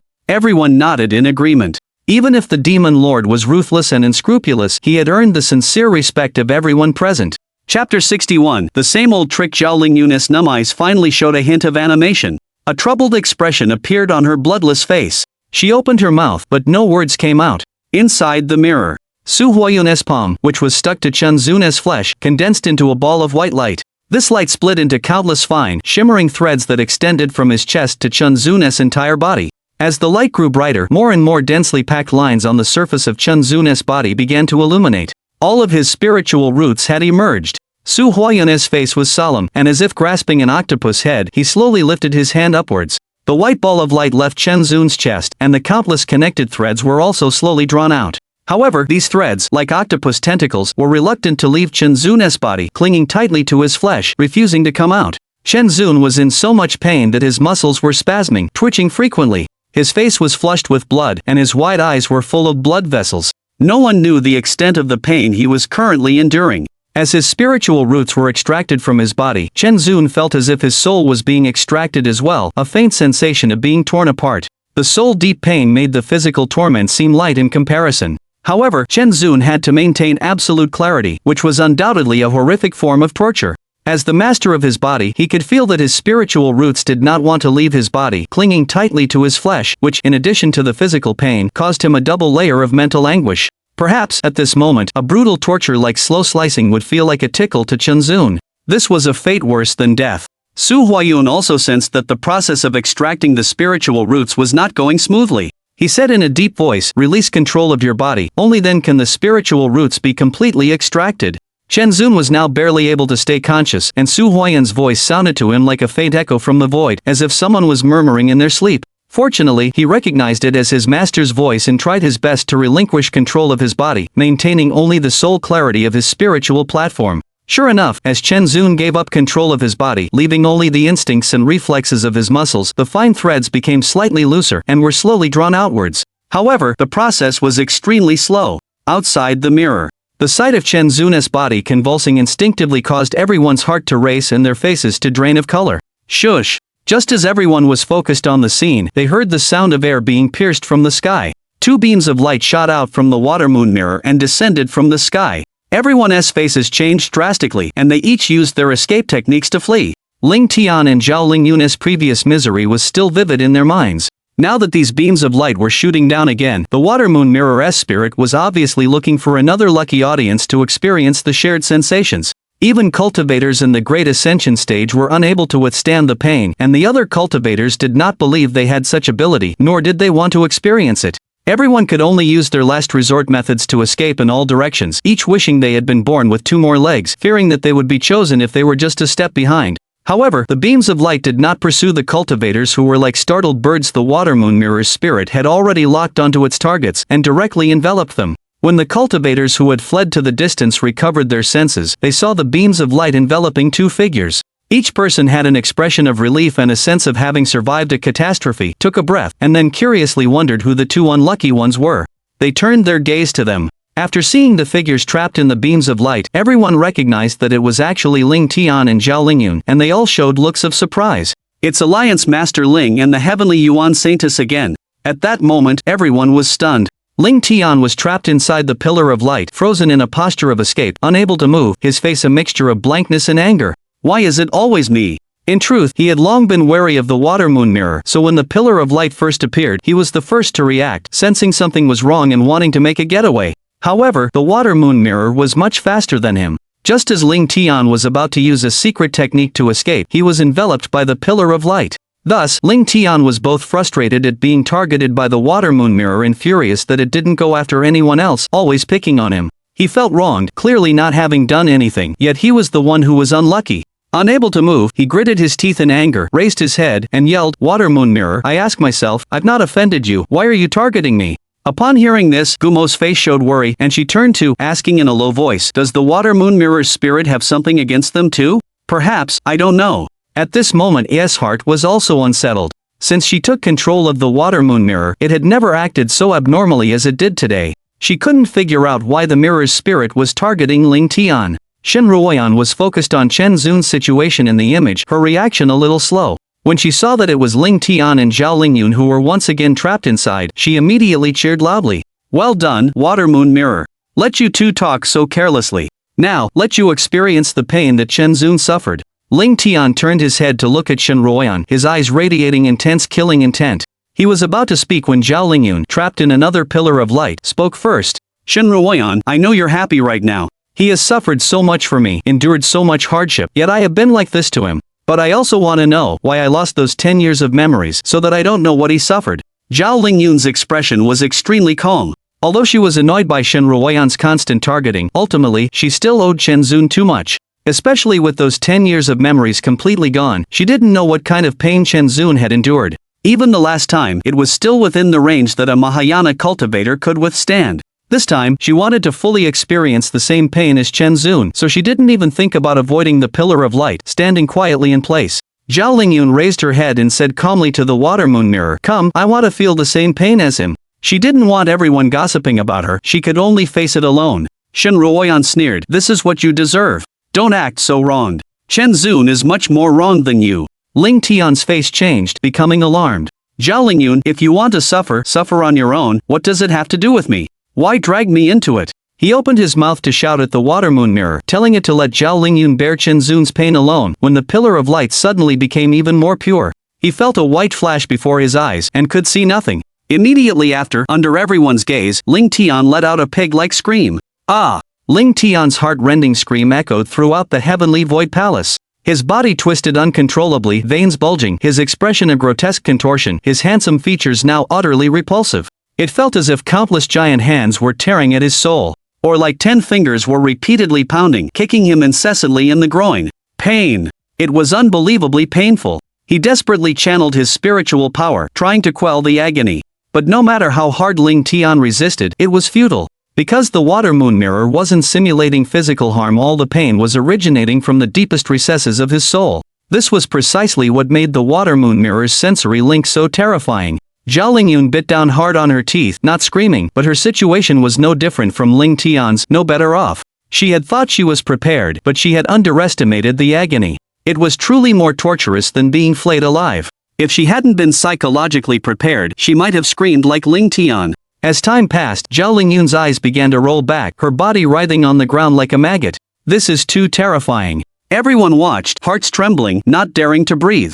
Without Ling Tian and Zhao Lingyun's current suffering, they would have only guessed at the immense pain Chen Zun endured, without a concrete experience. But now, both visually and emotionally, they felt firsthand the torment Chen Zun had suffered. If even a Mahayana cultivator couldn't withstand the pain, what exactly had Chen Zun, a refining spirit cultivator at the time, gone through? With the comparison, they truly grasped how much Chen Zun had sacrificed for Zhao Lingyun. Serves her right. Shen Ruoyan spat with resentment, showing no sympathy for Zhao Lingyun's plight, her eyes brimming with vengeful satisfaction. She was the happiest person there, finding nothing more satisfying than Zhao Lingyun's suffering. This woman was so callous, so heartless that she disregarded even Chen Zun's sacrifices. So, the more pain Zhao Lingyun endured, the more gratified Shen Ruoyan became. Furthermore, she deserved every bit of the pain she was suffering. Shen Ruoyan pondered, comparing Chen Zun's sacrifices for Zhao Lingyun to his treatment of her, and a sense of envy and heartache welled up. If Chen Zun had been half as good to her as he was to Zhao Lingyun, she would have given up everything, including her life, and would have followed him to hell without hesitation.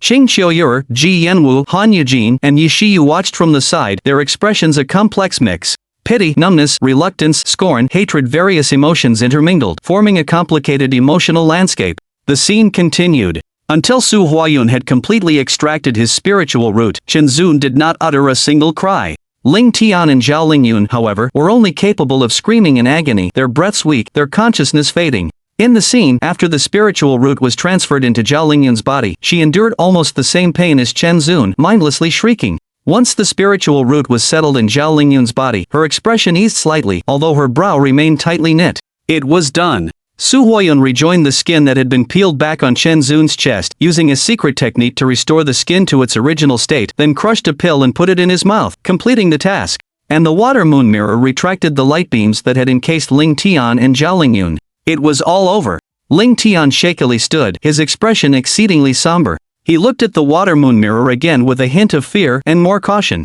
Just now, he had almost exposed himself, thanks only to a unique secret method that he hadn't given it away. Zhao Lingyun sat on the ground, her eyes filled with confusion. She felt as if she had had a dream, a nightmare that was etched deep in her heart. Just thinking about it would bring out that bone-piercing pain to bite her. However, she knew it wasn't a dream, but something that had truly happened to her. At this moment, she no longer felt hatred for Chen Zun. This pain that went to her core, what was the suffering she had endured in the 10,000-year ice cave compared to it? Just experiencing it once, she knew what kind of pain it was, at least 100 times stronger. Zhao Lingyun no longer planned to attack Chen Zun. Perhaps Shen Ruoyan was right. Even if Chen Zun had wronged everyone else in the world, he had been fair to her, Zhao Lingyun. Even regarding her master's revenge, she was not qualified to seek vengeance on Chen Zun. She raised her head, staring blankly at Chen Zun lying on the cold jade bed, her mind already made up. He gave so much for me. Even if he's done 1,000 evil things, I should still keep him by my side and take good care of him, to atone for the harm I did to him. Inside the mirror, Chen Zun slowly opened his eyes and sat up. His face was devoid of color, pale as paper. He also felt as if he had lost something, a feeling that was hard to explain. Su Huayun stood beside him and said calmly, "Still hurt?" Although his voice didn't show any emotional fluctuations, his eyes still revealed concern. Chen Zun shook his head and forced a smile. "It doesn't hurt anymore. You're just pretending," Su Huayun snorted. Extracting a spiritual root damaged flesh and blood, the pain wouldn't subside so quickly. Chen Zun didn't reply. He propped himself up and turned to look at Zhao Lingyun. Seeing the pain on her face, he couldn't help but worry. "Master, what's wrong with Yuner? Is she alright?" "Don't worry, it takes a slow process for the spiritual root to integrate into her bloodline. When it's fully fused, she'll be fine." After hearing Su Huayun's explanation, Chen Zun finally felt relieved. His gaze became gentler, hoping that Zhao Lingyun would wake up soon. After all, it had been 5 whole years, and he hadn't spoken to her. He desperately wanted to hear Zhao Lingyun call him brother soon. "You don't need to worry about her for now, think about yourself first." Su Huayun turned his gaze to Chen Zun and said with a deep tone, "Now that your spiritual root is gone, you are just a mortal. What are your plans for the future?" Chen Zun was taken aback.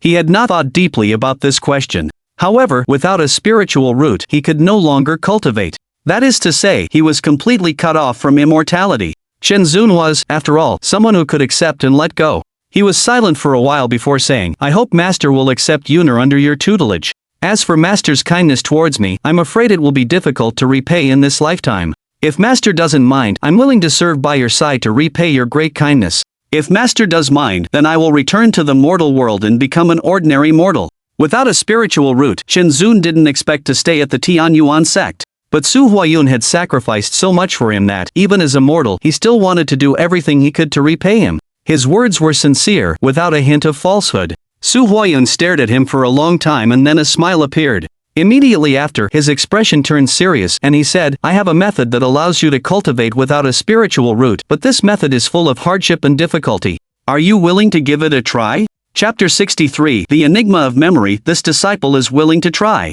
Chen Zun was taken aback, then his face lit up with joy, and he bowed to the ground. Su Huayun nodded slightly and said, "This is just an idea, I'm afraid you can't endure such hardship." In fact, after learning that Chen Zun wanted to change Zhao Lingyun's spiritual root, he knew he couldn't dissuade him. Therefore, his 10 days in seclusion were actually spent searching for a method for mortals to cultivate. However, this kind of defying the heavens method was not easy to find. After searching through many ancient materials and combining the classics of both the demonic and righteous paths, a bold idea gradually formed in his mind. "No matter how bitter it is, I will persevere." Chen Zun's gaze was firm. He naturally knew that a method for mortals to cultivate would not be easy, so he had made some mental preparations. Su Huayun already understood Chen Zun's nature very well and did not doubt his ability to persevere. He changed the subject. "After the girl's spiritual root is completely integrated, I will let you and her officially become my disciples in front of all the fellow cultivators in the world." Although Chen Zun now called him master, and they had the reality of a master-disciple relationship, their lack of formal recognition could easily invite gossip. He intended to formalize it soon. Chen Zun thanked him happily. However, the matter was not yet finished. He took out the spiritual rhinoceros pendant and a white spiritual inscription stone, holding them in both palms and offering them above his head. "When Yuner wakes up, please give her the spiritual rhinoceros pendant and the azure snow sword art." He had spent 3 days transferring all the knowledge left by Li Muhua into the spiritual inscription stone. From then on, he no longer possessed any knowledge related to the azure snow sword art. "Why don't you give them to the girl yourself?" Su Huayun looked at Chen Zun intently. The value of the 2 items was immense. The spiritual rhinoceros pendant was why the Zhao family was destroyed, and the azure snow sword art was one of the most top-tier cultivation techniques in the world, unique and unparalleled. These 2 treasures, enough to cause a storm among all cultivators in the Tianluo continent, were not valued by Chen Zun. He willingly offered them, leaving them all for Zhao Lingyun, which made Su Huayun feel a complex mix of emotions. Chen Zun shook his head. "I don't want to put a psychological burden on her, making her feel like she owes me something. It would be best if Master were to give it to her." From Chen Zun's perspective, he only wanted Zhao Lingyun to focus on cultivation, not to be burdened by his kindness. The path of cultivation was one that valued purity and having an unblemished heart. Only then could one walk further. This was why most cultivators wanted to cut off worldly ties, using this to strengthen their resolve and avoid being entangled by external matters. If he had been harboring the idea of her repaying his kindness, then from the start he would not have dedicated himself like this. It was only because Zhao Lingyun was his sister, nothing more.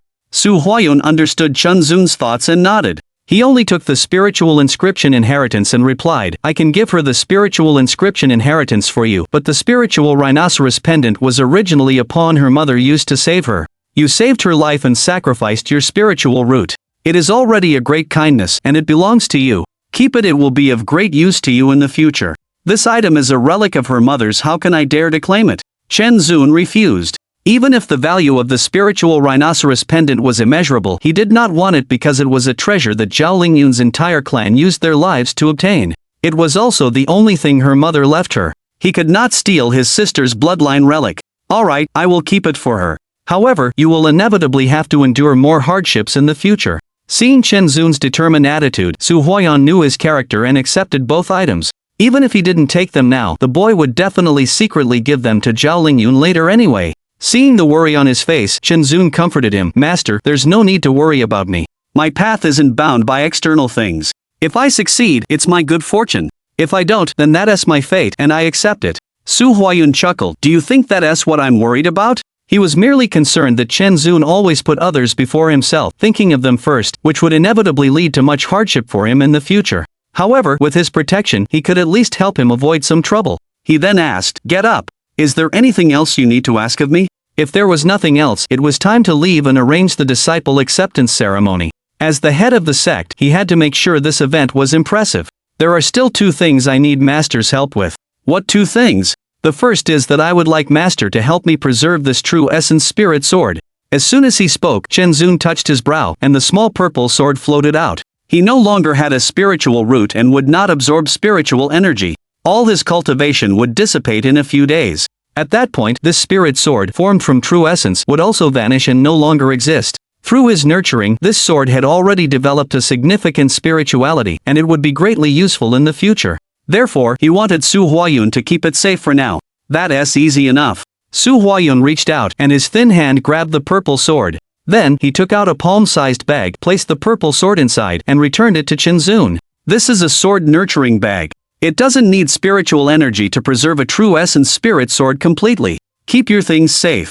What's the second matter? Thank you, Master. Chen Zun took the bag and carefully tucked it away. He turned to look at Zhao Lingyun, lying on the cold jade bed. Hesitation flashed across his face before he firmed his resolve and said, the second matter is to request Master to erase Yun'er's memories. Su Huayun hadn't expected Chen Zun's second request to be the erasing of Zhao Lingyun's memories, revealing his shock. He asked, why is that? Chen Zun's expression was very calm as he explained his reasons. Yun'er witnessed the brutal deaths of her loved ones and suffered much inhuman pain. When she awakens, she will definitely seek revenge.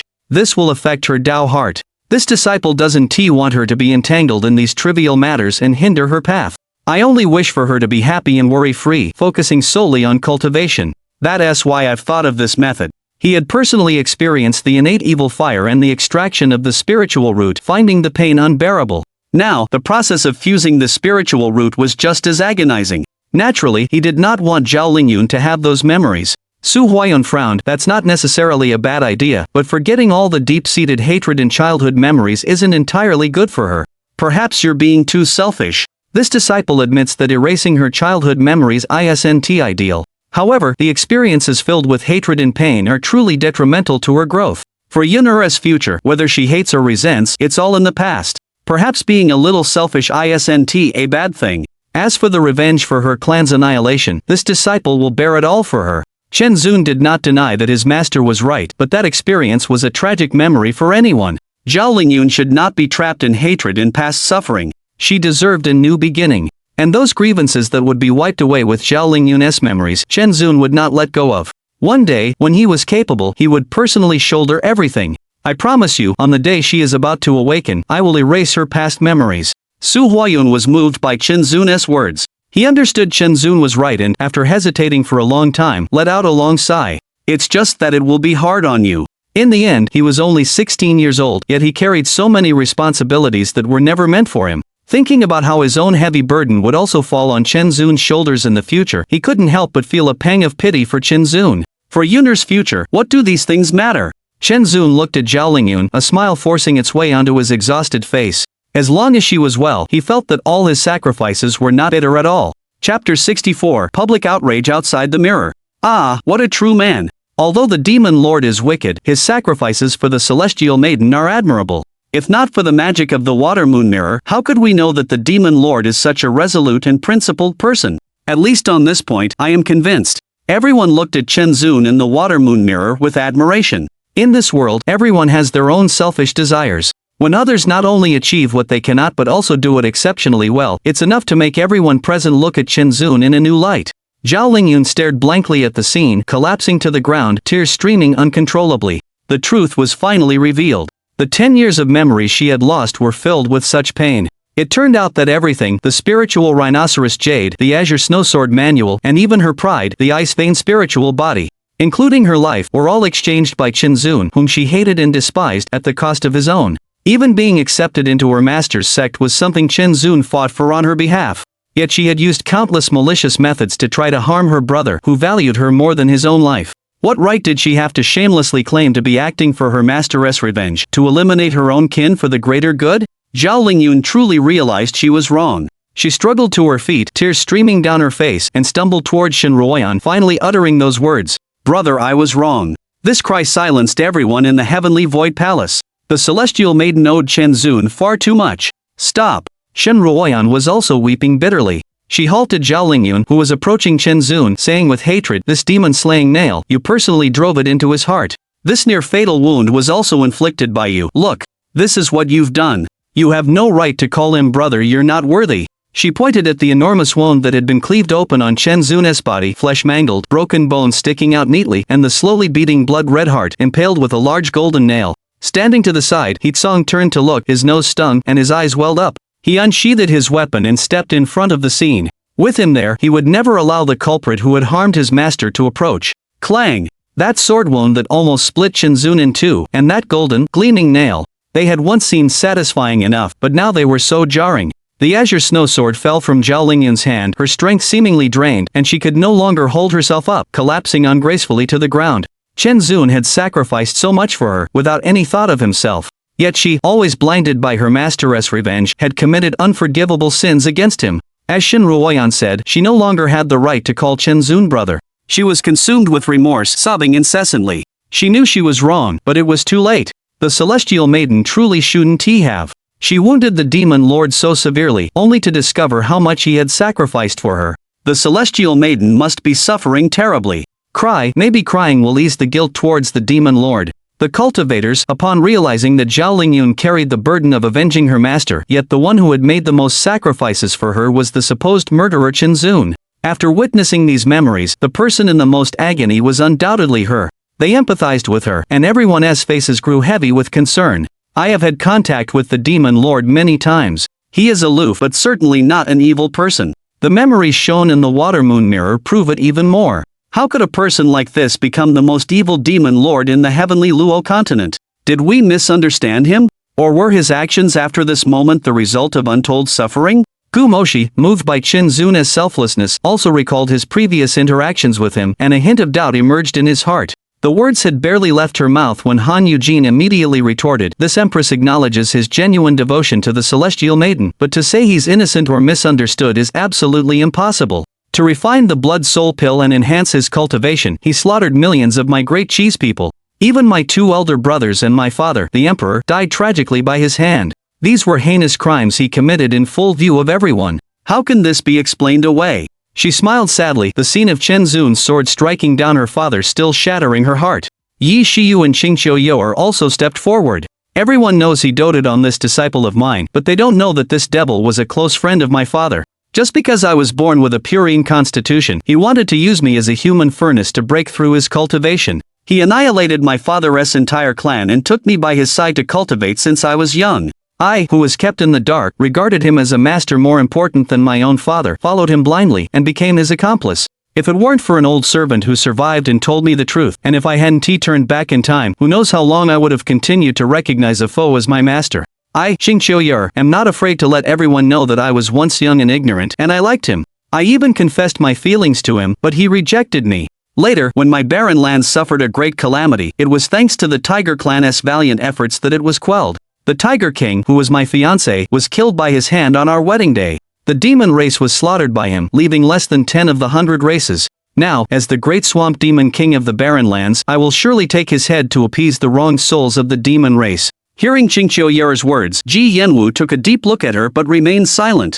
Her grievances with Chen Zun were too complex to unravel, yet Chen Zun had failed her, and the death of her master was certainly closely related to him. With the grievances of several great vehicle stage cultivators being revealed, the emotions of the other cultivators were also stirred up, and they began to expose the crimes that Chen Zun had committed against them. My 9-star sect, one of the 7 righteous sects, was annihilated overnight by this devil. Over 10,000 men, women, and children were killed by him. The devil master must be brought to justice. My brother was a kind demon living in the Central Plains, harming no one, yet he slaughtered his entire family of over 100 people for pills and skin. This blood feud is irreconcilable. You're right. You can know a person's face but not their heart. Even us, the old subordinates of the Heavenly Void Palace who had fought for the Devil Master, were killed when he turned his back on us. If it weren't for the timely rescue of Alliance Masterling, we would have been killed as well. The Devil Master killed my father. As everyone spoke of the crimes committed by Chen Zun, their expressions became fervent, no longer showing any reluctance. Everyone wanted Chen Zun dead. If the Devil Master did not die, the will of heaven would not be appeased. The more the crowd recounted Chen Zun's crimes, the more Ling Tian's smile widened. This was the outcome he desired. He looked at Gumoshi and asked, Pavilion Master, do you still think the Devil Master is being misunderstood? The wrinkles on Gumoshi's face deepened as he fell silent. Even if he didn't believe it, with so many witnesses, no one could overturn Chen Zun's case. Chapter 65. The might of the spirit artifact. Zhao Lingyun raised her head at the sound of the crowd's indignant cries for justice. She understood that Chen Zun's crimes were indeed countless, and his death was necessary to appease the masses.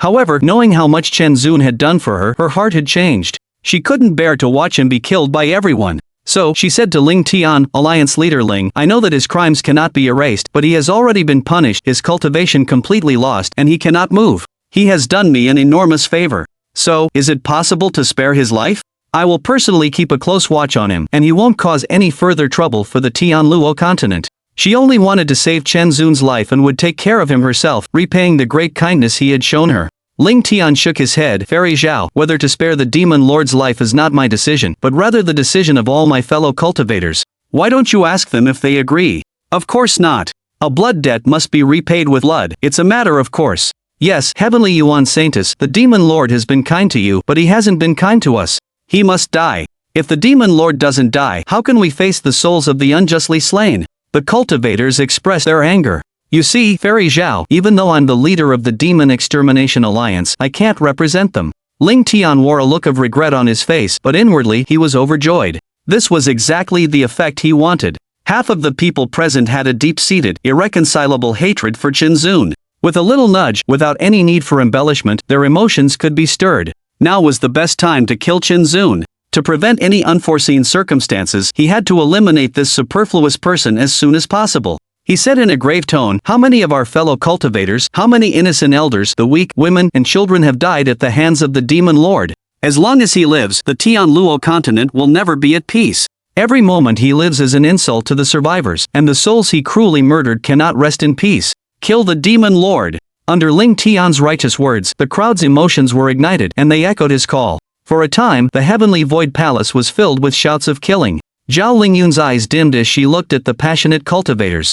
Even though she was a Mahayana stage cultivator, she wouldn't be able to sway them, not with so many cultivators against her if she wanted to save Chen Zun's life. She could only blame him for committing too many unforgivable evils she was powerless to help. Ling Tian, why do you repeatedly incite the crowd to kill Chen Zun? What is your purpose? Shen Ruoyan looked at Ling Tian angrily and questioned him. She had long noticed that something was amiss with Ling Tian. This person had no grievances with Chen Zun, yet he repeatedly stirred up the crowd's emotions, wanting to kill Chen Zun. She suspected it wasn't some kind of great righteousness, but something else. Ling Tian's eyes flickered. This demonic woman was really annoying, always interrupting at the crucial moment. Fortunately, he was prepared. He said, I'm simply speaking up for those who died. If the demon lord hadn't been so tyrannical, why would so many people want him dead?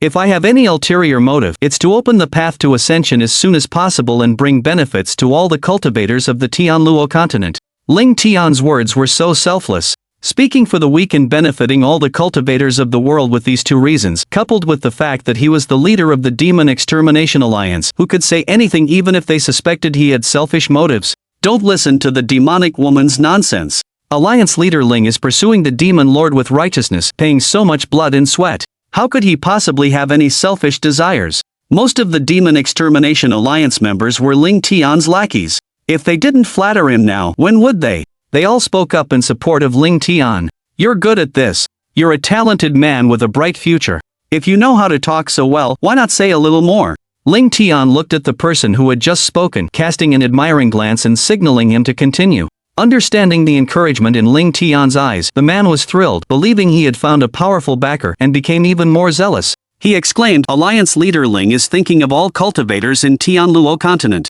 The Demon Lord is a despicable being. Every breath he takes pollutes the air. What rubbish memories, it's not worth watching them. Fellow cultivators, let's eliminate the Demon Lord and the Demoness first, then break the seal on the Ascension Passage. Let's not delay the important matter. With the sycophant and Ling Tian's instigation, everyone's blood boiled, their minds filled with the desire to kill Chen Zun. They advanced on Chen Zun, holding their spiritual weapons. Shen Ruoyan's face changed drastically, while Yi Tsang was also forced to retreat step by step.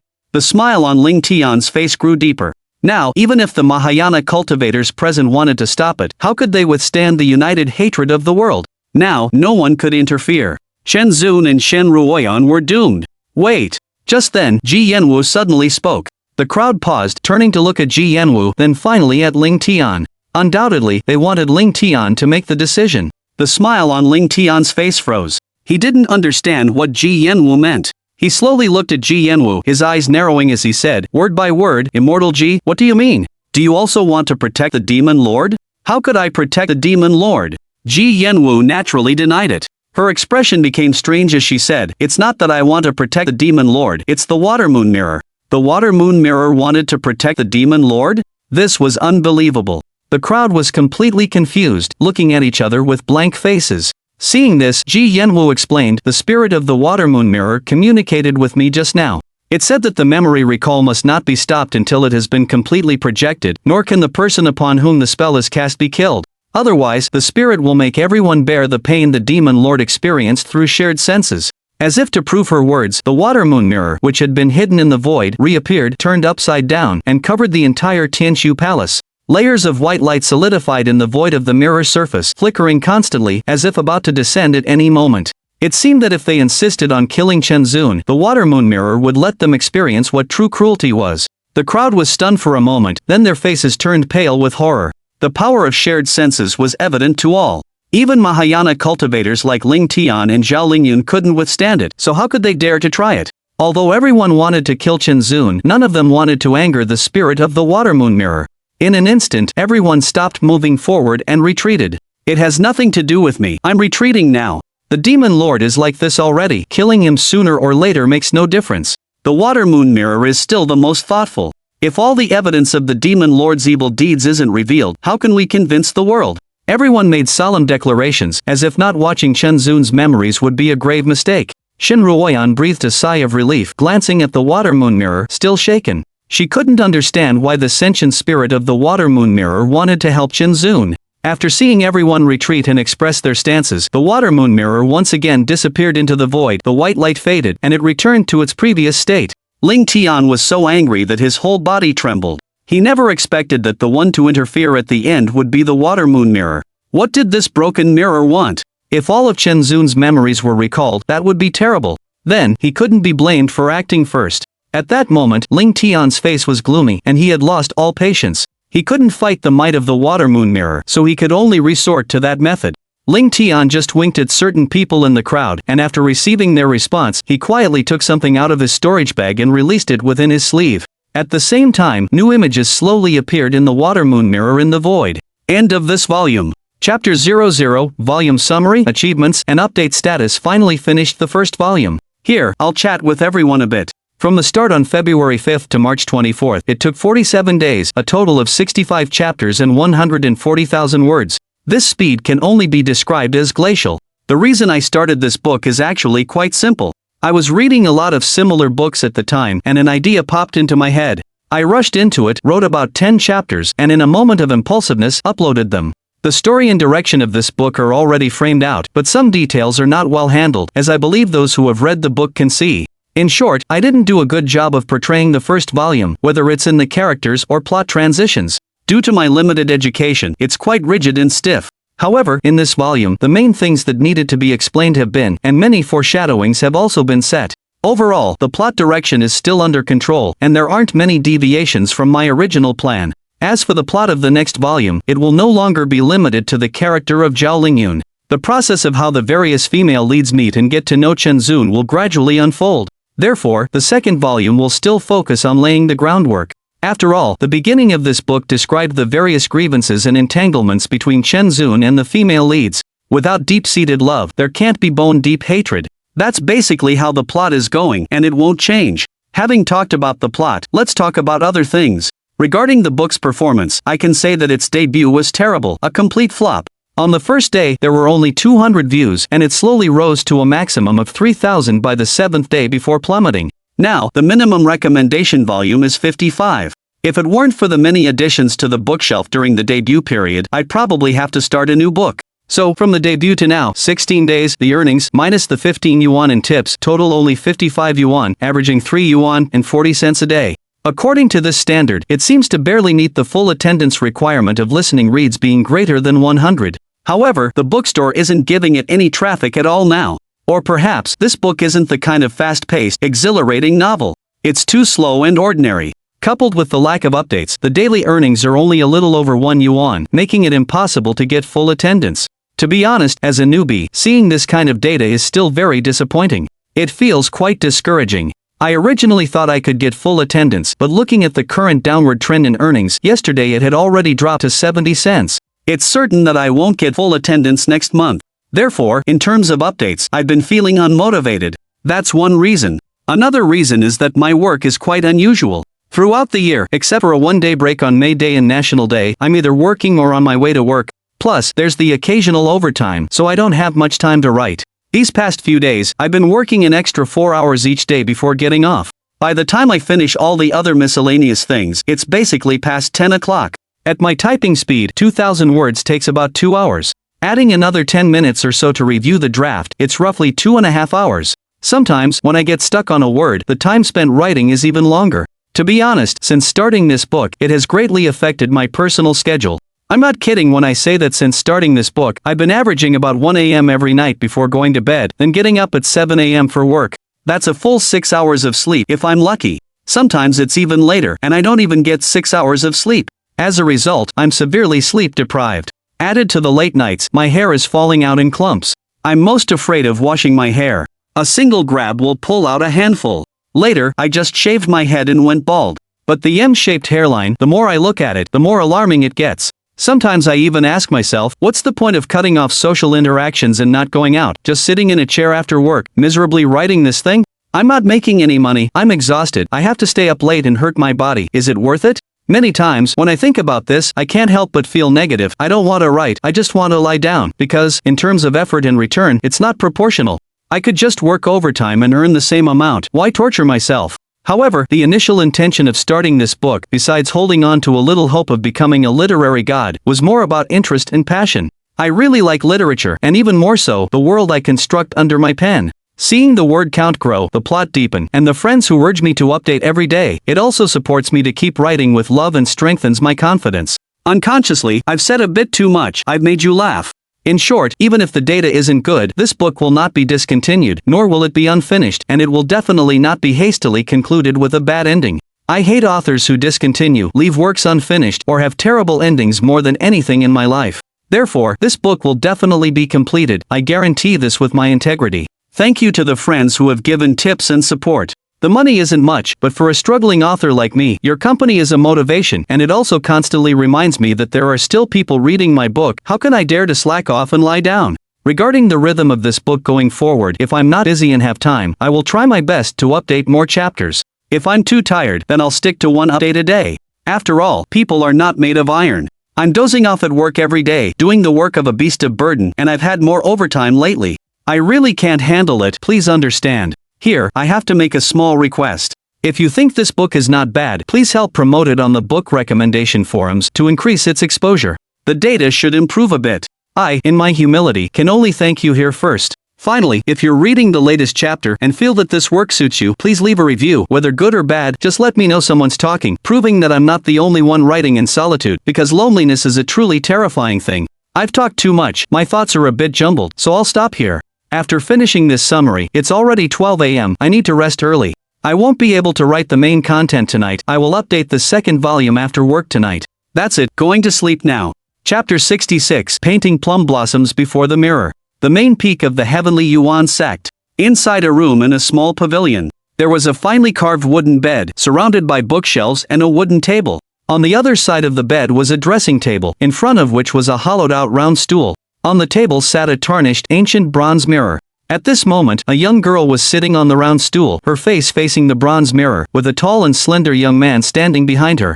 The girl sat quietly, her eyes fixed on the mirror. The young man held an ivory comb in his hand, gently moving from the roots of the girl's hair down to the tips, repeatedly and slowly smoothing out her voluminous yet soft, black hair. In the reflection of the bronze mirror, the girl's face appeared slightly pale, as if she had just recovered from a serious illness, yet her features were very beautiful. Her face was oval-shaped, only the size of a palm, with a hint of baby fat on her cheeks, thin and long eyebrows, long eyelashes, big and bright eyes, a delicate small nose, and a small mouth. Even in her quiet state, it was not hard to see that she was a beauty in the making. The young man's appearance in the mirror was also extraordinary. He had chiseled features, straight sword-like eyebrows, and slightly thin lips, making him look very handsome. However, his eyes were as still as stagnant water, deep and unfathomable, and as they slightly moved, they showed a sharp, indifferent gaze. But in the mirror's reflection, when the young man looked at the girl in front of him, his focused gaze was gentle, with a faint smile playing at the corners of his lips. The coldness on his face had receded, giving a warm and welcoming feeling. He was Chen Zun, and the girl was Zhao Lingyun, who had been lying on the cold jade bed for 5 years.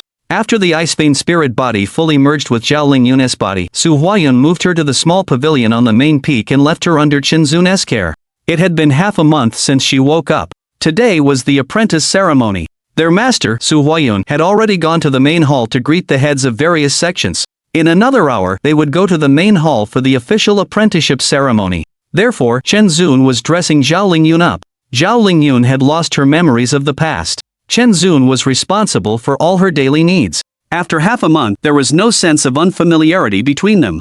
On the contrary, she had a natural sense of familiarity with Chen Zun, so she had been quite dependent on him since she woke up. The two remained silent. After a little while, her hair was straightened, and Chen Zun used a slightly clumsy technique to gather Zhao Lingyun's hair and secure it with a hairpin, finally completing his task. Chen Zun put down the ivory comb, turned Zhao Lingyun's face towards him, squatted down, and used a cinnabar pen to draw a small plum blossom on her forehead, considering his task a great success. At this point, Chen Zun carefully observed her and then put down the pen, satisfied, saying, "The makeup is done. Yun, you're very beautiful." Zhao Lingyun turned to look at the bronze mirror. Apart from being slightly pale, she did indeed look exquisite and cute. Which woman wouldn't be happy with Chen Zun's praise? She was delighted, and with a sweet smile, she said, "Thank you, brother." Chen Zun pinched her small face, stood up, and said, "Let us go. It's getting late. The apprenticeship ceremony will start soon. Don't make master wait." With that, he walked towards the door, standing at the threshold, waiting for her. "Brother, wait for me." Zhao Lingyun looked at the bronze mirror a few more times, and after making sure everything was fine, she jumped off the round stool and walked towards Chen Zun. After closing the door, the two left the small pavilion. Chen Zun naturally held Zhao Lingyun's small hand, leading her towards the main hall. There was still a short distance to the main hall. After walking for a while, Zhao Lingyun's eyes darted around, and she stopped. Chen Zun turned to look at her, puzzled. "Why did you stop?" "Brother, I'm tired." She was tired already after walking so little? Chen Zun was a little curious, but seeing the cunning look on Zhao Lingyun's face, he immediately understood her intention and couldn't help but find it amusing. He pretended not to know and said, "If you're tired, then rest for a while." Seeing Chen Zun pretending not to know, Zhao Lingyun shook Chen Zun's arm, a pitiful expression on her face, and said coquettishly, "No, will you carry me on your back, brother? You're so old, still wanting to be carried. If others see us, wouldn't they laugh at you?" Chen Zun put on a troubled look. "Yunner isn't afraid." Zhao Lingyun pouted indifferently and hummed, "If brother doesn't want to, then don't, why make up such an excuse?" Seeing that Zhao Lingyun seemed a little dissatisfied, Chen Zun knew she was using reverse psychology, but he was also quite pleased. Besides, he originally wanted to tease her a bit, so he squatted down. "What are you saying? Brother is willing to carry you for a lifetime. Come on up." Zhao Lingyun's eyes curved into crescents as she quickly climbed onto Chen Zun's back, hugging his neck tightly, and whispered into his ear, "Hee, brother is the best. I'm only carrying you for a short distance. Before we reach the main hall you have to get down, otherwise, if others see us, they'll really laugh at you." Chen Zun held her legs and slowly began to walk. Zhao Lingyun's cheek was pressed against Chen Zun's back as she mumbled, "They don't have a brother to carry them, they can only envy Yuner. Don't talk nonsense, a girl should avoid her father after she grows up, and a sister should avoid her brother. You'll be criticized for this, and might not be able to get married." Zhao Lingyun whispered, "We're not real siblings." "What did you say?" Chen Zun stopped. Zhao Lingyun's voice was too soft, he didn't hear clearly. "Oh, nothing, brother, hurry up, we're going to be late." Zhao Lingyun didn't answer, urging him instead. Chen Zun shook his head. If she didn't want to say, then he wouldn't ask, and continued walking.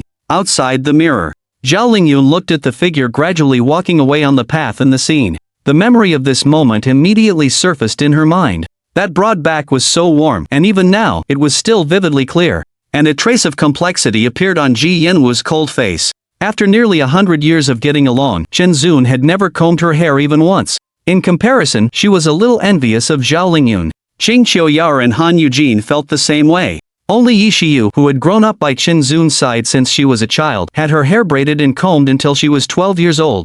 Although she harbored immense hatred for Chen Zun, now recalling it, the memory that had been sealed in her heart was touched, and some loosening was unavoidable. Immediately after, she suddenly woke up. "He is your enemy who killed your father and annihilated your clan. How can you soften your heart because of this?" Yi Shiyu thought of the scene of the old servant being ruthlessly killed by Chen Zun. The warmth that had just risen in her heart was immediately extinguished. Shen Ruoyan also remembered that happiest time, although it was not long, it was incredibly precious to her. Now, the scene evoked emotions, and thinking about Chen Zun's current situation, the tears on her face would not stop. Chapter 67, a cacophony of rain. As they approached the main hall, Chen Zun set Zhao Lingyun down. Before long, someone came and led them to the side, bypassing the main hall, and down to the mountainside to await the announcement. At that moment, below the main hall, in front of the middle-aged sculpture, a chair was placed, and Su Huoyun was sitting on it. On either side of him were many chairs, occupied by the heads of the various peaks of the Tianyuan sect and the leaders of other immortal sects who had come to witness the ceremony. Behind the chairs stood numerous disciples and followers. The people from the various immortal sects greeted Su Huoyun one by one, exchanging pleasantries. Then, a young cultivator nodded slightly at him. Su Huoyun waved his hand, smiling, "Sorry to keep you all waiting, let us begin." The young cultivator, having received the instruction, went outside the hall and announced loudly, "The apprenticeship ceremony begins, ring the bell." Dong, dong, dong. 3 long, resonant bell sounds echoed through the Tianyuan sect. No matter how far away, they could still be heard. Upon hearing the bell, someone whispered to Chen Zun, "The ceremony has begun. Follow the red carpet and walk up the 10,000 stone steps to reach the main hall." "Thank you," Chen Zun said. Then, holding Zhao Lingyun's hand, he calmly stepped onto the red carpet, facing the scrutinizing gazes of the crowd on either side, and began to climb the stone steps, one by one. Instantly, the crowd standing on either side of the red carpet turned their gazes onto the two of them. It was the first time in 1,000 years that sect leader Su had taken disciples, and to take 2 at once. This made those, whether fellow disciples of the sect or other cultivators who had come to watch, feel a mix of envy, jealousy, and curiosity. They wanted to know what kind of person this possessor of the ice meridian spirit body, so rare in 10,000 years, was, that had caught the eye of a Mahayana cultivator. Facing the many scrutinizing gazes, Zhao Lingyun, being young, was somewhat timid. She couldn't remain composed. Her face showed some nervousness. She couldn't help but move closer to Chen Zun and grasp his hand tightly. "Are you afraid?" Chen Zun, sensing her unease, turned to look at Zhao Lingyun, his eyes full of concern. Zhao Lingyun pursed her lips, not saying anything, but gently nodding her head. Chen Zun squeezed her small hand, as if to give her some strength, and said softly, "Don't be afraid, I'm here." Zhao Lingyun looked up at Chen Zun. Despite the many gazes, his handsome face remained unchanged, his eyes forward, as if ignoring those around them. Her small hand was held by his large one, feeling warm and reliable. Suddenly, her uneasy heart began to settle down inexplicably, no longer afraid. They continued forward. The cultivation levels of the people on either side gradually increased. They looked at Chen Zun and Zhao Lingyun, and their faces showed expressions of surprise. In their perception, Zhao Lingyun was understandable, with her overflowing spiritual energy clearly showing her extraordinary talent. On the other hand, Chen Zun, upon examining his spiritual sense, appeared empty, merely a mortal without even spiritual roots, causing them to whisper to one another. "No way, right? Why can't I detect any fluctuations? Am I mistaken? It's the same for me, I can't detect anything special about this boy." "You are all right, he is indeed immortal." "Impossible." Has the sect leader become senile? Why take a mortal as a disciple? Don't jump to conclusions. Who knows if he has other hidden potential? Let us wait and see. As they ascended more steps, the whispers among the crowd on either side became louder. Chen Zun naturally heard them, but such doubts didn't affect his mindset. He didn't know how long they walked, but with his last step, he finally reached the main peak plaza of the Tianyuan sect. Here, the red carpet extended forward, straight to the main hall. And here, there were even more people standing. Their noisy voices gradually faded away with the appearance of Chen Zun and Zhao Lingyun. Inside the grand hall, all the cultivators turned their gazes, focusing on the two figures slowly advancing. Among them, the sect leader of the free and unfettered sect, an old man named Luodongi. His eyes lit up the moment they fell upon Zhao Lingyun. He stood up abruptly, his expression agitated, and exclaimed, "Such a frost-veined spirit body, truly a once-in-10,000-year occurrence. Amatba, sect master Su has gained a fine disciple. The sect will surely prosper." A bald, large-eared monk from the Kita temple chanted a Buddhist prayer, rising to congratulate Su Huayun. Venerable monk Guang Yuan is right. With such a disciple, within 500 years, the Heavenly Origin sect will have another pillar of support. Congratulations to your sect first. A middle-aged Taoist in a bagua robe, holding a horsetail whisk, nodded slightly and stood up, offering his congratulations to Su Huayun, who was seated at the head of the table. His name was Li Er, the current head of the Nine Cauldrons Workshop. The Nine Cauldrons Workshop was the most unique among the 7 major cultivation sections. Its disciples were not skilled in fighting, but they were renowned for their alchemy. Pills were essential for cultivators, so they had the best relationships with all the sections. Other prominent sect leaders and masters also congratulated Su Huayun. Su Huayun, unable to hide his smile, chuckled, "Esteemed fellow Taoists, you flatter me. This mere disciple of mine is not worth mentioning." "A mere disciple? If you don't want her, give her to me then," Luodongi said sourly as he sat back down. "I don't know what kind of luck you old Su stumbled upon to pick up such a treasure as a disciple. It's too good for you." He and Su Huayun were old friends. Although his cultivation was a level lower, their friendship was as strong as ever, and only he dared to call him Old Su to his face at the Heavenly Origin sect. "Old Luo, is your luck worse than mine? I heard that 50 years ago, you took in a disciple with a natural sword body. Your sect focuses on the sword path. Gaining such a disciple is probably no worse than my disciple's frost-veined spirit body." Su Huayun naturally knew what his old friend was thinking. His gaze swept over the dozen or so people standing behind Luodongi, then lingered on a young man in white, sizing him up before asking, "If I'm not mistaken, he is the disciple of yours with a natural sword body?" As soon as he spoke these words, the faces of the sect leaders shifted, and they turned their gazes. "Nothing escapes your notice, old Su." Luodongi's face beamed with pride upon hearing Su Huayun's praise. In his life, he had taken in many disciples, but only the 10th one he had taken in 50 years ago was the most satisfactory. Because the free and unfettered sect focused on the sword path, this disciple's sword body was highly suited for the sword path, as if he were born for it. Having gained such a disciple could be said to be the proudest achievement of his life. Luodongi beckoned the white-clothed youth behind him and said casually, "Since you've been recognized, disciple, come out and greet the elders present." The white-clothed youth stepped forward, cupping his hands in a greeting. Junior Yifan greets all the seniors. Chapter 68, Resurging Hatred Outside the Mirror. Yifan of the sect, born with a sword physique, is no weaker than a spirit body with ice meridians. Indeed, it's a pity he befriended the demon lord, who was so vicious. In the end, his entire clan was brutally killed by the demon lord, leaving only Yishiyu. It's hateful that the demon lord also killed the other 8 disciples of sect leader Luo. No wonder the sect and the demon lord are sworn enemies. Poor Yishiyu has been kept in the dark, recognizing a thief as her master for so many years. Upon seeing the young talent named Yifan, the crowd couldn't help but sigh. They turned to look at Yishiyu. "Is he my biological father?" Yishiyu stared at her never-before-seen biological father in the mirror. She shared a 3-part resemblance with him. The connection in her blood made her recognize him immediately as her father. Her eyes instantly reddened. The current sect leader of the sect, an ordinary-looking woman, had a look of remembrance as she saw the image of Yifan. She turned her head, sighed, and couldn't help but comfort Yishiyu. "Shiyu, all your suffering was caused by the demon lord. He deserves his fate. It's pitiful that you recognized your father's killer as your master for so long. It must have been so difficult for you. It's also my fault for being blind and recognizing him as my master. I will never forget the hatred of killing my father and destroying my clan." Yishiyu gritted her teeth, looking at Chen Zun with resentment in her eyes. If it wasn't for him, she should have had her parents' love, and the deaths of her entire clan. If it hadn't been for an old servant who survived the disaster and bided his time to tell her everything, she would probably still be in the dark. The most hateful thing was that those so-called concerns were all a pretense to use her extreme mean physique as a cauldron to enhance his cultivation. Such hatred, such scheming. Every time Yishiyu thought of it, a cold chill went through her, and her hatred for Chinzun deepened. This scoundrel deserves to die. Inside the mirror. After asking the question, Yifan retreated behind Luodongyi. Everyone praised the sect for taking in such a good disciple.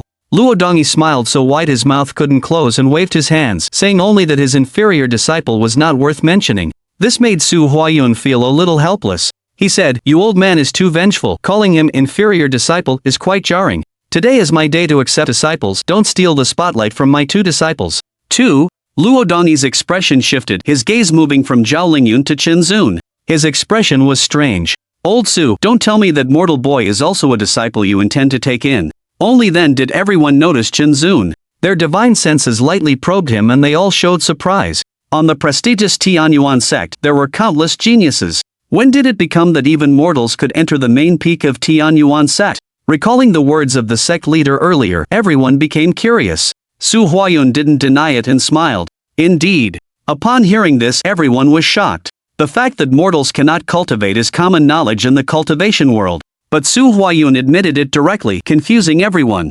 They didn't understand why he would accept a mortal as a disciple.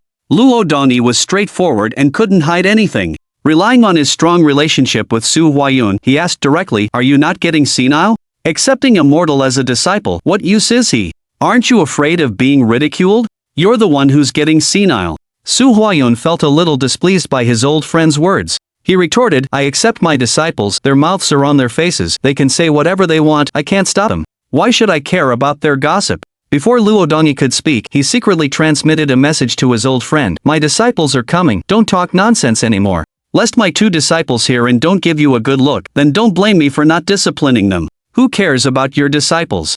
Luodongyi was first stunned and then rolled his eyes, muttering softly to himself. In that very instant, Chinzun had already led Zhao Lingyun to Su Huayun's front. The scene quieted down again. Everyone's eyes scrutinized Chinzun, as if trying to see right through him. They were incredibly curious about what made this young man so special, that he could catch the eye of a great ascension stage cultivator like Su Huayun. Chinzun remained calm, his expression natural, showing no sign of panic. Suddenly, he felt 2 gazes that were more intense than the others, and he slightly turned his head to look. Behind a beautiful middle-aged woman, a striking young woman was looking at him with great surprise. This woman was actually Ji Yanwu, whom he had met in the extreme cold lands. Ji Yanwu had been worrying about where to find the person who saved her life, and she hadn't been interested in her master bringing her to the Tianyuan sect for the ceremony. She hadn't expected that after searching far and wide, she would find him with such ease. She had encountered Chinzun in the Tianyuan sect, and even more unexpectedly, he was actually under sect master Su's tutelage. This made her unable to contain her joy.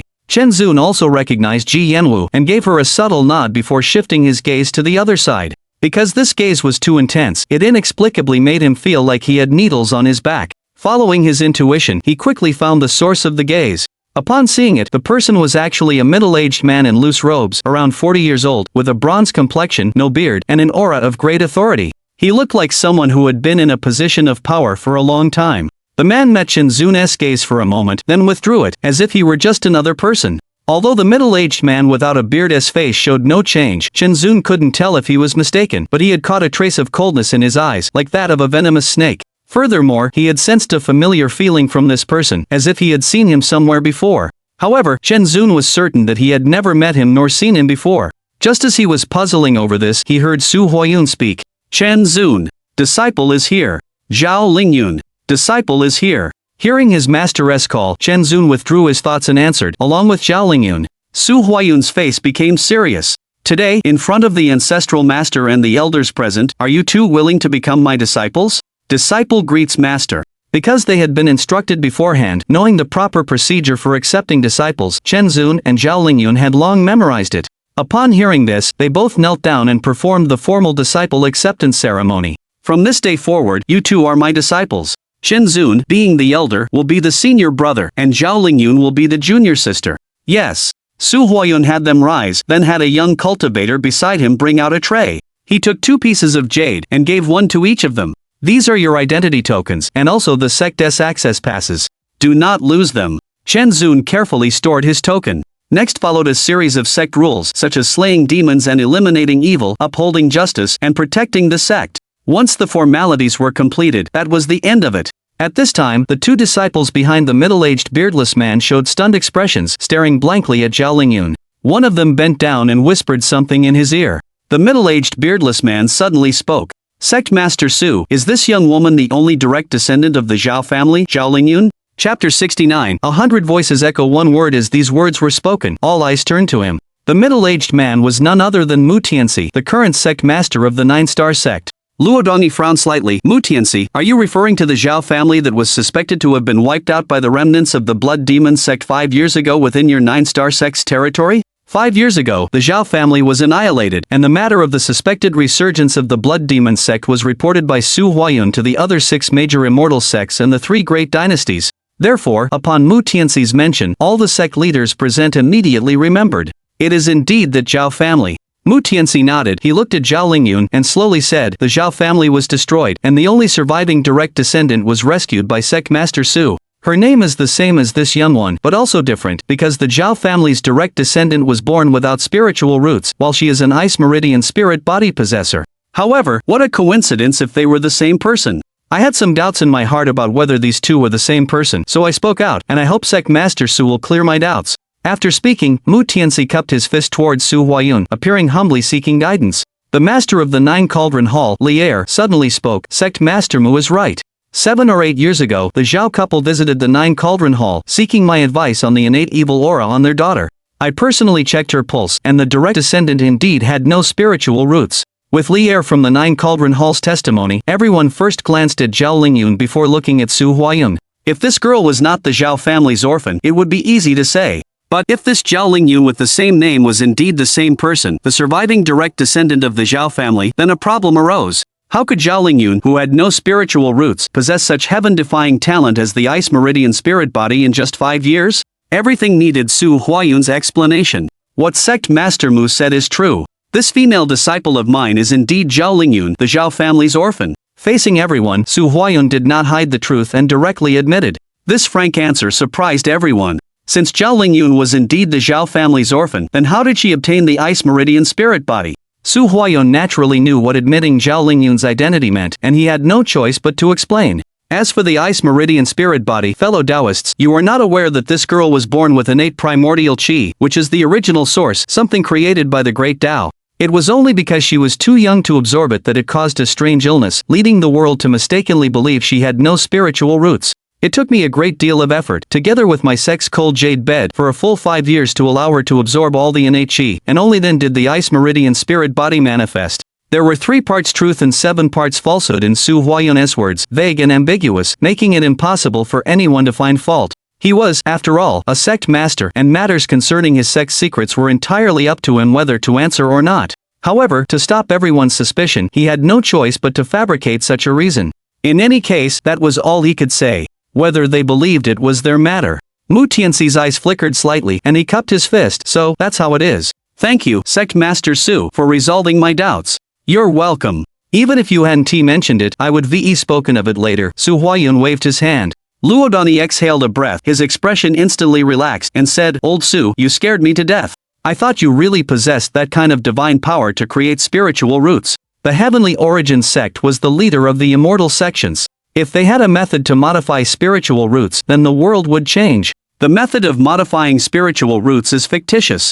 I'm afraid even the legendary immortals would find it difficult to achieve, Su Huayun said, chuckling as he dealt with his old friend's words. He turned to look at Mu Tianxi and said seriously, since Sect Master Mu has mentioned the annihilation of the Zhao family, let me add a few words. 5 years have passed, and the incident occurred within the Nine-Star sect's territory. It is related to the remnants of the Blood Demon sect. I wonder how your investigation is going, Sect Master Mu. Have you made any progress? The other sect leaders turned their gazes to Mu Tianxi. The matter concerned the Blood Luo sect, which had been destroyed for 1,000 years, and now it seemed to be making a comeback. How could they, as righteous sects, not be concerned? Mu Tianxi shook his head and said helplessly, it's shameful to say, but when Sect Master Su sent me the message that day, I personally went to the Zhao family to investigate. I could only confirm that the scene was indeed the work of the Blood Luo remnants, but the Zhao family didn't leave any clues. After investigating for 5 years, I still haven't found anything. What a pity, these evil heretics, they're like zombies, refusing to die, it's truly annoying. If I catch them, I will let them taste the sharpness of my sword. Luo Dongyi couldn't hide the disappointment on his face filled with regret. He was a man who hated evil, and with his superb swordsmanship, he had always slain demons and monsters, but after becoming the sect leader of the Xiaoyao sect, he could no longer be as free as he used to be, wandering the world with his sword, and he hadn't made a move since. Su Huayun stood up and said loudly, "It is indeed a pity that the whereabouts of the Blood Luo remnants could not be found, but this matter cannot be dropped.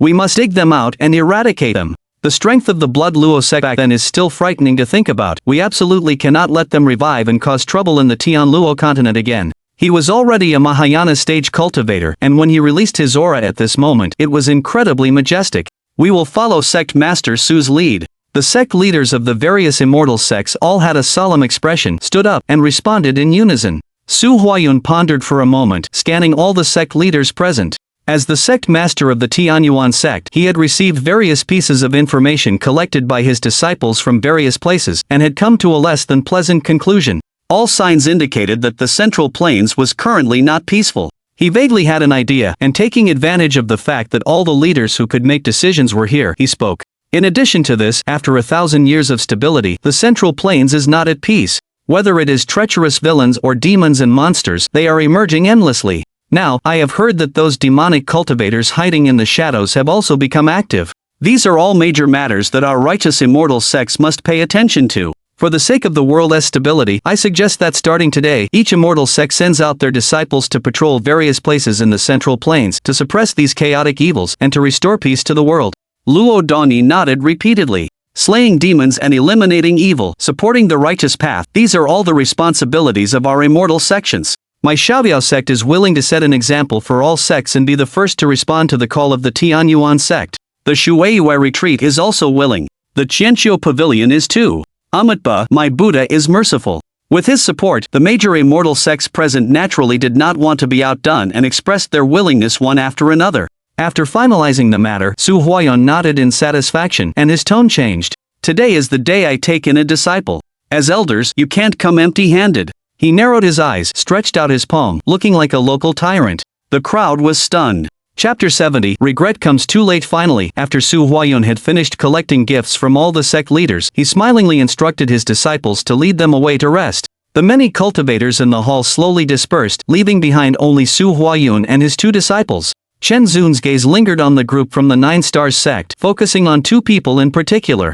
His eyes flickered, and it was hard to tell what he was thinking. Su Huayun didn't notice Chen Zun's strange behavior. He happily put away the gifts, his face relaxed and smiling. These old foxes, they've been taking disciples non-stop for years. I don't know how many gifts I've given away. Now it's my turn. I've finally recouped a little bit. He remembered this especially well. Everyone else had hordes of disciples and grandchildren, but he, on the other hand, hadn't taken a single disciple in thousands of years, so naturally, there was no reason to receive gifts. He certainly wouldn't be like some shameless cultivators who would collect gifts on their 500th birthday, when they had a son, or even when the spirit beasts in the sect had pups. As the sect leader of the Tianyuan sect, Su Huayun would naturally not stoop to such shameless levels.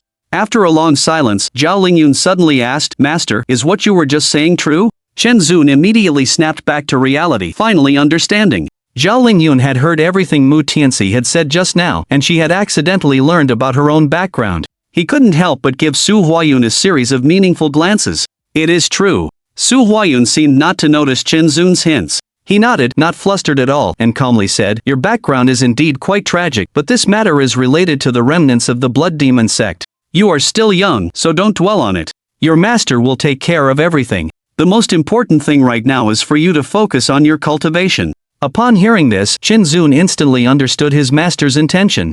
Even if Zhao Lingyun didn't know now, she would eventually find out as she grew up. When that happened, he feared she would be distracted from her cultivation in her quest for revenge. It was better to address the situation than hide it. In this regard, his master's approach was probably better. Zhao Lingyun was confused, understanding a little but not everything. However, she understood that her master was being incredibly kind to her. From the words she had heard her master exchange with the other sect leaders, she seemed to have no spiritual roots, and it was her master who had saved her and taken her in as a disciple. Now, he was taking responsibility for the family hatred she couldn't remember, and her eyes started to well up with tears. "Master, you're too good to me. I will definitely work hard to repay you in the future.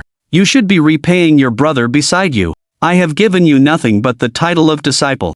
Su Huayun, seeing her choked-up voice, looked at Chen Zun and opened his mouth, but in the end, he didn't say anything. He couldn't help but sigh, silently saying this in his heart. He dared not accept this kind of gratitude. Chen Zun felt heartbroken and quickly comforted her. Lingyun, it's a happy day. Why are you crying? He was a straight man, and didn't he really know how to comfort people? However, Zhao Lingyun seemed to have taken his words to heart and stopped crying. Su Huayun finally spoke. Now that you've both become my disciples, I will not treat you unfairly. With a flip of his hand, 2 items appeared. They were a spiritual communication jade pendant and a spirit pattern inheritance stone for the Azure Snow Sword manual. This item is called the Spiritual Communication Jade Pendant. It is a treasure of your family and also a memento left by your mother. It will greatly help your cultivation. I am giving it back to you now, returning it to its rightful owner. Zhao Lingyun reached out and took it, then looked up at the spirit pattern inheritance stone, asking quietly, and what is this? This stone is called a spirit pattern stone.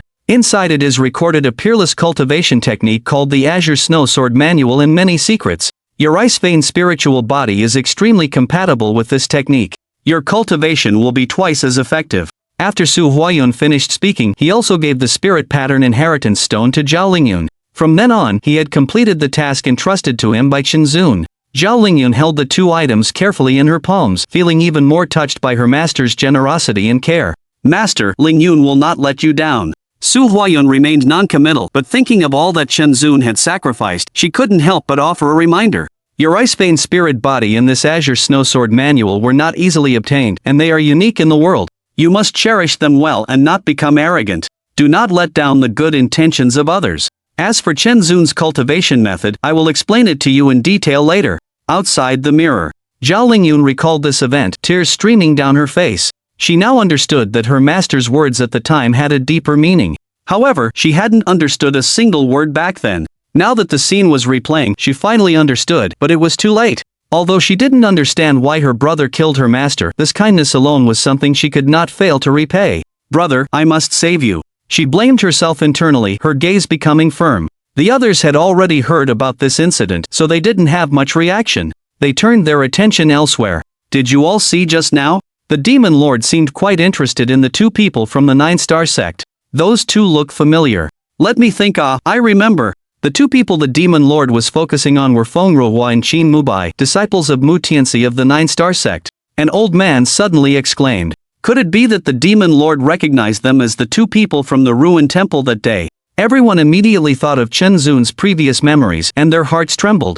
The weather that day was so dark that you couldn't even see faces clearly, so if he really recognized them, then the Demon Lord's memory was just too amazing. The cultivator said uncertainly he might not have recognized them, maybe they just looked familiar. Who cares if he recognized them or not?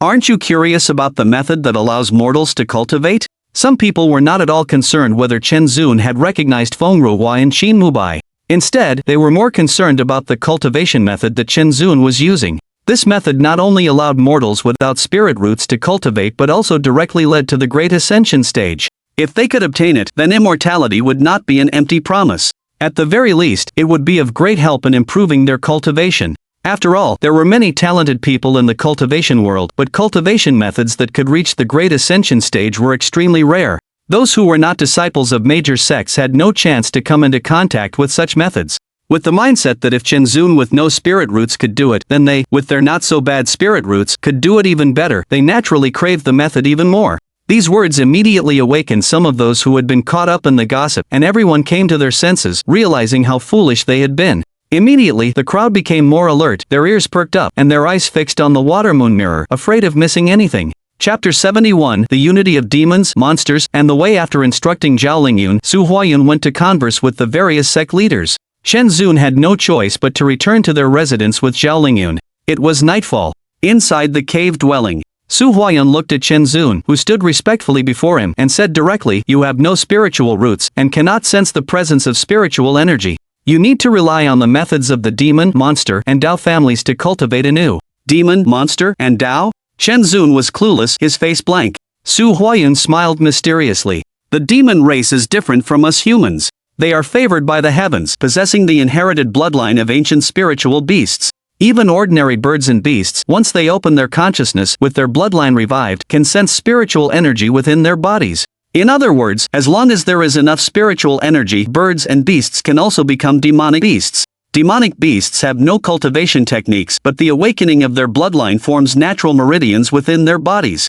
They cultivate with every breath, and the location of their demon cores varies. Bloodline is their most important inheritance. Chen Zun seemed to grasp something, muttering, "Does Master mean I need to use the methods of demonic beasts to cultivate?" "You're right, but also not entirely." Su Huayun continued, "I do indeed intend to use the methods of demonic beasts to allow you to cultivate anew, but the key lies in the demonic beast's bloodline. You are human and have no bloodline inheritance. Therefore, Master intends to take the essence blood of a spiritual beast with a high degree of bloodline awakening, allowing you to merge with it and open a new path of cultivation. Merge with the essence blood of a spiritual beast. Then would he be human or demon?" A look of shock appeared on Chen Zun's face. Any cultivator would know that such an approach was utterly outrageous, amazed at Su Huayun's wild and crazy idea. Fusing with spiritual beast blood is not that easy. Su Huayun seemed to see what Chen Zun was thinking, scoffing, and said, "The bodies of spiritual beasts are powerful. Awakening an ancient divine beast's bloodline can easily cause one to explode, let alone your mortal frame. Without a strong body, it's simply impossible. Here, you need to rely on the demonic paths techniques to temper your body." Chen Zun frowned. "I don't want to cultivate demonic techniques." His previous encounters had made him extremely averse to the people of the demonic path. If the price of regaining cultivation was to cultivate demonic techniques, he would rather remain mortal for life. It's not about directly cultivating demonic techniques, but drawing lessons from them. As a member of a reputable sect, Su Huayun would naturally not allow his disciples to cultivate demonic techniques. He leisurely said, "In ancient times, ferocious beasts roamed, and demons and monsters rampaged. Humans were but ants. To survive, before discovering the methods of cultivating spiritual roots, the ancient sages imitated the cultivation methods of demons and monsters, creating a path of body-tempering cultivation, which was also called the way of the body cultivator. However, the methods of body tempering were too dangerous and arduous. Even with a strong body, one would only have the lifespan of a mortal. Therefore, after discovering methods of cultivating spiritual roots, the ancients abandoned this ancient cultivation method. Over time, the path of body tempering was severed from the cultivation world. Speaking of this, Su Huayun was full of regret. He knew that outdated things would eventually be buried in the long river of history, but was it not also a way for the ancient sages to find a path to survival in the darkness? After listening, Chen Zun finally understood Su Huayun's general idea, realizing, "Disciple understands. Master wants me to temper my body first. Once my body is strong, I will then merge with the essence blood of a spiritual beast and thus reopen the path of cultivation." A teachable child. Su Huayun nodded in praise. He indeed had the idea of cultivating both the body and the method, letting Chen Zun try. There was no other way. However, this was merely an immature idea of Su Huayun's. Because, after merging with the essence blood of a spiritual beast, Chen Zun would be like a half-demon, neither human nor demon. He sighed. Fusing spirit beast essence blood isn't difficult, but after awakening the bloodline of an ancient divine beast, it will bring you a considerably violent personality. If you can't hold on to your true self, you'll fall into becoming a machine that only knows how to kill. Although Su Huayun was just saying it casually, the fact that even a Mahayana stage cultivator considered it dangerous made Chen Zun feel that this method was quite perilous, and he couldn't help but feel a pang of fear. However, he was not the kind of coward who would shrink back in the face of battle. Chen Zun knew that, in his current situation, he had no right to be picky. There was only one path in front of him, and he didn't want to retreat. Having tasted the sweetness of immortal cultivation, how could he be willing to be a mediocre mortal? He said with firm eyes, "Master, even if it means certain death, this disciple is willing to give it a try. It's not that serious. If I wasn't confident, would I dare let you try it so easily?" Su Huayun looked at Chen Zun's appearance of going to his death and couldn't help but laugh. "Don't worry, I have my own way. This is where we'll need to use Taoist mind methods.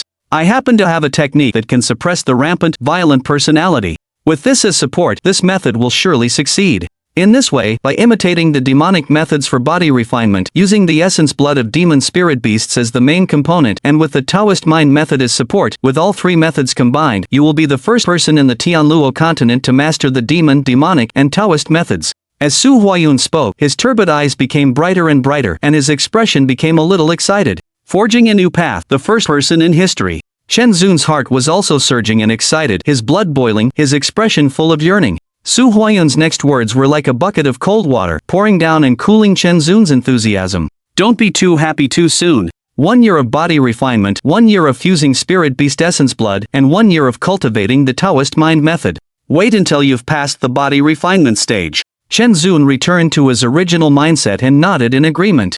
Su Huayun said, I will first transmit the body refinement method to you. You can start cultivating from tomorrow. After saying that, he walked towards Qinzun, stretched out his withered hand, and tapped his forehead, a ball of light entering it. Outside the mirror. Hiss. Sect Master Su's idea is truly unprecedented and extremely crazy. It seems that the Demon Lord succeeded. It's a pity that this body refinement method and that Taoist mind method were not shown. Otherwise, I would also like to try it. The people outside the mirror were all shocked and gasped when they heard the conversation between the two. Many cultivators who had cut off their paths to further advancement were moved. Perhaps this was the opportunity for them to take another step forward. However, the specific methods were not recorded in the picture, which made them all beat their chests and stamp their feet. Someone scolded, "What's the panic? The Demon Lord is still alive, isn't he?" That's right.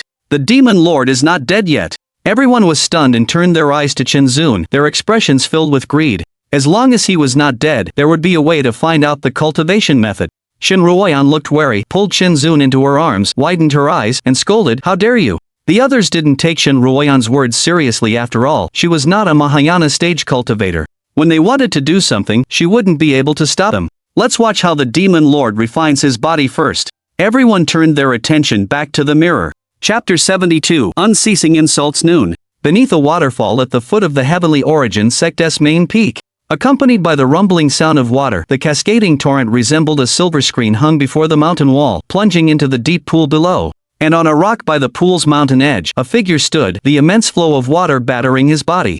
This person was Qinzun. His hair was disheveled, teeth gritted, upper body bare, fists tightly clenched. His sharply defined muscles, under the relentless pounding of the water, looked like a boiled shrimp, his entire body a fiery red. He didn't know how long he endured. Perhaps unable to withstand the water's pressure, Qinzun roared and plunged into the pool, disappearing from sight. Soon, a head emerged at the pool's edge. This body refining method is indeed not something an ordinary person can endure. Qinzun, face etched with fatigue, shook his head, wiped his face, and laboriously climbed ashore, collapsing on the ground, gasping for air. According to the body refining method, to enhance the strength of his body, he used the waterfall as a tool to hone himself. Even with his tenacious character, the impact of the waterfall's flow was still incredibly painful. Once he had rested enough, Qinzun brushed away the weariness from his face and stood up. He haphazardly tied back his soaking wet long hair, put on his training clothes lying on the bank, felt the pangs of hunger, and picked up a piece of cooked meat weighing 5 or 6 pounds, tearing into it. This was meat from a demonic beast, infused with spiritual energy, providing the sustenance Qinzun needed and strengthening his physical body.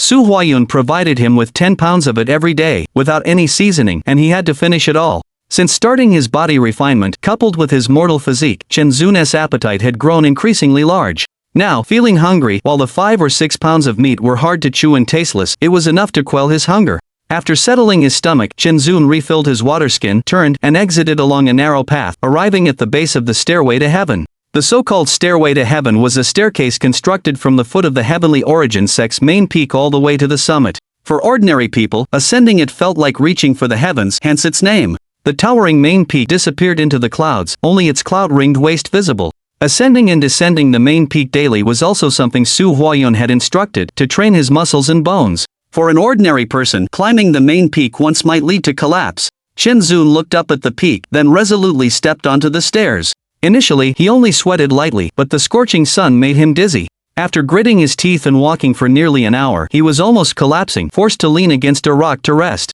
He was still some distance from the main peak's halfway point. Qinzun's legs felt heavy as if filled with lead, his limbs weak and sore. He took a sip of water, wiped the sweat from his face, took a deep breath, and continued to climb. The path of body refinement valued breakthroughs, but was difficult to persist in. Now that he had chosen this path, he wouldn't give up halfway. He didn't know how long he climbed, but Qinzun finally reached the halfway point. This was where various stewards handled affairs, and the number of people had increased significantly. They looked at Qinzun's disheveled appearance and secretly laughed. A mere mortal dared to defy destiny. If it weren't for the sect master's great benevolence, how would this so-called senior disciple have climbed up to the Heavenly Origin Sect's towering tree? Every disciple who entered under the Heavenly Origin Sect's banner was an extraordinary talent.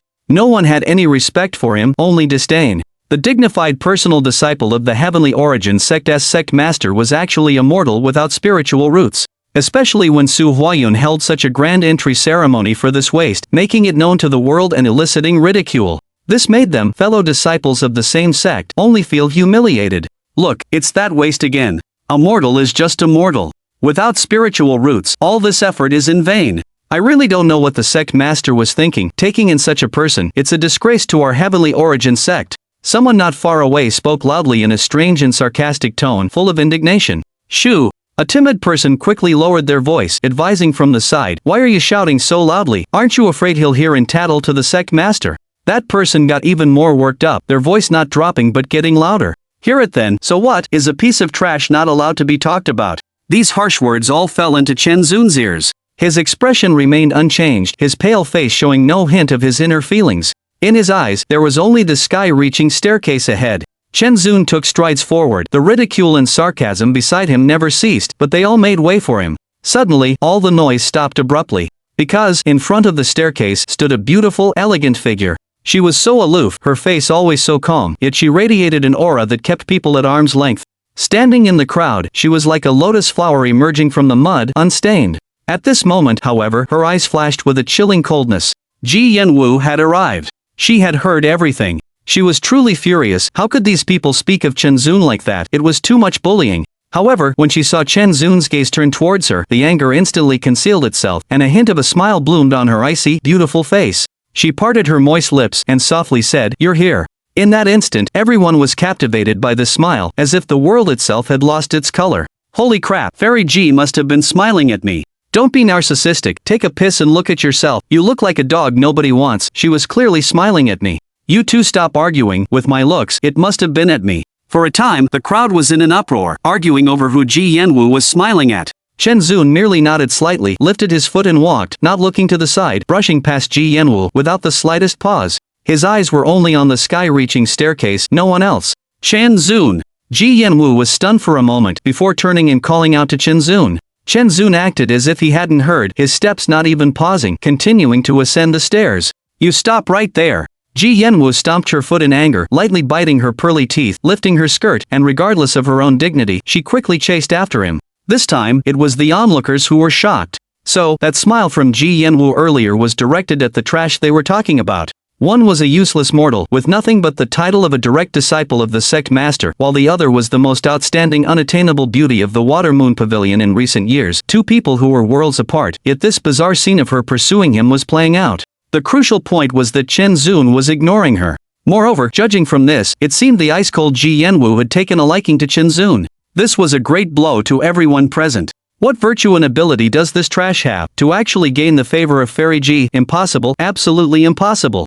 Chapter 73, No Sunshine. Yet sunshine there was. Ji Yanwu blocked Chen Zun's path, preventing him from leaving. Chen Zun, ultimately unable to shake her off, raised his head and said calmly, "What do you want?" Looking at the sweating Chen Zun before her, the aloof and cold figure she remembered from the icy wilderness suddenly crumbled. Yet, that touch of coldness remained unchanged. She had previously believed that Chen Zun was merely concealing his cultivation, wishing to remain unknown to the outside world, thus leading to his misunderstanding as a mortal. It wasn't until she told her master that Chen Zun was the one who had saved her in the frozen lands that her master continuously shook her head, refusing to believe it. Her master had said that, in the face of cultivators of higher realms, those with lower realms could not hide their cultivation. Chen Zun was indeed a true mortal. Moreover, rumors had spread, with everyone mocking sect master Su for taking in a useless disciple. In a moment of anxiety, she had inquired about Chen Zun's whereabouts and lay in wait, not expecting to overhear the Tianyuan sect disciples' cold ridicule of Chen Zun. She was angered by the others' humiliation of Chen Zun and curious as to why Chen Zun had become this way.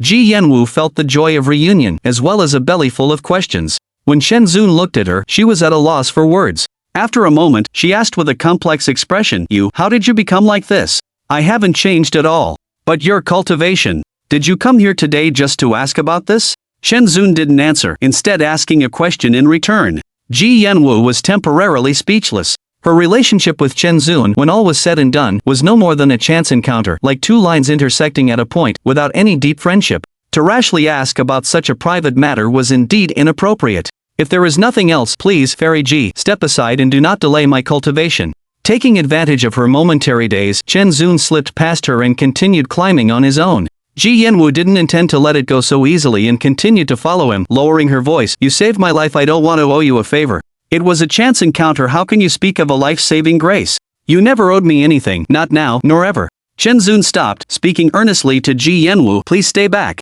For Fairy G's reputation, lest unnecessary gossip arise, let us part ways, as if we never knew each other. Having said that, he glanced behind him, shook his head, and continued his ascent. Ji Yanwu followed his gaze and saw a large group of cultivators below on the steps, pointing at the two of them and whispering. The events of today would likely spread within half a day. Then, the rumor of the Water Moon sect's unattainable beauty, Ji Yanwu, having an ambiguous relationship with the Tianyuan sect masteress' useless disciple, would become public knowledge. Ignoring everything, she glared at the onlookers and then turned to walk alongside Shenzun. Ji Yanwu was filled with grievance. She had come to care for him, but unexpectedly, he was treating her this way. The thought of Chen Zun's calm and indifferent tone, speaking to her as if she were a stranger, repeatedly mentioning reputation and not owing him anything, using that as an excuse, clearly indicated he wanted her to leave. The more she thought about it, the angrier she became. Her temper flared up. She had made up her mind that she would stick by his side, regardless of any gossip. She was determined to wear Chen Zun down. Chen Zun glanced at her, his brow furrowed. Why don't you listen? You walk your sunny path, I walk my single plank bridge. The path to heaven isn't your private road. Why do you care about me? Ji Yanwu huffed. Chen Zun, seeing this, looked somewhat helpless. Since she was insistent on going against him, he wouldn't stop her. He just calmed his mind, fell silent, and focused on climbing the steps. And so, the two of them continued to walk side by step, without speaking. They didn't know how long had passed when the sky darkened. Finally, as the soft moonlight bathed him, Chen Zun reached the summit, stepping onto the Grand Hall Plaza of the Tianyuan sect. The place was tranquil, utterly silent. Chen Zun, without any regard for his image, sat down on the ground, his body drenched in sweat, panting like a bull. Ji Yanwu stood beside him, bolstered by her spiritual power. She could have climbed the main peak several more times without losing more than a bit of her energy. She had witnessed Chen Zun's stubbornness, and while admiring it, she grew even more intrigued by the secret of how he had fallen into the status of a mere mortal. Here, wipe your sweat. Ji Yanwu took out a silken handkerchief from her bosom, her face slightly flushed, and shyly offered it to him. For a disciple of the extremely conservative Shuiwei convent, this gesture was undoubtedly bold. This was an item she had kept close to her for a long time, and if not for Chen Zun saving her life, she would never, not in a million years, offer this personal handkerchief to a man to wipe his sweat. Chen Zun looked at the handkerchief, which carried a hint of feminine fragrance. He waved his hand, refusing the kind offer. No need. He actually refused. Was he disgusted by her? Ji Yanwu stood there dumbfounded, her hand still outstretched, completely incredulous. She had finally mustered the courage to offer her personal item, only to be met with a blunt rejection. It felt like humiliation. Any woman would have found this unacceptable. Ji Yanwu thought about the effort she had made today, and the more she thought about it, the more wrong she felt. Her eyes began to water, and her body trembled slightly. She could no longer hold back. Fine, don't take it then. I won't pay you any mind anymore. After shouting those words, she angrily threw the handkerchief at Chen Zun's head, then, without looking back, soared into the air and vanished. Chen Zun grabbed the handkerchief and turned his head. He reached out a hand, but the light had already pierced the sky, disappearing within a few breaths. His gaze was profound. He opened his mouth, then pursed his lips, remaining seated and silent. That girl is not bad. You're a little too heartless, boy. After a long while, an old voice suddenly sounded by his ear, laced with teasing. Chen Zun turned his head abruptly and saw Su Huayun standing beside him, a playful smile on his face. Chen Zun's face flushed with awkwardness. He then briefly explained how he had met the life-snatching scholar while cultivating in the extreme cold and how he had saved Ji Yanwu. He made sure to clarify their relationship. That's the situation. I just did something I could do, and I don't want her to owe me anything. Su Huayun listened, looked at Chen Zun oddly, and said with some hidden meaning, I'm afraid it's not that simple. Chen Zun was puzzled. Then what does she mean? Disciples of the Shuiwei convent were very conservative and would not give personal items to others easily, especially to men. Therefore, Ji Yanwu's actions were not simply about repaying a life debt. Young girls yearn for love, and young boys are drawn to the opposite sex. These were normal emotions at their age. However, Su Huayun did not plan to point it out, instead secretly enjoying the situation. If his disciple could steal away the Shuiwei convent's prized disciple, the convent's master would likely be furious. Thinking this, Su Huayun felt some malicious glee and walked toward the grand hall. Let us go, it's time for body tempering. Chen Zun sighed, unable to understand, and stopped thinking about it. He put away the handkerchief, stood up, and followed behind Su Huayun. If he met Ji Yanwu again someday, he would still return this handkerchief to her. Chapter 74. In the quiet night, a sigh of one's own, Ji Yanwu looked at the image in the mirror. Memories of the past surfaced bit by bit in her mind. She remembered this particular memory so vividly because it was the first daring attempt of her life. Yet, it had yielded such a disastrous response. For a moment her heart was filled with complicated feelings. Inside the mirror. Behind the main peak, inside a cave dwelling. This was where Su Huayun cultivated in seclusion. At this moment, a large bath barrel stood in the cave hall. The barrel was filled with a dark, ink-like liquid that, without any fire source, constantly churned. A large amount of hot steam rose, enveloping the entire cave dwelling. Su Huayun said, "Sit inside until the hot water cools, then you can come out." Chen Zun took a deep breath, removed his upper garment, and wearing only a pair of shorts, abruptly sat inside the bath barrel. Hiss! It was so hot. Even though he had experienced it 3 times before, he still found it unbearably hot. The liquid in the barrel scalded Chen Zun, causing him to spring up immediately. This was not body tempering, this was clearly boiling a person alive. Su Huayun paid him no attention. He walked to a stone table to one side, sat down, poured a cup of tea, and coldly watched from the sidelines. Chen Zun gripped the edge of the barrel tightly with both hands, hardened his heart, and sat back down again. This time, he didn't jump up, instead, he gritted his teeth, the veins on his forehead bulging, silently enduring the scorching sensation. Relax, don't tense your muscles. Circulate your body tempering technique, guard your dantian, and let your body absorb the medicinal effects. Su Huayun's voice sounded at the right time. Chen Zun followed his instructions, closed his eyes tightly, crossed his legs, and silently circulated the technique in his mind. As soon as he began circulating the technique, he felt the burning sensation spread from his skin into his internal organs, deep into his bones. It felt as if his body was being burned away from the inside out. And this sensation was several times more intense than the temperature of the barrel, and the pain intensified accordingly. However, this pain was still not as intense as the innate evil fire that erupted every 7 days. When the innate evil fire erupted, it brought with it pain at the soul level. Fortunately, Chen Zun had experienced things more painful than body tempering, so he adapted after a while. His expression returned to calm, and he sat in the barrel, his breathing becoming peaceful and long. Su Huayun kept staring at Chen Zun, drinking his tea. He didn't know how long had passed. All right. Su Huayun poured the last cup of tea from his teapot, pinched the cup to test its temperature, then called to stop. Chen Zun heard the words, stopped circulating his body tempering technique, and slowly opened his eyes. The dark, ink-like liquid in the barrel had turned into clear water at some point, no longer boiling, but instead, ice-cold. Apparently, all the medicinal effects had been absorbed into his body. Chen Zun looked down at his hands. His skin was fair and smooth, almost as smooth as a woman's. And he could feel that his entire body's muscles contained powerful energy, as if he had changed his body. His exhausted face revealed a look of joy. It seemed that his suffering in body tempering had not been in vain. If this continued, his strength would be terrifyingly powerful within a year. It's getting late, go back. You're immortal, you still need rest. Su Huayun finished his tea in one gulp, stood up, and gave an order to leave. Disciple takes his leave. Chen Zun climbed out of the bath barrel, put on his clothes, and respectfully bowed before exiting the cave dwelling. Su Huayun watched Chen Zun leave, shaking his head. This kid is quite persistent. The mountain wall rippled, and Chen Zun walked out from within. He looked up and saw a bright, round moon hanging high in the sky, and occasional streaks of light flashed across the horizon. It seemed that there was still some time before dawn. Chen Zun didn't linger, dragging his tired body. He walked towards his residence. As he passed by Zhao Lingyun's pavilion, he paused.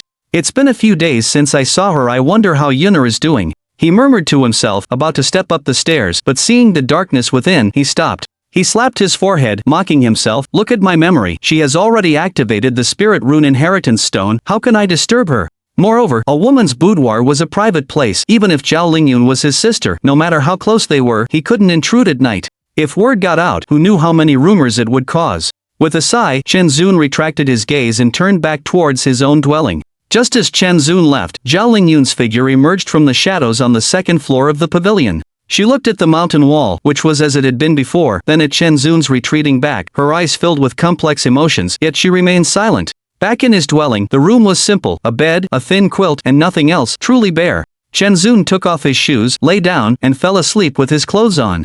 About the time it took for an incense stick to burn, Chen Zun suddenly opened his eyes, his face filled with pain. His skin was incredibly red, like a cooked shrimp. It was, after all, the 7th day. The innate evil fire that had been dormant within his body had officially erupted. This caused Chen Zun, who was in his sleep, to suffer immense pain. Caught off guard, he writhed in pain, his limbs twitching, his whole body tossing and turning on the bed. Even so, Chen Zun bit down on the quilt, not daring to make a single sound, afraid that his voice would disturb Zhao Lingyun. Because the innate evil fire could not be relieved by any elixirs or medicine, only by sheer willpower. And so, after enduring an inhuman amount of pain for who knew how long, the sky finally began to lighten. Only when that agonizing pain completely disappeared did Chenzun finally heave a sigh of relief. He sat up, his whole body drenched in sweat, and sat there quietly, recovering his composure.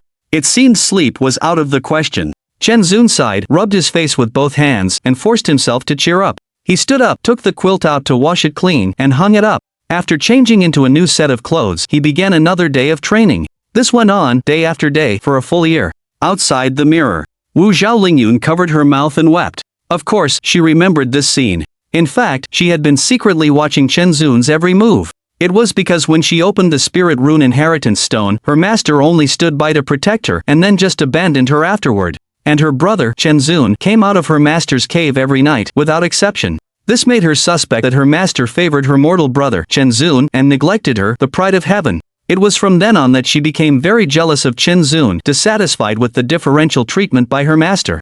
This seed sprouted in her heart, growing a little every time her master criticized her, and it led to a bias against Chenzun. She had never thought that her brother, living next to her pavilion, had spent his days like this. She had never cared about what kind of torment this brother was suffering. Looking at it today, everything her brother had suffered was because of her. This made Zhao Lingyun feel both panicked and deeply ashamed. Chapter 75 Holy Blood enters the body. Next, the images in the water moon mirror flashed by with an eerie speed. Finally, they settled on the second year. On this day, the weather was clear, with not a cloud in the sky. Chenzun had climbed the main peak for a full year, going from 1 round trip to 5. Today, he finished his task early, taking off the weighted vest and ankle weights he wore, which together weighed 10,000 catties. After showering and changing, he put on a clean white robe. He went to Su Huayun's cave dwelling. Su Huayun was already waiting there.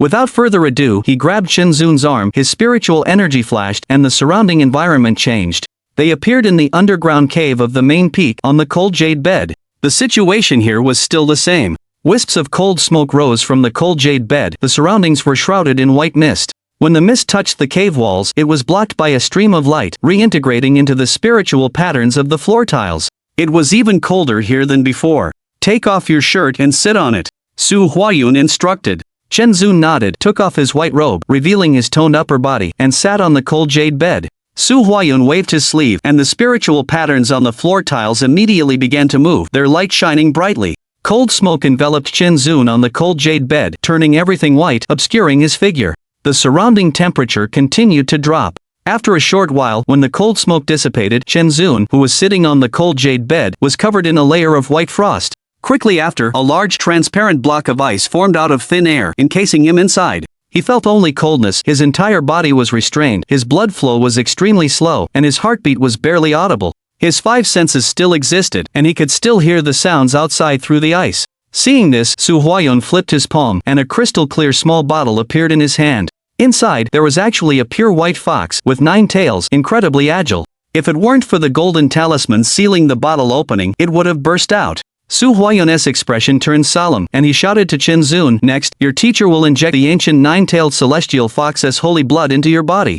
No matter what, you must hold on, or you will explode and die, and no one will be able to save you." Chenzun's heart tightened, not daring to be careless. After the reminder, Su Huayun took a deep breath and peeled off the golden talisman on the bottle's opening. At that moment, the miniature 9-tailed celestial fox in the bottle instantly transformed into a stream of light, shot out of the bottle, and was about to break through the mountain wall and escape. Su Huayun's eyes flashed, and he expressionlessly extended his palm, gently grasping, and a phantom blue light hand firmly grabbed the miniature 9-tailed celestial fox in his palm. No matter how it struggled, it could not escape. The power of a Mahayana stage cultivator was not so simple. Su Huayun controlled the light hand, stretched it forward, ignored the ice, and went straight to Chenzun's brow, releasing the constraints. The white fox, which was the holy blood of the 9-tailed celestial fox, was extremely intelligent and directly lunged towards Chenzun's face, quickly burrowing into his brow. With a boom, a powerful aura erupted from Chenzun's body, his skin slowly cracked, and blood seeped out. The transparent block of ice that encased him also began to crack, and as the blood on his body increased, the transparent ice was covered in dense cracks. Blood seeped into the cracks, making it look like a block of blood ice. The holy blood of the 9-tailed celestial fox was too domineering. Although Chenzun's physical body was now inhumanly strong and he had the continuous support of cold air from the cold jade bed, he still could not withstand the power of an ancient legendary divine beast. Seeing that the entire ice block was almost stained red with blood, it seemed as if it would burst open in the next second. If the ice block broke, then Chenzun's restrained body would explode, turning into a cloud of blood mist. At that point, his only path would be death. Su Huayun naturally wouldn't let such a thing happen. His hand seals flowed continuously, and the cold mist rising from the jade bed surged without end, striving to repair the cracks on the surface. Then, he extended both palms, channeling a stream of pure blue true essence onto the ice's surface, firmly enveloping the ice block. With his intervention, the trend of the ice cracks was halted. Finally, under the restoration of the jade bed's cold mist, the entire ice block encasing Shenzhen could no longer be seen with even a trace of cracks. However, the ice was no longer transparent, but dyed red with blood, and other than a vague silhouette of a person inside, nothing could be clearly seen. Su Huayun withdrew his palms, his face pale. He stumbled back a step, swaying. True essence was the foundation of cultivators. He had continuously poured in so much true essence, helping suppress the divine power of the nine-tailed heavenly fox, and even with his great ascension stage cultivation, it was a bit too much for him to bear. He consumed a vitality return pill, his complexion improving. Only then did he look back towards the blood-red ice block. Faint spiritual light flickered within, and the sound of fox cries arose again. This was the critical period for Chen Zun to fuse with the nine-tailed heavenly fox's sacred blood, and he was not yet out of danger. A worried expression appeared on Su Huayun's face as he muttered to himself. Chen Zun, success or failure depends on yourself. Your master can only help you this far. Outside the mirror. Damn, the nine-tailed heavenly fox's sacred blood. This is a legendary divine beast, the legendary ancestor of the Qingqiu clan. Where did sect master Su get this drop of sacred blood? Such a divine object, I wonder if the demon lord can withstand it. If I remember correctly, the great swamp demon king, Qingqiu also seems to have awakened the bloodline of the nine-tailed heavenly fox. After seeing that drop of the nine-tailed heavenly fox's sacred blood, everyone immediately burst into an uproar. Because the nine-tailed heavenly fox was a divine beast from ancient times and had been extinct on the Tianluo continent for countless years, leaving only legends. If not for the existence of the Qingqiu clan, whether it was true or not was still questionable. They just didn't know if the nine-tailed heavenly fox's sacred blood that the demon lord was fusing with had any connection to the bloodline that Qingqiu had awakened. Thinking of this, everyone turned their gaze to the extremely alluring Qingqiu. Could it be such a coincidence?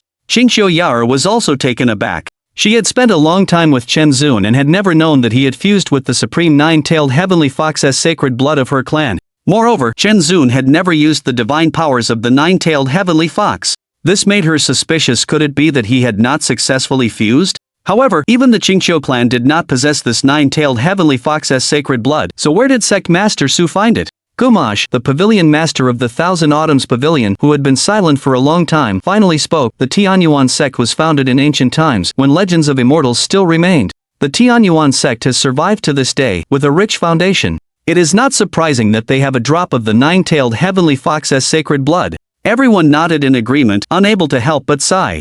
This was also why, among the 7 major immortal sects of the Tianluo continent, only the Tianyuan sect could be called a super sect. From ancient times to the present, there was a gap, a blank piece of history that no one knew about. This blank, unrecorded historical gap was known as the most tragic and devastating cataclysm on the Tianluo continent. The fact that the Tianyuan sect had survived this great cataclysm, one that was capable of destroying the Tianluo continent and endured to this day, was indeed terrifying. Chapter 76. Finally a half-demon inside the mirror. A month had passed just like that. In the silent, secluded underground. Su Huayun, who was sitting cross-legged, seemed to sense something and opened his eyes. Crack! The blood-colored ice encasing Chen Zun suddenly emitted a faint cracking sound. As the cracks on the blood-colored ice multiplied, pieces of it began to fall off, revealing Chen Zun's body. At this moment, his entire body was emitting a dazzling light, repairing the cracked skin, and a phantom image of a nine-tailed celestial fox appeared behind him.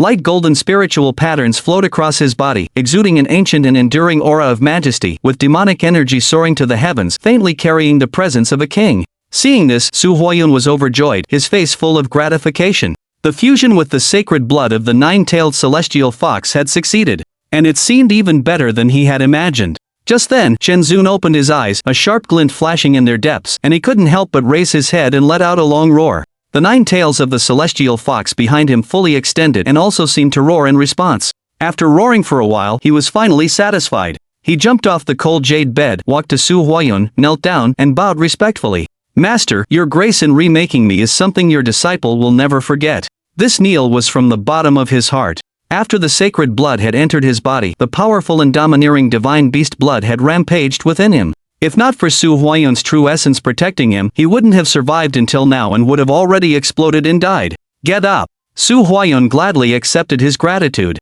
After helping Chen Zun up, he looked him up and down and asked, "How are you feeling now?" Chen Zun replied, "I have perfectly fused with the sacred blood of the nine-tailed celestial fox, awakened the nine-tailed bloodline, new meridians have opened in my body, and I can now sense spiritual energy. However, I find it hard to resist a tendency towards brutality." As he said this, a rare smile appeared on Chen Zun's face. After fully fusing with the sacred blood of the nine-tailed celestial fox, a meridian had opened up within his body, and he had also inherited the cultivation techniques of the nine-tailed celestial fox. His current aptitude was no less than his previous ice meridian physique. However, he now had a strange impulse. His personality was colder than before, and he had a violent tendency. The nine-tailed celestial fox was an ancient divine beast. Even a single drop of sacred blood will affect your personality. Practice the Taoist mental method diligently. It can resolve the effects of the sacred blood fusion and also enhance your cultivation. Su Huayun had anticipated the after effects of the sacred blood fusion and couldn't help but give him a few words of advice.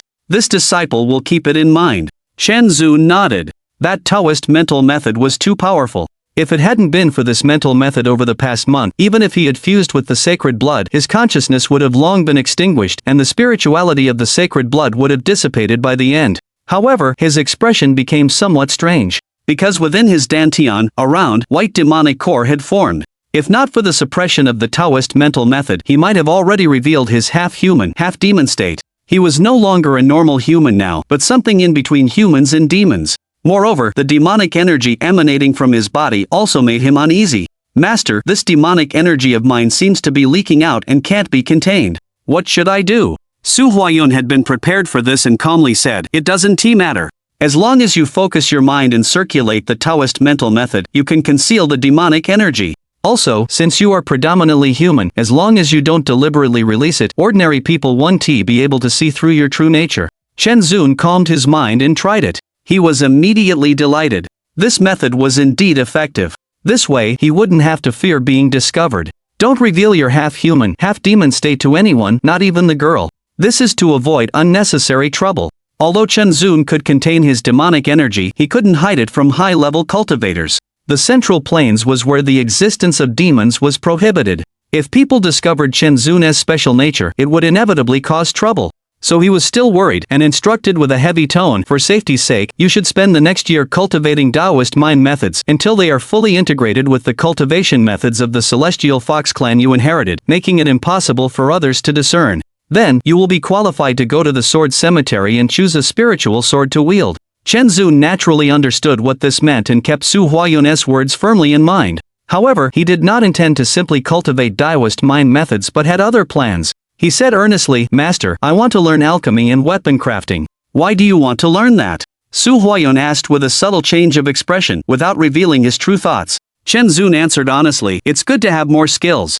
I have a spiritual sword condensed from my own natal true essence, and I want to use it to forge a treasure sword. Besides, alchemy can make my daily cultivation self-sufficient without having to rely on others." Only then did Su Huayun remember that Chen Zun indeed had a true essence spiritual sword, and he reluctantly accepted his reasoning. Afterward, he said with profound meaning, "There are also cultivators in this sect who are proficient in these arts. You can go and learn from them with your identity token. However, let me remind you, alchemy and weapon crafting are not as simple as cultivation. You can't learn them just because you want to. If you don't have the talent for it, don't waste your time and go astray, delaying your cultivation." These were his heartfelt words as a master. Some people might not be good at cultivation but have extremely high talent for alchemy and weapon crafting. He feared that Chen Zun's straightforward nature might lead him to become obsessed with alchemy and weapon crafting, neglecting his cultivation, which would be a greater loss than gain. Disciple understands. Seeing Chen Zun's sincere attitude, Su Huayun no longer worried about this matter and stopped reminding him. "Let us go. We've been here for over a month. I wonder if the girl has been cultivating diligently." Outside the mirror. "The chosen one is too powerful. The demon lord actually fused with the holy blood of the nine-tailed celestial fox. Strange, why has he never shown any of the nine-tailed celestial fox's powers?" The crowd marveled at Chen Zun's luck and power.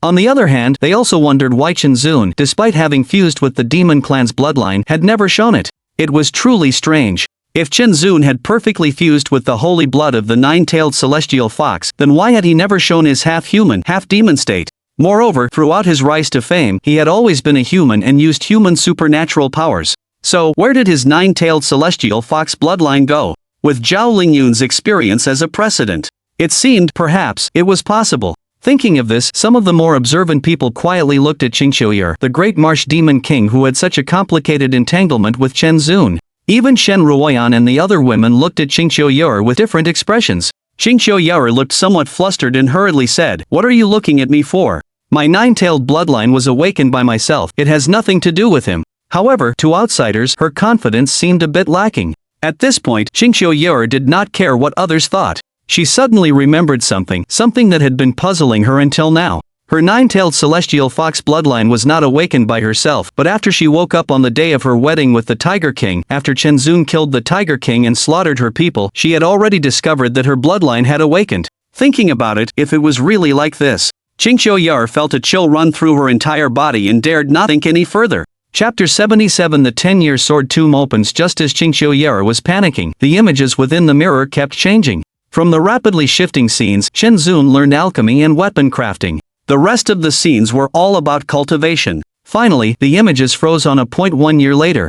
On this day, Chen Zun woke up from his cultivation. He opened his eyes, a sharp glint flashed within them, and a rare smile appeared on his face. Finally, I've returned to the nascent soul stage. 3 years. From a mortal body to possessing the sacred blood of the nine-tailed celestial fox, becoming a half-human, half-demon body, the nine-tailed celestial fox's power and the Taoist cultivation method had merged. It only took 1 year to regain his nascent soul stage strength. Furthermore, having already broken through to the nascent soul stage before, there was no tribulation this time as he restored his cultivation. Chen Zun had endured immense hardship, and now he was reaping the rewards. Only he knew the specifics of his journey, and he couldn't help but sigh at the difficulty of the path of cultivation. He internally inspected the white demon core in his dantian, his expression both strange and helpless. He was now a half-demon, and his nascent soul stage power didn't involve the process of recondensing the core. It seemed that he could no longer be like a normal human. Since he couldn't condense a nascent soul, Chen Zun's mindset was rather open. He stopped dwelling on the matter, stood up, pushed open the door and walked out. It's been a month. I wonder if Yuner has succeeded in forming her core. He slowly arrived outside the pavilion where Zhao Lingyun resided, looking towards the second floor, a hint of worry in his eyes. This ice-vein spiritual body was an extremely rare spiritual root, 1 in 10,000 years. Zhao Lingyun had spent 3 years, 1 year for each realm, and finally, a month ago, had reached the peak of the foundation establishment stage and entered seclusion to break through. Now, a month had passed since her seclusion, and Chen Zun was somewhat concerned.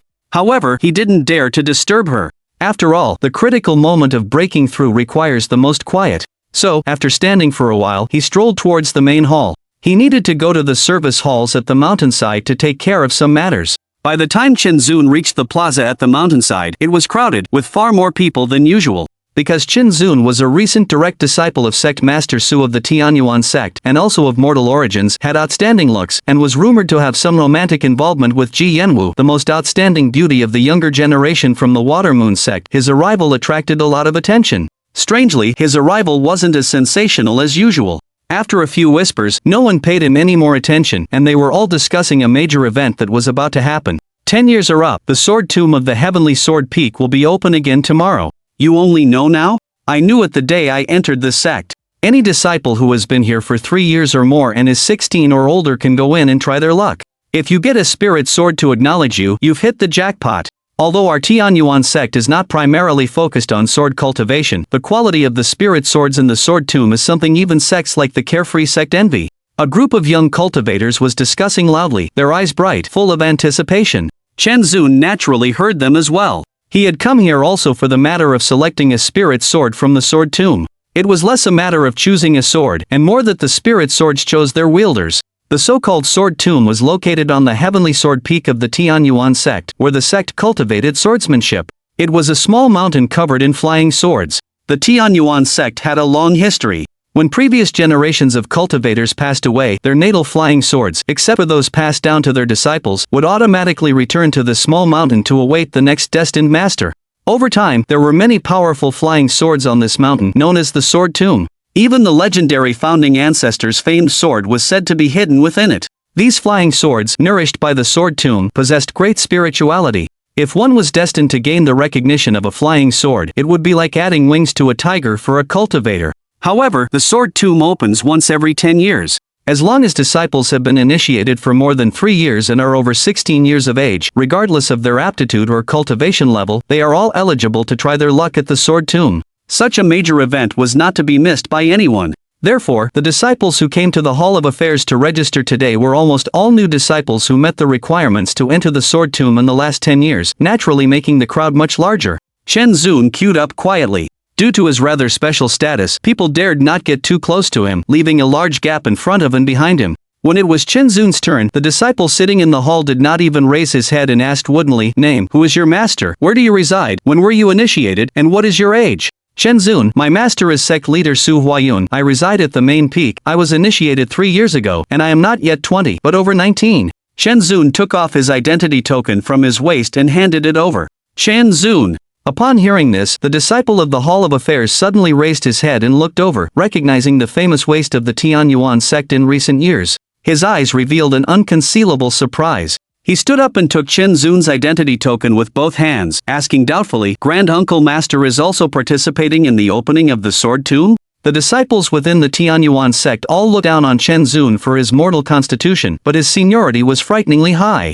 It was all because Su Huayun accepted a disciple too late. The cultivators of the same generation had either passed away, or were already surrounded by disciples and grandchildren. After thousands of years, Chen Zun's seniority was naturally absurdly high. "That's right." Chen Zun nodded. "Ha ha ha." His nod caused many people behind him to jeer. A cultivator hiding in the back said in a low, sarcastic voice, "A mortal who only managed to cultivate a trace of spiritual power through the sect leader's stacking of countless resources, dares to participate in the Sword Tomb's recognition of a master by spiritual swords. How laughable." Chen Zun's expression remained unchanged. He had heard these kinds of words too many times and was already numb to them. He did not take it to heart. Except for his master, Su Huayun, no one knew how monstrous his current cultivation was. "Quiet." The disciple of the Hall of Affairs also heard these words and his face darkened, yelling loudly.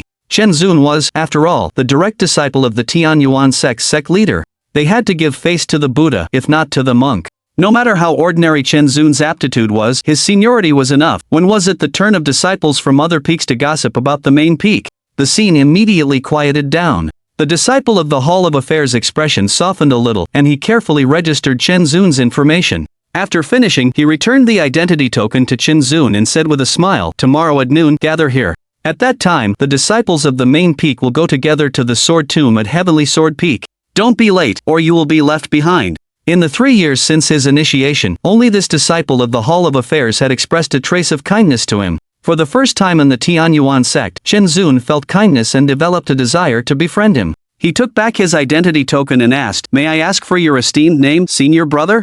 "You don't need to address me as Grand Uncle Master. This junior is Fu Siyuan, a disciple of Grand Master Li Huamu." Chapter 78, Success or Failure Does Not Define Strength, Li Huamu? Chen Zun was taken aback, instantly recalling the pile of bones in the Hanmang Mountains. He hadn't expected that Fu Siyuan would be a disciple of his lineage, separated by a generation. The coincidence was too uncanny. He nodded at Fu Siyuan and then walked out of the queue, returning to his residence. He didn't have much faith in the Sword Tomb trip either. Su Huayun had just instructed him to go, so he treated it as fulfilling his master's task.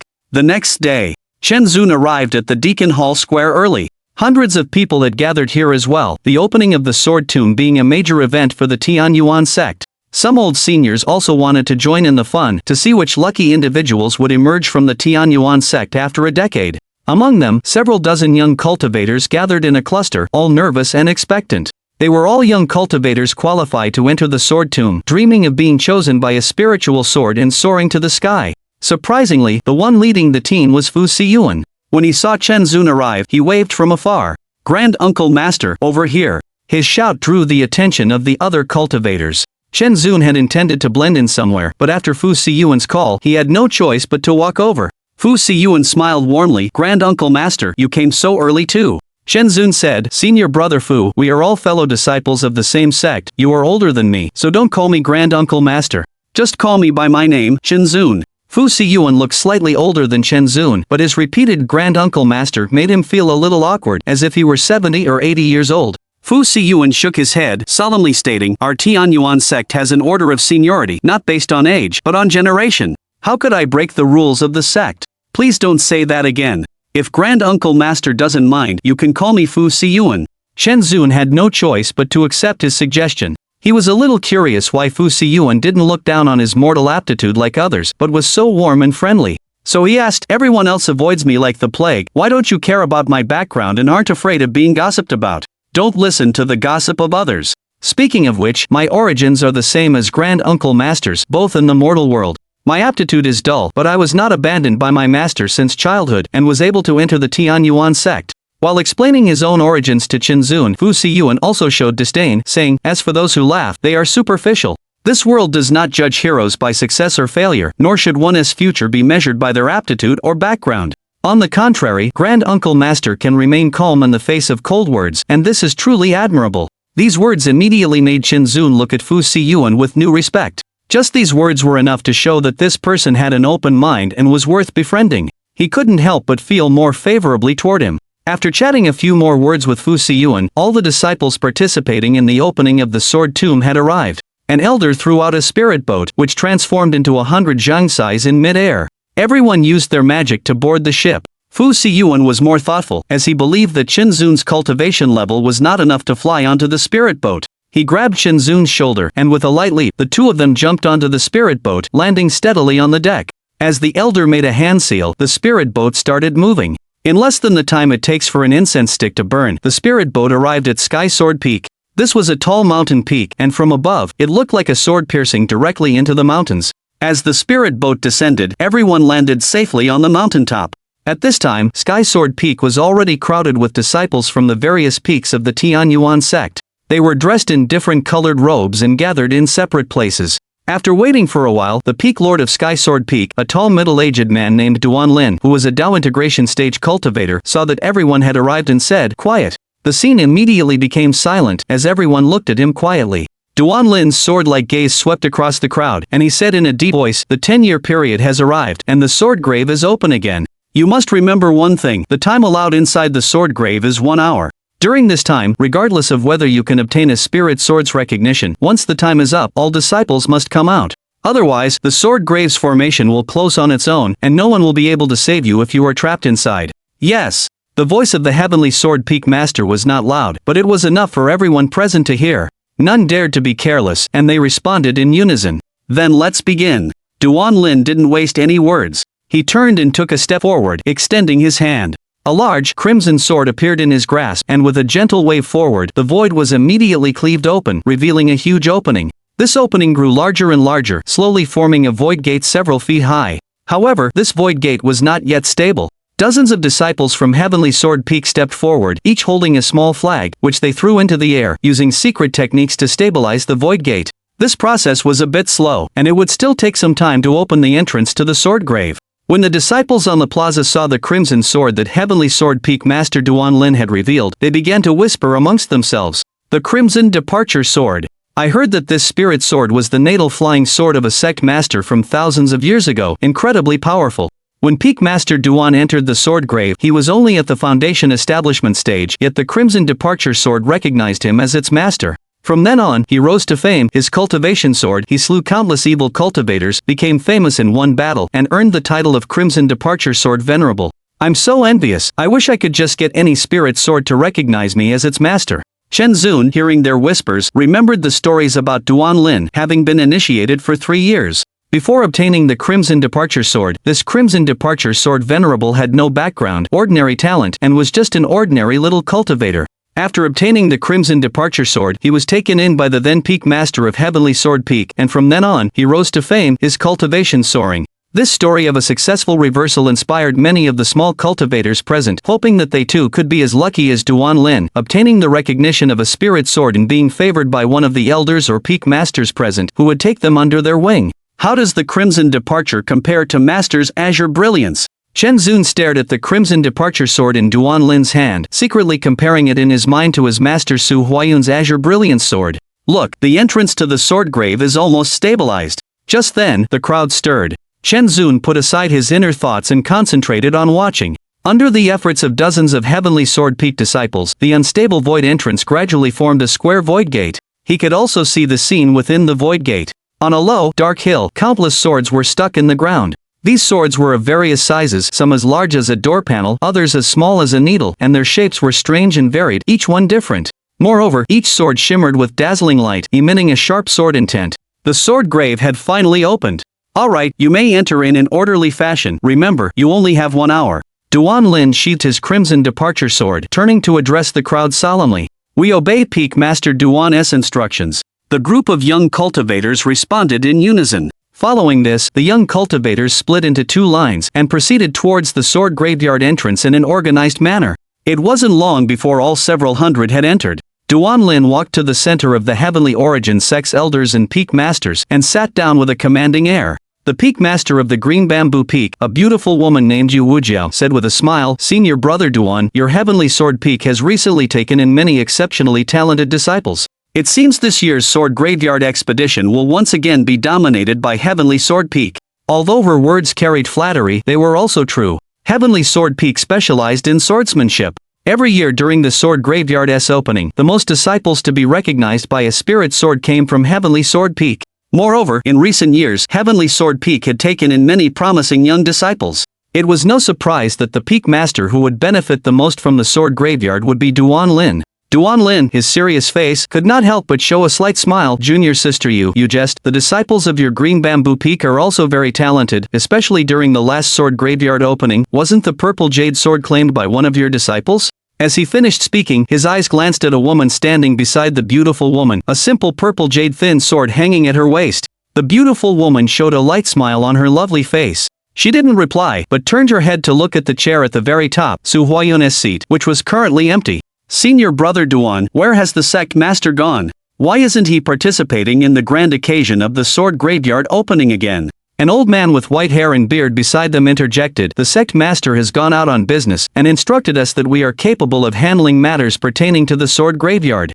This old man was Yun Zhao, the peak master of the 100 Herbs Peak of Heavenly Origin sect, and also a master of alchemy. The beautiful woman was stunned for a moment and began counting with her fingers, curiously looking at Yun Zhao, the peak master of the 100 Herbs Peak. What exactly is the sect master busy with? If I count carefully, he hasn't shown his face in the 10 openings of the Sword Graveyard. Yun Zhao stroked his beard, saying helplessly, "How would I know about his matters? He doesn't even care much about the disciple he took in. In the past year, that disciple has been running to my 100 Herbs Peak for guidance on the methods of alchemy. That kid also has a habit of wandering around my place for no reason." The moment the words left his mouth, another voice echoed in agreement. The speaker was a muscular, dark-faced man, complaining with a disgruntled expression. This dark-faced man was called Nyoda Peng, the peak master of the Fire Forging Peak. The Fire Forging Peak was the place dedicated to refining weapons. One was learning alchemy, the other was learning weapon refining. These 2 peak masters' words immediately aroused curiosity.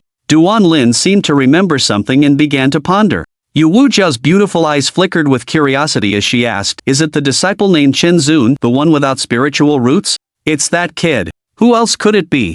Nyoda Peng and Yun Zhao both nodded. Upon receiving the answer, Yu Wujiao was incredibly surprised. She asked with a puzzled look, "Isn't he unable to cultivate? Why would he go to learn alchemy and weapon refinement with you?" A mortal without spiritual roots, who couldn't even cultivate, was thinking of learning alchemy and weapon refinement. This was indeed a curious matter. Yun Zhao said, "That's wrong. The sect master used some method to allow Chen Zun to cultivate, it's just that his spiritual power isn't strong. As for learning alchemy, his comprehension is excellent. He understands everything he hears and is capable of deducing further from one example. He surpasses even my own disciples by a large margin. Unfortunately, such comprehension lacks good spiritual roots to match. Otherwise, even if he focused on alchemy alone, he would be more than enough to become a grand master."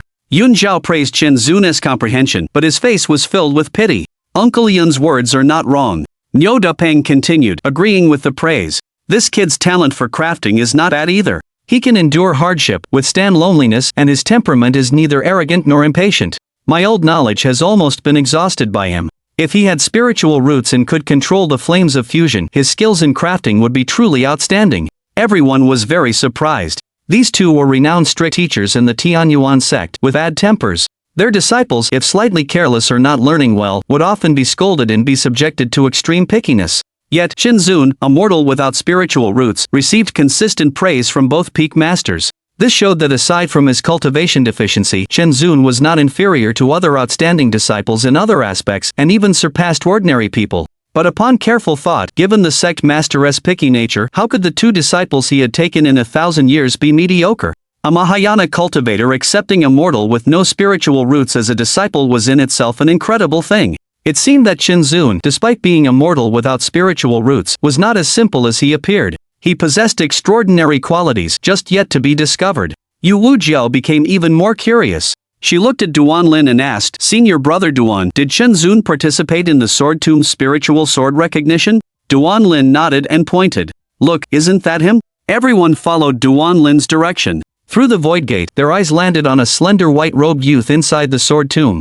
This person was indeed Shenzun. Yun Zhao chuckled and squinted his eyes, saying, "This kid also came to participate in the Sword Tomb's spiritual sword recognition. I wonder if any spiritual sword will recognize him as its master. I am quite looking forward to which spiritual sword will choose him." He had interacted with Chen Zun for a year and was extremely satisfied with his character and comprehension, naturally hoping a spiritual sword would recognize him. Uncle Master Yun might be disappointed. Duan Lin, however, was not optimistic about Chen Zun. Seeing everyone look at him, he explained, "Without spiritual roots, that is a fatal flaw. To establish a connection with a spiritual sword, one needs to use spiritual power and sword intent. No matter how good Shinzun's comprehension is, he can't do it. This alone makes it difficult for a spiritual sword to resonate with him." The peak masters nodded in agreement. Duan Lin's words were not without reason. The so-called spiritual sword recognition required a minimum ability to communicate in order to resonate with the sword. A mortal did not possess such ability regardless of how extraordinary he was. He could not establish a connection with a spiritual sword. Yun Zhao chuckled, saying only, "The sect master is a Mahayana cultivator with unpredictable abilities. Since he can allow a mortal without spiritual roots to cultivate, who knows if he has a special method for a mortal to communicate with a spiritual sword." After he said this, everyone looked at each other. Thinking that Su Huayun, who was like a dragon with its head and tail hidden, had the ability to allow mortals to cultivate, who knew if he also had a method to communicate with a spiritual sword? Thus, they turned their gaze to Chen Zun with a bit more anticipation. Duan Lin's eyes flashed. After thinking for a moment, he also knew there was some truth to Yun Zhao's words. However, he still did not believe Chen Zun truly had the ability to make a spiritual sword recognize him. This was a judgment made based on the intuition of a sword cultivator. Clang! Just then, within the sword tomb, a sword's cry reverberated through the heavens, and someone shouted loudly, "Someone has been recognized by a spiritual sword." Chapter 80, Inferior Swords to Stain. All it hasn't been long, and someone has already obtained recognition from a spiritual sword. The surrounding cultivators were instantly drawn by the sound of the sword's cry and turned their attention towards it. Inside the sword tomb, a young cultivator with an aloof expression stood before a spiritual sword. He touched the hilt and directly pulled the sword from the dark earth. While the sword wasn't top tier, it was still extraordinary. The clear sword cry made him momentarily stunned, followed by overwhelming joy. All the disciples within the sword tomb were somewhat dumbfounded, then envious. While envy was there, they were also anxious. Not everyone had the chance to gain recognition from a spiritual sword, and they only had an hour. Wasting time meant losing the chance to obtain recognition. Thus, the disciples searched even more diligently for the spiritual swords they favored, each displaying their own abilities to communicate with them. Outside the sword tomb, it's a disciple of Sky Sword Peak. Once they saw the disciple's appearance and the color of his robes, they recognized him as being from Sky Sword Peak.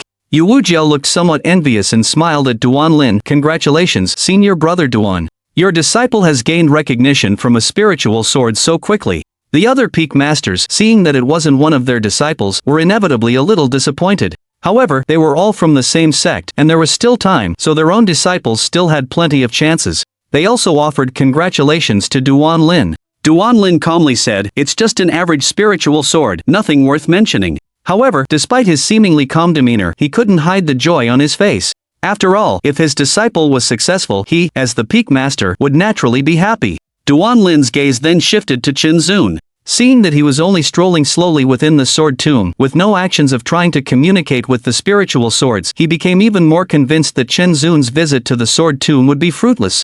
He then withdrew his gaze and focused on his own disciples.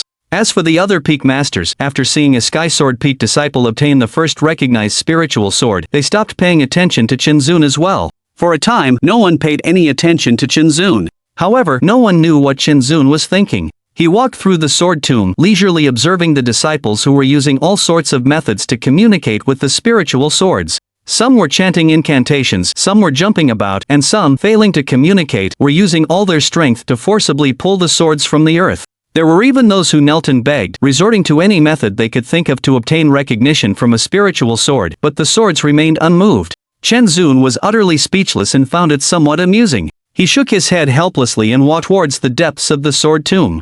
Anyway, he had a natal flying sword formed from his true essence. As long as he found a suitable spiritual object as its vessel in the future, he could create a flying sword that belonged to him. Therefore, Chen Zun had the mindset that if he got something, he was lucky, and if he didn't, it was unimportant. He simply wanted to see the splendor of 10,000 swords in the sword tomb and broaden his horizons. As Chen Zun went deeper, the quality of the spiritual swords here became increasingly superior. Even with the concealment of the dark earth, one could still feel the sharp sword intent emanating from each sword. There were also many people here, all eager to obtain recognition from a superior spiritual sword. They wanted to give it a try, hoping that they might get lucky and obtain recognition from any random sword, thus standing out among the numerous disciples and gaining the favor of a peak master. However, the more superior the spiritual sword, the stronger its sword intent and the more formidable its spirituality. They wouldn't easily look favorably upon the disciples. Before a young disciple even touched the hilt, these spiritual swords would unleash a terrifying chill. It was as if they were rejecting everyone from a great distance. Therefore, many disciples, seeing this situation, after wandering around for a while and failing to gain the permission of a spiritual sword, would leave. After all, every minute counted, and no one wanted to waste time on something that was bound to fail. However, Chen Zun did notice a young boy. He stood in front of a giant sword the size of a door panel, his thin frame appearing frail and insignificant in comparison. The chilling aura emanating from the massive sword was palpable even from afar, clearly rejecting the boy. Yet, the boy refused to back down, his expression resolute, stubbornly pressing forward, as if determined to contend with the sword to the very end. His personality is somewhat similar to mine, Chen Zun thought, seeing a reflection of himself in the boy and inwardly cheering him on. By now, half the allotted time had passed, and the sounds of swords humming resonated frequently. Among the hundreds of disciples, over 20 had already found their destined spiritual swords. The remaining disciples grew even more anxious. Unable to obtain a superior spiritual sword, they opted for the next best, hoping any gain was better than leaving empty-handed. Chen Zun stopped paying attention to the boy and leisurely strolled around. He had no intention of acting, not because he was picky, but because the spiritual swords were picky with him. Or rather, they were repelled. Perhaps sensing his lack of spiritual roots, every spiritual sword, even the most ordinary, would buzz as he approached and bury themselves deeper the moment he reached out, denying him any chance. It was as if they were saying, "Trash, keep your distance." Chen Zun felt helpless at the sword's discrimination, not finding it inappropriate. It was only natural for a good bird to choose its tree, and a loyal subject to choose its lord. The same was true for spiritual swords. Choosing a suitable master, as opposed to an ordinary cultivator, allowed the swords to better unleash their power. Though he understood the logic, Chen Zun felt his anticipation for the sword burial ground dwindle. He turned to leave. "Ha! What's that?" Suddenly, Chen Zun stopped, his gaze fixed on something stuck in the ground. It was not a spiritual sword, but a jet-black iron bar that was merely a sword blank. The surface of the bar seemed corroded by something, covered with small pits and bumps, appearing as if it had been haphazardly tossed into the ground like trash. While it looked like trash, it strangely appeared within the sword burial ground, where countless spiritual swords were buried. Yet, despite its unusual presence, it stood out among the thousands of spiritual swords. It possessed no sharp sword intent nor any dazzling brilliance, ordinary to an extreme. The reason Chen Zun noticed the iron bar at a single glance was simply because it stuck out like a husky in a pack of wolves. In contrast to the variety of spiritual swords, the iron bar, even in its unusualness, was ignored by the other disciples as they hurried by. In their minds, a simple iron bar within the sword burial ground, which contained numerous spiritual swords, was worth less than any ordinary sword. Thus, they would not waste their energy on it. Still, some disciples, thinking that an item appearing here must have some special quality even if it was just iron, had pulled it out, hoping to make a find, but then, disappointed, they had put it back and walked away. It could be easily pulled out, and there was no mind connection, so it was certain that some elder had tossed this trash into the sword burial ground. Therefore, no one paid the iron bar any further attention. Chen Zun, thinking that the other spiritual swords did not care for him, decided he might as well take a look at the iron bar and see what it was and if it was a refining material he knew. With this thought, he went towards it. Chapter 81. The sword emerges, startling heaven and earth. The iron bar stood alone, planted in the black soil. Those highly spiritual swords seemed unwilling to stay near this broken iron bar, and they all moved away. There were no spiritual swords around the iron bar, so a large area around it was left empty. Chen Zun walked to the iron bar. He looked at it quietly for a while. There was no sharp sword intent nor dazzling light. It was lonely and ordinary. A feeling of kindred spirits suddenly arose in Chen Zun's heart. So, you're like me, not liked by your own kind either. He reached out, grabbed the top of the iron bar, and stroked it. It wasn't icy cold to the touch, but rather a little warm. Calming his mind, he surprisingly felt that this object had a spirit. Chen Zun was a little surprised, but he didn't think too much about it, because he couldn't tell what material the iron bar was made of. However, this thing should also be a rather special material. He shook his head, a look of regret flashing across his face, and muttered to himself, "You must be very lonely in this environment. It's a pity that things in the sword mound cannot leave through the formation without being recognized by a master. You don't have a spirit, otherwise I would take you out." Chen Zun had a second thought. He was glad that this iron bar did not have a spirit, otherwise it would have been so uncomfortable after being discriminated against by so many swords for so many years. What Chen Zun didn't know was that his actions inside had once again attracted the attention of the peak masters outside. Outside the sword mound, the white-haired and bearded Yun Zhao sighed. "This kid has a strong heart." The other spiritual swords look down on him, but he still maintains his composure. "He's a real character, too bad." The other peak masters agreed, nodding repeatedly. This kid, Chen Zun, if he had a better spiritual root, with his disposition, his future achievements would definitely be brilliant. However, the fact that the spiritual swords all avoided him, not allowing him to touch them, was evident. Even if Su Huayun had taught him the special method of communicating with spiritual swords, he had no way of obtaining the recognition of a spiritual sword. Yu Wujiao rolled her eyes and asked curiously, "What is Chen Zun doing at that iron bar?" "Curiosity, I guess. Speaking of which, weren't we the same when we entered the sword mound? It's a pity this thing is useless." Niu Dapeng curled his lips and replied dismissively. Duan Lin looked at Chen Zun inside the sword mound, his gaze fixed on the iron bar. He turned to Yun Zhao. "Uncle Yun, what exactly is that iron bar, and when did it appear in the sword mound?" This question immediately caught the attention of the others. The reason was simple. This iron bar was a rather famous and special existence within the sword mound. It looked like an ordinary thing, but it was able to appear inside the sword mound. They had all entered the sword mound, seen this iron bar, and touched it. The problem was that this thing had no spirit, and no one knew where it came from. Yun Zhao was older and knew more things than they did, and they wanted to know how this thing appeared in the sword mound. Yun Zhao pondered for a moment and shook his head. "I don't know what this iron bar is either. As for when it appeared in the sword mound, I heard from previous seniors that the iron bar existed when they joined the sect. So, the history is too long, and the exact time is unknown." Everyone was greatly disappointed. Yun Zhao frowned, trying hard to recall something. With an uncertain tone, he added, "However, I once heard the sect master say that this thing was there after the sword mound was built." This sentence startled all the peak masters. Because the sword mound was built by the founding ancestor Shao Jiulan for his famous divine weapon, the gentleman's sword, and it had existed for tens of thousands of years until now. In this way, this iron bar had existed in the sword mound for tens of thousands of years as well. Moreover, even if it were an ordinary iron, having been nourished in the sword mound for so long, it would also be an extraordinary spiritual object. However, this thing was no different from ordinary iron. Yu Wujiao of Azure Bamboo Peak felt a stirring in her heart. The gentleman's sword has been in the sword cemetery since the ancestor for tens of thousands of years. Aside from the 3 times it flew out to resolve crises for the sect, it has never acknowledged another master. Could this thing be a manifestation of the gentleman's sword? Her words shocked everyone present, plunging the peak masters into contemplation. There was definitely some truth to her words. As one of the 3 great treasures of the heavenly origin sect, the gentleman's sword was a divine sword with its own spirit. Everyone was familiar with it. The model held by the ancestor's statue at the main peak was made in the image of the gentleman's sword. However, within the sword cemetery, no spiritual sword with a similar appearance had ever been seen. This suggested that the gentleman's sword could potentially transform into any sword within the sword cemetery. Furthermore, aside from the ancestor, no one else had ever been acknowledged as its master. Given all of this, there was a high probability that this iron bar was indeed a manifestation of the gentleman's sword. Absolutely impossible, Duan Lin countered.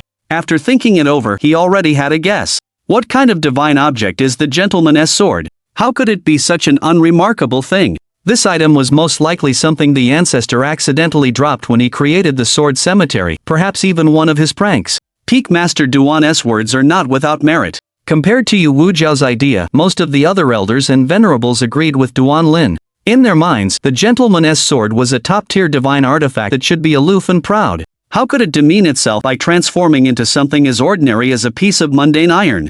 Then Chen Zun's trip to the sword cemetery is destined to be fruitless, Niu Dupeng lamented. Just then, a sword cry echoed through the heavens from within the sword cemetery. Immediately following, the earth began to shake. What happened? The expressions of the crowd changed as they stood up abruptly. Yun Zhao looked toward the sword cemetery, his eyes widening. The great quake sword has acknowledged a master. Duan Lin focused his gaze on the sword cemetery, landing on a figure, his expression shifting from surprise to boundless joy. Inside the sword cemetery, a great sword, the size of a door panel, broke free from the black earth, rising from the ground. It soared into the sky, hovering in mid-air, radiating brilliant light. The great sword's clear cry resonated with all the spiritual swords in the sword cemetery, triggering this extraordinary event. And the person holding the hilt of the great sword was a young man with a determined expression. The other disciples looked over, revealing looks of shock. Chen Zun had just pulled the iron bar from the earth when he was startled by the commotion and quickly turned his head to look at the sky. With just one glance, he recognized the person holding the great sword as the young man he had seen before. Outside the sword cemetery, everyone looked at the great sword with a mixture of shock and envy. However, seeing the color of the young man's robes, they knew which peak he belonged to. Niu Dupeng took a deep breath, then turned to Duan Lin, his expression a mix of complexity and sourness. Another disciple from Heavenly Sword Peak. Not only Niu Dupeng, but the expressions on the faces of the other elders, venerables, and peak masters were similar. Heavenly Sword Peak was simply too conspicuous. Chapter 82 Divine Iron acknowledges its master. It's no wonder the peak masters reacted this way. That great K sword was no ordinary item. It was forged from a large amount of Qinggang iron, large and wide, and very heavy. Besides its defensive capabilities, its attack power was even more astonishing. One strike could either kill or seriously injure, making it a true high-grade spiritual sword. This sword wasn't originally from within the Heavenly Origin sect. It was the signature sword of a rogue cultivator collected by Su Huayun many years ago and placed in the sword tomb to be nurtured until now, Yu Wuzhou said. Senior brother Duan, congratulations on your disciple obtaining another peerless spiritual sword. With his disciple being so competitive, Duan Lin was naturally happy. He couldn't contain his inner excitement any longer, a radiant smile blooming on his face as he said reservedly, fellow disciples, you flatter me. Your disciples' gains are also extraordinary. Although the other Peak Master's disciples hadn't gained as much as those from the Heavenly Sword Peak, their gains were still considerable. After a round of mutual praise, a disciple from the Heavenly Sword Peak approached. Peak Master, 1 hour is almost up. Understood. Duan Lin's smile faded, and he waved him away. Facing the entrance of the sword tomb, he said loudly, time is up, the sword tomb is about to close, come out quickly.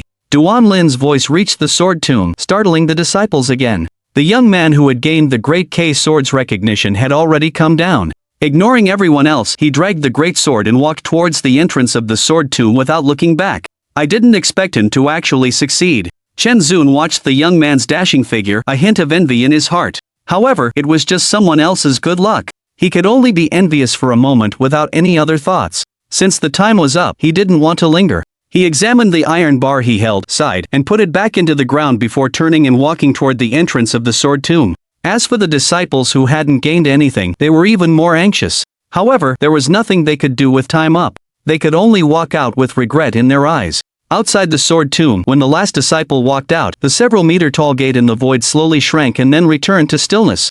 This time, out of the hundreds who entered the sword tomb, more than 50 had gained the recognition of a spiritual sword. They held their newly acquired spiritual swords, their smiles never fading, gently caressing them with adoration. And those who hadn't gained the recognition of a spiritual sword all hung their heads low, like frostbitten eggplants, listless and dejected. Because after the sword tomb, they would need at least a core formation cultivation level to be eligible to enter the sword tomb again. And how easy was it to reach core formation? The way of heaven was ruthless, and cultivation was difficult. At least half of the people present probably wouldn't have the chance to enter the sword tomb again. Humph. Duan Lin scanned everyone and then snorted. A small setback and you're already sighing. How can you achieve greatness in the future? These words jolted the disciples who hadn't obtained a spiritual sword, understanding that it was a reminder. However, the sense of loss in their hearts couldn't be dispelled at once. Duan Lin, seeing this, softened his tone. Don't be discouraged. When you cultivate hard and reach the golden core stage, you will also have the chance to return to the sword tomb. After saying that, he turned his head to the 50-odd people and said seriously, disciples who obtained a spiritual sword, don't be complacent because of this. Know that swords are external objects, they can be used but not relied upon. Cultivation is the proper path, don't get your priorities wrong. Yes. The disciples responded in unison. Ha! Duan Lin, who was satisfied, retracted his gaze. Suddenly, he let out a soft "huh" and exclaimed in a lost voice, "How is it possible?" His voice wasn't loud, but it was clear enough for the peak masters around him to hear. Yu Wujiao asked curiously, "Senior brother Duan, what's wrong?" Duan Lin didn't respond, as if he hadn't heard, his gaze fixed on Chen Zun, who was standing in the corner. Everyone else was curious and followed his gaze.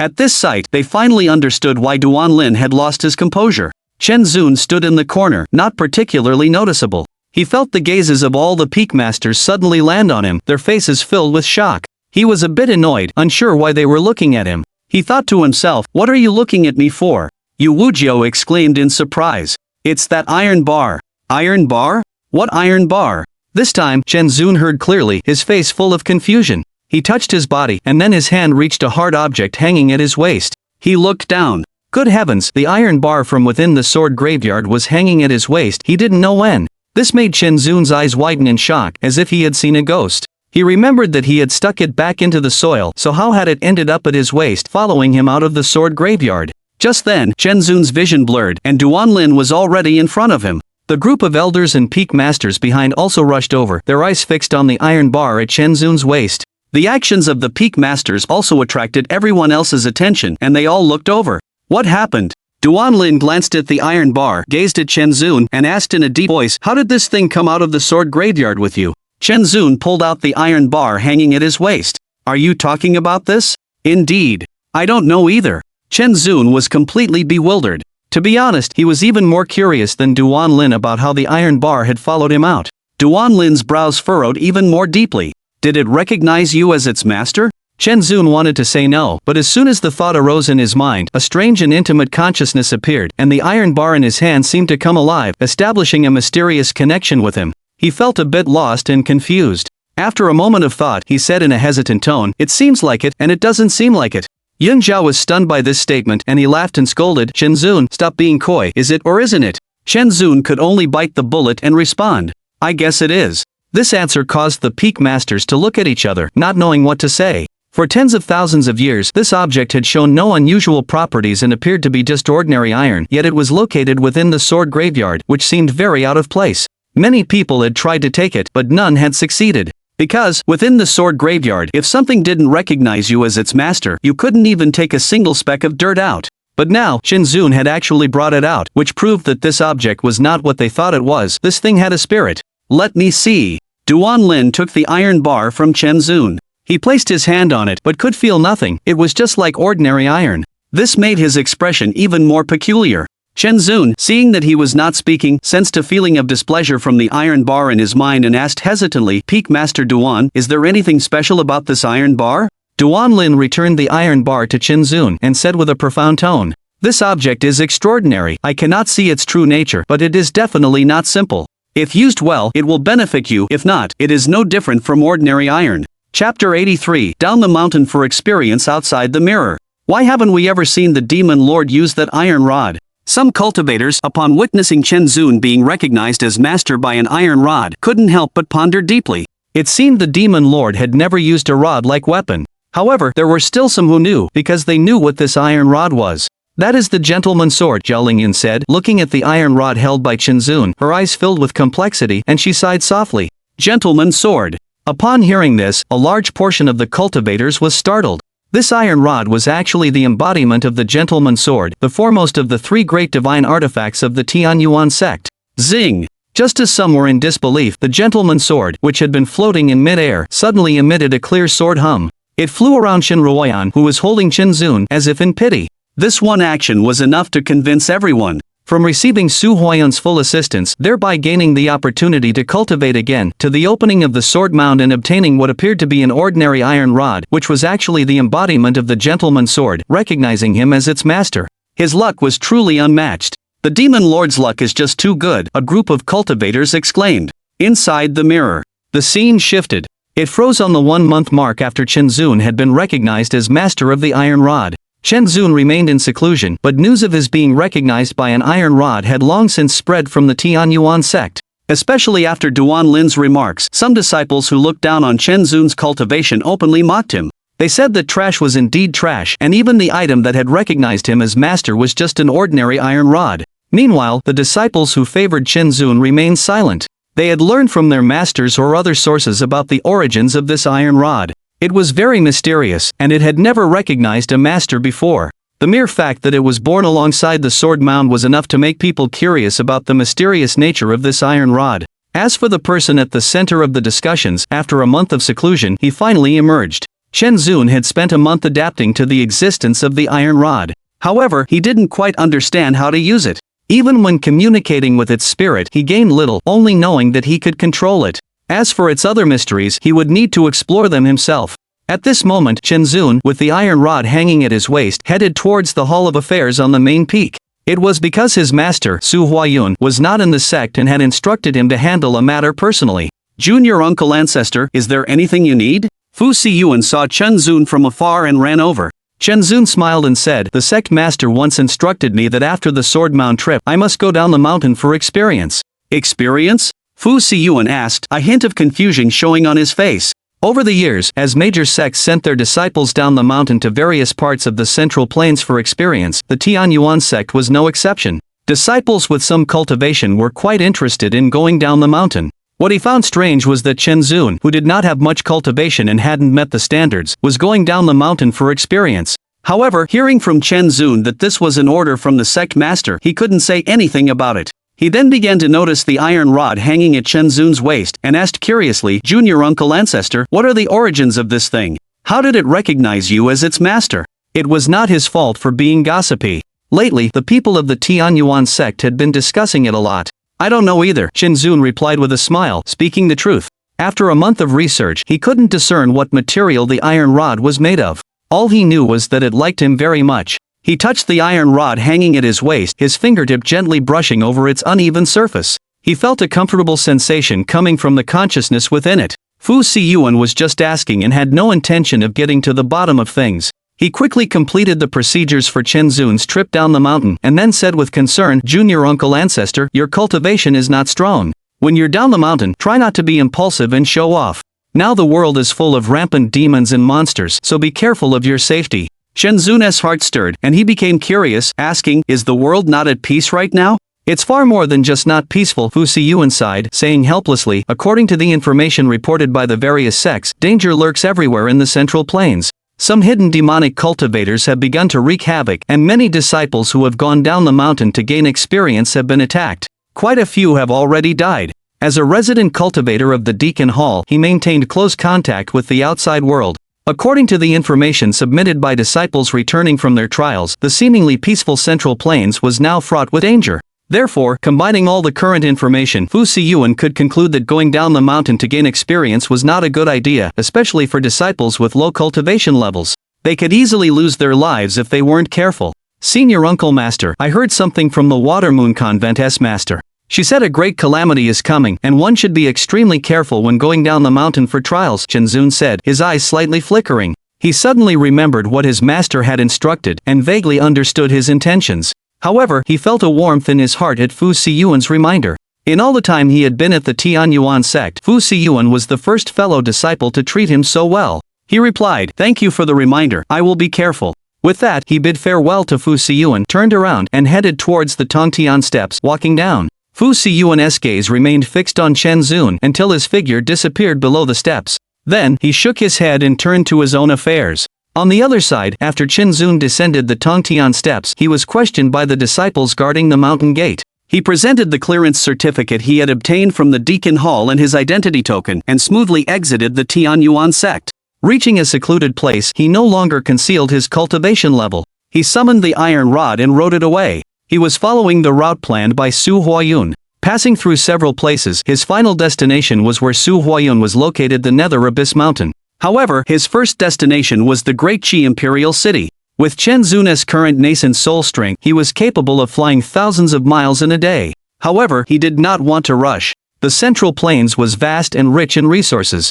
If he were only focused on traveling, he would completely miss the point of the trial. This journey was to cultivate his mind and broaden his horizons. Therefore, after flying for a day, Chenzun landed outside Immortal City. He changed his appearance, dressed like an ordinary person, and rested in the city for a day. The next day, Chenzun left the city and walked on foot, like an ordinary mortal. If he didn't fly, it would take at least half a year to reach Great Chi. However, Su Huayun had not given a specific time, and he was not in a hurry. At this time, Chen Zun was following a merchant caravan of dozens of people. 2 strong men scouted the road ahead, followed by dozens of martial artists guarding the caravan, and then the carriages loaded with goods slowly rolled along behind. Chen Zun fell in at the back of the caravan. He spent a bit of silver to sit on the side of a carriage, chatting with a thin old driver. Chapter 84. Startling news of cannibal bandits. Old man, where is this caravan of yours headed? Chen Zun sat on the carriage, leaning against the cargo, his arms crossed, one foot resting on the side, the other dangling outside, casually chatting with the old driver.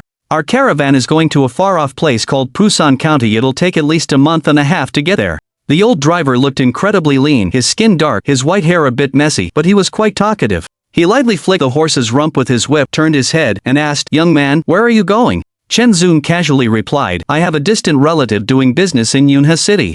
My father thought farming wasn't a way out, so he sent me to rely on him and find a stable job for a better future. Farming indeed isn't a good way to make a living, it's only enough to get by. To make big money, you should venture out and work hard." The old driver nodded, deeply agreeing. The old driver then sized Chen Zun up. Although he wore ordinary clothes, his temperament and manner of speaking didn't seem like that of a farm boy.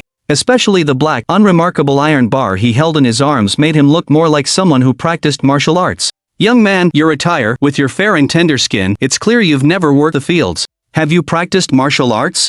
The old driver's eyes were indeed sharp. He saw through Chen Zun's disguise at a glance. Chen Zun's expression didn't change, and he calmly replied, "Old man, you have a sharp eye. I've practiced martial arts since childhood, never worked the fields. I know a bit of martial arts, but it's all just for show, nothing that a real expert would recognize."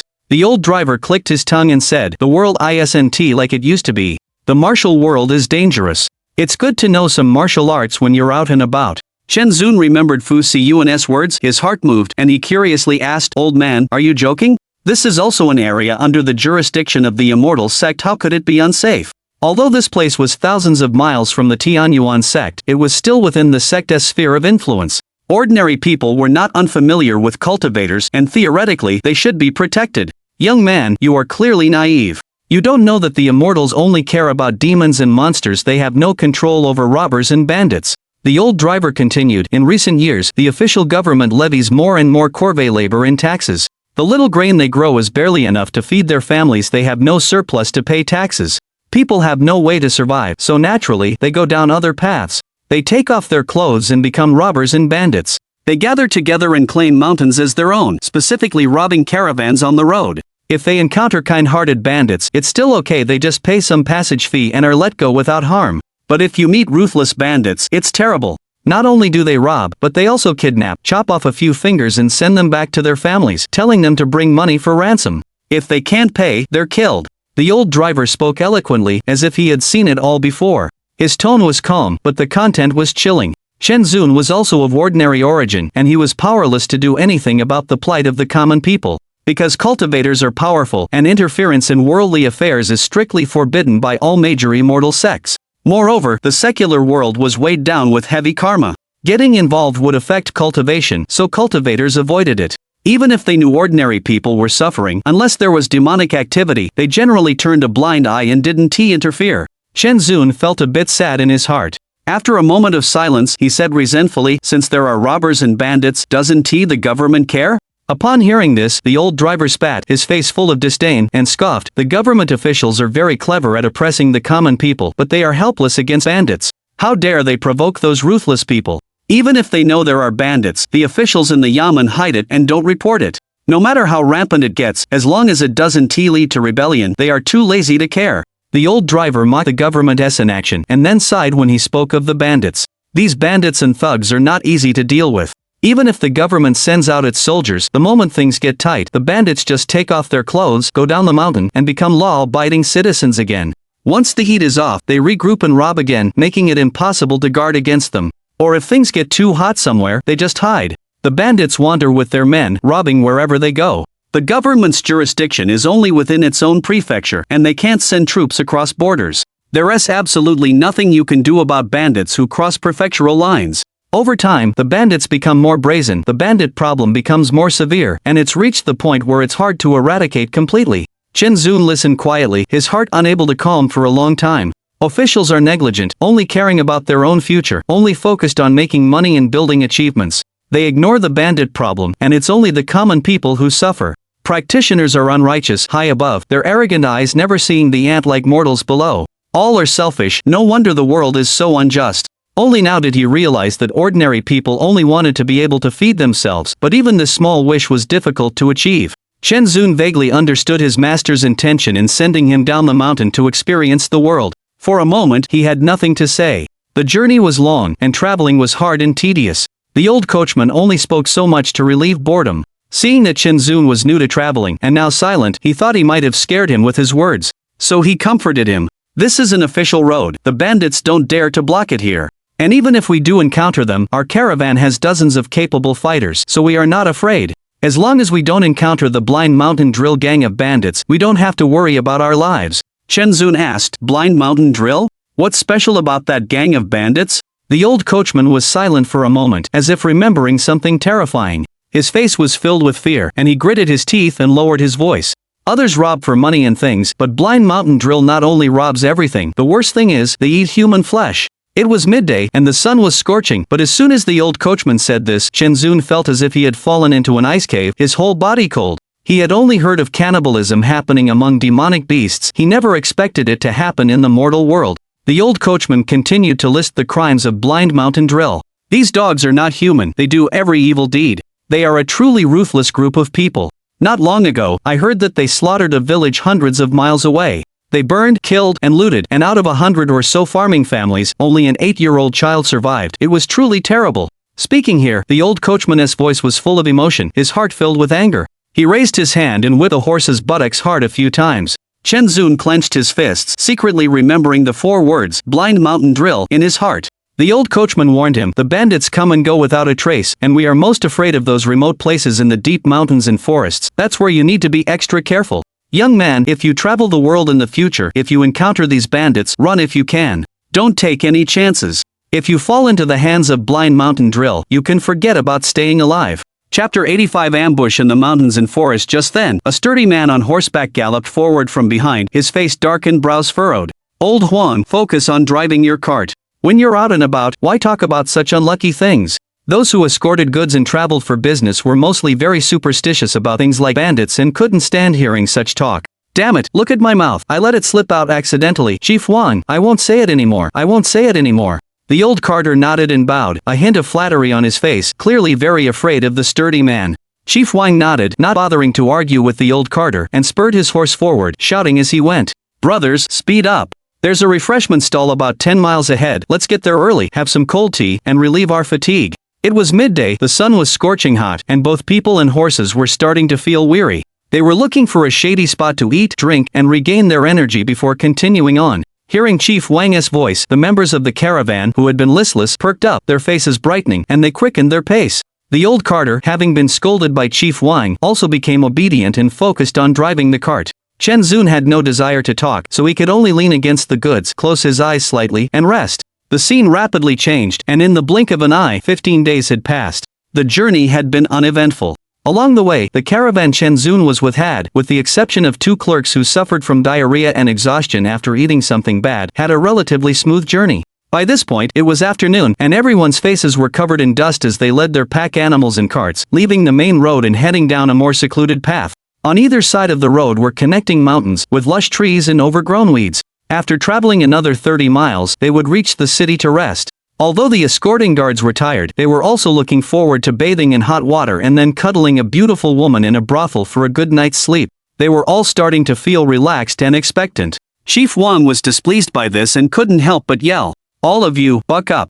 A young guard chuckled and said nonchalantly, "Chief, we're about to enter the city, what kind of accident could possibly happen? We should be thinking about whether to sleep with a wife tonight or get drunk and then sleep with a wife. Chief is so powerful, one won't be enough, he'll need at least 2 wives. Ma Zi, are you trying to exhaust the chief? There are only cows that die of exhaustion, there's no such thing as land worn out from tilling. Drinking is more important tonight." Throughout the journey, everyone had been tense. Now that they were about to enter the city, some of the younger guards had begun to relax, joking with Chief Wang. "You can't expect an ivory tusk from a dog's mouth." Chief Wang was somewhat annoyed, and spurred his horse to the side of the guard named Ma Zi. He lightly whipped him with his leather whip and scolded with a laugh, "Are you all getting itchy? Before we get to the city, all of you had better be on your guard and be careful not to capsize in the gutter." By the end, he had become serious. In the business of escorting goods, carelessness was the greatest taboo. This was a lesson learned by the blood of their peers. Others could relax, but Chief Wang could not. "Yes, sir." The group responded in unison, reluctantly perking up and focusing on leading their horses. Only then did Chief Wang spur his horse to the back to prevent anyone from falling behind. The young guard named Ma Zi muttered quietly once Chief Wang had moved on, "It's not that easy to capsize, at most I'll just lose my soul in the gutter." Another guard next to him heard this, and the two exchanged a knowing look. The old carter leisurely drove his cart, and after hearing the commotion in front, couldn't help but grin and sigh, "Youth is a wonderful thing." Chen Zun remained silent, still holding the iron bar, sitting cross-legged, leaning against the goods, and also smiling slightly. This simple and genuine happiness of mortals touched him a little as well. Suddenly, his expression shifted, he looked up ahead, his gaze becoming sharp. His divine sense swept out, finding two groups of people hidden on the slopes on either side of the road, concealed by the dense trees and wild grass. Each held knives and sticks, with some even holding crossbows aimed at the caravan guards on the road. Ha, there really are bandits lying in ambush. It truly was a case of what you fear most comes to pass. It seemed this group of bandits was no ordinary bunch, definitely seasoned veterans. They not only understood the habits of merchant caravans, knowing that this was the time when people were most likely to lower their guard, but they also employed a hiding in plain sight tactic. Chen Zun straightened up, his spirits rising, sitting upright and silent, waiting to see what these bandits intended to do. The two scouts in the lead, oblivious to danger, were allowed to pass by the bandits hidden on both sides, and the caravan slowly entered the ambush. Swoosh swoosh swoosh. Just as all the carts and horses entered the bandits' encirclement, a few sounds of arrows piercing through the air were heard, several crossbow bolts shooting toward the head of the head guard. These bandits had a clear goal, kill the leader, and the rest would surely fall into chaos, then they could swarm in and dismantle the entire caravan. This sudden attack was completely unexpected. The crossbow bolts were incredibly powerful and fast, making them impossible to dodge. Just then, the arrows somehow veered off course, grazing past the heads of the head guards and flying off into the roadside.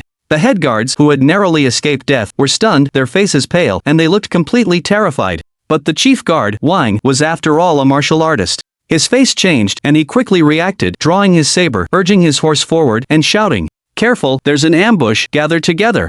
These words were like thunder to the ears of all the guards.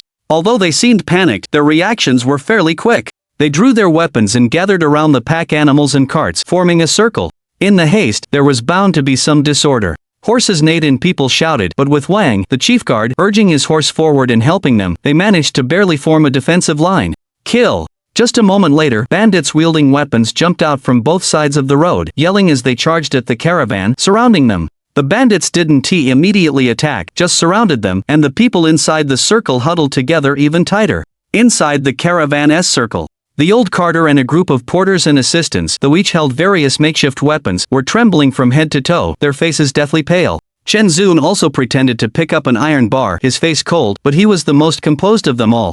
Wang, the chief guard, knew that this couldn't go on. He looked at the surrounding bandits and said in a deep voice, "I am Wang Silan, the chief guard of the Fu family. May I ask which den of heroes you all come from?" There were several groups of bandits within 100 miles, and Wang, the chief guard, had to first find out their origins so he could have a plan to deal with them. "Oh, so it's the Fu family's caravan." Just then, a man's voice came from behind the bandits. They made way, and a man on a horse rode to the front from the outer circle. The old carter mustered the courage to glance at the man on horseback. That one glance caused the wooden stick in his hand to fall to the ground, and he fell to the ground, his face ashen, filled with despair, muttering to himself, it's over, it's over, it's all over." Seeing this, the others panicked and quickly asked, "Old Huang, which group of bandits is this?" The old carter managed a miserable smile and squeezed out a few words from his throat. It's Blind Drill Mountain." The old carter's voice was like a low murmur, yet also like a cry of a dying man struggling for breath.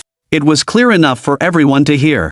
They couldn't help but look up. The man on horseback was small and thin, his hair disheveled, his face like a monkey's, with a scar running from his brow bone to his cheek, the dark red flesh turned outwards, an eye patch covering one eye.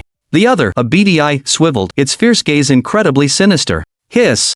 After seeing his appearance clearly, the crowd gasped, feeling their bodies grow cold. This man was the brutal bandit, Blind Drill Mountain, wanted by several counties and state governments. He was so audacious, daring to rob on the road less than 30 miles from the state city, it was simply outrageous. Blind Drill Mountain saw that the merchants had recognized him and chuckled. "When did my name, Blind Drill Mountain, become so well known that you recognize me?" A small lackey flattered him. "Boss, your reputation is famous, who doesn't know it?" Blind Drill Mountain smiled at him, then slapped him. "It's that damn crossbow you used, it missed every shot, and you still have the face to talk.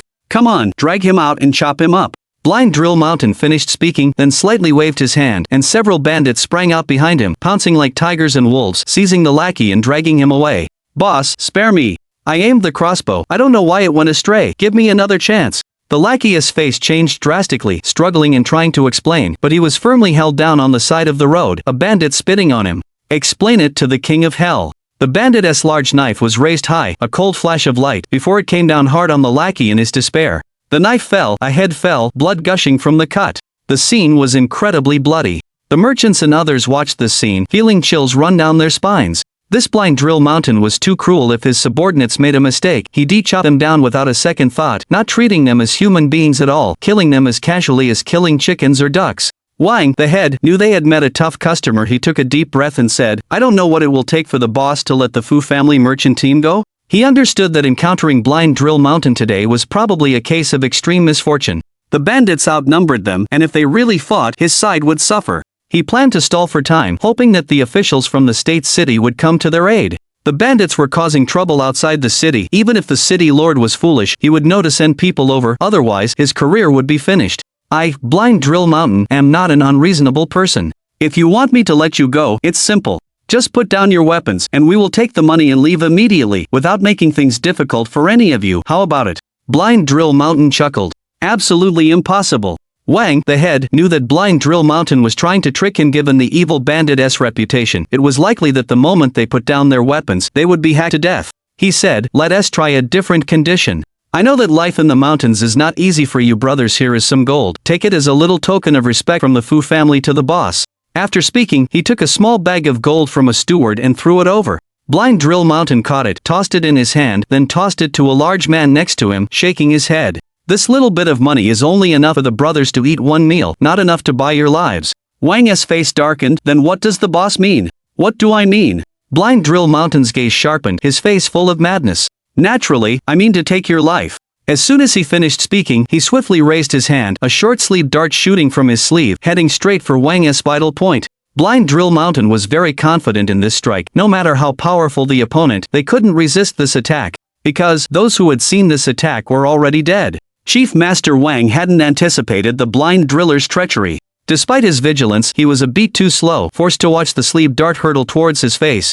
What was meant to be a sure hit took a bizarre turn. The dart, upon reaching Chief Master Wang's face, halted right at his eye. This development shocked everyone present. The blind driller even pulled back his eye patch, widened his triangular eyes, and wore a ghostly expression.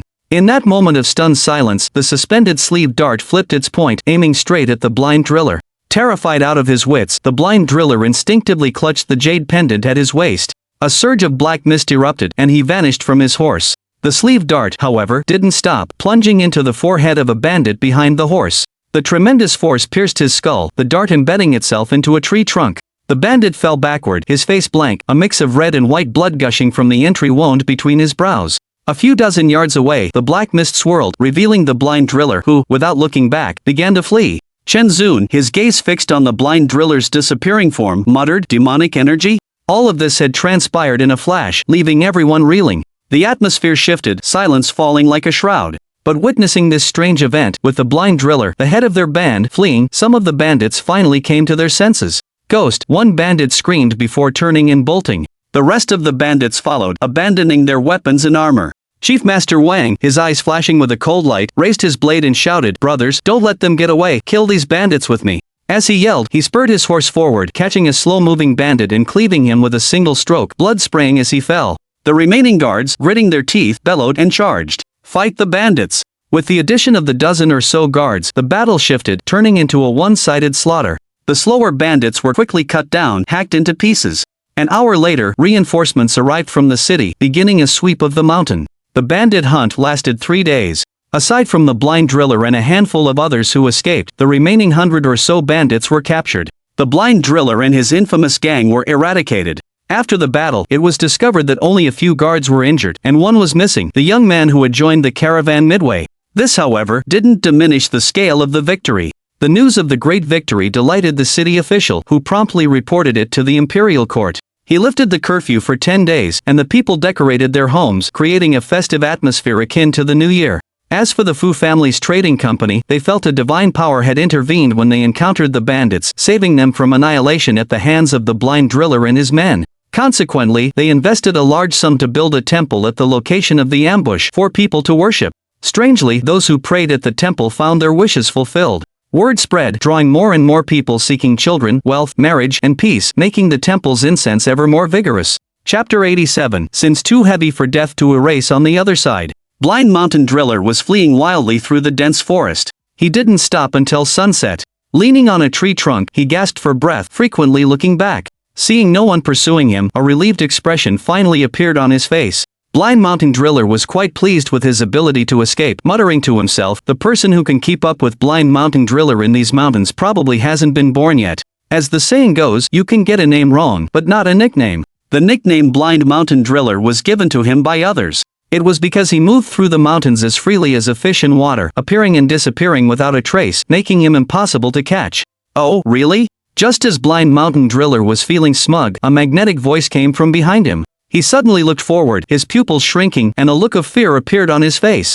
Because, not far in front of him stood a tall, slender young man with a black iron bar hanging at his waist. And this young man was Chen Zun, who had been pursuing Blind Mountain Driller. Are you a man or a ghost? In the desolate mountains and wilderness, with the sky darkening, even Blind Mountain Driller, for all his boldness, felt a tremor in his heart. Chen Zun was expressionless, coldly asking, "What's going on with the demonic energy on you?" Blind Mountain Driller's face changed drastically. He took a step back and turned to flee. However, he had only taken a few steps when he discovered that Chen Zun's figure had appeared in front of him, wearing an ambiguous smile. "Where do you think you're going?" Blind Mountain Driller, having roamed the world for over a decade, was encountering such a situation for the first time. He was so terrified that his heart was pounding, and he fell to the ground, constantly retreating. "You don't come any closer. Answer my question. I don't want to ask a second time." Chen Zun's voice was calm, but it made Blind Mountain Driller feel that if he said another word, he would die the next second. "If you let me go, I'll tell you. If you don't tell me, you die now. I'll tell you, don't kill me." He could feel Chen Zun's killing intent growing stronger. At this critical moment of life and death, Blind Mountain Driller's face was covered in sweat. He unfastened a black jade pendant from his waist and began to explain. 2 years ago, a mysterious person gave this to me, saying that this treasure could save my life in times of danger. In exchange, he wanted me to do things for him. If I did well, he would teach me cultivation techniques and guide me into the immortal path, granting me eternal life. Guiding into the immortal path? Eternal life? Wasn't this the usual jargon of demonic cultivators? Chen Zun's eyes flashed, and he continued to ask, "What did he want you to do?" Blind Mountain Driller didn't answer immediately, instead cautiously looking up at Chen Zun, noticing his calm expression, his heart filled with unease. After hesitating for a moment, realizing that his life was completely in the other's hands, he stammered, trying to protect himself, he wanted me to kill people, the more the better." Chen Zun was secretly shocked, knowing that Blind Mountain Driller had killed many people over the years, but he had not expected that there might be a demonic cultivator secretly directing things behind the scenes. "Is that all?" "After killing, he asked me to put the jade pendant on the heads of the dead, saying it was to gather human energy. When enough people were killed, he would come to find me.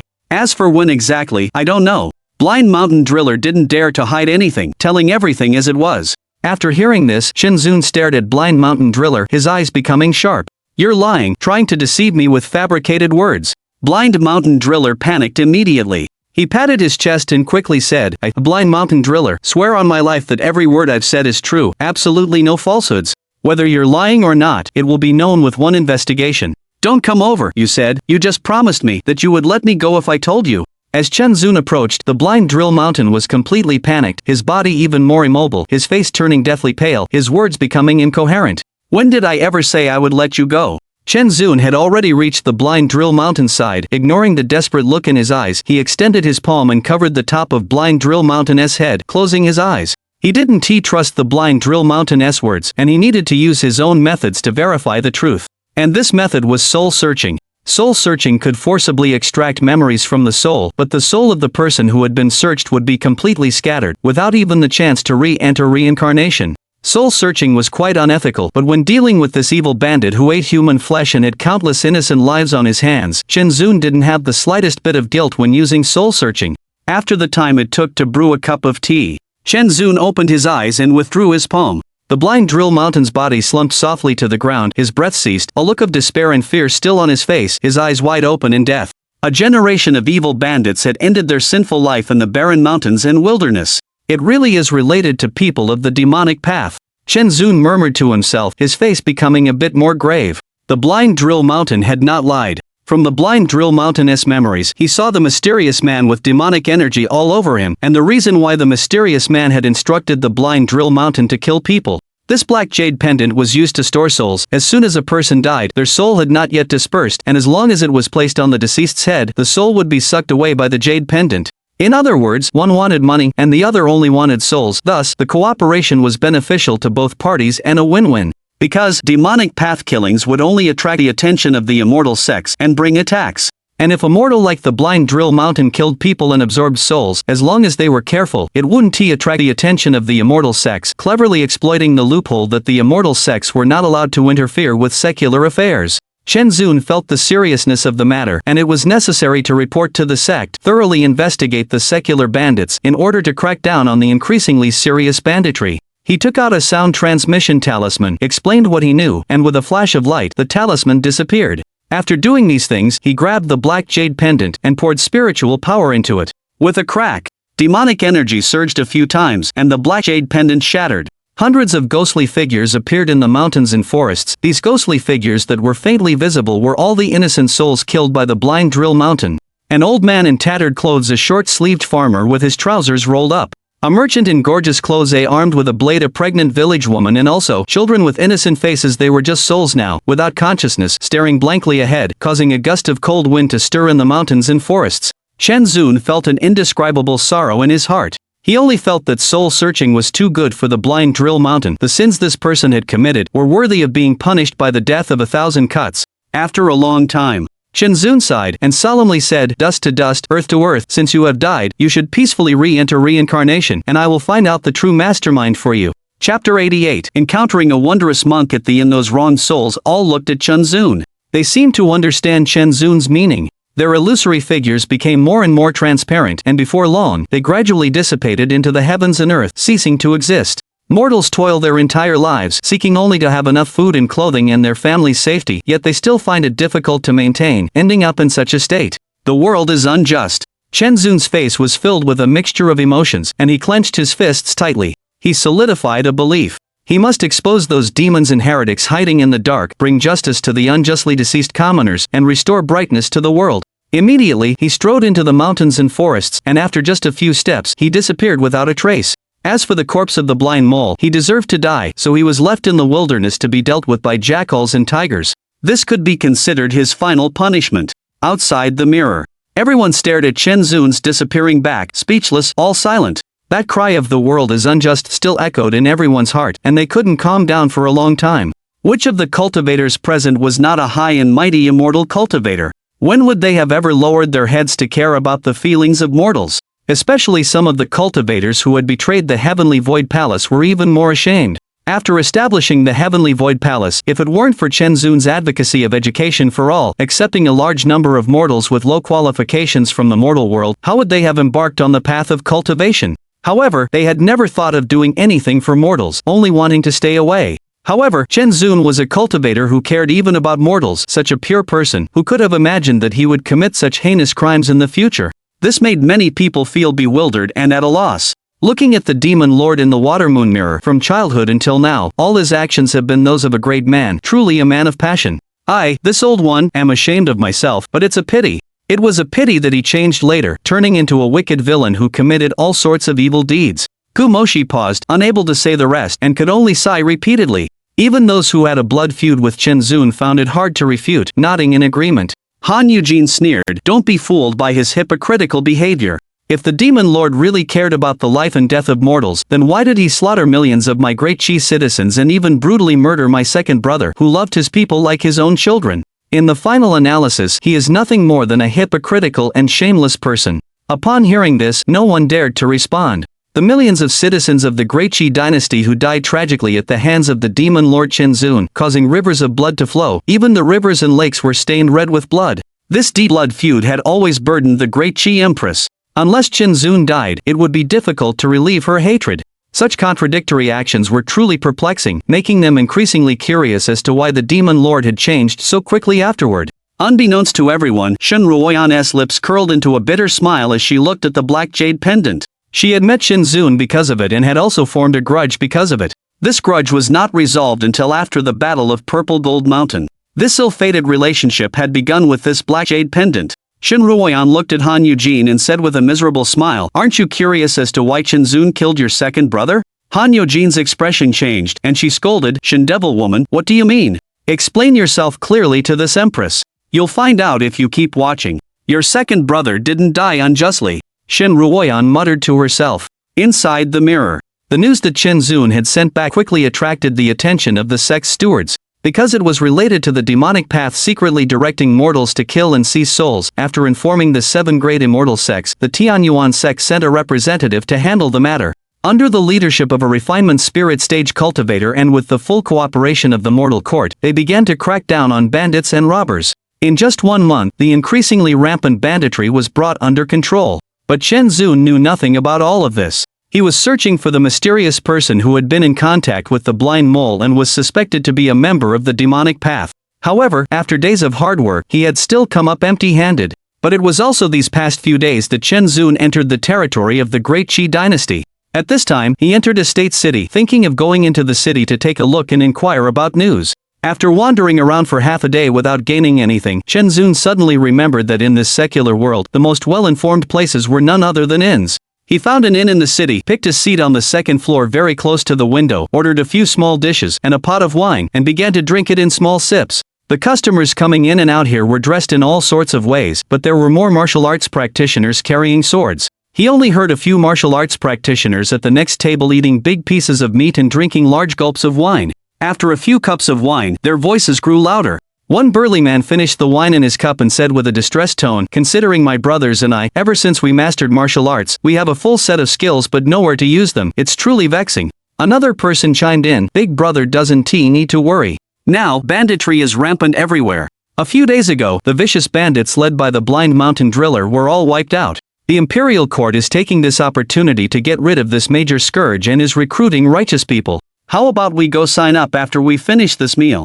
The burly man nodded repeatedly, slapped the table, and said loudly, "It's settled then. With our skills, small bandits are just chickens and dogs, not worth mentioning. This is our chance to make a name for ourselves." Having said that, the few of them raised their cups again for another round of hearty drinking. Chen Zun's heart stirred slightly. He immediately understood that it seemed that the information he had sent back to the Tianyuan sect had been taken seriously, and even within the territory of the Great Qi dynasty, there were actions being taken. Chen Zun sat quietly for a while. What he heard the most was this wave of bandit suppression, about which state city had dispatched troops to raid which mountain stronghold, how many people had been killed or injured, and so on. This made him somewhat gratified. After all, the increasing banditry was not a good thing, and it would be best if the bandit scourge could be eliminated.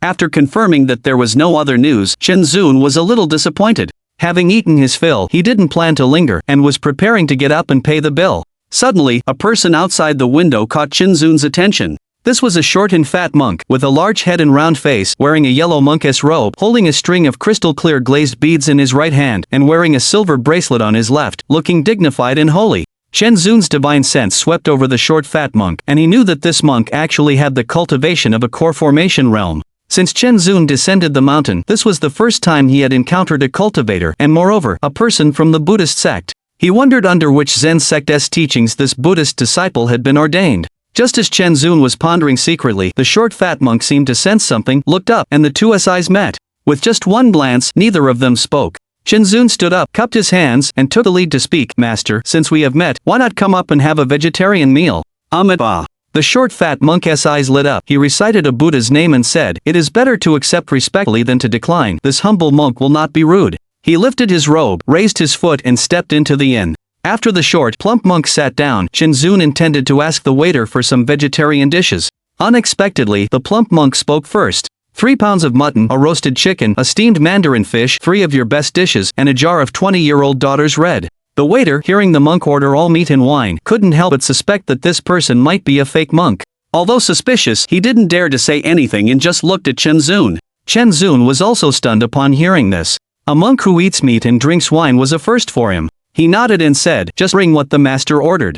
After the waiter left, Shenzun looked at the plump monk and asked with a smile, "Aren't Buddhist disciples supposed to observe precepts? How can master eat meat and drink wine? Isn't that breaking the precepts?" "I am unworthy of the title of master," the plump monk said modestly, then casually said, "Buddha has no form and no delusions. Wine and meat pass through the intestines, but Buddha remains in the heart. How can that be considered breaking the precepts? Buddha will not blame me. This person's style is unconventional, he is interesting." Shenzun admired the monk a little. He picked up a wine pot and poured wine into the monk's empty cup. "Great monk, you possess an extraordinary demeanor along with the solemn appearance of a Buddhist. May I ask your Buddhist name, which temple you were ordained at, and under which master did you take the precepts?" Taking precepts means to become a disciple of a master. Shenzun wanted to know which temple the plump monk was a disciple of. The plump monk put his palms together. "I was ordained at the Kita temple under my teacher Guang Yuan. My teacher bestowed upon me the Buddhist name Wan Fu." Guang Yuan? Shenzun immediately remembered that Guang Yuan was the abbot of the Kita temple. For this plump monk to take his precepts under him, it meant he was no ordinary person. "My name is Shenzun, a disciple of the Tian Yuan sect." To avoid being misunderstood, Shenzun briefly introduced his background, not mentioning that his master was Su Huayun. Wan Fu smiled slightly. "I recognize Benefactor Chen. 3 years ago, my teacher took me to the Tian Yuan sect to witness your initiation ceremony." Shenzun was taken aback, then felt somewhat helpless. As the personal disciple of the Tian Yuan sect master, Su Huayun, it seemed there were few people in the world who didn't know his name. It would be easy for people to recognize him in the future. Shenzun raised his cup and laughed. "Since we've met before and have encountered each other again today, we must have a destined connection. How about we drink together?" "Destiny, destiny, wonderful." Wan Fu raised his cup, and they drank together. At this time, the dishes were served. Wan Fu knocked open the mud seal of the wine jar, and a rich aroma of wine wafted out, making his eyes light up. "Good wine. Benefactor Chen, I haven't had a grain of rice all day. Let's talk after I've had my fill." "Great monk, please help yourself and don't stand on ceremony." Wan Fu, hearing this, didn't hold back. He drank from the jar and, sleeves rolled up, began to eat meat and drink wine. Shenzun merely watched from the side, occasionally taking a few sips of wine, waiting patiently. Within the time it takes for an incense stick to burn, Wan Fu had consumed all the dishes on the table with a whirlwind-like eating style and finished the last drop of wine. He then let out a breath of foul air, followed by a satisfying belch, appearing utterly content.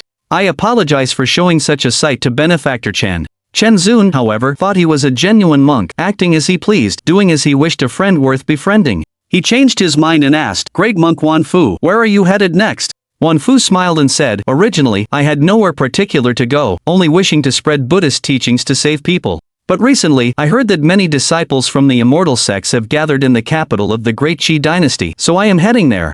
"The capital of the Great Qi dynasty has gathered many disciples from the immortal sects?" Shenzun caught this sentence, and coupled with his master's request for him to make a trip there, his curiosity grew even stronger. "Great monk, do you know why the disciples of the immortal sects are gathering in the capital of Great Qi?" Venerable Wan Fu's face showed surprise. "Does Benefactor Chen not know?" "Indeed, I do not." Shenzun shook his head. How long had he been down the mountain for training? He hadn't even met a single person. How could he know what was happening in the capital of Great Qi? "I hope the great monk can enlighten me."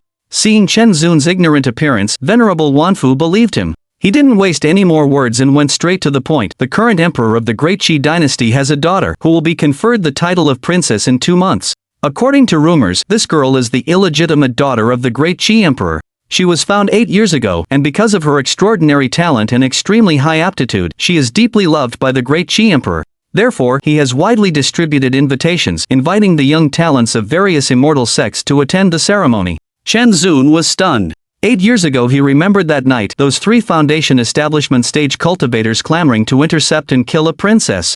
And the lone little girl with a rather determined personality whom he had saved, was suspected to be the princess of Great Qi. This was too much of a coincidence. Could it really be her? Shenzun's heart was a little uneasy. Venerable Wan Fu didn't notice Shenzun's abnormality and continued, "It is said that this Great Qi princess has an appearance that could topple kingdoms and cities, with an extremely beautiful face. Compared to Ji Yanwu of the Watermoon sect, she is in no way inferior. The beauty of both is considered equal, one cold and one hot, and they are the object of admiration for countless disciples of the immortal sections." Although Venerable Wan Fu was a member of the Buddhist sect, he also held an appreciative attitude towards beauty. He praised the 2 peerless women, the Great Qi princess and Ji Yanwu of the Watermoon sect. He suddenly remembered something, smiled mysteriously, and lowered his voice. Benefactor Chen, I have heard that Ji Yanwu of the Watermoon sect has already arrived in the capital of Great Qi. These words immediately pulled Chen Zun back from his thoughts. He didn't know that the scandal caused by his entanglement with Ji Yanwu on the Tongtian steppes had already spread throughout the Central Plains. Who didn't know that Ji Yanwu of the Watermoon sect had some involvement with the direct disciple of the Tianyuan sect master? Chen Zun was now thinking that since Ji Yanwu was also in the capital of Great Qi, and he was entrusted by his master, he would have to go there anyway. He might as well set off now, and return the handkerchief to Ji Yanwu when he met her. Chen Zun's heart stirred, and he said to Venerable Wanfu, since that's the case, I happen to have some matters to attend to in the capital of Great Qi, and I also want to witness the stunning appearance of the Great Qi princess. How about we travel together? That was also my intention. Venerable Wanfu chanted a Buddhist prayer and glanced meaningfully at Chen Zun.